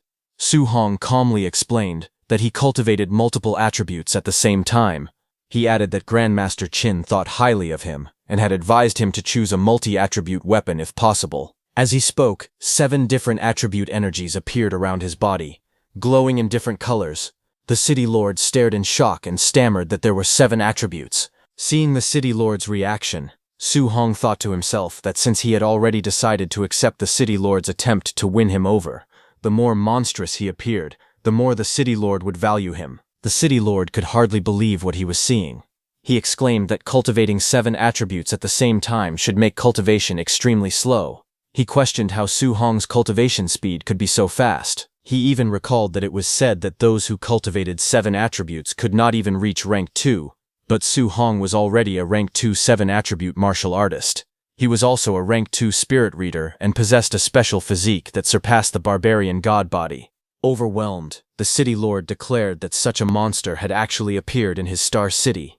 He felt as though a heaven-sent genius had descended upon them. After a moment, he sighed and called himself useless in front of nephew Su Hong. Seeing his sudden reaction, Su Hong asked what had happened to the city lord all of a sudden. The city lord led Su Hong through the armory and explained that multi-attribute alloy weapons were extremely rare. Even in his own collection, there were only a few dual-attribute weapons. As for 3-attribute weapons, he said there was only one available, a B-grade dark gold profound iron spearhead. Holding the spearhead in his hand, the city lord asked whether Su Hong wanted him to dismantle an A-grade alloy spear shaft so he could make do with it for now. Su Hong clasped his hands politely and thanked the city lord for the offer. He said that for the shaft he could simply continue using his Thunderfire spear. A 3-attribute spearhead would already be enough for him at the moment. The city lord then mentioned that anomalies had recently appeared near Star City. Rumors claimed that dual-attribute and even multi-attribute fierce beasts had emerged. He assured Su Hong that he would have someone keep an eye out for him. Su Hong looked surprised and asked what kind of anomalies he was referring to. The city lord explained that while Su Hong had been attending the training camp, anomalies had appeared all over the world. In those places, not only had multi-attribute fierce beasts shown up, but multi-attribute natural treasures had also been born. He added that someone had personally witnessed a thunder-attributed fierce beast that, after coming into contact with a shard-like object, gained the ability to breathe both thunder and flames. The city lord told Su Hong that Stargazing Lake, located outside Star City, had also reported sightings of multi-attribute fierce beasts. Su Hong was surprised and asked about Stargazing Lake. The city lord explained that Stargazing Lake was too dangerous for him at the moment. He advised that once Su Hong entered a martial arts university in the future, he would have more opportunities to obtain multi-attribute weapons. There was no need to take risks now. Su Hong thanked the city lord for his guidance. A few hours later, outside Su Hong's house, an official vehicle from Star City arrived. The car attracted the attention of many neighbors, who gathered around in curiosity. Some people wondered why an official Star City vehicle had come to their neighborhood. Others quickly recognized the license plate number and exclaimed that it belonged to the city lord's private car. The crowd was shocked, questioning what the city lord was doing there of all places. Among the onlookers, the woman who had tried to buy Su Hong's training camp pass stared at the luxurious car with longing. She thought that if her son Lin Nian could ride in such a car, she could die without regrets. At the same time, resentment filled her heart. She believed that if Su Hong had given the training camp slot to Lin Nian, her son would have had a bright future. Angrily, she swore that she would raise the Su family's rent and drive them out. The woman stood with her arms crossed, staring at the car in disbelief as the door slowly opened. Then, from inside, Su Hong, his uncle, and his aunt stepped out. Seeing that, everyone was shocked. Someone asked why Su Hong's family was getting out of the car. Another person explained that Su Hong had gone to the training camp and was now being sent back in the city lord's private car. It seemed that the Su family had truly struck it rich. Hearing this, the woman was stunned. She could not believe it and muttered in shock, wondering how such a thing was possible. Su Hong's uncle stepped forward and spoke calmly. He greeted Sister Hong and said he just happened to have something to tell her. He announced that Su Hong had taken first place in the training camp and that the city lord had rewarded their family with a villa. They would be moving the next day. Sister Hong could only stammer in disbelief, asking if it was true. Su Hong's uncle then added that they would no longer be renting the apartment. He politely asked if she could refund the extra rent they had paid. His wife quickly interrupted, saying there was no need for a refund. Their family now had money, so they could simply treat it as a gift for Sister Hong. Later, as they walked inside, Su Hong's uncle asked whether they should move the tables and chairs from the apartment to the villa. His wife told him not to be so stingy. Su Hong was an important figure now, and they should not embarrass him. Su Hong laughed and said he was not afraid of being embarrassed as long as everyone was happy. That night, under the quiet city lights, Su Hong stood on his rooftop, watching over the silent buildings. He said that today would be the last time he trained in that place. Surprisingly, he felt a little reluctant to leave. He checked his remaining martial values and calculated that after upgrading his mental strength and defeating everyone in the training camp, his total martial values had exceeded 1,900. His status panel displayed his information. His blood chi was over 500, and his mental strength had reached 500. Various breathing techniques and martial arts skills were listed, along with their levels. At the bottom, his martial values showed 1944. He began to convert his martial values into blood chi. One notification after another appeared, each showing his blood chi increasing by 0.1. His blood chi steadily increased until it reached 701.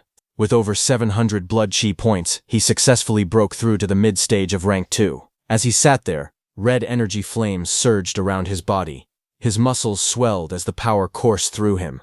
After stabilizing himself, he said that he should look up the anomalies the city lord had mentioned, along with information about Stargazing Lake. However, when he gripped his phone, cracks suddenly spread across the screen.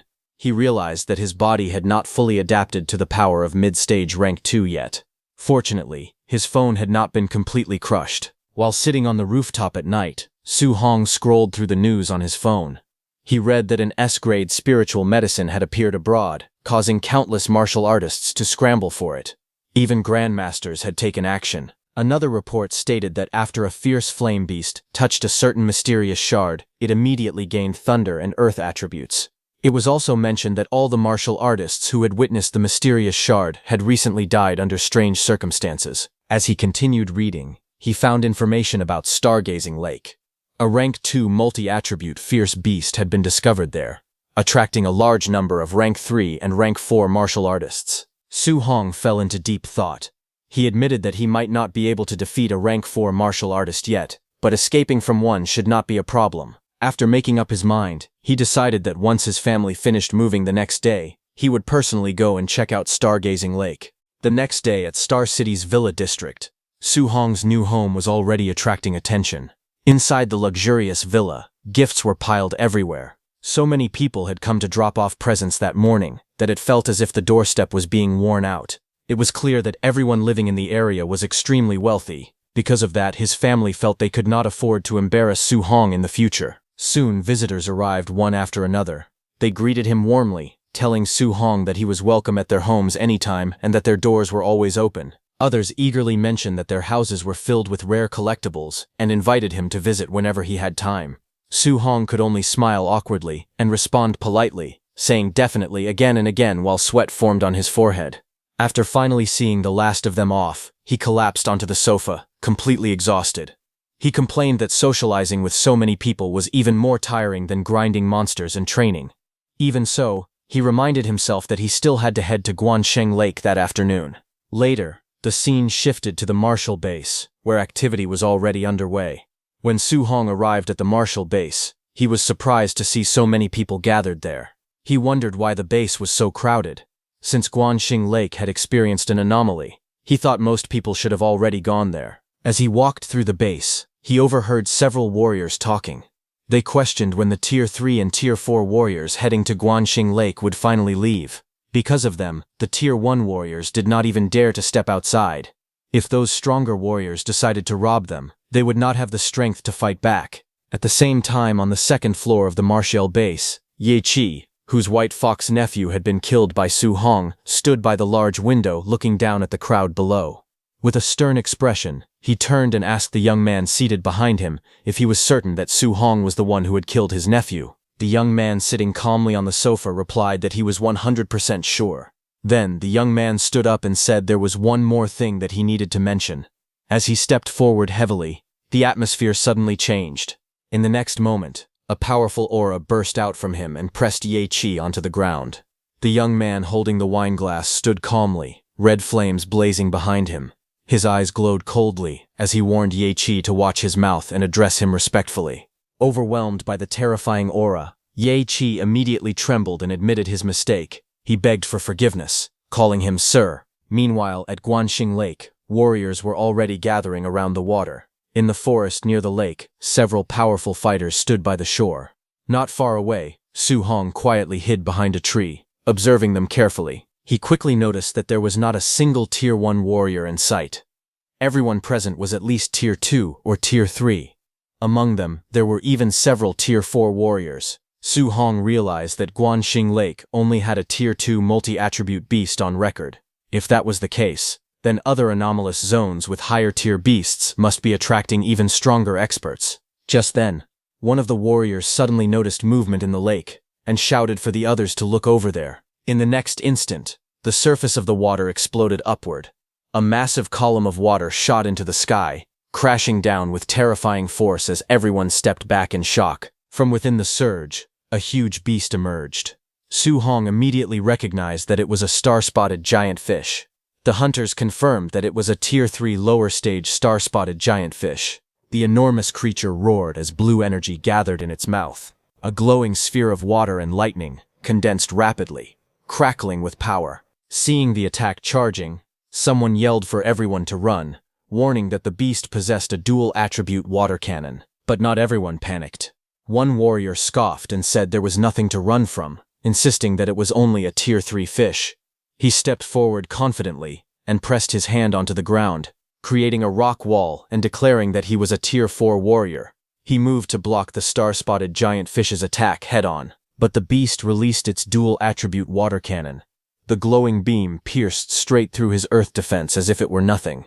The impact was devastating, and he was heavily injured. Su Hong, watching in shock, realized that a Tier 3 dual-attribute attack had just torn through a Tier 4 earth defense like paper. As chaos spread along the shore, another warrior suddenly stepped forward. Surrounded by a golden aura, he declared that he had waited half a month for this moment. Finally, a dual-attribute beast had appeared. He rushed toward the fish as the glowing energy sphere gathered once again in its mouth. Then he threw a punch and told it to get back onto the shore. The star-spotted giant fish crashed onto the land as multiple warriors attacked at once. Blades and weapons struck its massive body from every direction. Greed quickly overtook fear. A warrior shouted that the fish belonged to him. Others yelled that it was first come, first served, and whoever grabbed it would keep it. 1 minute later, the enormous beast lay dead on the ground. The warriors quickly gathered around it, searching its body, but disappointment soon spread. Someone cursed in frustration, saying there was nothing inside. Another questioned in confusion, asking if they had not been told that the fish's belly was full of treasure. Su Hong, who stood quietly in the forest, turned away slightly, thinking to himself that a Tier 3 dual-attribute beast had been turned into sashimi in under a minute. He sighed inwardly, saying that the Tier 4 warriors were far too vicious. If he stayed near them, he would not get anything at all. Just as he prepared to leave, his eyes suddenly widened as he sensed danger. In the next instant, a masked man wrapped in crackling blue lightning appeared behind him, his blade raised high. The assassin lunged forward with explosive speed, aiming a deadly strike at his back. But for a second, the assassin's body froze mid-attack. He was stunned. Seeing that, Su Hong reacted instantly. He twisted his body and leaped upward, narrowly dodging the attack as the ground below shattered from the force. The masked man realized something shocking. He recognized that Su Hong was a spiritual mind master. Su Hong's eyes widened in shock as he realized that the assassin was a Tier 4 warrior. He immediately ran away from there. Sweat rolled down his face as the thought struck him again. A Tier 4 had tried to ambush him. If he had not used his spirit power to freeze the attack at that exact moment, he would already be dead. Before he could go far, several figures rushed out from the forest behind the masked attacker. One of them shouted at their leader, accusing him of being careless and failing the ambush. Su Hong quickly counted them.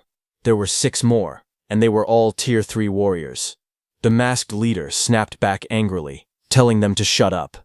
He revealed that the target was a spiritual mind master. Su Hong's expression darkened as he sensed even more presences. There were 7 more nearby, and they were Tier 3 as well.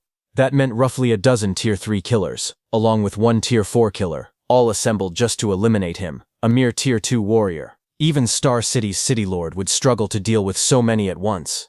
As he dashed forward through the forest at full speed, one thought echoed in his mind. When had he offended someone so important? As the masked assassins chased after him, frustration spread among them. One of them demanded to know why Su Hong was so fast. Another immediately recognized the technique and shouted that it was the A-rank soaring Hong steps. They decided to keep him running and wear him down, confident that a Tier 2 warrior could never outlast them. But as Su Hong sprinted forward, he merely smiled faintly. He thought to himself that no one had ever said anything about competing in stamina. In the next moment, he shot upward into the sky, moving so fast that the forest below blurred into streaks of green. The assassins stared upward in disbelief. One of them shouted in shock that he was a Tier 2 warrior who could actually fly, calling it insane. Another growled in humiliation. There were so many of them, yet they still could not kill him. Dozens of kilometers away, Su Hong finally slowed down and landed in a quiet forest. He leaned heavily on his spear, breathing hard. His blood energy was nearly drained, and his spirit was exhausted. Now, all he could rely on was the Overlord body's toughness and his raw physique to carry him as far away as possible. As he caught his breath, suspicion filled his mind. He wondered who was trying to kill him. Could it be the White Fox's uncle, Ye Qi? Su Hong knew that Ye Qi might only be Tier 3. But if the entire Ye family had paid enough money, they could easily hire that many Tier 3 killers. He was confident that he could kill all of those Tier 3 assassins. But the Tier 4 warrior was the real problem. If he focused on taking down the Tier 3 fighters first, he would leave himself wide open to a sneak attack from the Tier 4. and if he chose to fight the Tier 4 head-on first, he would end up injured and then get swarmed by the others. There was only one possible solution. Unless he could kill those Tier 3 assassins in an instant, he could not focus everything on taking down the Tier 4. His blue eye glowed faintly as lightning crackled around his body. Flames ignited in one hand, while cold mist swirled in the other. On the other hand, the masked assassin leader cursed in frustration and slammed a huge rock, cutting it in two. He angrily said that the intel had claimed Su Hong's combat strength was only on par with a Tier 3, even though he was just a Tier 2. No one had mentioned that he was a Tier 2 spiritual mind master. Another warned their leader that if Su Hong managed to escape back to Star City, they would be finished. A different man added that it was not just them. Even that mysterious lord would not dare reveal his identity by attacking Su Hong inside the city. If that lord found out they had failed, they would all be dead men walking. The masked leader suddenly shouted at them to shut their mouths. He coldly declared that if Su Hong returned to Star City, he would only die faster. At that moment, a group of robed figures appeared in the forest. One of them calmly said that Su Hong had only revealed he was a Tier 2 spiritual mind master yesterday, so there had been no time to update the intelligence. He added that they were still fortunate. Their people were stationed in every anomalous zone. He would have the others seal off the entire area. If they still could not kill Su Hong after that, they could simply wait for death. The masked leader replied that he owed them one, and told them to lock the place down tightly. As they began to move, the masked leader muttered with hatred that little bastard Su Hong would be torn to pieces. As they left, the robed man looked at the device in his hand. He examined the area carefully and concluded that there was nothing there either. He calmly said they should move to the next area.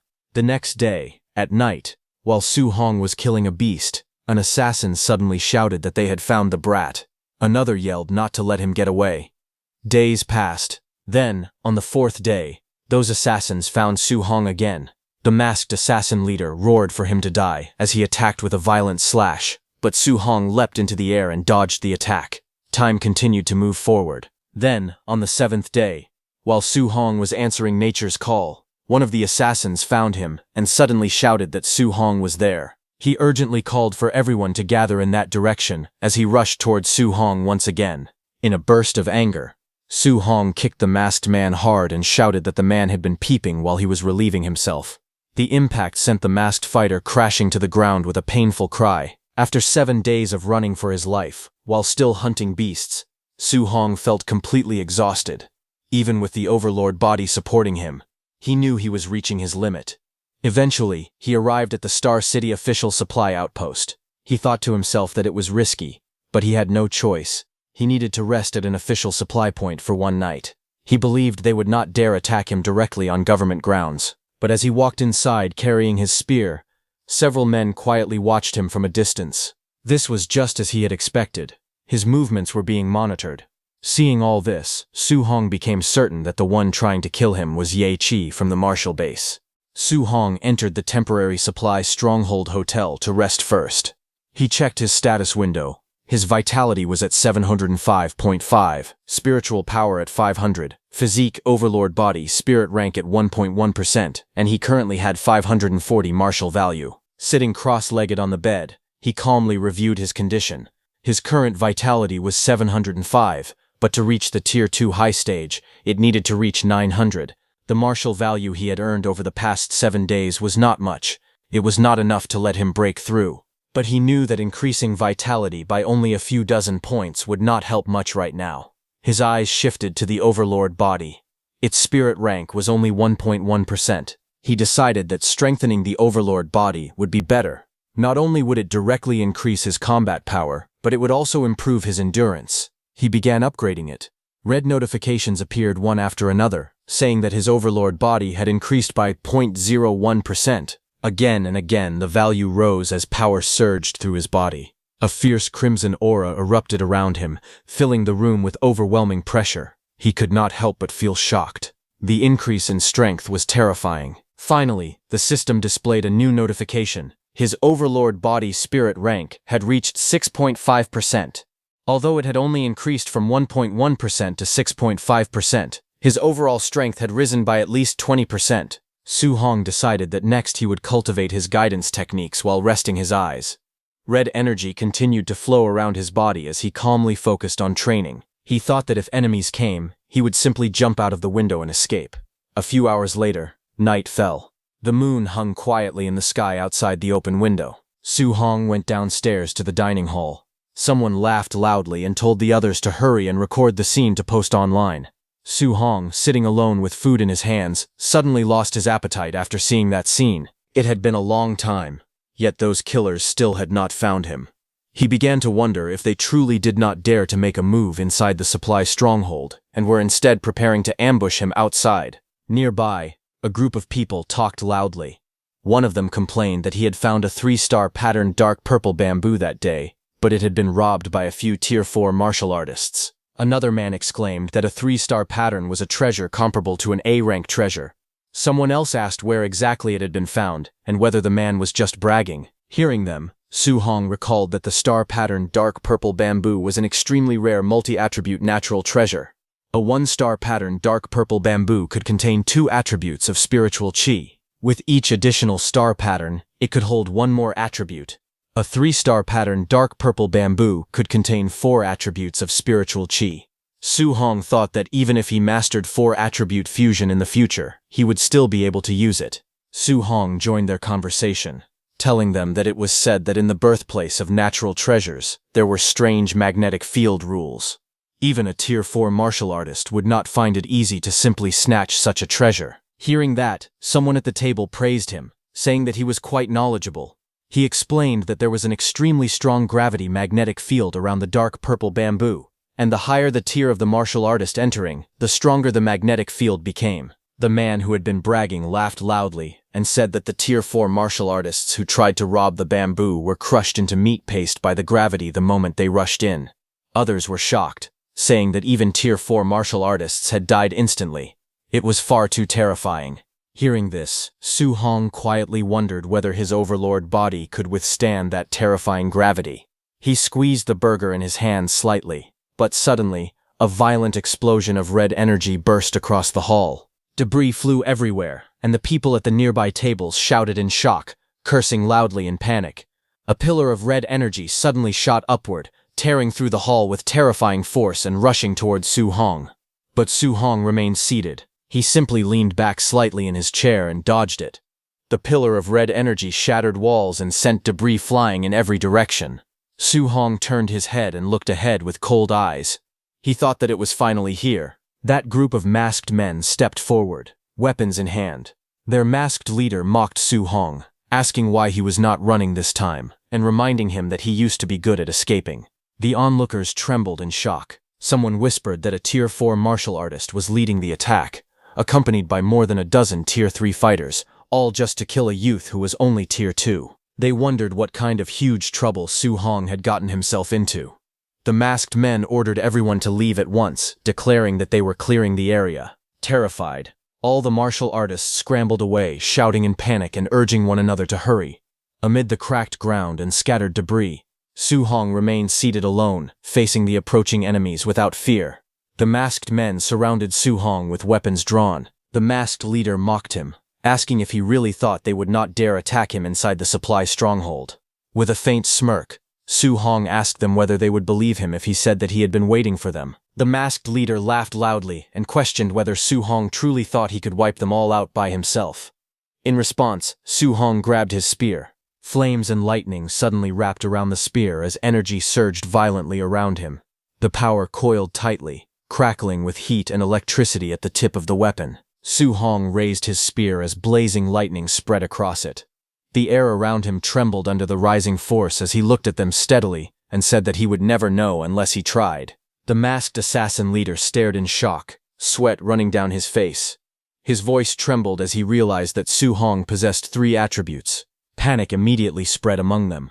He jumped back and shouted for everyone to scatter, but it was already too late. Su Hong leapt forward and drove his weapon into the ground. Lightning burst out from the point of impact, spreading in every direction. The floor lit up as blazing energy surged outward, surrounding the masked men. With a cold, glowing eye, Su Hong commanded the power to explode for him.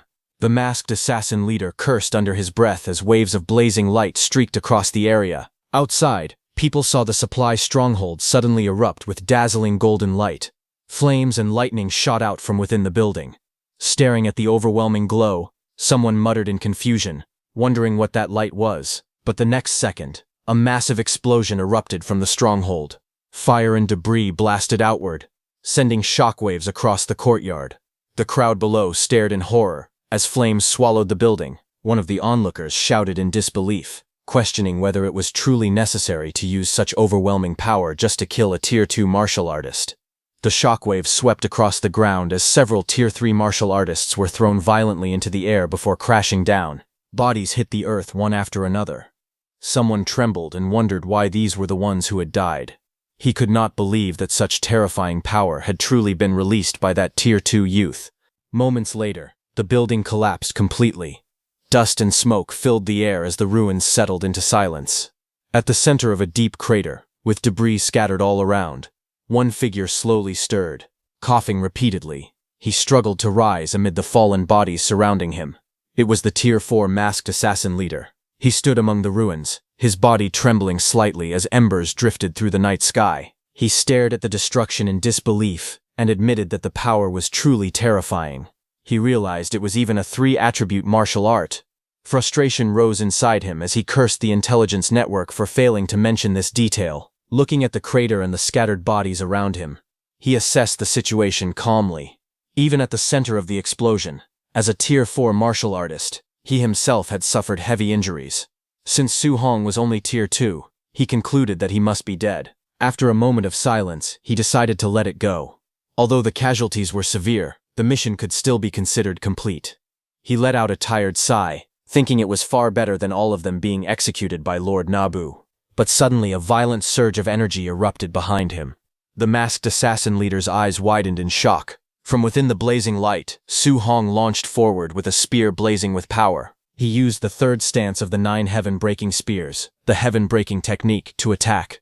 The masked assassin leader turned sharply, stunned to see Su Hong still alive. He swung his sword at Su Hong as Su Hong's blazing attack crashed toward him. The masked assassin leader swung his attack through the blazing red energy, but when the light faded, Su Hong was nowhere to be seen. Shock spread across his face as he wondered where Su Hong had gone. But a sudden thought struck him, and he wondered if it could be what he feared. He turned and saw Su Hong running toward the remaining Tier 3 masked assassins. Anger quickly replaced his doubt. He shouted furiously, accusing Su Hong of tricking him. He ordered his subordinates to wake up and pin Su Hong down immediately. One of the injured men, confused and barely conscious, asked what their boss was talking about. Before anyone could react, a sharp spear stabbed both of those assassins from behind. Su Hong appeared through the smoke.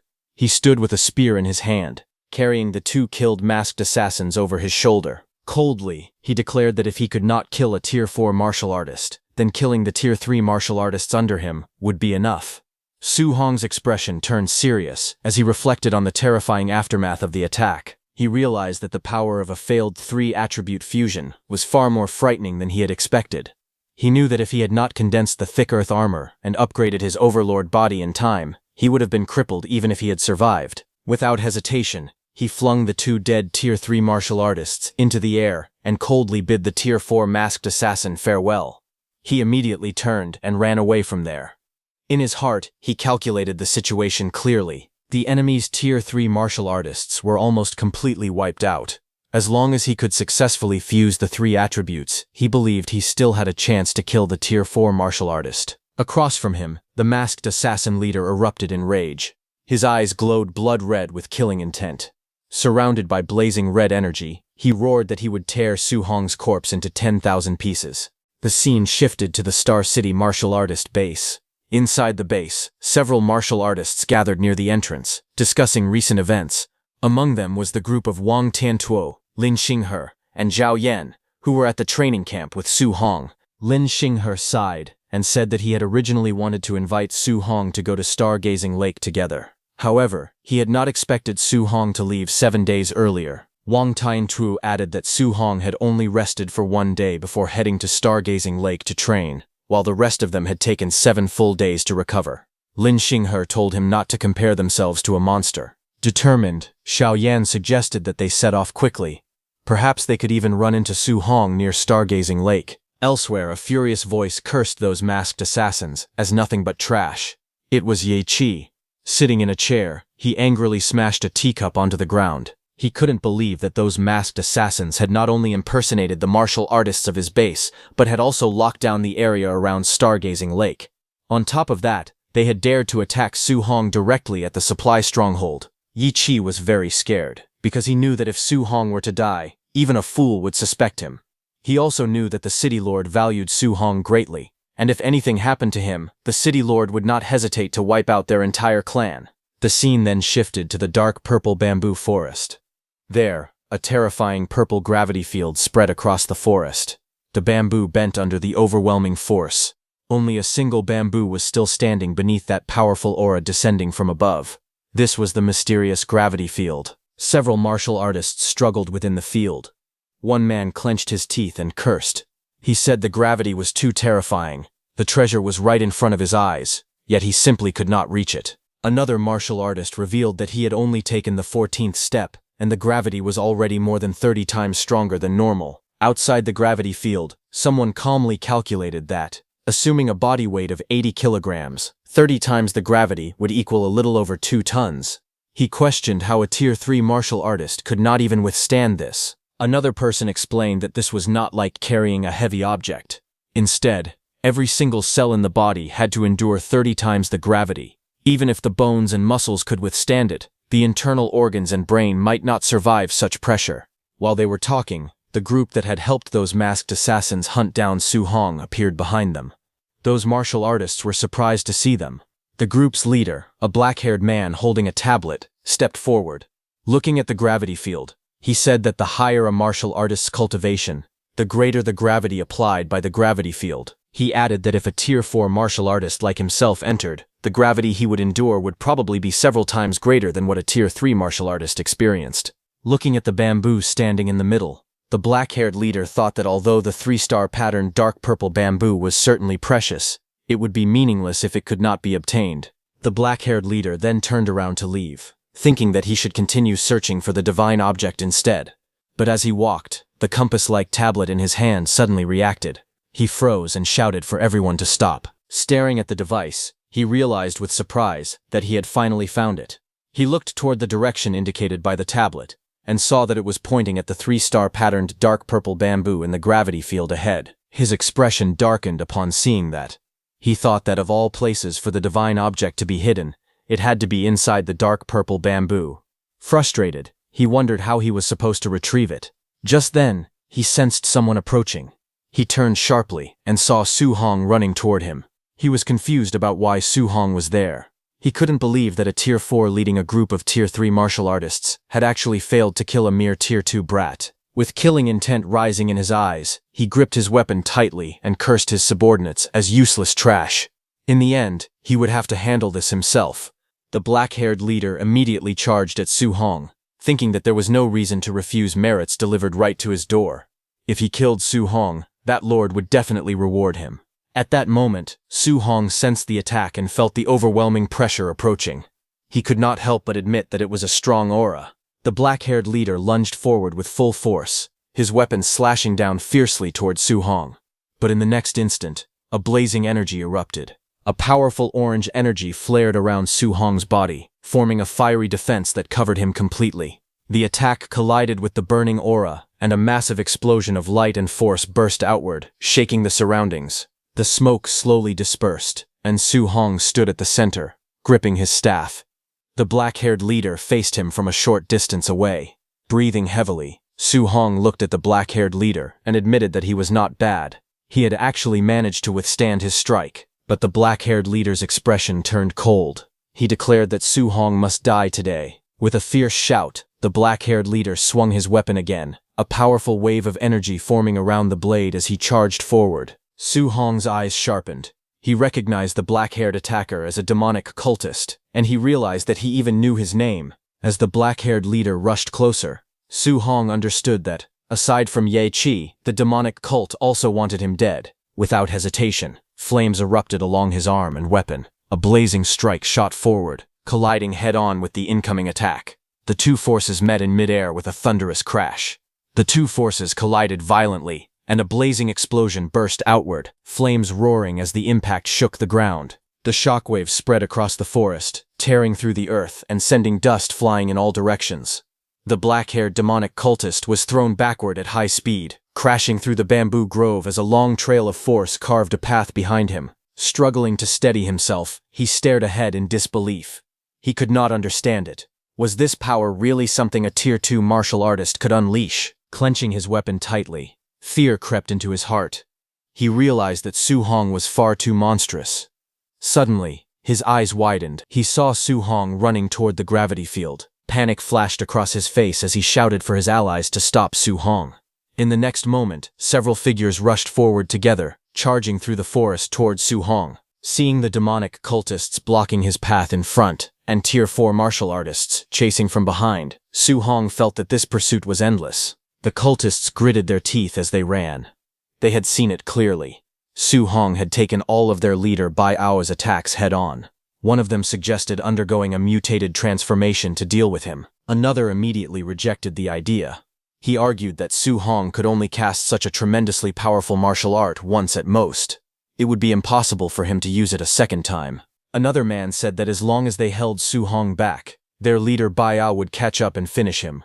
A bald man covered in blue energy shouted for everyone to attack with all their strength and stop Su Hong. But before the command could even be completed, a blazing slash cut across his neck. In a single instant, Su Hong tore through them like light. Their bodies were struck before they could react. It was an instant kill in one move. The remaining cultists froze in terror, sweat pouring down their faces. They stared in disbelief and shouted in panic, questioning how he could possibly use that move again after claiming he could not. But the cultists refused to retreat.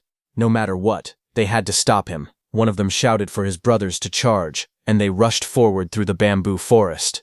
In the next instant, Su Hong leapt high into the air, lightning wrapping around his spear. He unleashed his move, treading sea. A blazing wave of lightning and flame crashed down like a tidal force.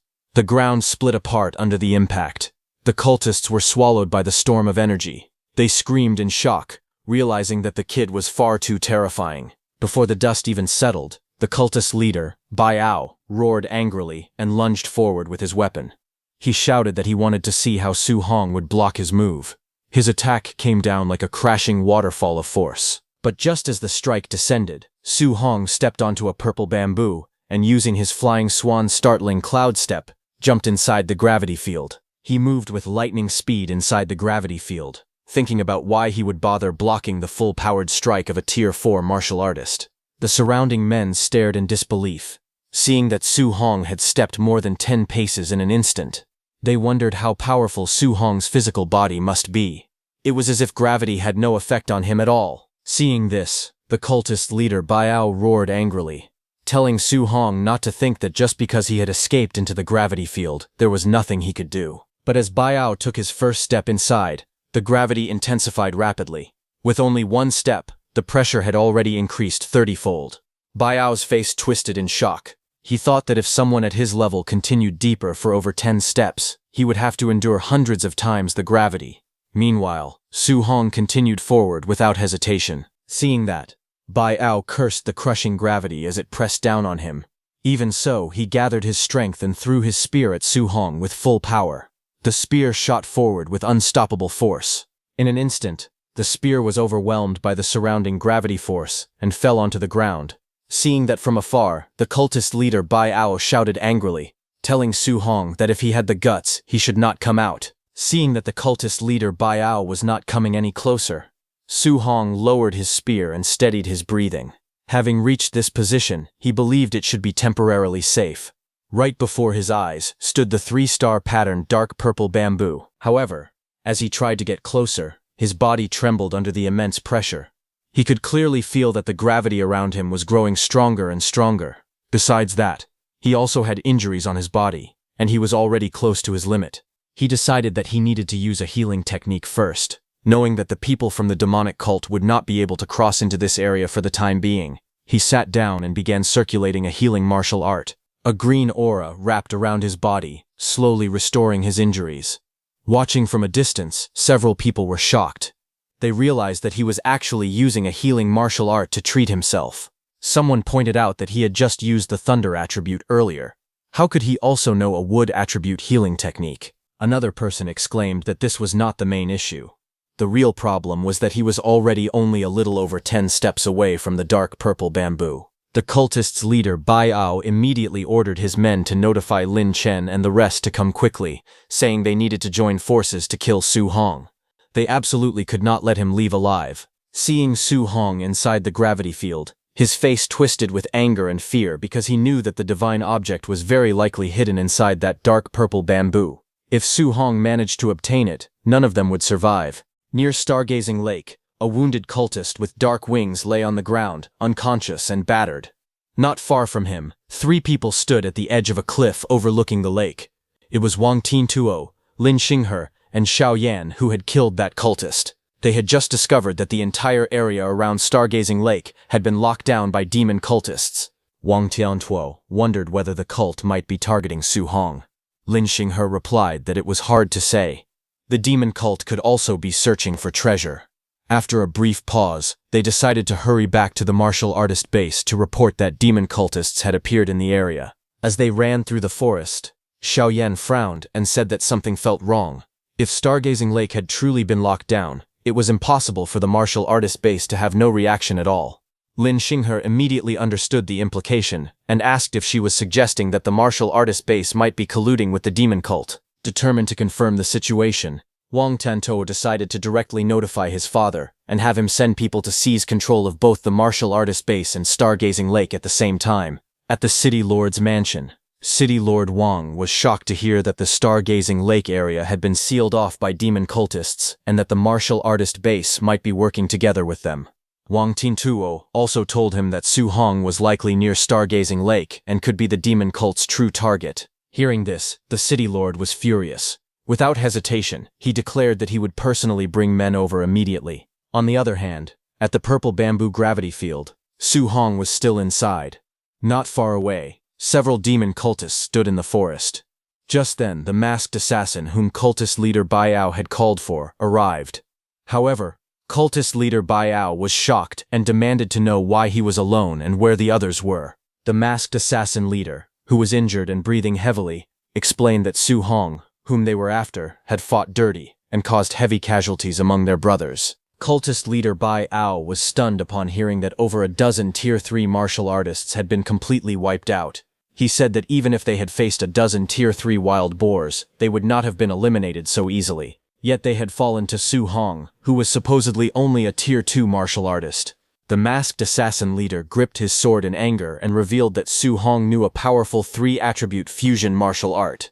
He blamed their intelligence network for failing to mention such critical information, and warned that anyone else who had gone unprepared would have died as well. Cultist leader Bai Ao scoffed at the claim, saying that a 3-attribute fusion martial art should not even exist in this world, and that the excuse sounded ridiculous. However, as he recalled the battle, doubt crept into his mind. He remembered seeing that Su Hong truly possessed 3 attributes. He began to wonder if there really could be a martial art capable of fusing 3 attributes together. In the end, they looked toward Su Hong and agreed on one thing. No matter what the truth was, if they failed to eliminate Su Hong, the higher authority behind them would kill them instead. 2 hours later, Su Hong slowly opened his eyes while seated within the gravity field. He saw that thanks to an A-rank healing technique, both his physical body and spiritual energy had fully recovered to their peak states. However, he could still see that the group of demon cultists had not left. It was clear to him that they would not stop until they killed him. He fixed his gaze on the 3-star patterned ink purple bamboo standing ahead. Once he obtained it, he planned to escape immediately. With that thought, he rose to his feet and stepped forward, gripping his weapon tightly. But the moment he moved, the ground beneath him cracked. The gravity in the area had intensified again. After only a few steps, the pressure pressing down on his body grew significantly heavier. Sweat poured down his face as he struggled to endure it. He gritted his teeth and forced himself to continue, telling himself that he could definitely do this. From a distance, the masked assassin leader watched in disbelief. He calculated that Su Hong needed only 5 or 6 more steps to reach the ink purple bamboo. He was shocked by how strong Su Hong's physical body was. Cultist leader Bai Ao cursed under his breath. calling him a genius with a rare 3-attribute constitution. Cultist leader Bai Ao concluded that the moment Su Hong pulled out the ink-purple bamboo, the magnetic field would completely disappear. As soon as that happened, they planned to immediately rush in, surround him, and kill him without hesitation. The masked assassin leader swore that he would personally tear Su Hong into pieces. Inside the terrifying field, Su Hong struggled forward, step by step under the crushing gravity. Sweat dripped down his face as he endured the overwhelming pressure. Finally, after immense effort, he reached the ink-purple bamboo. He let out a breath of relief and murmured that it was finally within reach. However, just as he stood there, something caught his attention. Under the horrifying gravity of the magnetic field, even solid rocks were being crushed into powder. Yet a small black fragment lying near the bamboo had not deformed in the slightest. This abnormal detail immediately raised suspicion. He wondered whether the fragment could be some kind of treasure. He bent down and picked it up, holding the strange black fragment in his hands. Su Hong examined it carefully. He admitted to himself that he could not tell what kind of material it was. There did not seem to be anything unusual about it at first glance. Still doubtful, he decided to test its toughness. Even when he used all his strength, he could not bend the fragment in the slightest. It was far too tough, far beyond ordinary materials. As he continued gripping it, the sharp edge suddenly sliced his palm, and a drop of blood flowed onto the fragment. Before he could fully process what was happening, he felt the fragment moving. To his shock, it began merging into his body through the wound on his palm. In that instant, a violent reaction occurred. All 7 types of spiritual energy around him began skyrocketing at once. Multicolored lightning-like streams of power wrapped around his body, surging wildly through his meridians. A system notification suddenly appeared before him, informing him that he had obtained a fragment of the 7 gods' cauldron. Startled but quick to react, he realized that this fragment must be a treasure capable of raising his cultivation. Gritting his teeth, he immediately sat down and seized the opportunity, absorbing the surging energy as his aura flared upward in blazing red waves. Outside the magnetic field, the masked assassin leader watched in confusion. He could not understand why Su Hong had suddenly sat down and started cultivating. Cultist leader Bai Ao cursed, and realized that Su Hong had bent down earlier. He must have picked something up. Inside the field, Su Hong felt the change clearly.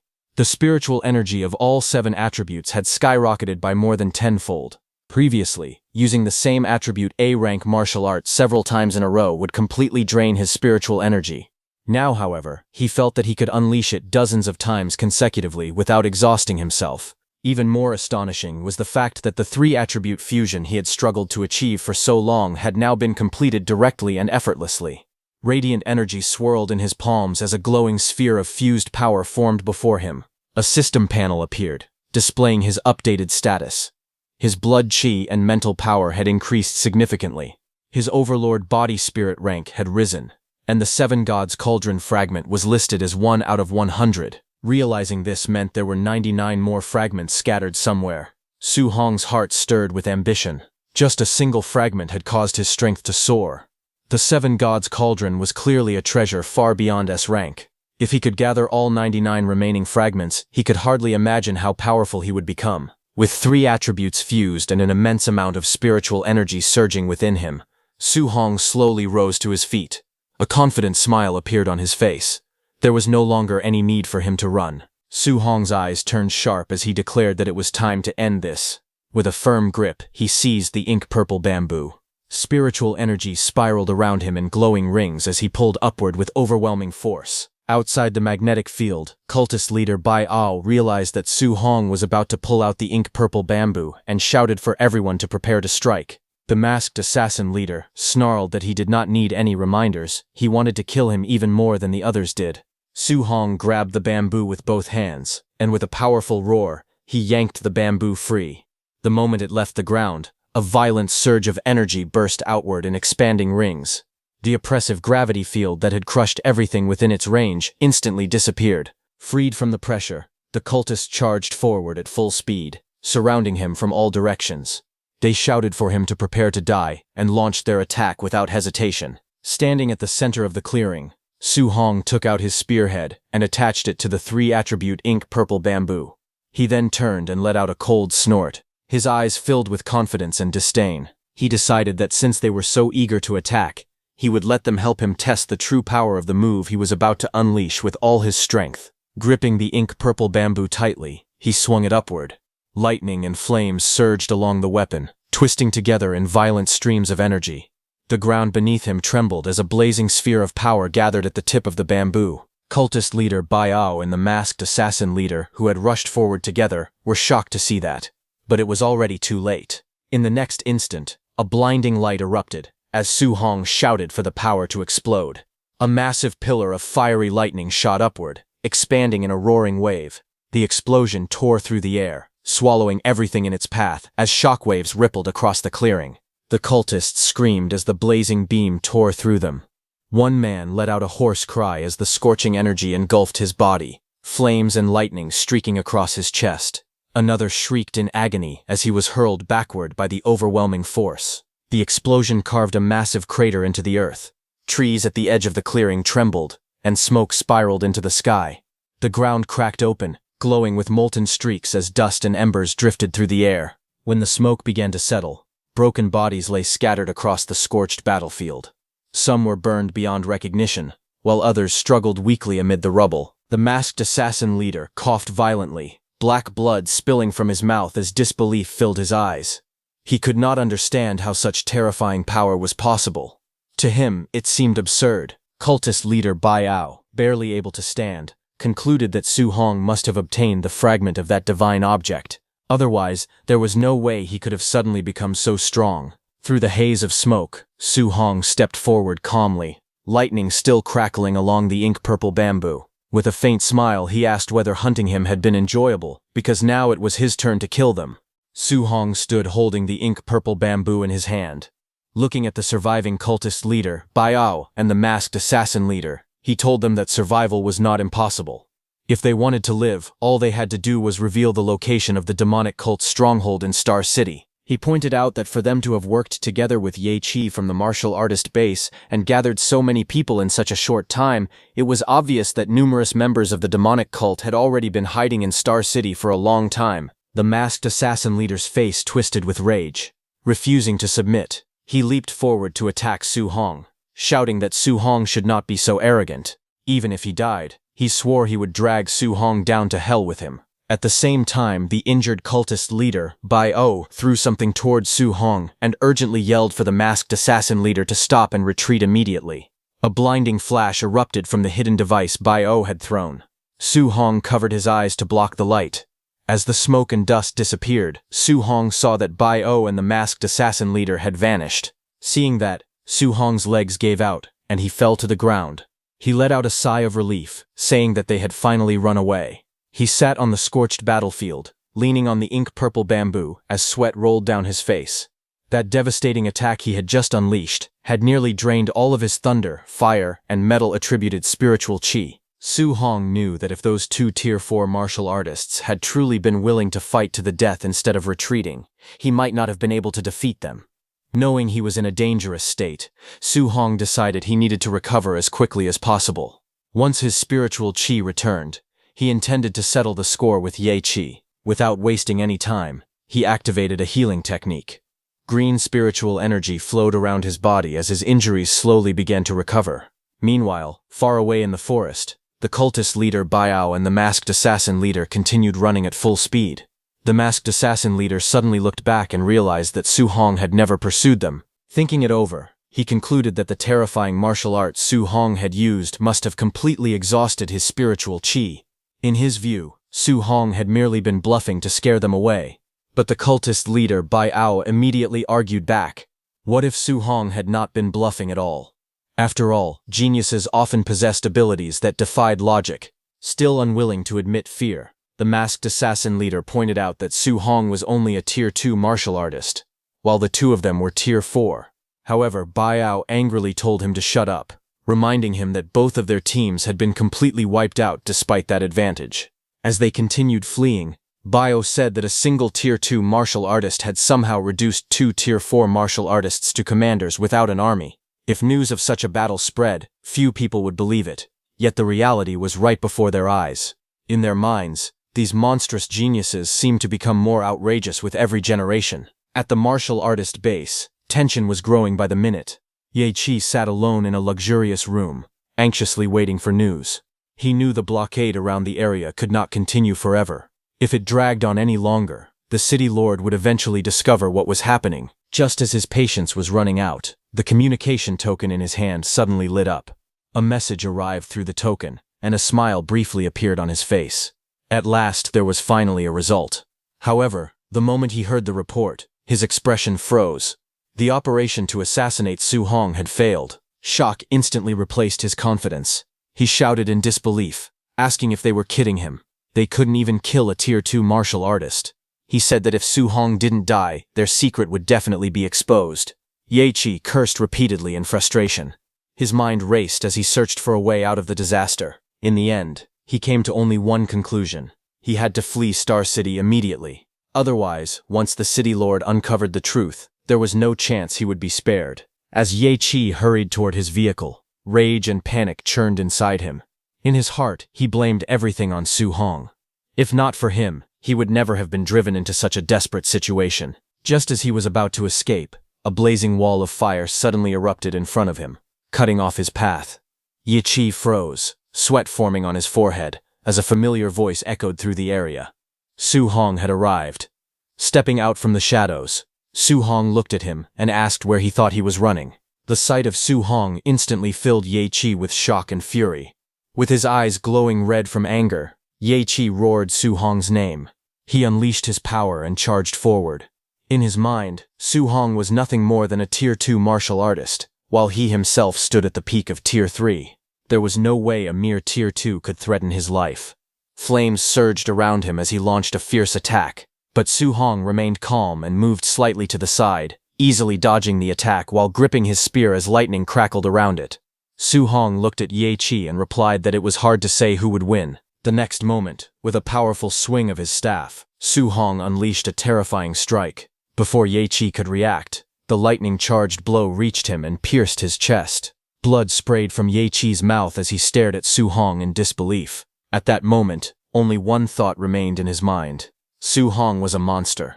Su Hong's attack carried overwhelming force as it sent Ye Qi flying into a car behind him. The next second, a deafening explosion followed, and Ye Qi's vehicle was engulfed in flames. Amid the burning wreckage, Su Hong turned around with his staff resting on his shoulder, his expression unchanged as sparks drifted through the air around him. The surrounding spectators were completely stunned. Someone recognized the victim as Ye Qi, the person in charge of the martial artist base. What shocked them even more was that Su Hong had killed a peak Tier 3 martial artist in a single move. The crowd stared at the burning scene in disbelief. In broad daylight, right in the middle of Star City, someone had actually dared to kill a city official. The next second, sirens echoed through the area as several vehicles rapidly surrounded the scene. From one of them came City Lord Wang. The crowd recognized him and shouted that the City Lord had arrived. The atmosphere immediately grew tense. Many spectators believed Su Hong was in serious trouble. After all, he had killed Ye Qi in public. In their eyes, there was no way the City Lord would simply let him go. However, some people quickly began discussing how they could help Su Hong. They suggested testifying that Ye Qi had attempted to ambush him first and had merely been killed in self-defense. Others readily agreed, saying that Ye Qi had deserved his fate and that they should support the young martial artist. But to everyone's surprise, the City Lord did not show the slightest anger. Instead, he hurried over to Su Hong and anxiously asked whether he had encountered any danger, repeatedly checking to see if he had been injured anywhere. The crowd instantly fell silent. No one knew how to react to the scene unfolding before them. Su Hong awkwardly scratched the back of his head and could only smile helplessly. The City Lord then noticed the dark purple bamboo staff in Su Hong's hand. His eyes widened in shock as he identified it as a 3-star patterned dark purple bamboo, an extremely rare treasure. He praised Su Hong's incredible luck, saying that obtaining such a treasure was practically heaven-defying. Su Hong could only respond with an embarrassed smile. Looking at the overly concerned City Lord, he felt somewhat uncomfortable. Then the City Lord looked at the burning car behind him with Ye Qi lying on top of it. Staring at Ye Qi burning in the flames, he asked Su Hong to tell him everything that had happened. More than 10 minutes later, after leaving the scene, Su Hong sat inside a vehicle and calmly recounted the entire story. When he finally finished, he simply said that was roughly everything that had happened. Hearing all that, City Lord Wang's jaw dropped in shock. Trying to organize the unbelievable information, he slowly summarized the situation. According to Su Hong's account, the demon cult had secretly colluded with Ye Qi. Together, they had sent 2 Tier 4 martial artists and more than 20 Tier 3 martial artists to hunt him down. For 8 straight days, Su Hong had been forced to flee while fighting for his life. During that time, he had either killed or severely injured every Tier 3 martial artist pursuing him. Even more shocking, he had seriously wounded the 2 Tier 4 martial artists and managed to seize the 3-star patterned dark purple bamboo from them. Su Hong nodded and confirmed that the summary was more or less accurate. The city lord was completely stunned. Unable to contain his excitement, the city lord grabbed Su Hong by the shoulders and asked whether he would be interested in marrying all 40+ of his daughters. He said that maybe they could mass-produce monster geniuses like Su Hong and then save the human race. Su Hong was left speechless by the absurd proposal. He quickly waved his hands and awkwardly asked the city lord to stop joking around. He pointed out that the mastermind behind the demon cult might still be hiding somewhere within Starpole City. The city lord immediately agreed. He said that although the enemy's previous attempt had failed, the next assassins sent after Su Hong could be far stronger, perhaps Tier 6 experts or even Tier 7 grandmasters. And given Starpole City's current strength, they simply did not have the ability to guarantee his safety against opponents of that level. Fortunately, the college entrance examination was only a month away. The city lord advised Su Hong to enter one of the nation's top universities, such as Magic City University or Imperial Capital University. Once he was accepted into one of those elite institutions, even a Tier 7 grandmaster would not dare attack him so easily. Su Hong nodded firmly, saying he would definitely get in. Before they parted ways, the city lord promised to send 2 teams of martial artists to patrol around Su Hong's residence, so he could cultivate without worry during the next month. Su Hong sincerely thanked him for the arrangement. When Su Hong finally returned home, his family was immediately alarmed by his appearance. Seeing him covered in blood and carrying his weapon, they rushed over in panic. They anxiously asked if he was injured and urged him to go to the hospital at once. Su Hong quickly reassured them, saying the blood covering his body belonged to ferocious beasts he had fought along the way. He himself was not seriously hurt, so there was no need to worry. After returning to his room, Su Hong sat on his bed and reviewed the results of his recent battle in the bamboo forest. The fight had rewarded him with roughly 3,100 additional points of martial value. Opening his status panel, he carefully examined his current attributes. His vitality had reached 707.5 points, while his spiritual power stood at 501. He also saw the progress of his overlord body physique, the 7 Gods Palace fragment, and the various cultivation techniques and martial arts he had mastered. As he studied the numbers, Su Hong fell into deep thought. If he invested all of his martial value into vitality, his vitality would immediately surpass the 1,000-point threshold, allowing him to advance into the realm of a Tier 3 martial artist. However, doing so would leave his spiritual power lagging behind. His spiritual power had only recently broken through to Tier 2, and neglecting it now could hinder his future growth. The situation left him conflicted. Because of the recent assassination attempts, he could not leave Starpole City for the time being. Without the opportunity to hunt powerful enemies or gather large amounts of martial value, improving his spiritual power might become extremely difficult for quite some time. Su Hong finally made a decision. He would simply strengthen both his vitality and spiritual power at the same time. With that thought in mind, he immediately began allocating his martial value. Both attributes started to rise. After distributing his martial value between vitality and spiritual power, Su Hong sat cross-legged on his bed and began cultivating. As his power surged, his spiritual energy affected the environment around him. Water rose from a nearby glass and floated through the air in shimmering streams, circling the room under the influence of his growing spiritual force. Then the next day, at Star City No. 1 High School, Chen Shan and Li Tu were telling the story of the battle at the training camp. They told the students that more than 100 enemies had surrounded Su Hong, yet he had merely swung his spear once and instantly wiped them all out. Many students praised him as an unparalleled genius. Some even joked that they could not compare to a single strand of his hair. Just then, a student from another class arrived looking for Chen Shan and Li Tu to give speeches about Su Hong's achievements at the training camp. He pointed out that it was supposed to be Class 7's turn to hear the stories, so why had they come to Class 8 instead? He said that their class had been waiting for them for a week. Chen Shan and Li Tu turned around and asked if they hadn't already spoken in Class 7 yesterday. But the student reminded them that they had spoken in Year 2 Class 7 the previous day, while they were Year 3 Class 7. At that moment, a student looked out the window and excitedly shouted that Su Hong had come to school. The announcement immediately attracted everyone's attention. Outside, as Su Hong walked through the school gates, he suddenly felt the ground tremble beneath him. The next second, countless students came rushing toward him from every direction like a tidal wave.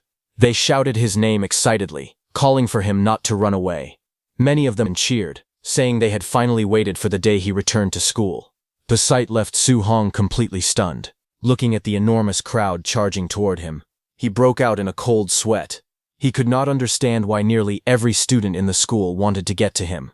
He started to wonder if he had somehow offended everyone without realizing it. Su Hong soon found himself surrounded by an overwhelming crowd of students, their excitement quickly turning into a storm of voices directed at him. Everyone urged him to hurry up and share the details of his recent deeds, eager to hear the story firsthand. The crowd buzzed with admiration. One student laughed loudly, calling him Old Su and praising him for being unbelievably amazing. He said that when Old Lee heard the news, his eyes had nearly popped out in shock. While he was saying this, Teacher Lee was standing right behind him. Su Hong coughed, trying to warn the student, but the student went on describing how the entire class had been left completely dumbfounded, laughing endlessly at the situation. Su Hong coughed awkwardly again. The student noticed and asked if he had caught a cold, wondering why he kept coughing. Just then, Teacher Lee stepped forward and grabbed the student's head. The student was stunned and stammered as he respectfully addressed Teacher Lee, asking why he was there. However, Teacher Lee responded with a faint smile, teasingly pointing out that he had just been calling him Old Lee moments ago. Teacher Lee dragged the student away, but before leaving, he turned to Su Hong and informed him that the principal was waiting for him. Su Hong calmly agreed, saying he would head over immediately. The student desperately cried out for help, shouting that he should be saved first. Meanwhile, Su Hong quietly made his way toward the principal's office and knocked on the door. He barely had time to announce himself before the door swung open. The principal greeted him with an enthusiastic smile, calling him Star City's great treasure, and jokingly asking if he had finally found time to come to school. The principal quickly ushered him inside. After the two sat down in the office, Su Hong asked the principal why he needed him. The principal told Su Hong that he had prepared several Tier 2 initial stage and middle stage pills and wanted to give them to him privately. He insisted that Su Hong must not decline. However, Su Hong smiled awkwardly and told the principal that he probably wouldn't need those pills. After all, he was already at the Tier 2 high stage.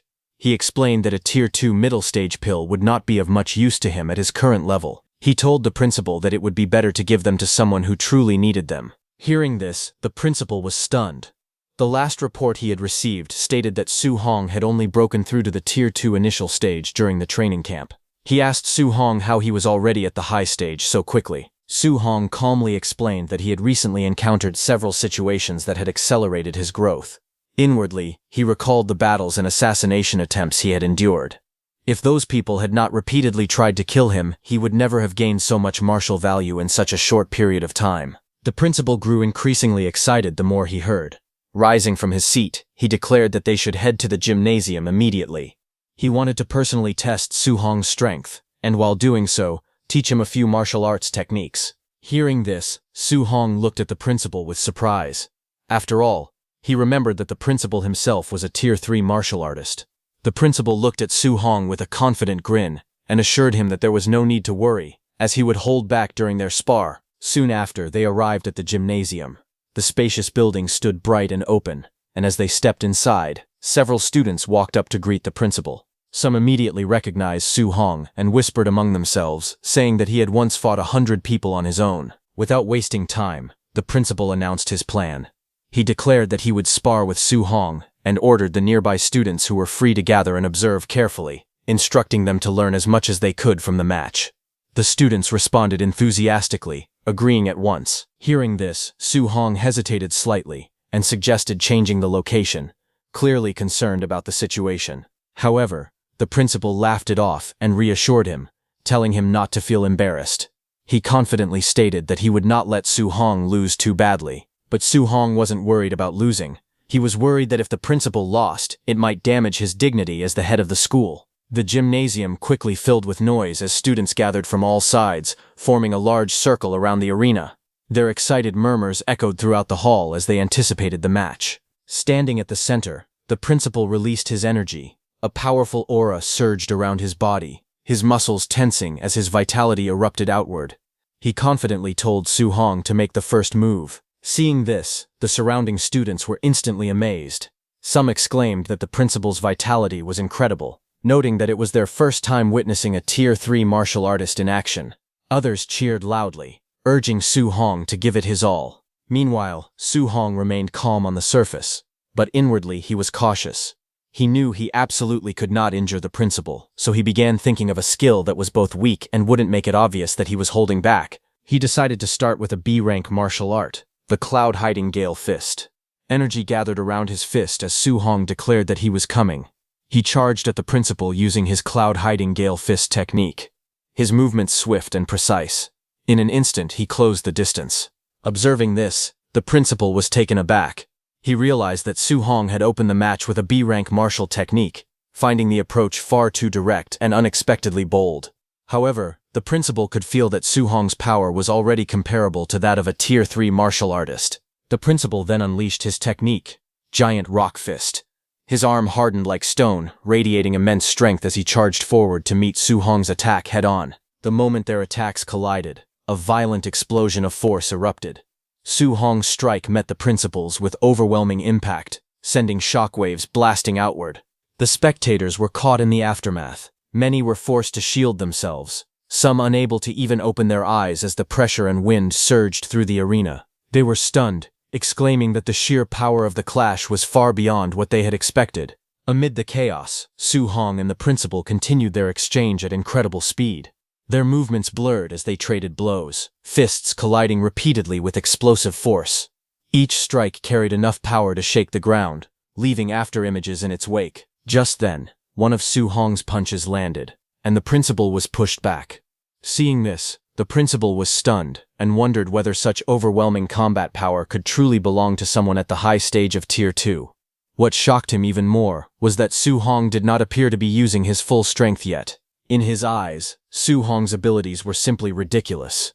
Amid the astonishment, some students exclaimed that Su Hong had actually gained the upper hand and had even forced the principal backward. Some students said that Su Hong's combat power was too exaggerated because the principal was a Tier 3 high-stage martial artist. Others argued that the principal must not have used his full strength because otherwise it would have been impossible for him to be pushed back. At that moment, the principal himself felt the pressure. Although he had not gone all out, he knew he had already used nearly 80% of his strength.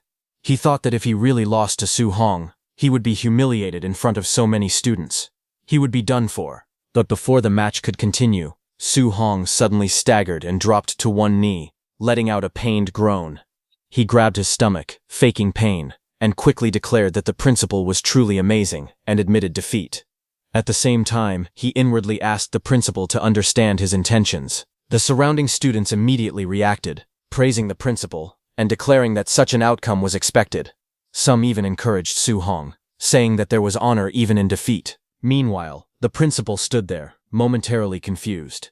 He could not understand the situation at all, questioning whether he had actually injured Su Hong. The principal then finally understood Su Hong's intentions, and a wave of emotion washed over him.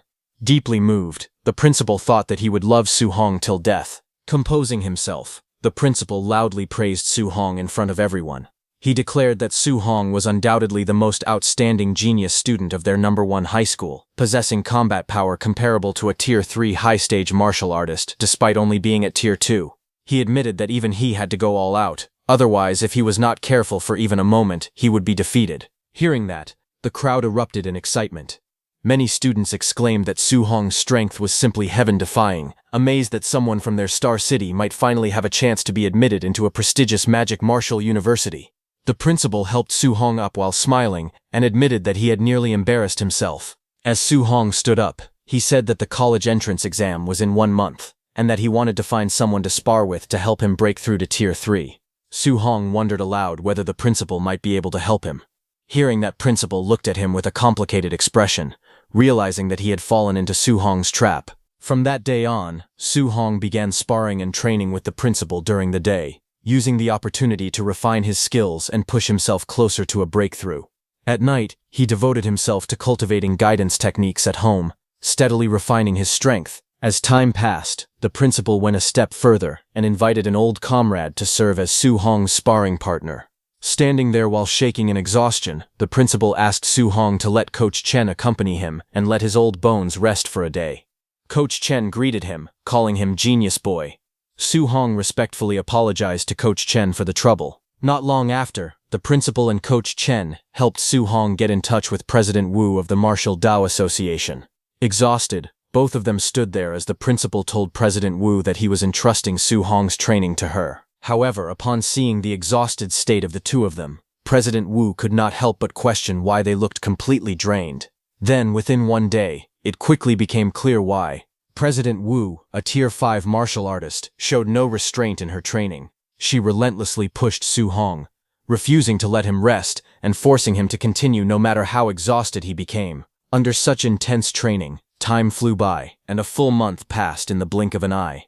As the college entrance exam approached with only 5 days remaining, Su Hong stood battered and bruised and told President Wu that he thought he was going to break through. President Wu grabbed Su Hong by the head and sternly questioned whether he was trying to slack off and avoid training. Despite his exhausted state, Su Hong firmly denied it. With determination in his eyes, he explained that he truly felt a premonition of an imminent breakthrough. His conviction made her pause, and she asked if he was serious. Su Hong calmly confirmed that he was. Hearing this, she was surprised and asked if his vitality had really increased from 900 to 1,000 in less than a month.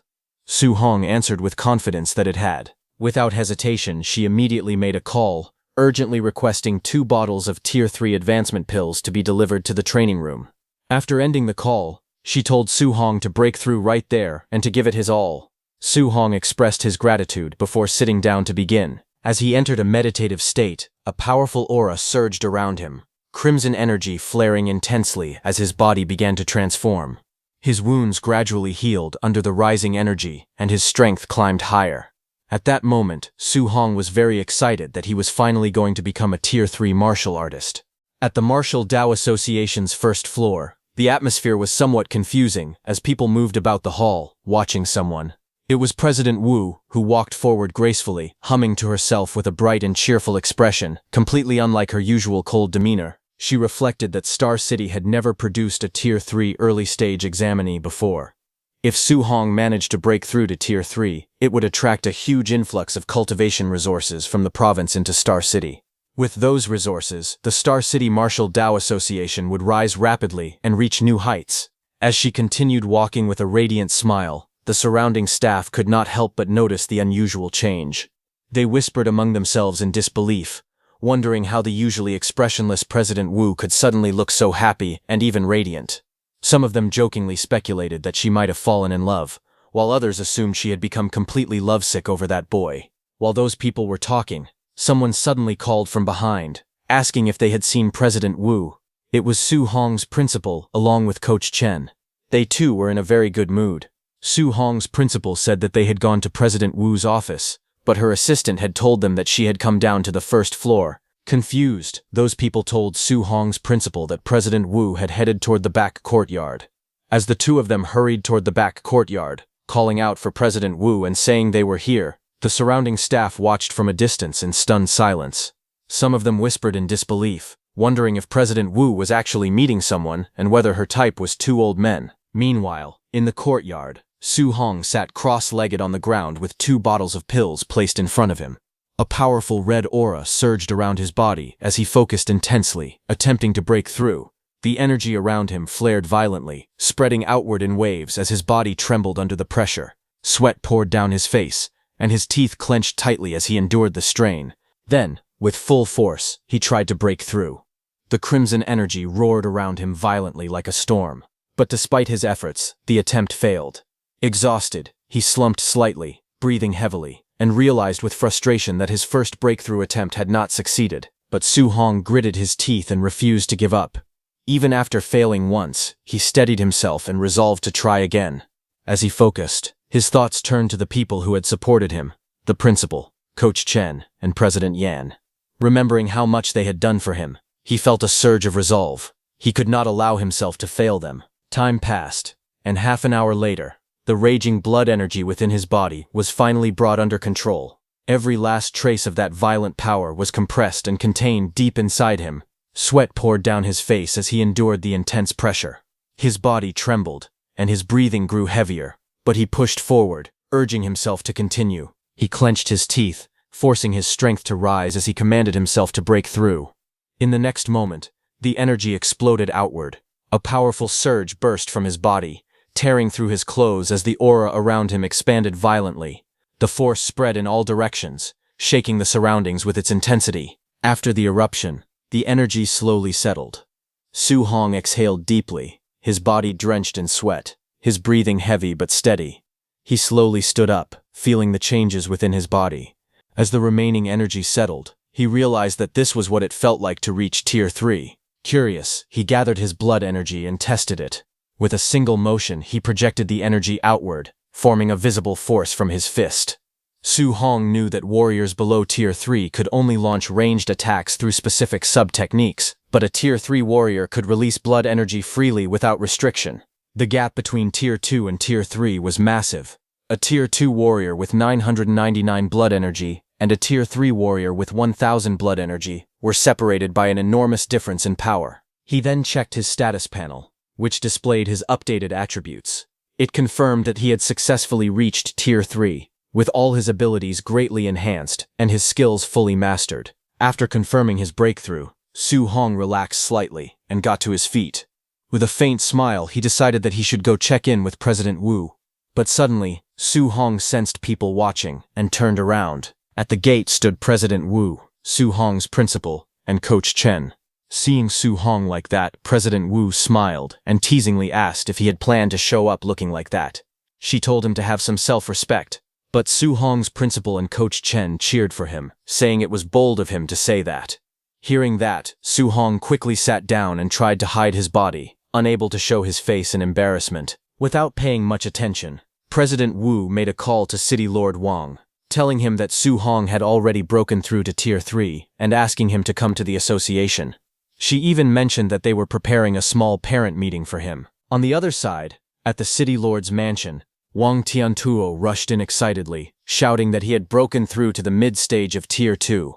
Inside the room, City Lord Wang calmly adjusted his tie and told Wang Tiantuo to keep it up. His composed reaction surprised Wang Tiantuo. He exclaimed that he was only 18 and had already reached Tier 2 mid-stage. He asked his father why his reaction was so cold. Walking away, City Lord Wang told Wang Tiantuo that President Wu had called and said that Su Hong had broken through to Tier 3. Excitedly, the City Lord said that he had to go see it for himself. Hearing this, Wang Tiantuo was stunned and questioned whether it was really true. Soon after, the City Lord arrived at the Martial Dao Association in his car. Inside, City Lord Wang, along with President Wu, Su Hong's principal, and Coach Chen, sat together facing Su Hong with serious expressions. Seated in front of them, Su Hong asked what they wanted to discuss with him. City Lord Wang then handed him a document and explained that he had compiled a list of high-level martial artists who had recently visited Star City.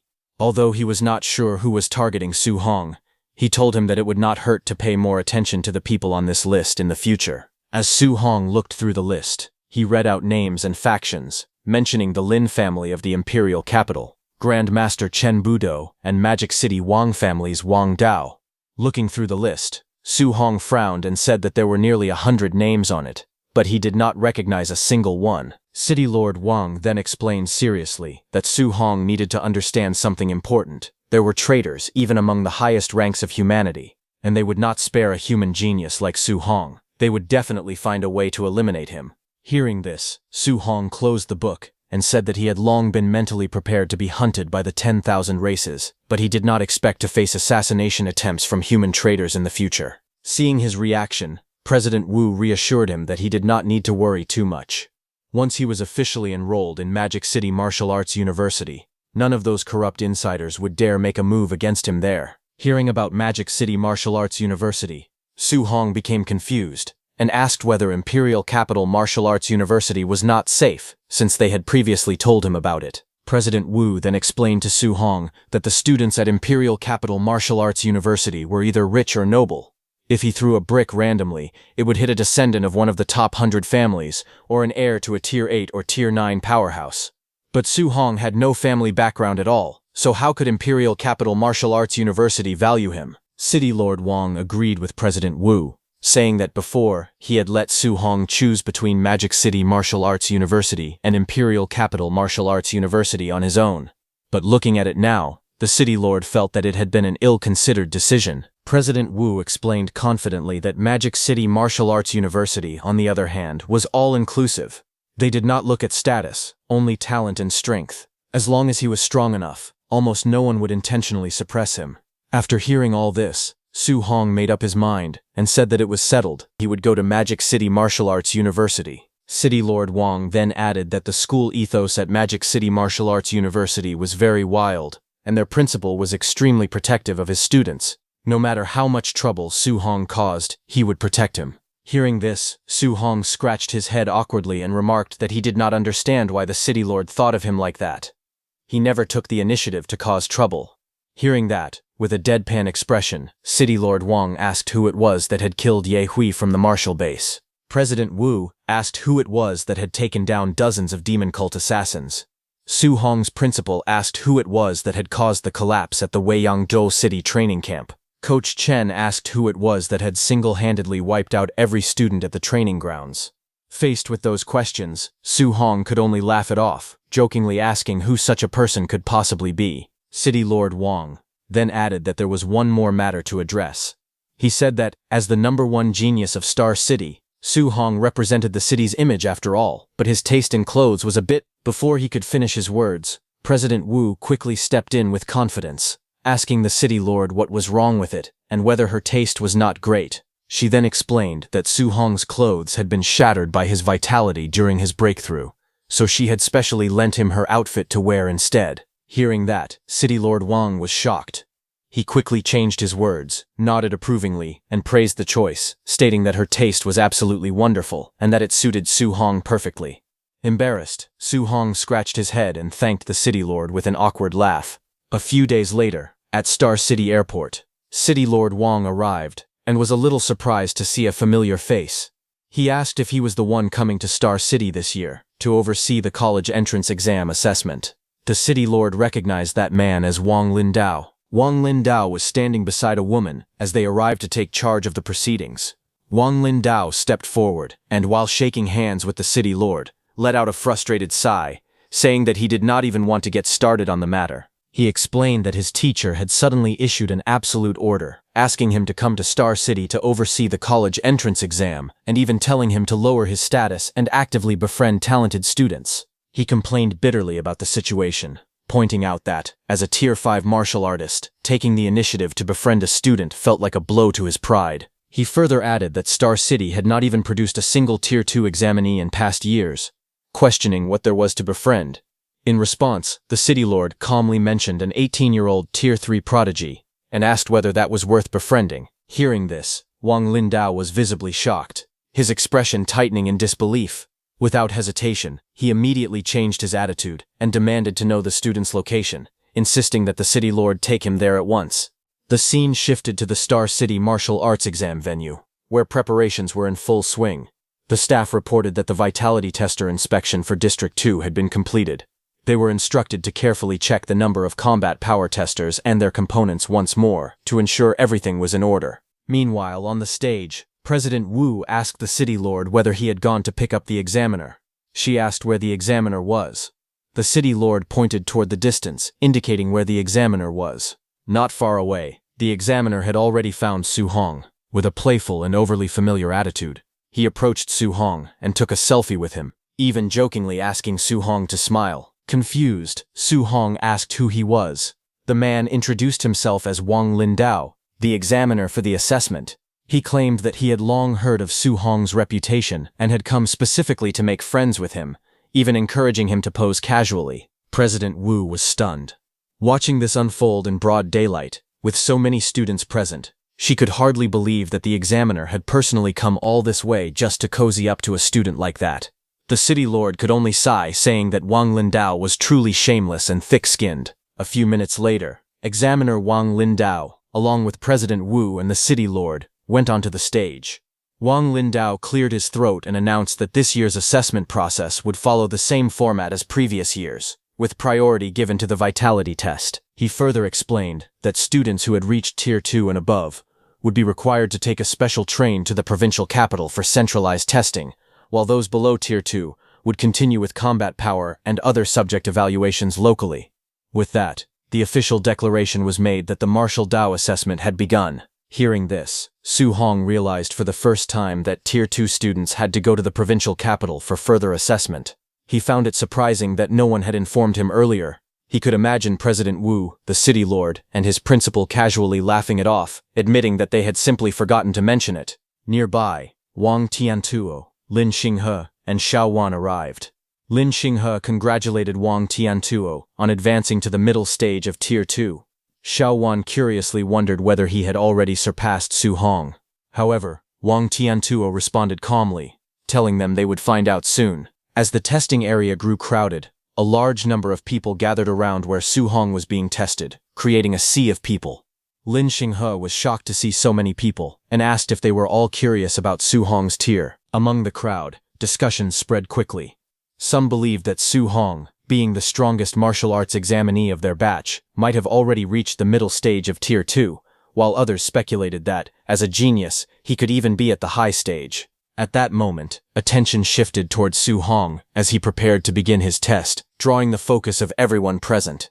As Su Hong sat inside the vitality testing chamber, a powerful blood aura erupted from his body. The crimson energy surged upward like flames, filling the entire testing area with overwhelming pressure. Lin Xinghe and Xiao Yan, who witnessed it, were left stunned, unable to believe what they were seeing. A moment later, the testing machine displayed a vitality value of 105.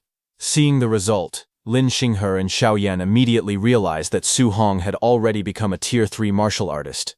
Xiao Yan looked at Wang Tiantuo in shock and asked how Su Hong was already Tier 3. She asked if he had known this beforehand. Watching Su Hong's result, Wang Tiantuo said that, in this lifetime, surpassing Su Hong seemed impossible. The gap between them had become far too great. The crowd quickly erupted into an uproar. Many people exclaimed that a vitality value of over 1,000 meant Su Hong had officially reached Tier 3. They said they had never heard of a Tier 3 martial artist appearing in Star City's martial arts entrance examination before. Some even compared his strength to that of their school's principal, saying he was already on the same level as the city's top experts. Amid the excitement, one of Su Hong's friends proudly declared that Su Hong was his good brother, and even added that he was Su Hong's professional sparring partner. Hearing that, the people around him could only look at him with envy, wishing they also had a genius like Su Hong as a close friend. In the private viewing room, Lin Xinghe's and Xiao Yan's parents could not hide their excitement. Lin Xinghe's father sighed, asking why Su Hong was not his son, and why Lin Xinghe was not a girl. Meanwhile, Xiao Yan's father immediately decided that he would dress Xiao Wan beautifully and do everything possible to make Su Hong his future son-in-law. Meanwhile, on the stage, the city lord congratulated President Wu on cultivating such an outstanding genius, saying that the Star City Martial Dao Association would surely achieve brilliance once again.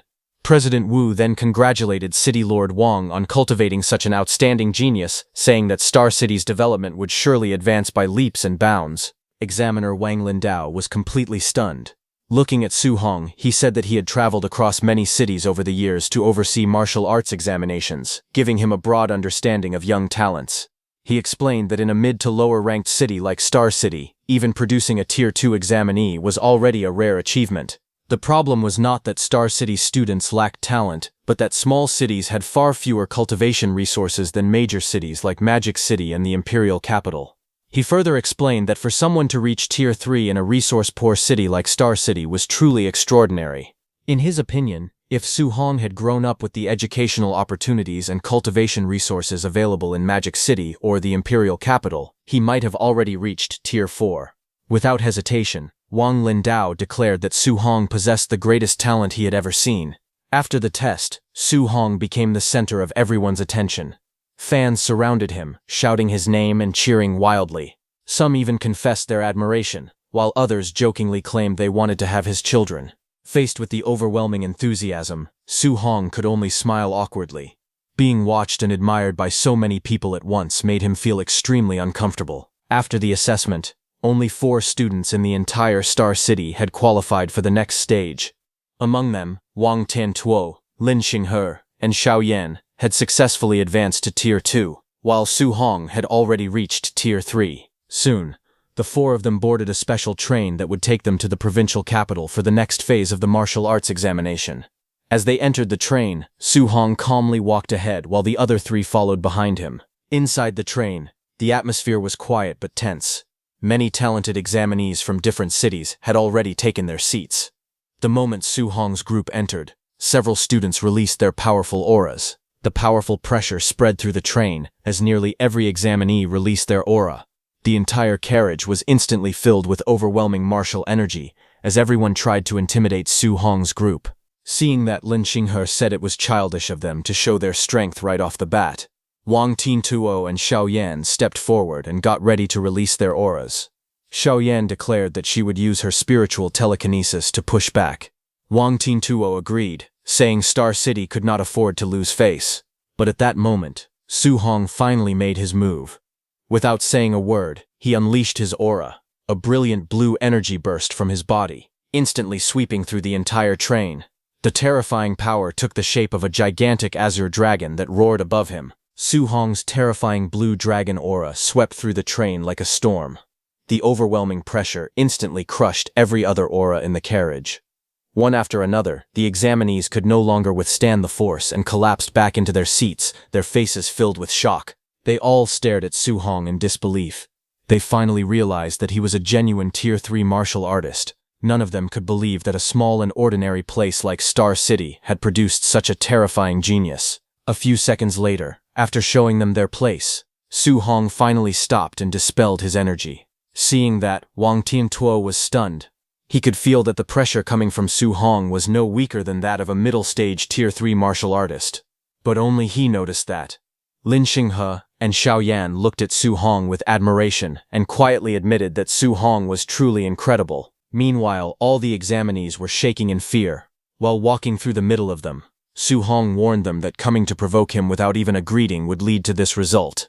The overwhelming pressure that Su Hong released left a deep impression on everyone in the train. Many of the examinees silently made up their minds that if they ever encountered him during the assessment, they would run away immediately without the slightest hesitation. As the special train continued speeding toward the provincial capital, the atmosphere gradually returned to normal. After some time, Lin Xinghe asked Su Hong whether he planned to apply to Magic City Martial University or Imperial Capital Martial University. Su Hong smiled and asked about their own plans instead. The 3 of them answered without hesitation that their goal was Magic City Martial University. Su Hong then told them that he was also preparing to go to Magic City Martial University.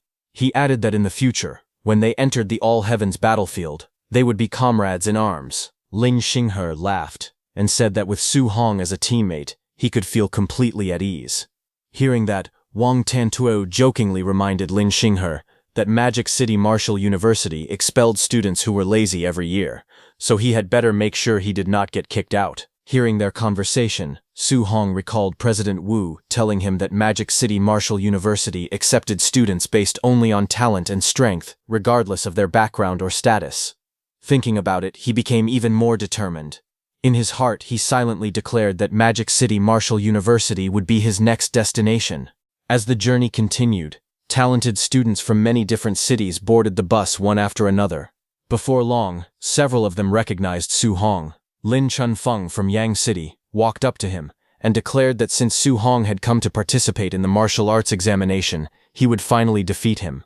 Su Hong simply smiled awkwardly and replied, "Okay." Watching the exchange, Lin Xinghe looked surprised and asked whether Su Hong even knew people from Yang City. Su Hong explained that Grandmaster Qin had once taken him there for a sparring match. Soon after, another student stepped forward and confidently pointed at Su Hong, declaring that they had met again and that this time, victory would belong to him. Once again, Su Hong calmly answered with the same awkward response, "Okay." Not long after, another familiar face approached him, laughing loudly and claiming that the perfect chance for revenge had finally arrived.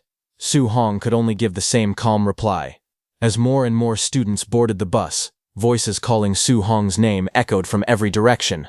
Nearly every talented student who recognized him wanted to challenge him or settle an old score. The other examinees were completely confused by the scene. They wondered who Su Hong really was, and questioned whether he had gone around defeating the strongest young geniuses from every major city. Others could not believe it, saying they had never heard of anyone from Star City becoming so famous before. Lin Xinghe looked at Su Hong with a curious expression and asked what Grandmaster Qin had actually taken him to do back then. After seeing so many people challenge Su Hong, Xiao Yan jokingly wondered if Su Hong had beaten every talented student in Jiangnan province. Embarrassed, Su Hong smiled awkwardly and quickly denied it, saying it had not gone that far. On the other hand, at Tianxing Square in Hangzhou, the capital of Jiangnan province, the enormous square was already packed with countless students and spectators who had gathered for the martial arts examination. Many participants looked toward the giant Tianxing secret realm and discussed this year's exam. They had heard that the secret realm contained many rare treasures and hoped to enter it. To them, this examination was more than just a competition. It was a once-in-a-lifetime opportunity to obtain valuable rewards and change their future. Nearby, a group of local Hangzhou students complained that they had to wait for participants from other cities before the exam could begin. However, the other 3 students whom Su Hong had previously rescued from the demon cult told them to stop complaining. They suggested they should simply treat it as welcoming Su Hong. At that moment, another group arrived under heavy security. People recognized that the person leading them was Chen Tianyan, the #1 genius of Wen City. Rumors claimed that his talent far surpassed everyone else. He had even boldly declared that he would crush every student from Hangzhou during the martial arts examination. As Chen Tianyan and his group walked into Tianxing Square, they drew everyone's attention. Looking around confidently, Chen Tianyan released his aura and loudly asked where Hangzhou's 3 strongest young martial artists, Su Hong, Kong Lei, and Lu Dao were. He boldly called for them to come out and introduce themselves. The moment his aura erupted, the crowd was shocked. Students immediately recognized that Chen Tianyan had already reached Tier 3. They quickly stepped back, amazed by his strength. Among the crowd, one of the boys saved by Su Hong also released his aura and mocked Chen Tianyan for acting as if he were the only Tier 3 martial artist there. Curious, one of his teammates asked if he knew Chen Tianyan. A girl from their team replied that Chen Tianyan was nobody important to him and not someone worth knowing. Hearing this, Chen Tianyan smiled confidently. After noticing that the other 3 had also reached Tier 3, he declared that everything was perfect. Once they entered the Tianxing secret realm, he planned to defeat all 3 of them at the same time. Hearing that, all 3 of them became furious and asked if he thought he was Su Hong, believing he could fight all of them alone. That girl advised Chen Tianyan to keep a low profile and avoid provoking Su Hong. Laughing, they reminded him that Su Hong was the monster who had defeated 3 Tier 3 demon cultists with a single punch each. Chen Tianyan sneered as he recalled hearing about Su Hong, Star City's #1 this year. Smirking, he mocked Su Hong as nothing more than Tier 2 trash. Hearing that, those 3 students laughed and repeated, "Yeah, Tier 2 trash." Pointing behind him, they asked Chen Tianyan to look toward the entrance, saying the trash he wanted was here. At that moment, Su Hong stepped off the bus with his companions. Carrying his staff on his shoulder, he calmly walked forward. Without showing any emotion, Wang Tiantuo noticed that Chen Tianyan had been staring at him and told Su Hong. Su Hong simply turned his head and looked in Chen Tianyan's direction with a puzzled expression. As Su Hong looked ahead, he saw 2 lines of people standing on both sides of the path. At the end of the formation stood Chen Tian and his followers. Chen Tian let out a cold snort as he said that he would kill Su Hong. He looked down on Su Hong, clearly showing that he did not take him seriously. Seeing Chen Tianyan's reaction, Lin Xinghe wondered if he had also been beaten by Su Hong in the past. Wang Tianyan's wow laughed, saying he was still so arrogant after getting beaten up. However, Su Hong thought about it for a moment, but shook his head, saying he had absolutely no memory of ever meeting or defeating him. From high above the square, several grandmasters quietly observed the scene below. One of them asked Grandmaster Qin whether the young man below was the Su Hong he had been hearing so much about. That man was Lin Beixing, a Tier 7 Grandmaster. He glanced at Su Hong and commented that he looked quite ordinary. Hearing that, Grandmaster Qin mocked Lin Beixing, saying that as the chief coordinator of the Jiangnan province martial arts examination, his judgment of talent seemed poor. Lin Beixing said that it was only because Grandmaster Qin had hyped that kid up to the heavens, and he had expected Su Hong to have 3 heads and 6 arms. Grandmaster Qin smiled calmly and replied that Su Hong did not have 3 heads or 6 arms, but his true talent was far more impressive. He explained that Su Hong possessed a 100% affinity with all 7 attributes and had even mastered attribute fusion, something that was incredibly rare. But Lin Beixing remained skeptical, saying that seeing was believing. He decided to judge Su Hong only after watching his performance in the upcoming martial arts examination. As everyone waited for the martial arts examination to begin, many students started complaining. Some wondered why the exam had not started yet, while others criticized Chen Tian for being far too arrogant. A few were more concerned about their empty stomachs than the competition, but suddenly, Lin Beixing's voice echoed across the square, ordering everyone to remain silent. At the same time, an overwhelming pressure spread through the entire area. The immense aura forced nearly every participant to bend over, making it difficult to breathe. Even Su Hong felt the terrifying pressure and silently admitted that no matter how many times he experienced a grandmaster's aura, it was always shocking. Standing before the crowd, Lin Beixing introduced himself as the chief examiner for the martial arts examination and began explaining the rules. First, he announced that the assessment would take place inside the Tianxing secret realm and would last for 7 days.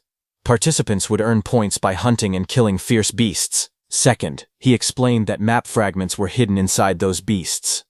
Once collected, the fragments would reveal the locations of certain special fierce beasts that rewarded a large number of points when defeated. Finally, he revealed that a Tier 4 early-stage savage dragon lived at the center of the secret realm.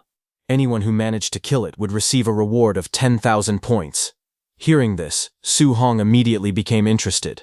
Hearing that it was a Tier 4 early-stage savage dragon, Wang Tingtuo, standing beside him, told Su Hong that the savage dragon carried a true dragon bloodline, making it far stronger than an ordinary Tier 4 mid-stage fierce beast. Lin Beixing then revealed the 4th rule of the examination. He explained that participants could defeat other candidates and seize half of their accumulated points. Hearing this, Su Hong immediately realized that the competition would become extremely brutal. He understood that many participants would end up fighting one another instead of only hunting fierce beasts. As the overwhelming pressure gradually disappeared, every participant received a special points bracelet. Lin Beixing explained that the bracelet would allow them to check their own points, the rankings, and the scores of every other candidate throughout the examination. After finishing the explanation, Lin Beixing officially declared the Jiangnan Province martial arts examination open. He then activated a mysterious green orb, which released a brilliant beam of light into the sky. The energy opened the entrance to the Tianxing secret realm. Lin Beixing announced that the secret realm was now open and ordered all candidates to enter the examination area. Without wasting a second, Chen Tianyan confidently declared that he would be the first to enter. With a burst of speed, he shot toward the entrance ahead of everyone else. All the students rushed toward it in a frenzy, complaining that Chen Tianyan had already taken the lead and urging everyone to hurry. Others shouted for people to stop blocking the way as they charged toward the portal. Seeing the crowd rushing in, Lin Xinghe suggested that they enter as well. However, Su Hong calmly told them to go ahead without him, because he planned to wait for a while before entering. Xiao Yan, while taking both Lin Xinghe and Wang Tingtuo with her, realized that Su Hong wanted to enter later so he could defeat other candidates and take half of their points instead of competing for fierce beasts. Hearing that, Lin Xinghe complained that Su Hong was very ruthless. Su Hong watched them enter the secret realm and said goodbye. Su Hong smiled to himself, knowing that earning points by defeating other candidates would be much faster than hunting fierce beasts one by one. Just then, Grandmaster Qin called Su Hong over and invited him to have a cup of tea before the examination truly began. Su Hong politely thanked him and joined him. The two calmly enjoyed their tea together, while everyone else hurried into the Tianxing secret realm. Grandmaster Lin looked at the two of them and remarked that both of them were equally mischievous. Su Hong smiled and replied that he was only following the examination rules that Grandmaster Lin himself had announced. Since he had not broken any of them, he believed there was nothing wrong with his plan. Grandmaster Lin then reminded Su Hong that he was not the only Tier 3 candidate in the examination.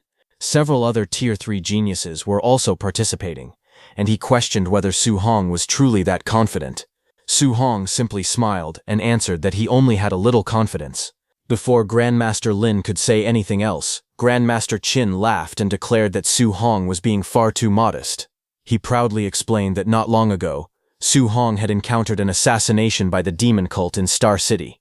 During 7 days of fighting, he had killed more than 20 Tier 3 demon cultists, and had even seriously injured 2 Tier 4 experts. Hearing that unbelievable story, Grandmaster Lin was completely stunned and shouted in disbelief. However, Su Hong awkwardly smiled and insisted that Grandmaster Qin had exaggerated the story. Grandmaster Lin shook his head and replied that he already knew Grandmaster Qin liked to boast, but even then the story sounded impossible. He pointed out that Tier 3 demon cultists were not as common as vegetables in a market, but Su Hong calmly explained that he had actually spent 8 days being hunted by those demon cultists, and had risked his life just to eliminate them. Hearing that, Grandmaster Lin looked at Su Hong in shock and said that Su Hong was really ridiculous. Several hours later, inside the Heavenly Star secret realm, Su Hong quietly observed the surroundings from a high cliff. Below him, a huge black bear and a white tiger were locked in a fierce battle. The 2 ferocious beasts roared at each other and fought with all their strength. Seeing the scene, Su Hong smiled and thought that he had just entered the secret realm and had already found 2 Tier 3 ferocious beasts. He considered himself quite lucky. The black bear suddenly let out a furious roar and charged at the white tiger with incredible speed. Swinging its massive paw, it slammed the tiger with tremendous force, sending it flying across the battlefield and into the cliff where Su Hong was sitting. The impact shook the ground, but Su Hong remained calmly seated on the cliff. The white tiger let out a weak cry as it struggled to get back on its feet after being heavily injured. Seeing that its opponent could no longer fight back, the black bear roared triumphantly and charged forward, determined to finish the battle with one final attack. At that very moment, Su Hong finally made his move. A faint smile appeared on his face as golden lightning flashed around his body. In an instant, he disappeared from the cliff and rushed toward the battlefield at incredible speed.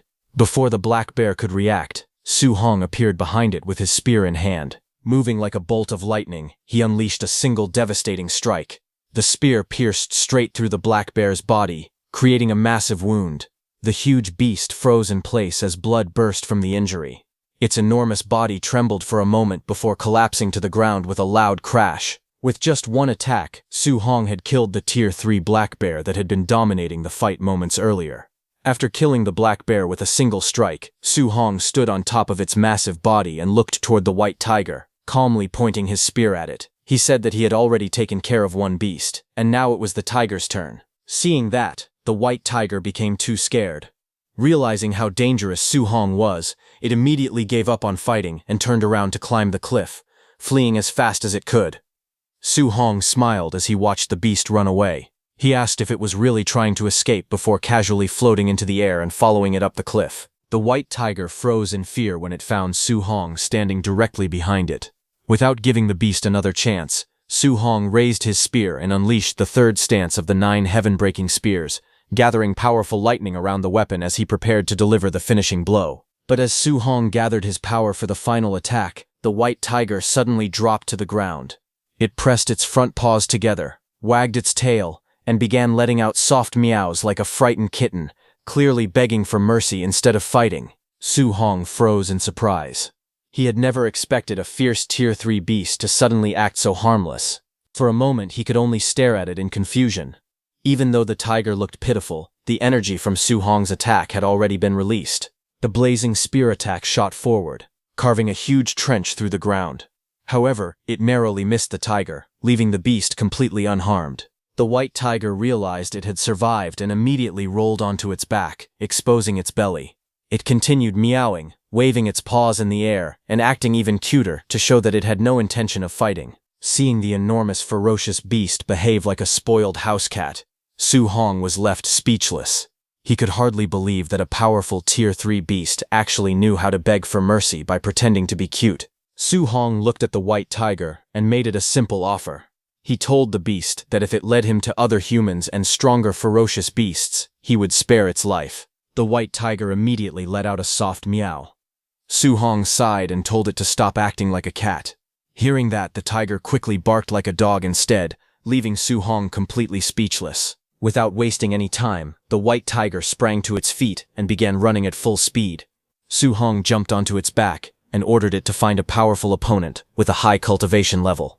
The tiger barked in agreement and rushed deeper into the secret realm. Before long, they spotted a massive giant ape carrying a huge wooden club. The ape's enormous body towered over the surrounding trees as it walked through the valley. The white tiger immediately slowed down and hid behind the rocks, trembling in fear while letting out weak meows. Standing on its back, Su Hong carefully observed the monster. He thought that it was most likely a Tier 3 high-stage giant ape. Judging by its appearance, the giant ape was over 30 meters tall, making it more than twice the size of the giant apes found outside the secret realm. As the giant ape sensed danger, it suddenly turned its head. Su Hong's eyes widened, and he immediately realized that the monster had noticed them. At that moment, the giant ape roared and threw its enormous wooden club at them with full power. But Su Hong remained calm as the giant ape's enormous wooden club came toward him. The next second, the massive weapon slammed into the ground, creating a violent explosion and sending rocks and dust flying everywhere. However, right before it hit, Su Hong used his spiritual energy to fly into the air with the white tiger and dodged the giant ape's attack. Su Hong quickly sent the white tiger away and ordered it to run as far away as possible and wait for him in a safe place. He then warned the tiger that if it tried to run away for good, he would hunt it down and kill it once he found it. Hearing the threat, the frightened white tiger barked loudly in agreement before jumping off the cliff and fleeing at full speed. Su Hong then jumped onto the enormous club and charged at the giant ape. Even though the beast was more than twice the size of the giant apes outside the secret realm, Su Hong knew it was still only a Tier 3 ferocious beast. The enraged giant ape let out a deafening roar and swung its massive wooden club to throw Su Hong away. But instead of retreating, Su Hong dashed straight toward the giant ape's roaring mouth. As he rushed straight toward the giant ape's mouth, he frowned in disgust and complained that the beast smelled terrible. Lightning burst around Su Hong's body as he gripped his spear tightly, warning the ape not to breathe on him because its breath stank. With a loud shout, he unleashed his martial technique, heaven breaking. In the next instant, the spear shot forward like a bolt of lightning and struck the giant ape directly in the mouth. The tremendous force exploded on impact, causing the beast to stagger backward as pieces of its teeth flew in every direction. Su Hong's attack was so powerful that some of the giant ape's teeth broke and fell to the ground. Su Hong's heaven-breaking attack pierced straight through the giant ape's open mouth. The giant ape let out a painful roar as blood poured from its mouth, and it collapsed to the ground. Its enormous club fell from its hand and landed on the ground. Su Hong landed beside the enormous log. Looking at the massive log, Su Hong estimated that it was over 40 meters long and weighed around 70 tons. However, after reaching Tier 3 himself, he knew handling something of that size was no longer impossible for him. Without hesitation, Su Hong pressed both hands against the giant log and used all his strength. The enormous trunk slowly began to rise, and its incredible weight was no longer a problem for him. Next, Su Hong covered the giant log with his spiritual power. A faint blue aura wrapped around the entire log, making it much easier for him to control. With a powerful push, he lifted the enormous trunk high into the air. At that moment, the giant ape also woke up while scratching the back of its head in pain. Seeing that, Su Hong grinned and mocked the beast, calling it a stinky monkey. Then, with all his strength, Su Hong hurled the massive log straight toward the giant ape, shouting for it to eat his old Su's cudgel. The giant beast froze in confusion for a moment as the gigantic trunk came flying toward it at an incredible speed. The massive log slammed into the giant ape's face with tremendous force. Blood burst from its mouth as its nose and remaining teeth were crushed. Su Hong's attack was so powerful that it sent the enormous beast flying through the air. Everyone watching the battle from outside was left speechless. They could not believe what they had just witnessed. Many spectators stared at the giant screen in disbelief, wondering if the scene was even real. They could not help but ask what kind of monster a young man like Su Hong really was. Elsewhere, Grandmaster Qin and Grandmaster Lin were also watching the battle. Grandmaster Qin laughed loudly and pointed at the screen, saying that Su Hong was beating the elite monster as easily as if he were disciplining a dog. Grandmaster Lin was stunned seeing that. He stroked his beard and calmly remarked that there no longer seemed to be any suspense in this year's assessment. After defeating the giant ape, Su Hong stood on top of the enormous log and looked at the ape's defeated body in the distance. As he checked his wrist device, several glowing map fragments appeared. He wondered if these were the map fragments the Grandmaster had mentioned, and was surprised that defeating a single giant ape had rewarded him with so many of them. Su Hong then opened the leaderboard and was shocked to see that he already had 2,100 points, placing him firmly in first place. The second-ranked participant, Chen Tianxiao, only had 800 points, while Chen Xiao was in third place with 750 points. He realized that the black bear he had defeated earlier had only been worth 100 points, but the giant ape alone had earned him 2,000 points. After looking at the rankings, Su Hong decided that there was no reason to challenge the second-place competitor. Even if he defeated him, he would only gain 400 points, which was far less than hunting powerful beasts. He decided it would be more worthwhile to let the tiger continue leading him to other ferocious beasts so he could earn even more points. Meanwhile, other participants noticed the updated leaderboard. They were shocked to see Su Hong so far ahead and began asking each other who he was and how he had managed to collect such an unbelievable number of points. The sudden jump in Su Hong's score shocked all the other participants. Those 3 students whom Su Hong had saved earlier noticed that he had gone from only 100 points to 2,100 points in an instant. Everyone concluded that he must have defeated a high-value special ferocious beast by himself. They were amazed, believing that someone capable of such a feat had to be incredibly powerful. However, Chen Tianxiao dismissed the achievement. He thought that if Su Hong, who was only at Tier 2, could defeat a special ferocious beast alone, then those so-called special beasts could not be that strong. Confident in his own abilities, he decided that he would hunt one himself. Following the red mark on his map, he headed straight toward the target. When he finally arrived, a gigantic purple glowing serpent emerged from the rocks. Chen Tianxiao was stunned after sensing its aura and realized it was actually a Tier 3 high-stage ferocious beast. He then thought that Su Hong was only at Tier 2, so if even he could kill a special ferocious beast, its level should not be too high.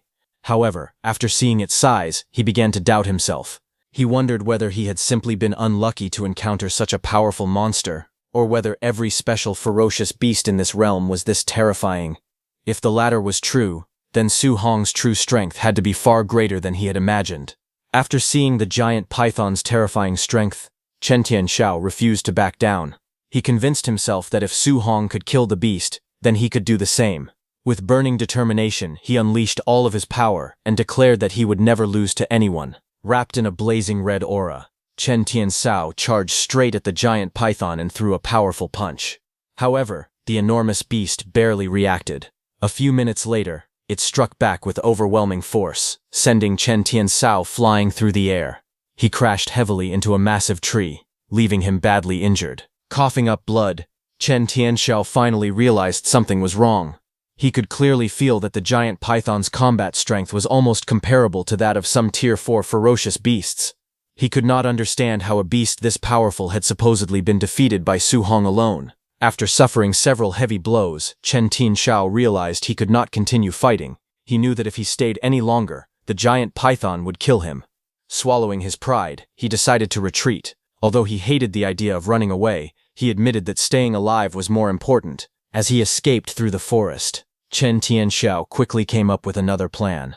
Since he could not defeat special ferocious beasts, he decided to steal points from other candidates instead. Before long, he spotted a group of examinees walking together. A cruel smile appeared on his face as he declared that they were unlucky because all of their points now belonged to him. Just as Chen Tianxiao was about to attack the unsuspecting candidates, someone suddenly rushed in from behind at incredible speed. It was Su Hong. He rushed in from behind with a large wooden log raised over his shoulder. With a cunning smile, Su Hong asked if he was the one called Chen Tianxiao. Hearing the voice behind him, Chen Tianyan was startled and quickly turned around to see who had attacked him. Before he could react, Su Hong swung the huge wooden log with tremendous force. The heavy strike crashed into Chen Tianyan, knocking him backward. Su Hong did not give him a chance to recover and launched another powerful attack on Chen Tianyan's face, sending him flying with a powerful impact toward the students ahead. A student noticed Chen Tianyan and shouted for everyone to dodge quickly. They all dodged as Chen Tianyan came flying from the powerful blow and crashed into the ground, leaving a deep trench behind him. The nearby candidates stared at him in shock. They could not believe that someone had knocked out a Tier 3 expert like Chen Tian with a single surprise attack. Everyone wondered who could possess such terrifying strength. Meanwhile, Su Hong looked at his wrist device and smiled. He had originally been searching for a special ferocious beast, but instead, he had unexpectedly earned 400 points by defeating Chen Tianyan. He considered it a very profitable outcome. Su Hong then turned his attention to the 5 nearby candidates. Standing calmly with the giant tiger behind him, he asked them how many points they had. The 5 students immediately panicked. They begged Su Hong to spare them and explained that the 5 of them together had not even earned 100 points. They insisted that such a small amount was not worth attacking them over and pleaded for mercy. After hearing their answer, Su Hong looked at them in disbelief and commented that earning fewer than 100 points between all 5 of them was truly pathetic. Su Hong smiled and suggested that the 5 candidates beat up the unconscious Chen Tinyan as well. He jokingly said that they might even receive half of Chen Tinyan's points if they did. The 5 students looked at one another in confusion. Curious, they decided to give it a try. 2 minutes later, Chen Tianyan's face was covered in bruises after being beaten repeatedly, and the wooden log Su Hong gave them was completely broken. However, no matter how many times they hit him, they did not receive a single point. They finally realized that only the person who defeated him first could claim the reward. Seeing that nothing else could be gained, Su Hong smiled and told them to keep trying before saying goodbye. He then climbed onto his giant white tiger and rode away. The 5 students watched him leave in admiration. They were amazed that he had tamed a Tier 3 ferocious beast as his mount. They began to wonder if that incredible young man was the current #1 ranked participant, Su Hong. Meanwhile, outside, Grandmaster Lin watched the scene and complained that beating an already unconscious person again was hardly something a decent person would do. But Grandmaster Qin laughed and replied that Su Hong wanted to enroll in Magic Martial University and said that the university loved mischievous students like him. Su Hong then arrived where the giant python was. It hissed at Su Hong as a dark red aura surrounded its body. Instead of backing away, Su Hong grinned and jumped at the giant python, challenging it to fight him. The giant python let out a furious roar and lunged straight toward him with its mouth wide open. Su Hong faced the attack without showing any fear. He gathered his strength and unleashed his powerful martial skill, 9 heaven-breaking spears. His spear blazed with energy as he thrust it forward at incredible speed. The powerful strike pierced through the giant python's attack and slammed directly into its head, killing it instantly. Then, 1 hour later, when Chen Tianyan woke up and went to hunt the giant python, he saw its massive body collapsed on the ground. After seeing the giant python lying there, Chen Tianyan could not believe what he was looking at. He quickly checked the rankings and was shocked to discover that Su Hong had earned 4,500 points. The leaderboard showed Su Hong firmly in first place, far ahead of Chen Sha, who had only 1,450 points, while Lu Xuan remained in third place with 1,300 points. Chen Tianyan immediately realized that the Tier 3 high-stage giant python had also been killed by Su Hong. The discovery left Chen Tianyan completely stunned. He could not understand how Su Hong, who was supposed to be only a Tier 2 martial artist, could possess such terrifying strength. He began to suspect that Su Hong had been hiding his true cultivation all along and was actually a Tier 4 martial artist. Otherwise, he could not explain how Su Hong had defeated a giant python that even Chen Tianyan himself had no confidence in defeating. On the other hand, the 3 students who had been saved by Su Hong had also defeated a special ferocious beast. They looked at the enormous corpse of the special ferocious beast in disbelief. They admitted that the 3 of them had almost been wiped out by that monster. Yet Su Hong had managed to kill it all by himself. In their eyes, Su Hong was the real monster, and they could not imagine how a single person had accomplished such an impossible feat. Then, one of them checked the updated leaderboard. She was shocked to learn that Su Hong had killed yet another elite monster. His score had already reached 4,500 points, leaving everyone speechless. They admitted that Su Hong was no longer someone they could compare themselves to. In their eyes, he was a monster among monsters. Instead of trying to catch up with him, they decided it would be enough if they could simply surpass Chen Tian. Meanwhile, the 2 grandmasters continued watching the examination. Grandmaster Qin praised Su Hong's extraordinary talent, saying that he could control both the powers of thunder and fire with incredible ease. Hearing that, Grandmaster Lin said that since he also possessed dual attributes, he wanted to meet Su Hong personally and asked Grandmaster Qin to introduce him. Hearing that, Grandmaster Qin laughed and teased him, saying that it was embarrassing for someone of his status to seek advice from a young junior. However, Grandmaster Lin did not mind at all. He replied that if he could master such a powerful technique, there was no reason to worry about losing face. Grandmaster Lin then pointed out that Zhang Hu, a Tier 3 initial stage martial artist, had been unable to block even a single punch from Su Hong. In his opinion, the martial arts examination had completely turned into Su Hong's personal show, as none of the other participants could compete with him. Grandmaster Lin stood up to leave, saying there was no need to keep watching the examination. However, Grandmaster Qin suddenly noticed something and immediately stopped Grandmaster Lin, saying that Su Hong was heading alone toward the barbarian dragon. Grandmaster Lin was shocked and wondered if Su Hong had gone mad. He explained that he had personally captured the barbarian dragon and knew exactly how powerful it was. The beast was already close to breaking through to the middle stage of Tier 4. With its dragon bloodline, its combat strength was almost equal to that of a high-stage Tier 4 ferocious beast. He confidently declared that even if Su Hong could control the powers of thunder and fire, there was no way he could seriously injure the barbarian dragon. He believed Su Hong would soon be beaten badly and finally understand how vast the gap in strength really was. Grandmaster Qin, however, hoped for a different outcome. He wished that Su Hong would realize the danger and retreat before it was too late. On the other hand, the white tiger was very frightened. Su Hong sat on the frightened white tiger's back and called it a coward. He told the beast that it only needed to lead the way because he had no intention of making it fight the barbarian dragon. The white tiger let out a series of frightened whimpers but still obeyed his orders. Following the white tiger's guidance, Su Hong soon arrived at the entrance of a deep canyon. The tiger nervously indicated that the barbarian dragon was hiding inside. Su Hong jumped off the tiger's back and calmly told it to wait outside until he returned. The white tiger immediately agreed with a relieved bark as it watched him head into the canyon alone. Without hesitation, Su Hong leaped into the canyon at high speed. As he descended, he gripped his spear tightly and used it to stab into the cliff wall. The spear carved a long groove through the rock, slowing his fall while sending pieces of stone flying in every direction. After sliding down the cliff, Su Hong landed steadily at the bottom of the canyon. He immediately became alert and carefully observed his surroundings. A moment later, he discovered the barbarian dragon. To his surprise, the enormous Tier 4 beast was asleep and tightly bound by several massive chains. Su Hong was confused after seeing that and wondered why such a powerful Tier 4 barbarian dragon had been chained up. Even while sleeping, the dragon released an overwhelming aura. Su Hong could tell that its strength had already surpassed the Tier 4 initial stage and was extremely close to the Tier 4 middle stage. After judging the dragon's power, Su Hong admitted that he was not confident he could defeat it in a direct fight with his current strength. However, seeing that the dragon was asleep and restrained, he smiled and decided to take advantage of the situation. He quietly thought that if he launched a sneak attack, the dragon could not blame him for fighting unfairly.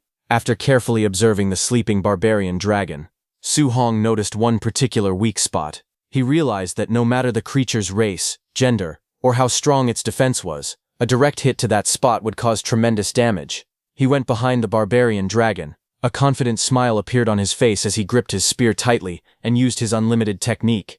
He gathered the powers of thunder, fire, and metal into the weapon, combining the three attributes into one powerful attack.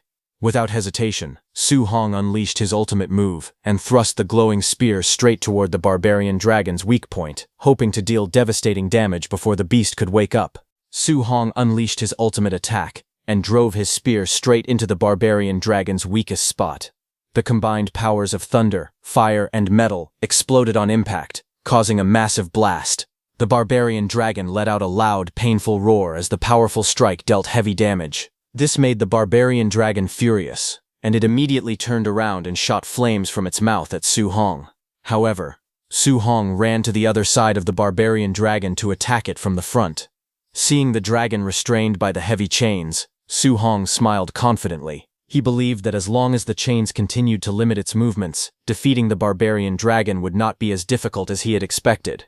However, the barbarian dragon noticed Su Hong running ahead and opened its mouth wide. A massive stream of blazing fire burst towards Su Hong. Surprising him, the barbarian dragon turned the entire area into a sea of flames. Powerful flames spread in every direction, burning everything around them. Su Hong was completely burned and turned into charcoal, but suddenly, the charcoal statue of Su Hong shattered, revealing that it was just clay. Su Hong had used the same technique as those demonic practitioners. The barbarian dragon was stunned to see that it was not a real person but a clay statue. Just then, Su Hong appeared behind the barbarian dragon, where he drove his spear deep into the wound he had already created.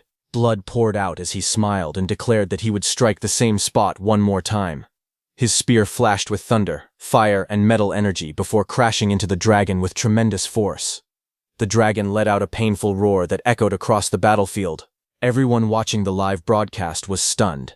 They could not believe how brutally Su Hong was fighting. Grandmaster Lin admitted that he had expected the chained barbarian dragon to be too strong for Su Hong to injure, but Su Hong had surprised everyone. However, he also could not help wondering what kind of person would think of attacking a dragon's weakest spot in such a shameless way. Grandmaster Lin suggested that they should quickly remove the chains. Otherwise, the barbarian dragon would end up being toyed with and defeated by Su Hong. Controlling his laughter, Grandmaster Qin replied that although Su Hong's methods were shameless, releasing the barbarian dragon completely would be far too dangerous. But Grandmaster Lin said that it did not matter whether the barbarian dragon was released or not. He believed it was a good chance to see the true limit of Su Hong's combat strength. At that moment, loud explosions echoed through the cave as several giant chains were blasted apart. Su Hong looked up in surprise and realized that the chains binding the barbarian dragon had been destroyed. He wondered if the Grandmasters had decided to release the dragon. The barbarian dragon immediately let out a furious roar as more chains snapped one after another. The last restraints broke apart, and the massive dragon was finally set free. Those falling chains were so huge and heavy that Su Hong had to dodge them. As the barbarian dragon was released, its body erupted with terrifying power. It shot a dragon breath into the sky. A pillar of blazing fire shot straight into the sky, shaking the entire area and filling the battlefield with overwhelming pressure. Su Hong looked at the fully awakened dragon and realized he was finally facing the true strength of a Tier 4 barbarian dragon with a dragon bloodline. He admitted that such a powerful opponent was far from ordinary. Instead of feeling afraid, Su Hong smiled. He ran toward the dragon's back, thinking that it was actually a good thing that the barbarian dragon had been released. Now he could finally test the true limit of his combat power by fighting with everything he had.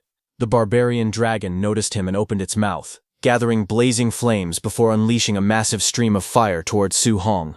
Seeing the attack rushing at him, Su Hong quickly leaped away, narrowly dodging the dragon's fiery breath as it exploded across the battlefield. Su Hong quickly switched techniques and gathered the power of water around his spear. With a powerful swing, he unleashed the water dragon skill. A massive blue water dragon rushed forward to meet the barbarian dragon's blazing flames. The two attacks collided head-on. Fire and water exploded against each other, creating a violent blast that filled the battlefield with steam and thick smoke. The barbarian dragon roared furiously from inside the cloud. Su Hong used this opportunity to jump onto the rocky wall, and without wasting a moment, he pushed off the cliff and leaped high into the air. Golden lightning gathered around his spear as he activated the 9 heaven-breaking spears technique. Holding the glowing spear tightly, Su Hong was about to dive straight toward the barbarian dragon, preparing to strike it with his strongest attack. The barbarian dragon suddenly noticed Su Hong's attack and quickly reacted. With incredible speed, it pressed the ground with its claws and swung its massive tail like a giant whip. Su Hong was surprised to see that, the next second, the dragon appeared behind him, climbing the wall. Su Hong was shocked by how fast the enormous dragon was. He realized that despite its huge body, its speed was far beyond what he had expected. The barbarian dragon immediately rushed toward him with its sharp claws, trying to tear him apart before he could finish his attack. Su Hong quickly gathered golden lightning around his spear and attacked. Lightning surged forward, forming a huge, powerful wave that charged straight at the barbarian dragon. Su Hong's golden lightning wave crashed into the barbarian dragon with tremendous force, causing a massive explosion that shook the entire battlefield. However, before the smoke could clear, the barbarian dragon suddenly appeared in front of him with its sharp claws already swinging down. Su Hong quickly raised his spear to block the attack, but the dragon's attack was very powerful, and his spear fell from his hand. His spear was sent flying and hit the ground. Su Hong also fell to the ground and quickly backed away toward his spear. Su Hong was bleeding a little after getting hit by the barbarian dragon's attack. He realized that he had underestimated the barbarian dragon. Although it looked large and heavy, its speed was far greater than he had expected. However, he remained calm. He believed that if they were only comparing raw physical strength, his overlord body was still superior. The barbarian dragon let out a furious roar and charged straight at him with unstoppable force. Instead of dodging, Su Hong clenched his fist and rushed forward to meet it head-on. As the dragon's massive claw came crashing down, Su Hong threw a powerful punch directly at it. Their attacks collided with a thunderous impact, creating a violent shockwave that echoed throughout the battlefield. The barbarian dragon roared in pain as the force of Su Hong's punch exploded, spreading in every direction. The barbarian dragon roared loudly as Su Hong's powerful punch landed on it. The force of his punch was so great that the whole ground started shaking, and energy filled the battlefield. The barbarian dragon general was pushed back and hit the wall behind it with a solid impact. However, Su Hong didn't stop there. He said it was not over yet, and unleashed more energy from his body. Then Su Hong rushed toward the barbarian dragon at full speed. He clenched his fist and jumped at the barbarian dragon, telling it to take another punch from him. He launched another powerful punch aimed at the barbarian dragon's head. Seeing that, the barbarian dragon was shocked, but it was already too late. His fist smashed into the dragon with tremendous force.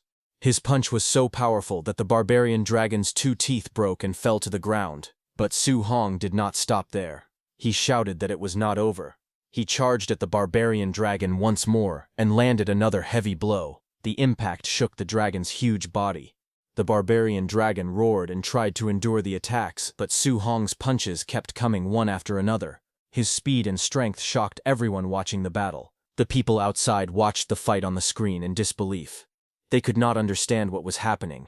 A Tier 3 human was actually suppressing and beating a Tier 4 barbarian dragon. Some of them wondered who the real barbarian dragon was in this fight. Others thought it was too ridiculous, and suspected that Su Hong might also have the bloodline of a dragon race. Grandmaster Lin was shocked after seeing Su Hong's strength. He said that the power from fusing 3 attributes was truly extraordinary, but Su Hong's physical strength was also far too great. He asked Grandmaster Qin if he hadn't said earlier that Su Hong had some kind of overlord body, but he didn't say it was this strong. Grandmaster Qin himself was stunned. He admitted that he already knew the overlord body was very strong, but he had only thought it could reach the top 30 in the physique rankings. Now it seemed that Su Hong's overlord body was comparable to the war god body, which ranked first in strength. Grandmaster Lin became even more shocked as he thought about Su Hong's abilities.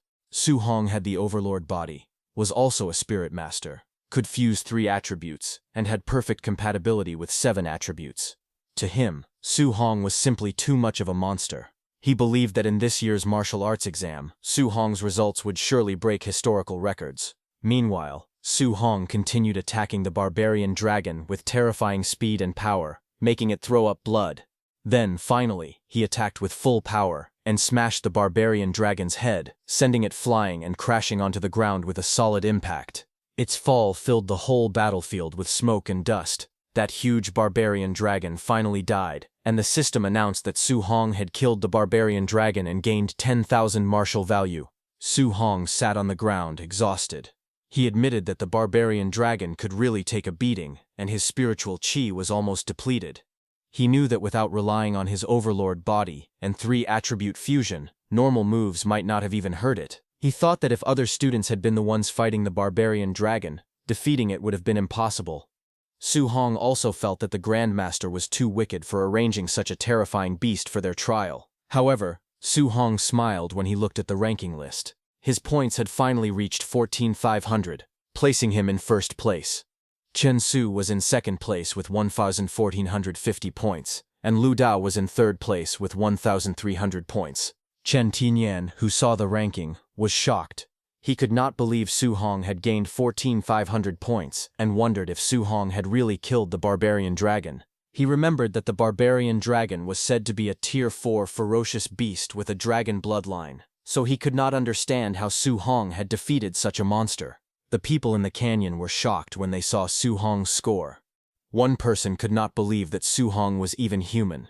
Another person shouted that Su Hong had 14,500 points while he only had a little over 300 points. They were stunned that Su Hong had killed the barbarian dragon all by himself. Meanwhile, the second place and third place students collapsed on the ground in despair. One of them cried and apologized to his parents. He admitted that he had been too arrogant before. He no longer believed he was a genius, and called himself useless. Their confidence had been completely crushed after seeing Su Hong's strength. Watching this scene through the screen, Grandmaster Qin said that the minds of those little geniuses seemed to have broken a little. Grandmaster Lin admitted that if he had met a monster like Su Hong back then, his own mentality would have collapsed too. At that moment, the people watching the screen suddenly became excited again. They saw Su Hong cutting and roasting the barbarian dragon, and were amazed by his boldness. They called him too powerful and too wild. When Su Hong started roasting the barbarian dragon, the white tiger immediately appeared there and stared at the food while drooling. Seeing that, Su Hong complained that the tiger was never around during fights, but it always appeared when there was good food to eat. The tiger only made a pitiful sound in response. Su Hong then pointed at the remaining body of the barbarian dragon and told the white tiger that the rest belonged to it. The white tiger became excited and raised its paws happily before rushing toward the dragon's body to eat. Half an hour later, Su Hong and the white tiger lay on the ground after eating the barbarian dragon meat. Su Hong felt satisfied and said that the barbarian dragon tasted delicious. He wanted to take some back for his uncle and aunt to taste too.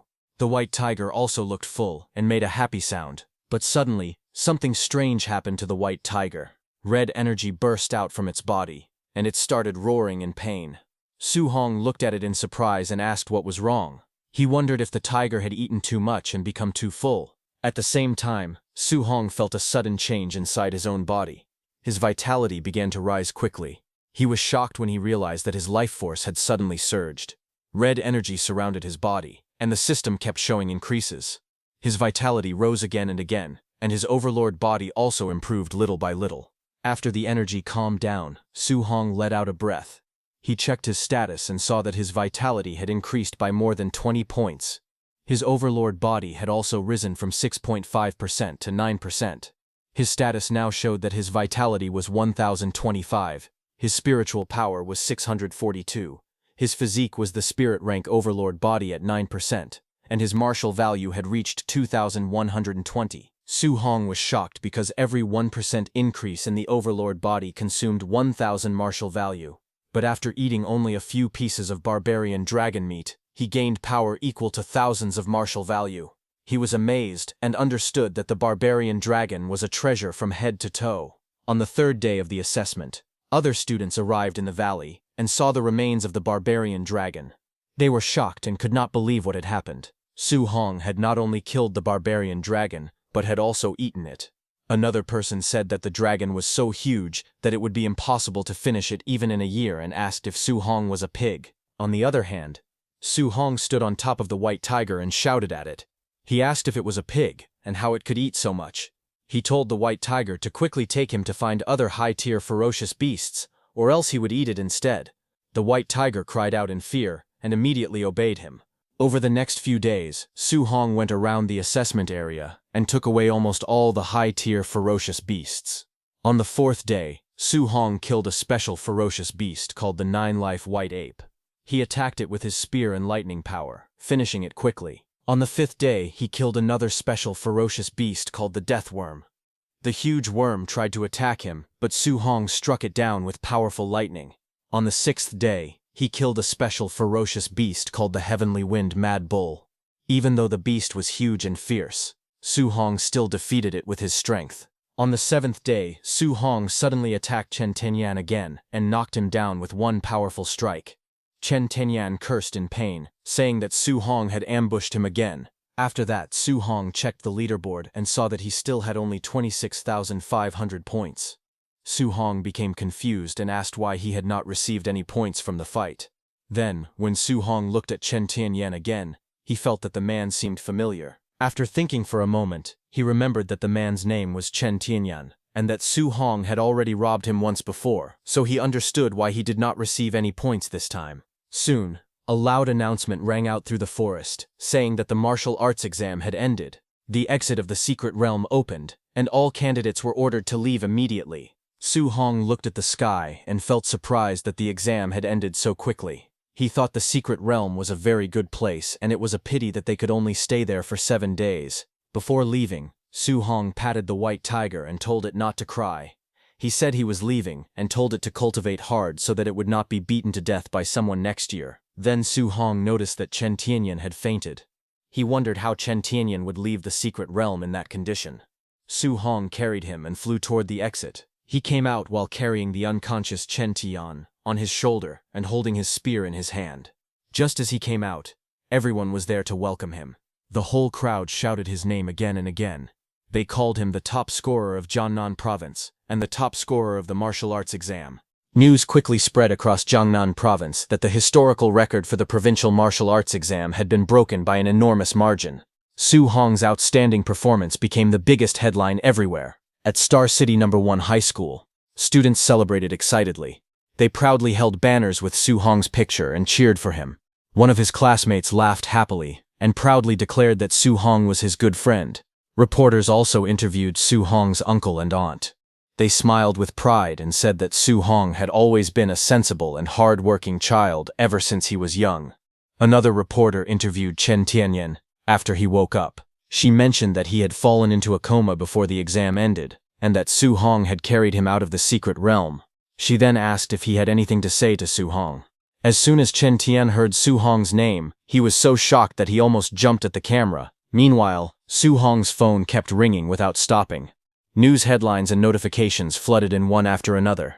Some stories praised him as a martial arts genius. Some talked about his difficult childhood after losing his parents, while others even spread rumors about his private life and claimed that a famous actress had publicly confessed her feelings for him. Overnight, Su Hong became the center of attention across the entire country. 2 days after the martial arts exam ended, Su Hong visited the president's office of the Star City Martial Dao Association. While looking at his phone, he asked Grandmaster Lin and Grandmaster Qin if they could control the news media because all the attention had become very annoying. Grandmaster Lin agreed immediately.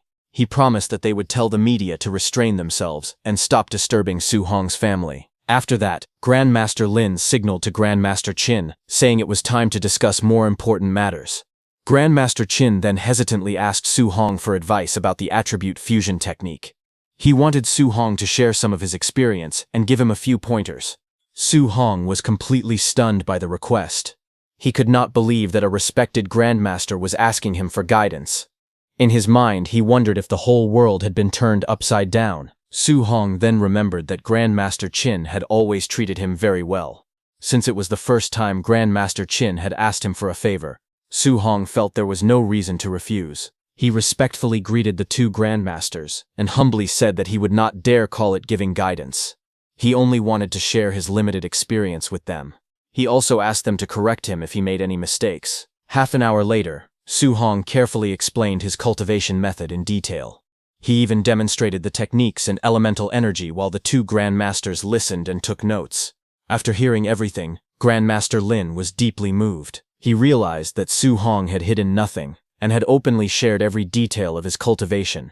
He believed this was a discovery important enough to change human history and thought Su Hong was truly selfless. From outside the room, President Wu watched in disbelief. She found it unbelievable that two Tier 7 grandmasters were asking a Tier 3 martial artist for advice on martial arts. As she watched, she also discovered that she possessed a small amount of wind attribute adaptability. She gathered a faint wind energy in her hand and began thinking about how Su Hong's teachings might help her. Then, at 3 a.m., one room in the president's office of the Star City Martial Dao Association building suddenly lit up. Grandmaster Qin was still cultivating. After following Su Hong's guidance, he successfully combined two attributes into a powerful flame. Filled with excitement, he shouted that he had finally succeeded. He believed that with this new power, he could even defeat a Tier 8 martial artist. Grandmaster Lin praised Grandmaster Qin's talent and said he had done an excellent job. Su Hong was surprised and asked if Grandmaster Qin also possessed dual attributes. Grandmaster Qin explained that he had obtained a special fragment some time ago, which gave him an additional attribute. Hearing that, Su Hong immediately wondered if it was a Seven Gods Cauldron fragment. The moment those words left Su Hong's mouth, both grandmasters were shocked. They instantly demanded to know where he had learned the name Seven Gods Cauldron. They explained that it was a top-secret name, known only to the highest-ranking members of the human race. Su Hong told them it was during the time he had been chased by demonic cultists near Stargazing Lake. They had also been searching for the Seven Gods Cauldron fragments. Because of that, he decided to keep it a secret that he also possessed one of the fragments. He did not want the human higher-ups to ask him to hand it over. Grandmaster Qin told Su Hong that, with his talent, he would learn these secrets sooner or later, so there was no harm in telling him now. He explained that the Seven Gods Cauldron was originally a divine artifact. For an unknown reason, it exploded, and its fragments were scattered across the world. Grandmaster Qin continued by saying that the 10,000 races had sent many people to search for the Seven Gods Cauldron fragments. As far as they knew, Several fragments had already fallen into their hands. He warned Su Hong to be very careful. Su Hong was confused and asked what this had to do with him. He already knew that the 10,000 races liked to assassinate talented humans, but he did not understand what that had to do with the Seven Gods Cauldron. Grandmaster Lin then explained that the Seven Gods Cauldron fragments could give a person multiple attributes. Since Su Hong possessed 7 different attributes, everyone would assume he had obtained more than one Seven Gods Cauldron fragment. The 10,000 races would certainly try to seize them from him. Su Hong replied that his 7 attributes had nothing to do with the Seven Gods Cauldron. However, the Grand Masters explained that the people of the 10,000 races would never believe in such an unbelievable talent. They would naturally assume his abilities came from the Seven Gods Cauldron fragments and would target him because of it. The 2 Grand Masters decided to create the same explanation as Su Hong to prevent others from suspecting that he still possessed the Seven Gods Cauldron fragments. Grandmaster Qin told him to say that his multiple attributes came from a few fragments he had found by accident, and that he had already handed those fragments over to them. Grandmaster Lin also warned Su Hong to be extremely careful. They explained that there were many traitors hidden among the human race, and if those people targeted him, he would be in great danger. Su Hong understood their concerns and agreed to follow the arrangements made by the 2 Grandmasters. Grandmaster Lin then reassured him that once he entered Magic City Martial University, he would be safe for the time being. He said Su Hong would not have to worry about assassins from the 10,000 races, because anyone who dared to hunt him down would face Principal Li's wrath. Su Hong became curious and asked if Principal Li was really that powerful. He wondered whether Principal Li was a Tier 9 powerhouse. Grandmaster Lin smiled and explained that even the principal of the Imperial Capital Martial School, who was a Tier 9 powerhouse, had once had his leg broken by Principal Li of Magic Martial University. Hearing that, Su Hong was stunned. He realized just how terrifying Principal Li truly was. With such a powerful person protecting him, he felt he no longer needed to fear being hunted by the demonic cult. Su Hong asked Grandmaster Lin if Principal Li had any preferences. He wanted to leave a good impression on Principal Li, so that the principal might take care of him in the future. Grandmaster Lin immediately asked if Su Hong was planning to give Principal Li a gift. He warned him that Principal Li hated people who tried to gain favor through flattery, and said that such behavior might even earn him a beating. Grandmaster Qin then joked that there was another way to get Principal Li's attention. He said Su Hong could beat up the son of the Magic City Lord, but only if the other side deserved it, and Su Hong did not cause trouble for no reason. Hearing that, Su Hong looked confused and asked if Grandmaster Qin really thought he was the kind of person who caused trouble everywhere. Grandmaster Qin laughed and jokingly agreed that Su Hong was the most well-behaved person. Grandmaster Lin smiled and said there was an even better target. He explained that if Su Hong met a relative of the principal of Imperial Capital Martial School during the National Martial Dao Tournament and defeated them soundly, Principal Li would definitely notice him. With a smile, both of the Grandmasters told Su Hong that the great-grandson of the principal of the Imperial Capital Martial School would be enrolling that year. If Su Hong gave him a severe but fair beating, Principal Li might value him as much as his own great-grandson. The 2 Grandmasters even joked that after winning, Su Hong should loudly declare that Imperial Martial was inferior to Magic Martial. Hearing all that, Su Hong thought to himself that the 2 Grandmasters looked dignified on the outside, but they were actually quite cunning. He decided that he absolutely must not learn those habits from them. Smiling, Su Hong then asked the 2 Grandmasters if they had a picture of the great-grandson of the principal of the Imperial Capital Martial School, because he wanted to get to know him. He quickly added that they should not misunderstand him.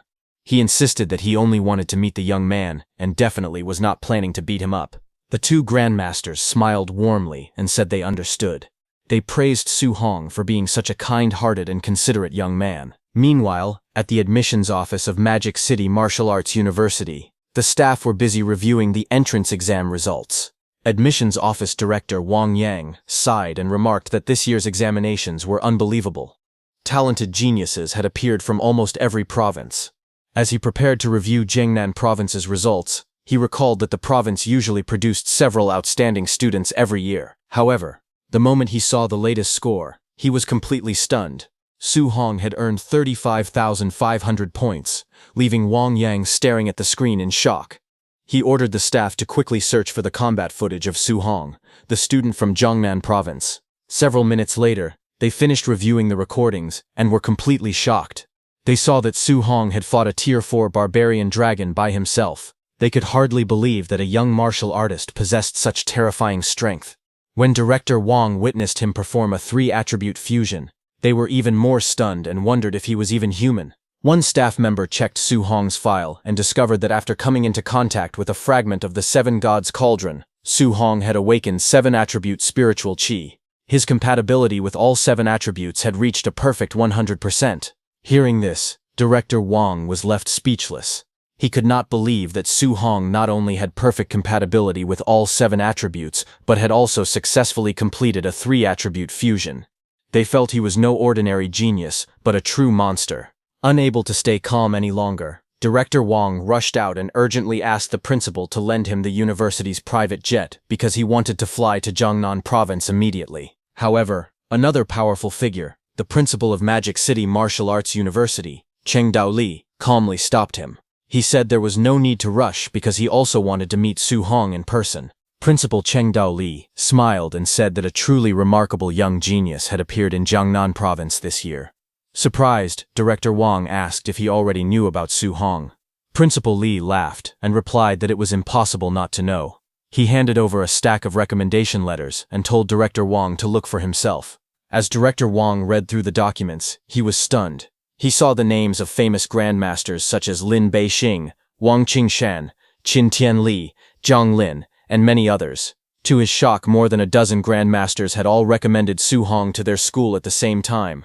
Principal Li then suddenly said that before going to Star City, he wanted Director Wong to accompany him to kill some people. Hearing that, Director Wong was frightened. He quickly begged the principal not to act personally.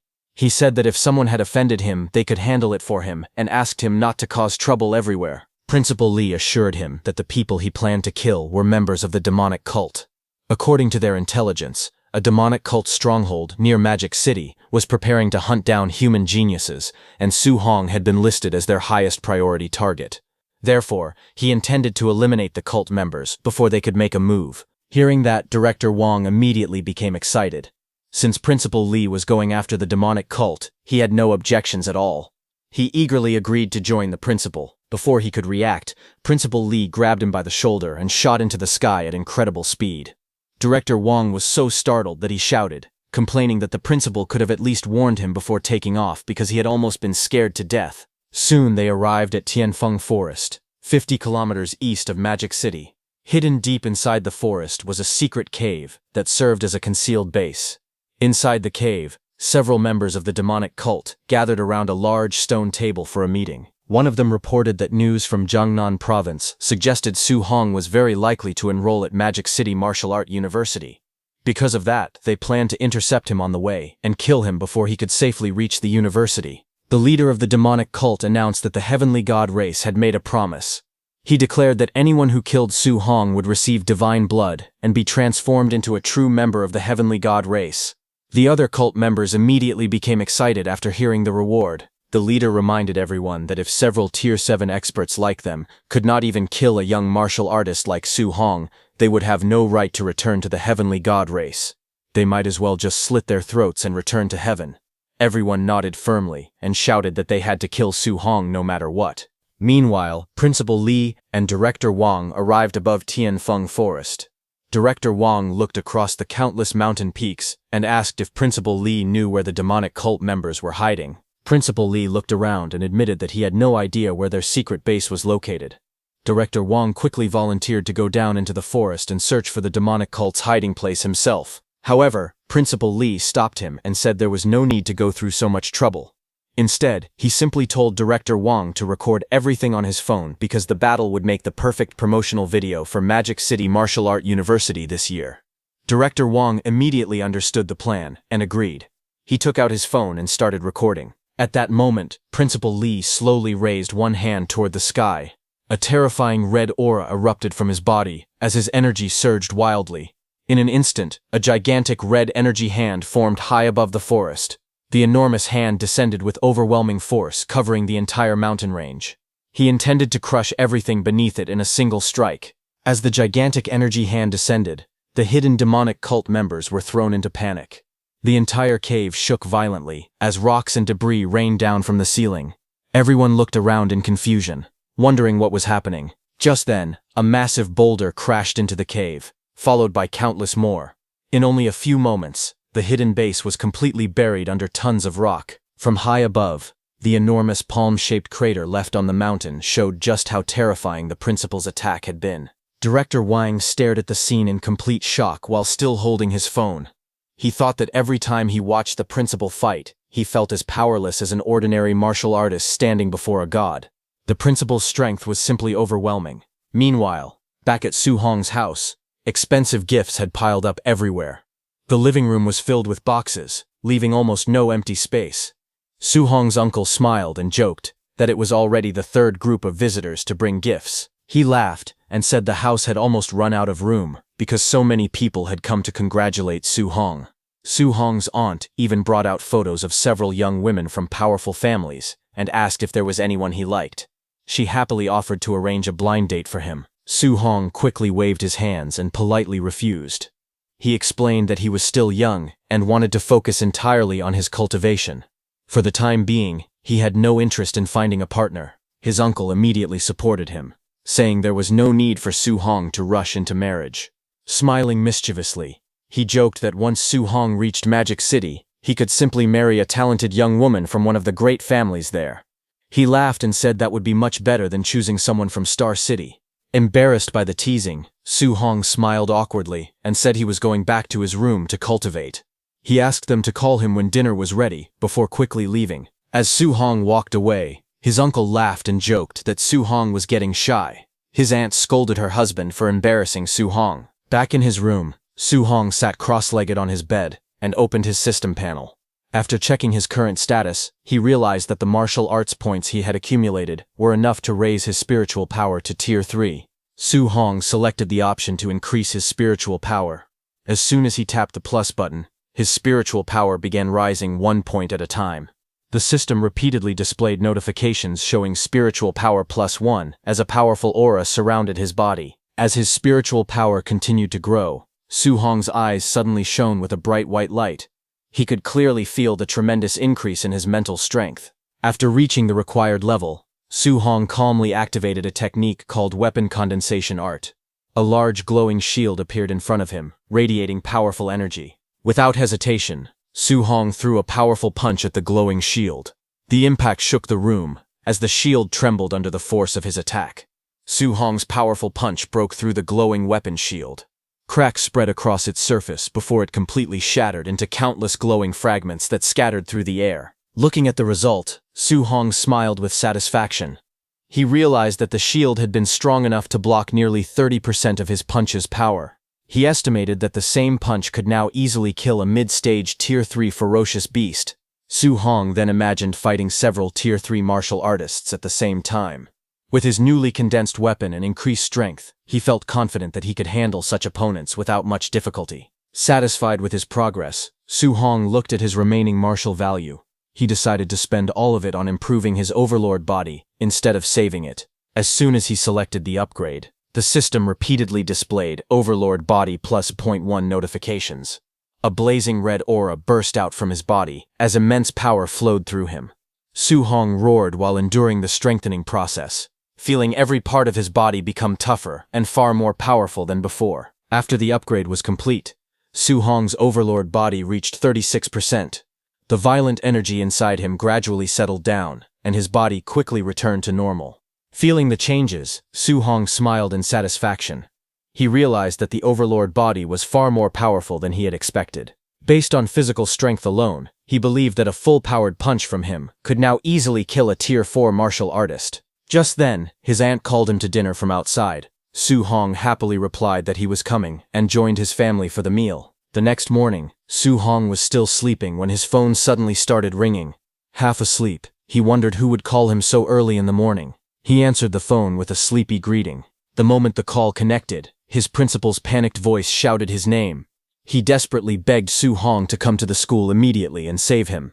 He sounded terrified, as if he were in great danger. As soon as Su Hong arrived at his principal's office, he saw that the whole office was completely destroyed.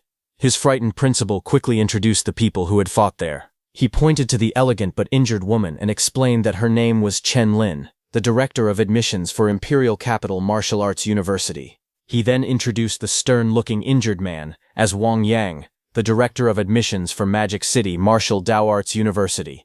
After that, he proudly introduced Su Hong to them, saying that Su Hong was the outstanding student from their school. Looking at the two admissions directors, Su Hong smiled awkwardly. He had heard many times that the rivalry between Magic City Martial Dao Arts University and Imperial Capital Martial Arts University was extremely fierce, but he never expected that even their admissions directors would end up fighting each other over a student. Without wasting any time, Director Chen immediately began trying to recruit Su Hong. She promised that if he chose Imperial Capital Martial Arts University, he would receive unlimited cultivation resources below A grade for free. She also offered him a 50% discount on all A-grade resources and above. She promised to arrange for a grandmaster to personally guide Su Hong in one-on-one cultivation. In addition, the university would give him 3 A-grade martial arts techniques every year free of charge and provide an extra 30 million in cash. Hearing that, Su Hong's principal was stunned. He could hardly believe that Imperial Capital Martial Arts University was willing to provide unlimited free resources, valuable A-grade martial arts techniques worth tens of millions, and even personal guidance from a grandmaster just to recruit Su Hong. He realized that even without converting the benefits into cash, the university would still spend at least 1 billion on Su Hong every year. Director Chen smiled confidently after finishing her offer and turned to Director Wang. She said she had already made her proposal and asked him to explain what kind of treatment Magic City Martial Dao Arts University could offer Su Hong. Director Wang remained calm and explained that Magic City Martial Dao Arts University treated every student equally. Every freshman received exactly the same resources. Each student was given cultivation resources worth 10 million every year, and if they wanted more, they had to earn them through their own hard work and abilities. Hearing this, Director Chen crossed her arms and smiled proudly. She mocked Magic City Martial Dao Arts University for being as stingy as ever, and claimed that its offer could not compare to Imperial Capital's. She then looked at Su Hong and confidently told him there was no reason to hesitate any longer. She urged him to make his decision. Su Hong remained calm.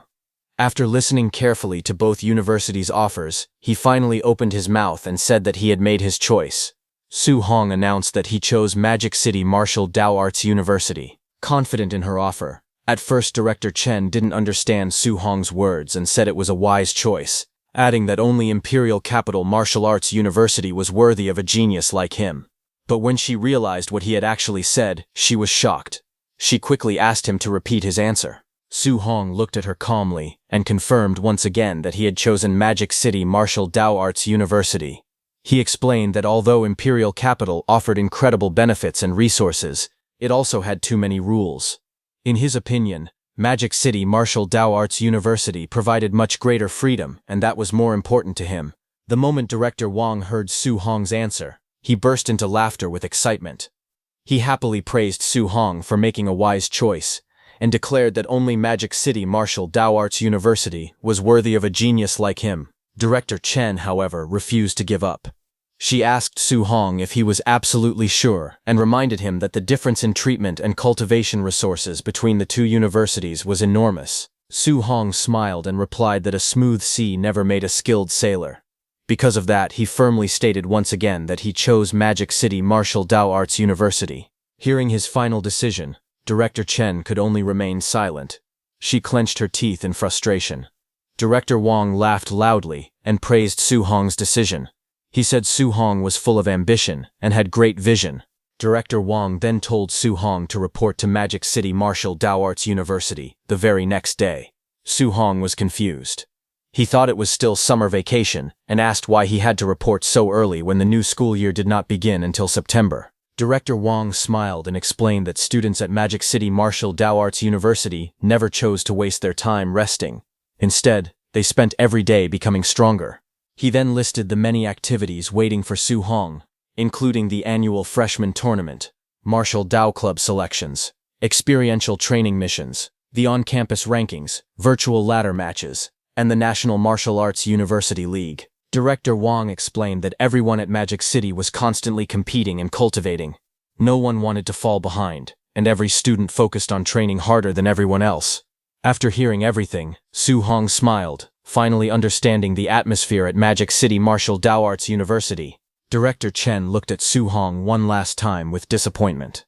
She told him that since he had already made his decision, she hoped he would not regret choosing Magic City Martial Arts University in the future.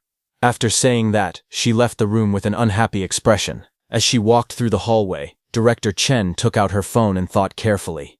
She remembered that Star City still had 3 other talented students.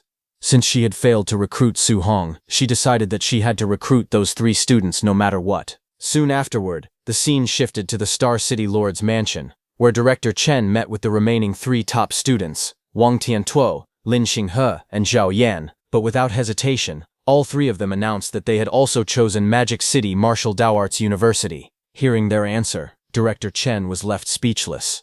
After leaving Star City, Director Chen tried to comfort herself. She thought that the 3 students from Star City were only average talents, so it did not matter if they chose Magic City Martial Arts University instead of Imperial. However, she immediately reminded herself that she absolutely had to recruit the 3 top students from Hang City. Not long afterward, Director Chen arrived in Hang City to recruit those talented students. To her complete disbelief, all 3 of them also declared that they had chosen Magic City Martial Arts University. Director Chen was so shocked that she almost lost her temper. She could not understand what was happening with the students from Jiangnan Province that year. Frustrated, she wondered why everyone preferred Magic City Martial Arts University over Imperial Martial Arts University. Even so, she refused to give up. She made up her mind that no matter what happened, she would personally recruit Chen Tianyan, the 2nd-ranked student in Jiangnan Province. Soon, Director Chen arrived at Chen Tianyan's home in Wen City. However, before she could say much, Chen Tianyan calmly interrupted her and declared that he had already decided to join Magic City Martial Arts University. Surprised, Director Chen reminded him that both his older brother and older sister were already studying at Imperial Martial Arts University. She asked why he still wanted to choose Magic City Martial Arts University instead. Chen Tianyan confidently explained that he wanted to defeat Su Hong first and prove that he was the true #1 genius of Jiangnan Province. After that, he planned to challenge his older brother and older sister in the National Martial Arts University League and prove that he was the greatest genius of the Chen family. Director Chen could only stand there speechless as she listened to his ambitious declaration. After leaving Chen Tianyan's home, Director Chen was completely confused. In disbelief, she wondered if all the students in Jiangnan Province had gone crazy that year. Some time later, Su Hong arrived at Magic City Railway Station. As the train came to a stop, an announcement asked all passengers to get off in an orderly manner. Carrying his luggage, Su Hong stepped onto the platform and looked around. It was his first time visiting Magic City, one of the world's greatest cities. Although he was excited, he also felt a little nervous. As he walked through the station, Su Hong noticed several people holding signs. He guessed that they were senior students from Magic City Martial Arts University who had come to welcome the new freshmen. However, when he looked closely at the welcome signs, he could not help but smile. The handwriting on them was so messy and ugly. The senior students holding those signs were complaining among themselves.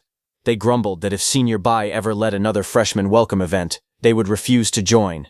They were embarrassed by the welcome signs, and hoped no one would think they had written such terrible handwriting. One of them even joked that Senior Bai's handwriting was unbelievably ugly. Hearing their conversation, Senior Bai asked them if his handwriting really was that bad. Senior Bai confidently defended himself. He insisted that the members of the calligraphy club had praised his handwriting before. The other senior students admitted that they did not know much about calligraphy, but since the calligraphy club had praised it, they assumed it must be good. Feeling encouraged, Senior Bai smiled proudly and declared that true art had a very high standard, and that ordinary people simply could not appreciate it. The other senior students looked at one another with helpless expressions. They quietly thought that since no one at the university could defeat Senior Bai in a fight, nobody dared to criticize his handwriting, even if they believed it looked terrible. Su Hong walked over to those seniors and politely introduced himself. He said that his name was Su Hong, and that he was a new student at Magic City Martial Arts University. Senior Bai immediately recognized Su Hong, saying, "The top scholar of Jiangnan Province is here." He introduced himself as Bai Changshen, the senior student responsible for welcoming the new freshman. The two shook hands, and Su Hong respectfully greeted him as Senior Bai. As they talked, the other senior students quietly looked at Su Hong. They recognized him as the genius who had single-handedly killed a Tier 4 savage dragon during the provincial exam. They were amazed that he had earned 35,000 points by clearing the entire exam realm on his own. However, they were also surprised because he looked like a completely ordinary young man. With a cheerful smile, Senior Bai told Su Hong to follow him. He said he would take him to the university, help him complete the enrollment procedures, and show him around the campus. Su Hong thanked Senior Bai, and the two soon arrived at the main gate of Magic City Martial Dao Arts University. As Su Hong stood before the entrance, he looked at the enormous gate of Magic City Martial Dao Arts University with admiration. He thought that, as expected of one of the world's top martial arts universities, even its front gate looked grand and magnificent. Seeing Su Hong staring at the Golden School plaque, Senior Bai jokingly warned him not to get any ideas about stealing it just because it was made from A-grade alloy. Su Hong was stunned to learn that even the plaque was made of such an expensive material and thought the university was unbelievably extravagant. Senior Bai laughed and explained that every year some students actually tried to steal the plaque. However, they were caught every single time and had their legs broken by the security guard grandpa. Hearing this, Su Hong did not know whether to admire the student's courage or be more shocked by the terrifying strength of the security guard grandpa. The two then walked to the freshman registration area. After completing the registration, a staff member handed Su Hong a freshman handbook along with a scoring bracelet and reminded him to keep them safe. Su Hong politely thanked the staff member. Just then, several students noticed Senior Bai and excitedly called out his name. Many admired his handsome appearance and enthusiastically thanked him for all the hard work he had done. Su Hong then put on the scoring bracelet and listened carefully as Senior Bai explained how it worked. He told Su Hong to keep the bracelet safe, because inside Magic City Martial Dao Arts University, everything required points. Whether it was exchanging for cultivation resources, learning martial arts, eating meals, or even taking a shower, every expense had to be paid with points. Senior Bai then explained that every freshman received 100 starting points when they enrolled. After using those, students had to earn more points on their own. He also said that the bracelet could connect to the university's virtual network, where students could participate in ladder matches. Winning those matches rewarded them with additional points. Su Hong checked the bracelet and saw that it displayed his name, his current 100 points, and several functions, including ladder matches, course search, school announcements, trial missions, and point exchange. Senior Bai added that the ladder matches took place in a virtual world, so he did not have to worry about getting injured. The battles only consumed spirit power, allowing him to fight as much as he wanted. Hearing this, Su Hong wondered if defeating opponents in the virtual ladder matches would also allow him to earn martial Dao value. Because if that were possible, he would no longer need to search for places to increase his martial Dao value. As they continued walking, Senior Bai explained that dormitories were assigned randomly to freshmen after enrollment. But he told Su Hong that he had great luck because he had been assigned the best detached villa in Dormitory Area 1. However, Senior Bai quickly added that dorm assignments could be challenged. Whether a student could continue living there depended entirely on their own strength. Hearing that, Su Hong was shocked, saying that the university was shamelessly rigging the system. Meanwhile, several nearby freshmen overheard that Su Hong had received the detached villa. They became jealous and mocked his incredible luck. Soon they began discussing the idea of teaming up to defeat him and take the villa for themselves. All those freshmen ganged up and attacked Su Hong, but Su Hong quickly defeated all of them with ease. The defeated students lay on the ground in shock, unable to understand how someone who had just enrolled could already be so powerful. Soon afterward, Su Hong arrived at his assigned dormitory. As soon as he stepped inside the detached villa, he was amazed by its luxurious interior. Looking around the spacious living room, he felt that it was far too extravagant to be a student dormitory. He continued exploring the villa and discovered a fully equipped training room, filled with high-quality exercise equipment. Seeing how luxurious even the training room was, Su Hong realized that anyone living in such a place would naturally become the target of jealousy and resentment. After thinking about it for a moment, Su Hong understood the university's intention. He concluded that the school was deliberately creating conflict among the students to encourage fierce competition and push everyone to become stronger. While inspecting the villa, Su Hong suddenly noticed a strange machine inside one of the rooms. After taking a closer look, he realized that it was a virtual pod used to connect to the university's virtual network and participate in ranked battles. Su Hong carefully examined the virtual pod and wondered if he only needed to lie down inside it for his consciousness to connect automatically to the virtual world. After observing it for a moment, he decided there was no point in hesitating. He thought that the best way to find out was to try it himself. Su Hong then lay down inside the virtual pod. As soon as he settled in, the transparent cover slowly closed over him. He calmly closed his eyes while the pod began its startup process. A mechanical voice announced that the pod was closing. Moments later, it reported that the connection process had begun as Su Hong's consciousness started linking to the virtual network. As soon as the connection was complete, Su Hong found himself inside a strange virtual space. Looking around in confusion, he wondered where he was. A system voice welcomed him as a newcomer to the ranked battles and began explaining the rules. The first rule stated that every martial practitioner of the same tier would have their physical strength and spiritual energy adjusted to the same standard. To test it, Su Hong jumped lightly and immediately noticed that his body felt much weaker than before. The second rule explained that special physiques and spiritual powers could not be used inside the ranked battles. Su Hong nodded in understanding. He felt that his strength had dropped greatly, and his body felt heavy and sluggish. His spiritual energy had also been greatly reduced, and he could no longer sense his spiritual power. He quickly realized that the ranked battles were designed to test a person's combat skills and mastery of martial arts rather than natural talent or special abilities. The system then introduced the ranking system. From the lowest to the highest, the ranks were bronze, silver, gold, platinum, diamond, master, grandmaster, and challenger. Each rank was divided into 9 stars. Once a fighter reached 9 stars in a rank, they would enter a promotion match to advance to the next rank. Finally, the system explained that all Tier 3 martial practitioners would use the same C-rank alloy weapons during ranked battles, ensuring that every competitor fought under equal conditions. The system then asked Su Hong to choose a weapon for the ranked battles. Without any hesitation, he selected a spear, since it was the weapon he was most skilled with. As soon as he made his choice, a spear instantly materialized in front of him. Su Hong picked it up and was pleasantly surprised. The spear's weight, balance, and texture felt exactly the same as the real weapon he used outside the virtual world. Impressed by the technology, Su Hong smiled and praised how advanced the virtual system was. A new prompt then appeared, asking him to create a username.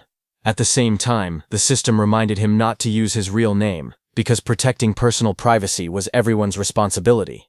The interface also showed that his current rank was Bronze Awud, while his combat skill rating was still listed as none, since he had not fought any ranked battles yet.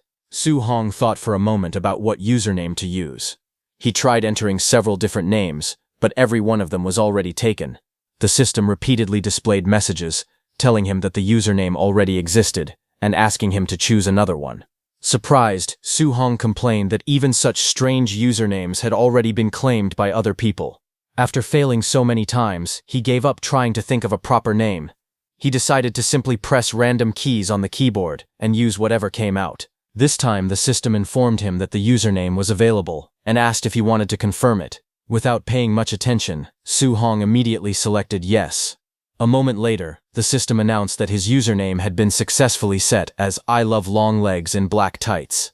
When Su Hong finally saw the name he had accidentally chosen, he froze in shock. Staring at the ridiculous username, Su Hong could not believe what he had done. He immediately tried to change his embarrassing username, hoping to fix his mistake. However, the system informed him that once a username had been confirmed, it could never be changed. Hearing that, Su Hong sighed helplessly and thought that he was doomed because the name was far too embarrassing. The system then instructed him to customize his appearance. It explained that his avatar could not look more than 50% similar to his real face in order to protect his privacy. Feeling slightly annoyed, Su Hong complained that he even had to customize his face. Even so, he quickly adjusted his appearance without paying much attention to the details. A few moments later, the setup was completed, and the system began searching for an opponent. When Su Hong looked at his new avatar, he was shocked to discover that he had accidentally made himself look like a middle-aged uncle. Soon, the system found him a match. It announced that the player I love long legs in black tights had been paired against an opponent named Likes Busty Girls. When Su Hong saw both usernames displayed together, he was completely speechless. He wondered what kind of ridiculous names those were. Before he could think any further, the system announced that the ranked battle was about to begin.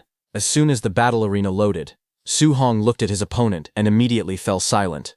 Su Hong could not help thinking that he had believed disguising himself as a middle-aged uncle was already strange, but his opponent had gone even further. His opponent, the red man, grinned confidently and asked why Su Hong was not saying anything. He jokingly asked if Su Hong had been stunned by his handsomeness. Just then, the system interrupted them and announced that both players should prepare for battle. A countdown immediately appeared. As the numbers counted down from 5 to 1, both players tightened their grips on their weapons and carefully watched each other's movements, waiting for the perfect moment to attack. The instant the countdown reached 0, the system announced that the battle had officially begun.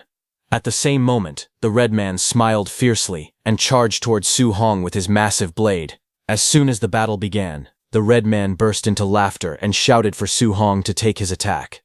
He leaped high into the air and swung his massive blade downward with tremendous force. The powerful strike crashed towards Su Hong like a falling mountain.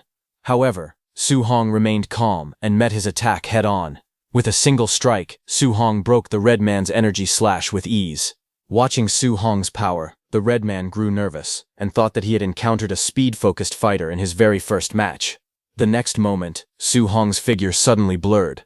He rushed toward the red man with astonishing speed, leaving behind only an afterimage. The red man was startled by Su Hong's incredible footwork, but he reacted quickly. He immediately raised his oversized blade and blocked the incoming spear. Su Hong did not stop after the first strike. He continued attacking from different directions, launching one fast thrust after another. The red man swung his giant blade repeatedly, barely managing to block every attack as sparks flew across the battlefield. Su Hong continued his relentless assault, thrusting his spear again with incredible precision. That attack forced the red man to dodge, but even then it struck him in the chest. Seeing that, the red man's expression changed. He could not understand how this was possible. Even though the arena had equalized their physical abilities, Su Hong was completely overwhelming him. Sweat rolled down the red man's face as he stared at Su Hong. Suddenly, Su Hong's figure flashed forward once again. Before the red man could fully react, Su Hong struck him with a powerful spear attack. The red man cursed under his breath as the blow landed, creating a hole in his chest. As the red man started disappearing from the arena, a system notification appeared, announcing that Su Hong had defeated a bronze 1-star opponent and earned 1 point for his victory. It also encouraged him to keep up the good work. After winning the first match, Su Hong smiled to himself. He thought that even though he had lost all of his usual advantages inside the virtual arena, his spearmanship alone was still strong enough to let him win without much difficulty. He then checked his battle progress. After only one match, his rank progress had increased by 15%. He realized that winning 6 more matches would allow him to advance to bronze 2-star. Looking at his status, Su Hong noticed that his spearmanship had reached Tier 2 4-star with 23% progress, while his footwork had reached Tier 2 1-star with 9% progress. He reflected that he had relied too much on his overlord body and attribute fusion in the past. Now that everyone fought with equal physical abilities, this was the perfect opportunity to strengthen his basic combat skills. Confidently, he believed that once his fundamentals improved, he would be invincible against opponents of the same realm, even without those special advantages. Meanwhile, at Villa number 002, someone opened the door and called out, "Sister!" A cheerful young woman excitedly ran over and said that she had heard someone had moved into Villa 001 next door. She eagerly suggested that they go and take the villa for themselves. However, her older sister, a young woman with glasses, calmly told her not to waste time on meaningless things. Instead, she instructed her to hurry back and continue cultivating. The younger girl pouted and complained. She pointed out that her sister was the top scorer in Jiangdong province, yet she was staying in Villa 002. Meanwhile, she, the runner-up of Jiangdong province, was also stuck in the small Villa 007. She thought it was completely unfair. The older sister calmly replied that if she wanted Villa 001, she should take it herself because she still needed to participate in the ranked battles. The younger girl sighed helplessly and complained that her sister was already the top scorer in the province. She wondered why her sister enjoyed defeating weaker opponents so much. While she was talking, her older sister entered the virtual pod. Inside the virtual world, her name was Qinghuan. The system announced that Qinghuan had been matched against an opponent named I Love Long Legs and Black Tights. Seeing the strange username, Qinghuan frowned and quietly thought that it was another perverted name. She muttered that men could be so disgusting. Qinghuan entered the virtual battlefield with a serious expression, holding her sword as she prepared for the match. As she looked at her opponent, she thought that in previous years, anyone capable of reaching the leaderboard always used respectable usernames and avatars. She felt that it would be extremely embarrassing to appear on the rankings with such a strange username and ridiculous avatar. In her opinion, people who chose random and embarrassing usernames usually believed they would never reach the leaderboard anyway, so they did not care how foolish they looked. Soon, the system started the countdown for the match between Qinghwan and I Love Black Silk Longlegs. The countdown quickly reached 0, and the battle officially began. Without wasting any time, Qinghwan rushed straight at Su Hong. She was determined to end the fight as quickly as possible. Confidently, she believed that a single strike from her sword would be more than enough to defeat him in one blow. Qingqi's powerful sword slash rushed towards Su Hong, but he calmly blocked it with his spear. The impact shocked Qingqi's Huan, and her eyes widened in surprise. Before she could react, Su Hong immediately counterattacked. He swung his spear upward with incredible speed, forcing Qingqi's Huan to retreat into the air to avoid the strike. As she landed, Qingqi's Huan realized that Su Hong was far stronger than she had expected. She admitted to herself that he was truly a master. Su Hong did not give her any time to recover. He launched another fierce spear attack, forcing Qinghwan to defend herself once again. While struggling to keep up with his attacks, Qinghwan became confused.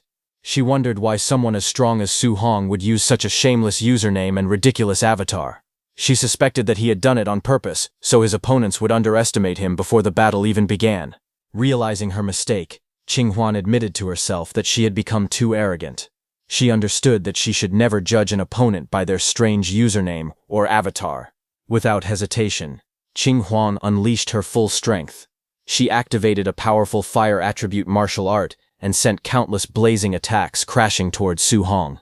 From the overwhelming power, Su Hong immediately recognized that it was at least a B-rank martial art, and it had likely reached the greater master level. Even so, Su Hong remained calm. Using his excellent spear techniques and precise footwork, he effortlessly dodged the incoming flames while weaving through the barrage. Seizing the opportunity, Qinghwan rushed forward from above and thrust her sword straight at Su Hong, hoping to catch him off guard.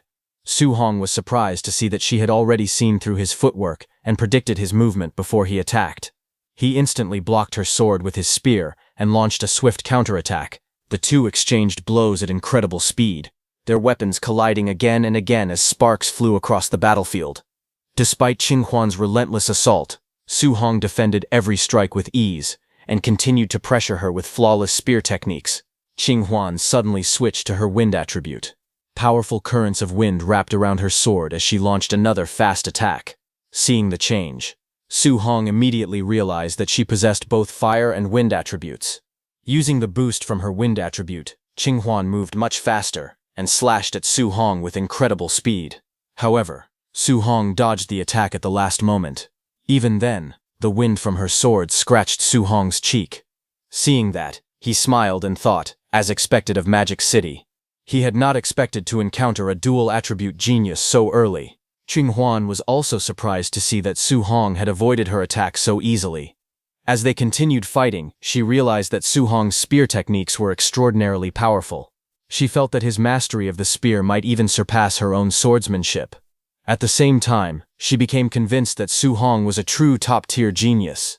Refusing to back down, Qinghwan leaped into the air once more and unleashed another massive wave of blazing flames towards Su Hong. Facing the incoming attack, Su Hong activated his martial art, 9 heaven-shattering spears, to counter Qinghwan's powerful assault. As Su Hong unleashed the 9 heaven-shattering spears, brilliant golden lightning erupted from his spear and condensed into the shape of a giant lightning dragon.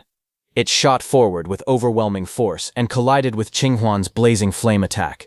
The lightning dragon destroyed the blazing flames and charged straight toward Qinghwan. Refusing to be defeated, Qinghwan gritted her teeth and declared that she would absolutely not lose. She poured even more spiritual energy into her sword, causing an enormous pillar of flames to descend from the sky and crash into Su Hong's lightning dragon. Both attacks collided in a massive explosion, engulfing the entire arena in lightning and flames. As the flames settled, Su Hong's sharp spear suddenly burst through the smoke and charged straight toward Qinghwan with unstoppable speed. Qinghwan immediately raised her sword and barely managed to block Su Hong's spear. However, she instantly realized something was wrong. Before she could react, Su Hong appeared in front of her in a flash. His fist was covered in crackling lightning as he thrust his palm forward with incredible speed. The lightning-covered palm struck Qinghwan directly in the chest, sending a powerful electric shock through her body. Unable to resist the force, she was blasted high into the air. After being thrown back, Qinghwan got safely teleported out of the battlefield. After being teleported out of the arena, Qinghwan crossed her arms and angrily muttered that she had lost. Remembering Su Hong's strange username made her face turn red with embarrassment. She angrily complained that it was such a ridiculous name. Determined to get her revenge, Qinghwan swore that one day she would defeat Su Hong and force him to change that embarrassing username to something normal. Meanwhile, Su Hong stepped out of the virtual combat pod with a satisfied smile. He admitted that the fight had been extremely exciting and that he had enjoyed every moment of it. Just then, a notification appeared on his smartwatch. It showed that Qinghwan had sent him a friend request. Su Hong looked at the notification in confusion. He quietly wondered who Qinghwan was. After accepting Qinghwan's friend request, Su Hong politely asked who she was. He admitted that he did not think they knew each other. Qinghwan was stunned and asked if he really did not remember her. She reminded him that they had met only a few moments earlier, and that she was the beautiful girl he had just fought. However, Su Hong immediately became suspicious. He wondered if it was one of those common online scams where someone pretended to be a beautiful girl to trick people. He confidently replied that such tricks would not work on him because he was completely broke. Reading his reply, Qinghwan became furious. She shouted that she was not a scammer, and that she was definitely not trying to seduce him. Before she could explain anything else, another notification appeared, saying that Su Hong had blocked her. Seeing that, Qinghwan trembled with anger and repeatedly cursed Su Hong, calling him a complete jerk. Meanwhile, Su Hong smiled to himself. He felt proud that he had avoided what he believed was an online scam. He thought that even scammers had appeared on Magic City University's virtual network. But fortunately, he was smart enough not to be fooled by a pretty face. Feeling hungry after the battle, Su Hong decided to head to the university cafeteria. He wondered if the food in a major city like Magic City would be any good. But as soon as he walked outside Villa 001, a large group of students was already waiting for him. One of them shouted that the resident of Villa 001 had finally come out. Another challenged Su Hong, saying that someone like him did not deserve such a luxurious villa and demanded a fight. Others eagerly volunteered to defeat him first. Su Hong let out a helpless sigh as his stomach growled with hunger. Since he was in a hurry to eat, he looked at the crowd and told them to stop wasting time. He confidently challenged all of them to attack him at once.